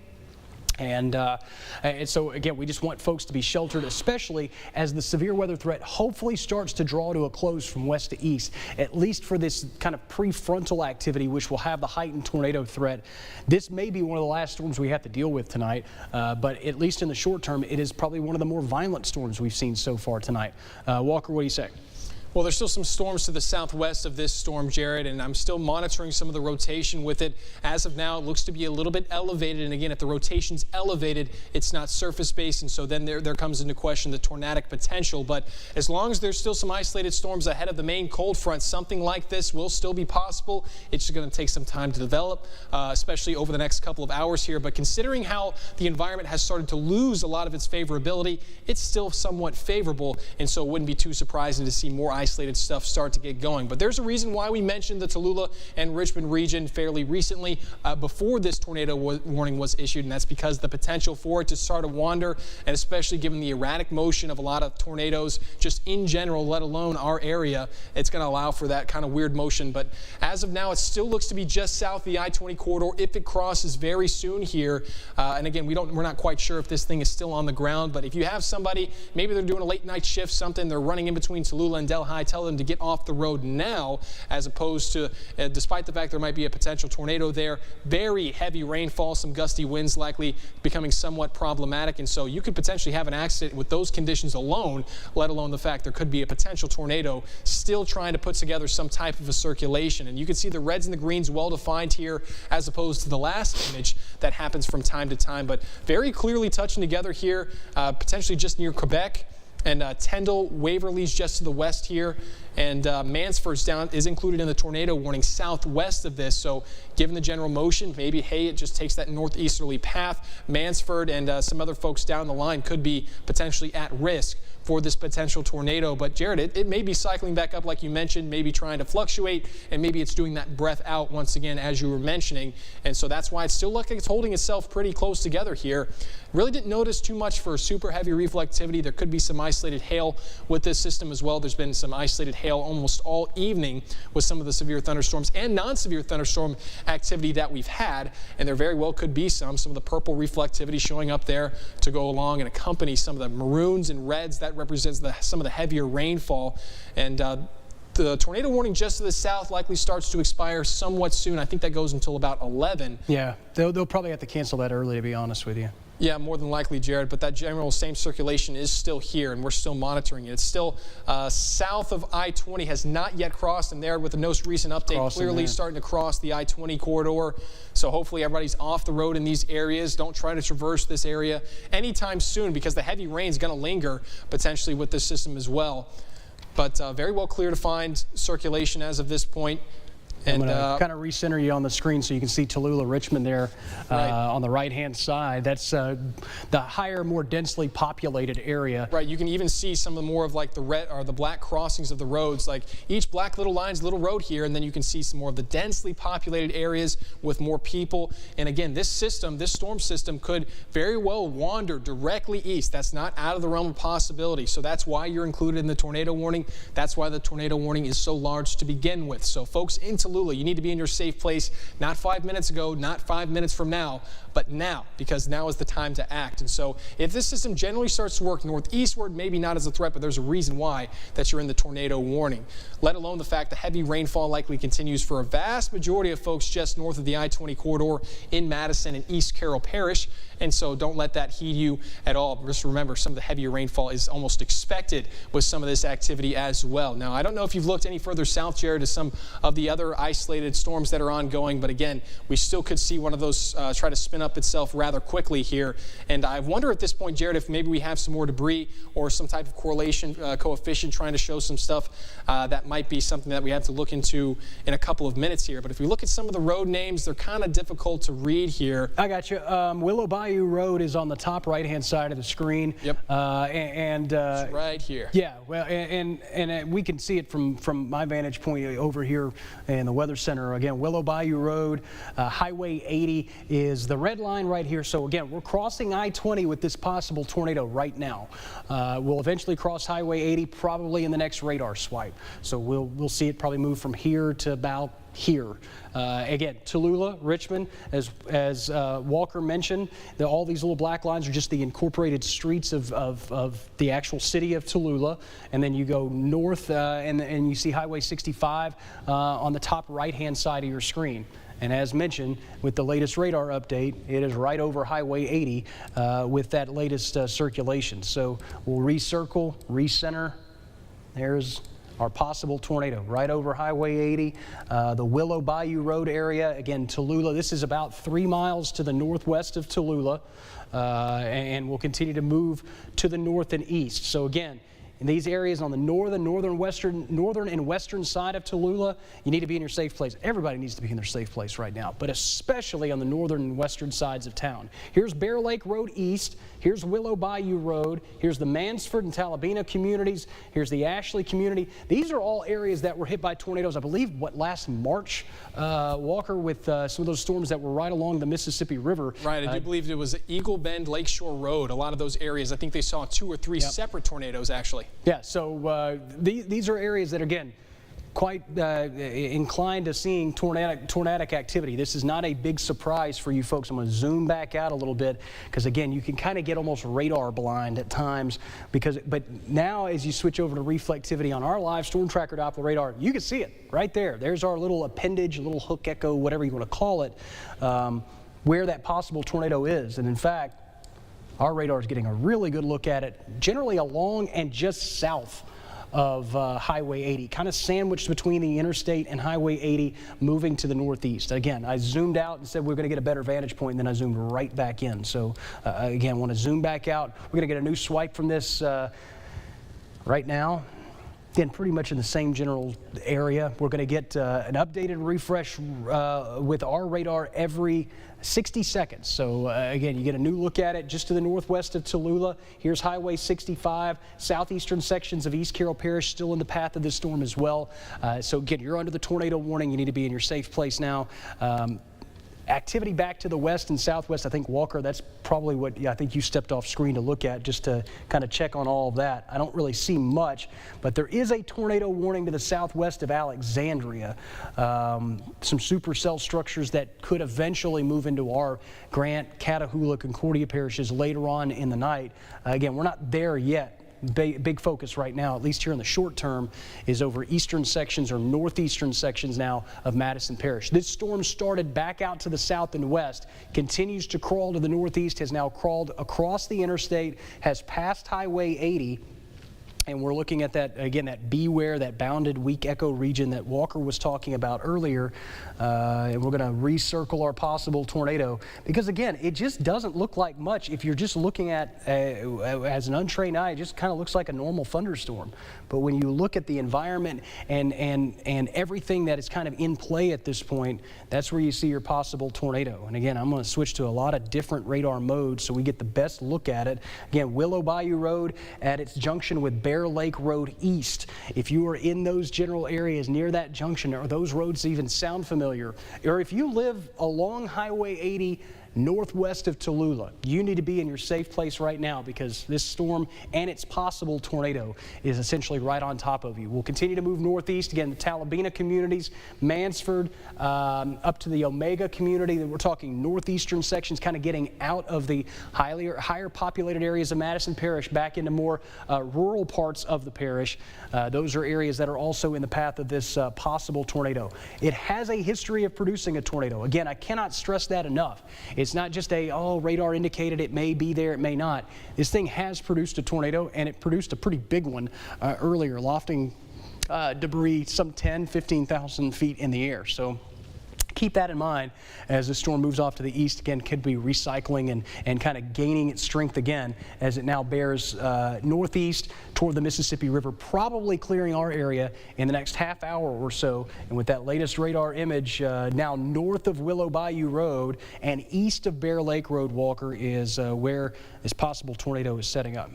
And I was just looking at some of the activity further southwest as to kind of see how we're expecting things to go for the rest of the evening. There's been another tornado warning just southwest of Alexandria as Jared starts to circle this main area of rotation. So, folks, this is a very extremely dangerous situation potentially. As Jared just mentioned and finished mentioning, this system has had a history of producing tornadoes. You can almost think of like cells as like people, so it has a history of producing a tornado here. And as long as this cell starts to hold itself together and continues to run into a favorable environment, it will likely continue to hold itself together. But as I was saying just a second ago, further southwest, just south of Alexandria, so that's way far south of our area as of this point, another tornado warning has been going. There's still some isolated stuff that's trying to spin up and trying to misbehave, so we're still keeping an eye on that. And so even as this severe thunderstorm warning, or excuse me, this tornado warning potentially comes and goes, we likely still have some other threats to monitor. Whether we'll be on the air for that, that's still up in the air. So as far as this circulation goes, still waiting on another swipe of the radar. Now, the good news is, at least for a lot of folks within Tallulah itself, they've seen more of a northerly migration as opposed to an easterly migration. And so hopefully it just continues to move north and east here and eventually out of the area, hopefully impacting as little and as small amount of people as physically possible. But clearly there's still a well-defined region as to why this tornado warning is so wide to begin with, considering the fact it started way down here and what's the remnants of this box that hasn't been canceled just yet. We have moved quite a ways to the north and east here, but as a little bit of a wider look, again, more of these isolated storms are going to have to pay attention to very carefully. Not seeing anything with this guy just yet, still focusing on this tornado warning. But if you look all the way downstream, down to the southwest there, that tornado warning was the one I was talking about. And more of these storms just north of Alexandria also spinning. It's going to depend on lightning production, other things of that sort. But just want to put it out there that we're still looking at plenty of other storms further to the southwest. So this is still the main area of concern, life-threatening information potentially. The rest of the cold front still spanning well into southeastern Arkansas. Chico County continues to get pummeled by heavy rain all the way through the I-20 corridor and back southwest to the I-49 corridor. You can really see how far this is spanning as of this point. And again, it wouldn't be too surprising to see something like that severe thunderstorm warning near Natchitoches. Maybe that rotation starts to get going a little bit more, and maybe we see a quick spin-up tornado along the front itself. But as of now, the main tornadic potential is going to be with these isolated storms. That's not to say we can't see a tornado start to spin up within the line, but the main areas of concern for tornadoes is going to be the isolated cells just ahead of it. Now, for the rest of us, it's likely going to be more heavy rainfall, potentially to see some damaging wind gusts, severe or non-severe. Remember, non-severe thunderstorms can still likely knock a branch down and potentially cause some damage, so keep that in mind as well. But we could potentially see 60-mile-an-hour wind gusts with a lot of different of these storms, so just be mindful. It's a confirmed tornado on the ground again. They are saying so. Beforehand, they were able to confirm it. It went up, and basically the circulation tried to fall off a little bit. They were able to unconfirm it. They're not quite sure, able to reconfirm it yet again. And that's why we were mentioning it's like people. They have a history, and so you kind of make judgment based on history a lot of times. And so in terms of what we've seen, it made a tornadic signature before and well back into that. And again, this is the appendage, what we talk about a lot of times, that weak rotation still there showing up on our radar. And I say weak because it appears weak. Obviously, that is not the case if it's been radar confirmed or confirmed tornado on the ground here. And again, this is going to be just north of Tallulah, and I wonder how many folks may be potentially right on the outer cusp of this circulation itself. I'm not sure how many roadways might still be there, but you need to be in your safe place. Stay there as of now. If you're anywhere within this box, maybe you decided to peek your head out of the bathroom, go back in. You need to go back, and that's right now, because this system, as Jared just mentioned, the potential for it to still be on the ground is still in effect. Yeah. We need to pay attention very closely, Jared. This is an area, we had reports of power flashes as the storm actually crossed I-20. Power flashes are kind of the nocturnal, the nighttime way of seeing tornadoes. You know, you can't see a dark cloud against a dark background, so a lot of experienced storm chasers or storm spotters will basically look out on the horizon and look for power flashes, because if something is causing power flashes along power lines, then there's probably something on the ground that is disrupting all of causing all those power flashes. So again, your instincts usually tell you that more than likely is a tornado on the ground. And we had a lot of power flashes along I-20, or multiple power flashes were reported by a storm spotter in that area. And again, it's a very reliable storm spotter in that area. So again, a confirmed tornado on the ground headed toward the Omega community. Again, here's what Walker's been talking about, the beware, the bounded weak echo region, an area where likely a tornado has formed or was forming earlier. Whether it's still on the ground or not at this point, who knows? But again, the wording is for a confirmed tornado, because at last report, it was producing a tornado. Stockland Road East, the Talabina community, this is a Highway 65. There's your possible tornado moving to the north and east. And again, as we hit the 11 o'clock hour, this tornado warning goes, I believe, until 11:30. Make sure that you stay mindful of this storm, as it is now south of Stockland Road East. I'm going to go ahead and recenter it. But a very dangerous storm moving into these areas. I'll go ahead and switch over to the velocity mode from Jackson's radar, and you can see that just a little bit. But again, very, very violent storm. Stockland Road East in portions of Madison Parish to the southwest of the Omega community. Looking at our radar, there's that bounded weak echo region. And then you overlay it, kind of cross-reference it with a different radar that's telling you the same general story. Again, that is where our strongest area of rotation is at this point. So again, a confirmed tornado on the ground in this area. I'm going to zoom back out just a little bit so you have a better look. This is the Madison Parish line. We are that close to getting this thing out of our viewing area and into adjacent sections of Mississippi. But in the short term, it is still a very problematic storm, perhaps producing a tornado, damaging wind gusts in excess of 60 miles per hour, and obviously you need to protect yourself from flying debris. New severe thunderstorm warning has been issued, a large severe thunderstorm warning back to the west. Walker, do you have any info on that? Yeah, I do. It includes Richland and West Carroll Parish, and that's for 60-mile-an-hour wind gusts and 0.75 inch, so 3/4 of an inch of hail there, Jared. All right, thanks so much. That goes till 11:45. All right, and again, this tornado warning in our area goes until 11:45 as well. I would venture to say it will probably be canceled a smidge earlier than that, at least in our area for adjacent sections of, Issaquena and Washington counties. It will probably go a little bit later than that, but at least in our immediate area here in the short term, our focus is on this area right along Highway 65. Should be crossing 65 soon. Again, this was a confirmed tornado on the ground as of about 5 to 10 minutes ago. tornado. Some power flashes experienced as it crossed I-20 and Highway 80 a little bit earlier. Again, this thing started all the way back out here in southwestern portions of Madison Parish, actually even farther southwest than that. And it has at times, it's produced at least 2 different tornadoes in terms of what we've seen on radar. So again, the southwestern section of the parish and now into the northeastern section of the parish is where we're seeing the highest likelihood of a tornado likely crossing the Mississippi River in probably the next 5 to 10 minutes. Walker.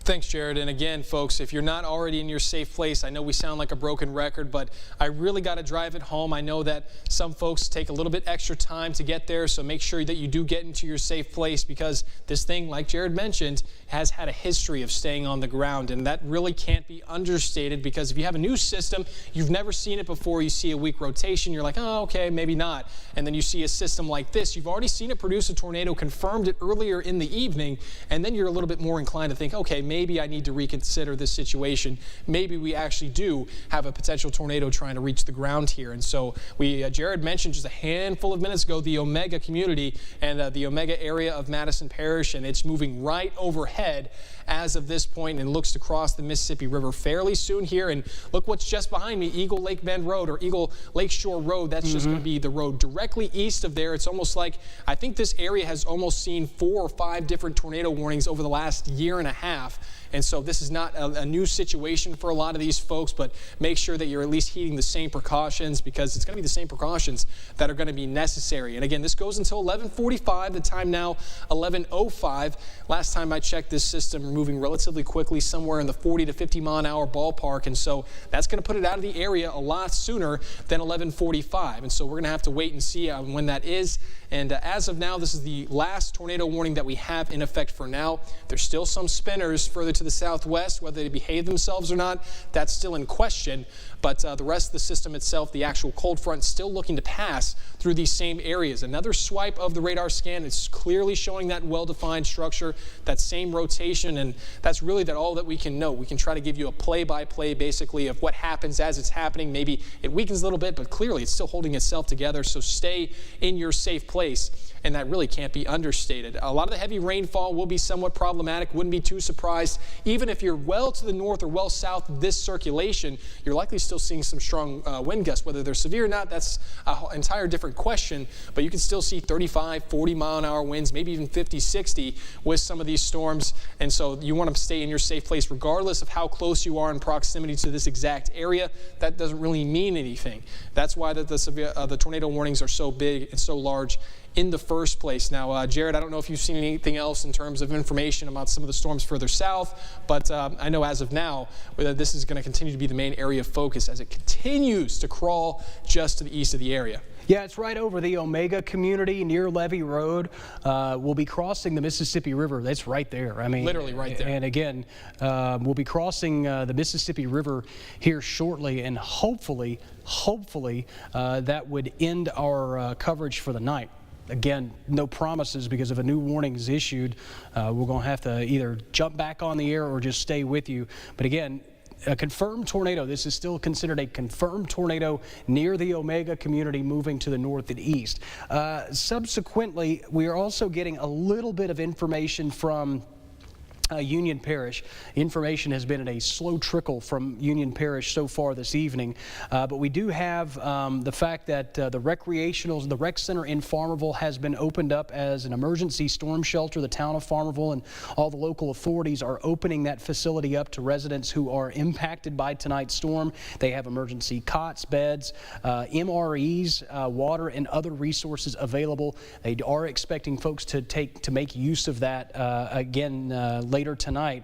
Again, for folks that are impacted by the storm in Union Parish, the rec center in Farmerville does have an emergency shelter there. Again, obviously a lot of folks are probably not getting this message because they're either A, they've stopped watching because the storms have passed their area, B, they've been impacted to the point that they're outside cleaning up or trying to figure out what has happened in their area, or C, they're out of power and couldn't see this anyway. So if you have friends or family that's been impacted and they need help tonight, make sure that they know that they can go go to the rec center there in Farmerville. I don't have the address on me, but again, make sure that they know that they can get there for a possible help. Again, as the sun shines on what has happened in Union Parish, we will learn more tomorrow. I know the National Weather Service in Shreveport is already planning to send a crew there, weather permitting, to do that survey tomorrow. Again, we are dancing very close to the Mississippi River. This is the Mississippi River here, and this storm will be crossing the Mississippi River here shortly, and we'll be able to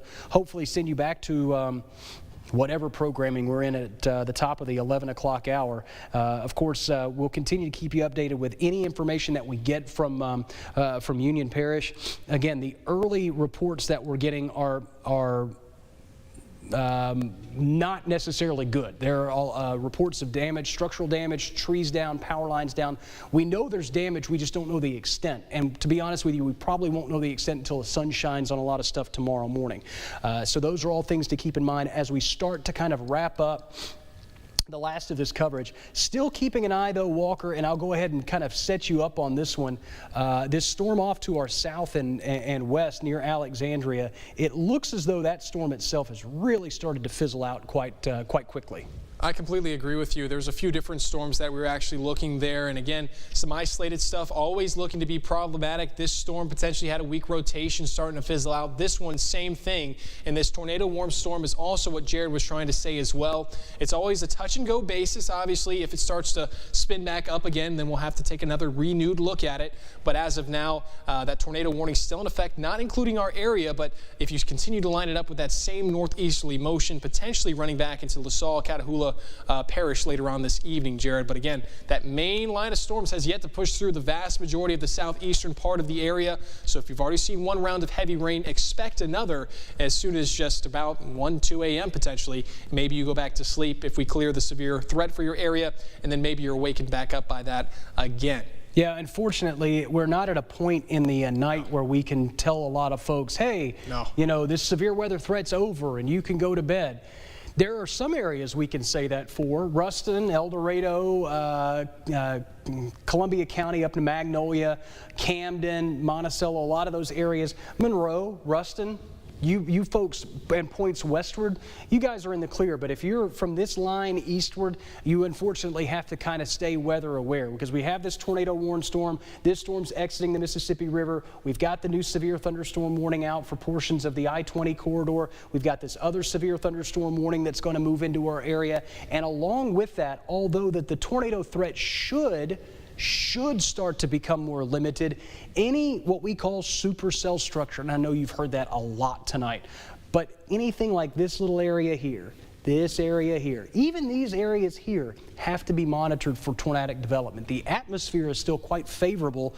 Well, I say quite favorable, is still favorable in some form to support tornadic activity with any of this development as it moves eastward. Again, the odds are going to continue to decrease slowly but surely, but it's not just going to disappear completely.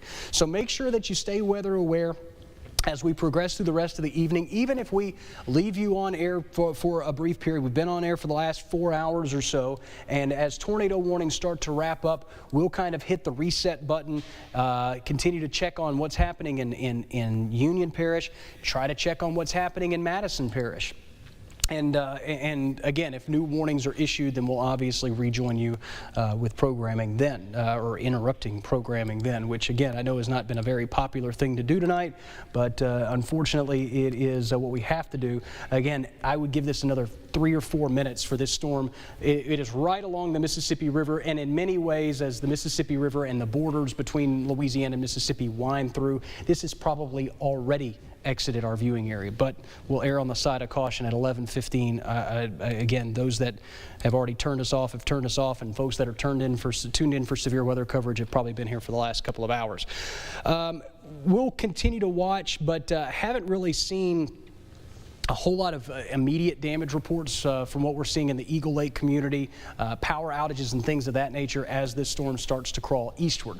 But again, moving out of our area, that is again, a very encouraging sign as we hopefully start to wrap severe weather coverage in our area. That said, as I kind of hit the reset button on everything as we get ready to send you back to whatever programming you're in, we'll have to keep an eye on this storm. Any of these supercellular structures that could pop up with tornado warnings, we would obviously rejoin you with those warnings and bring you the information as needed. As that tornado warning now crosses the Mississippi River, this is the first time in about 3.5 hours, actually closer to 4 hours, that we have not had a tornado warning in our area. So we can send you back to your regularly scheduled programming on both NBC 10 and Fox 14.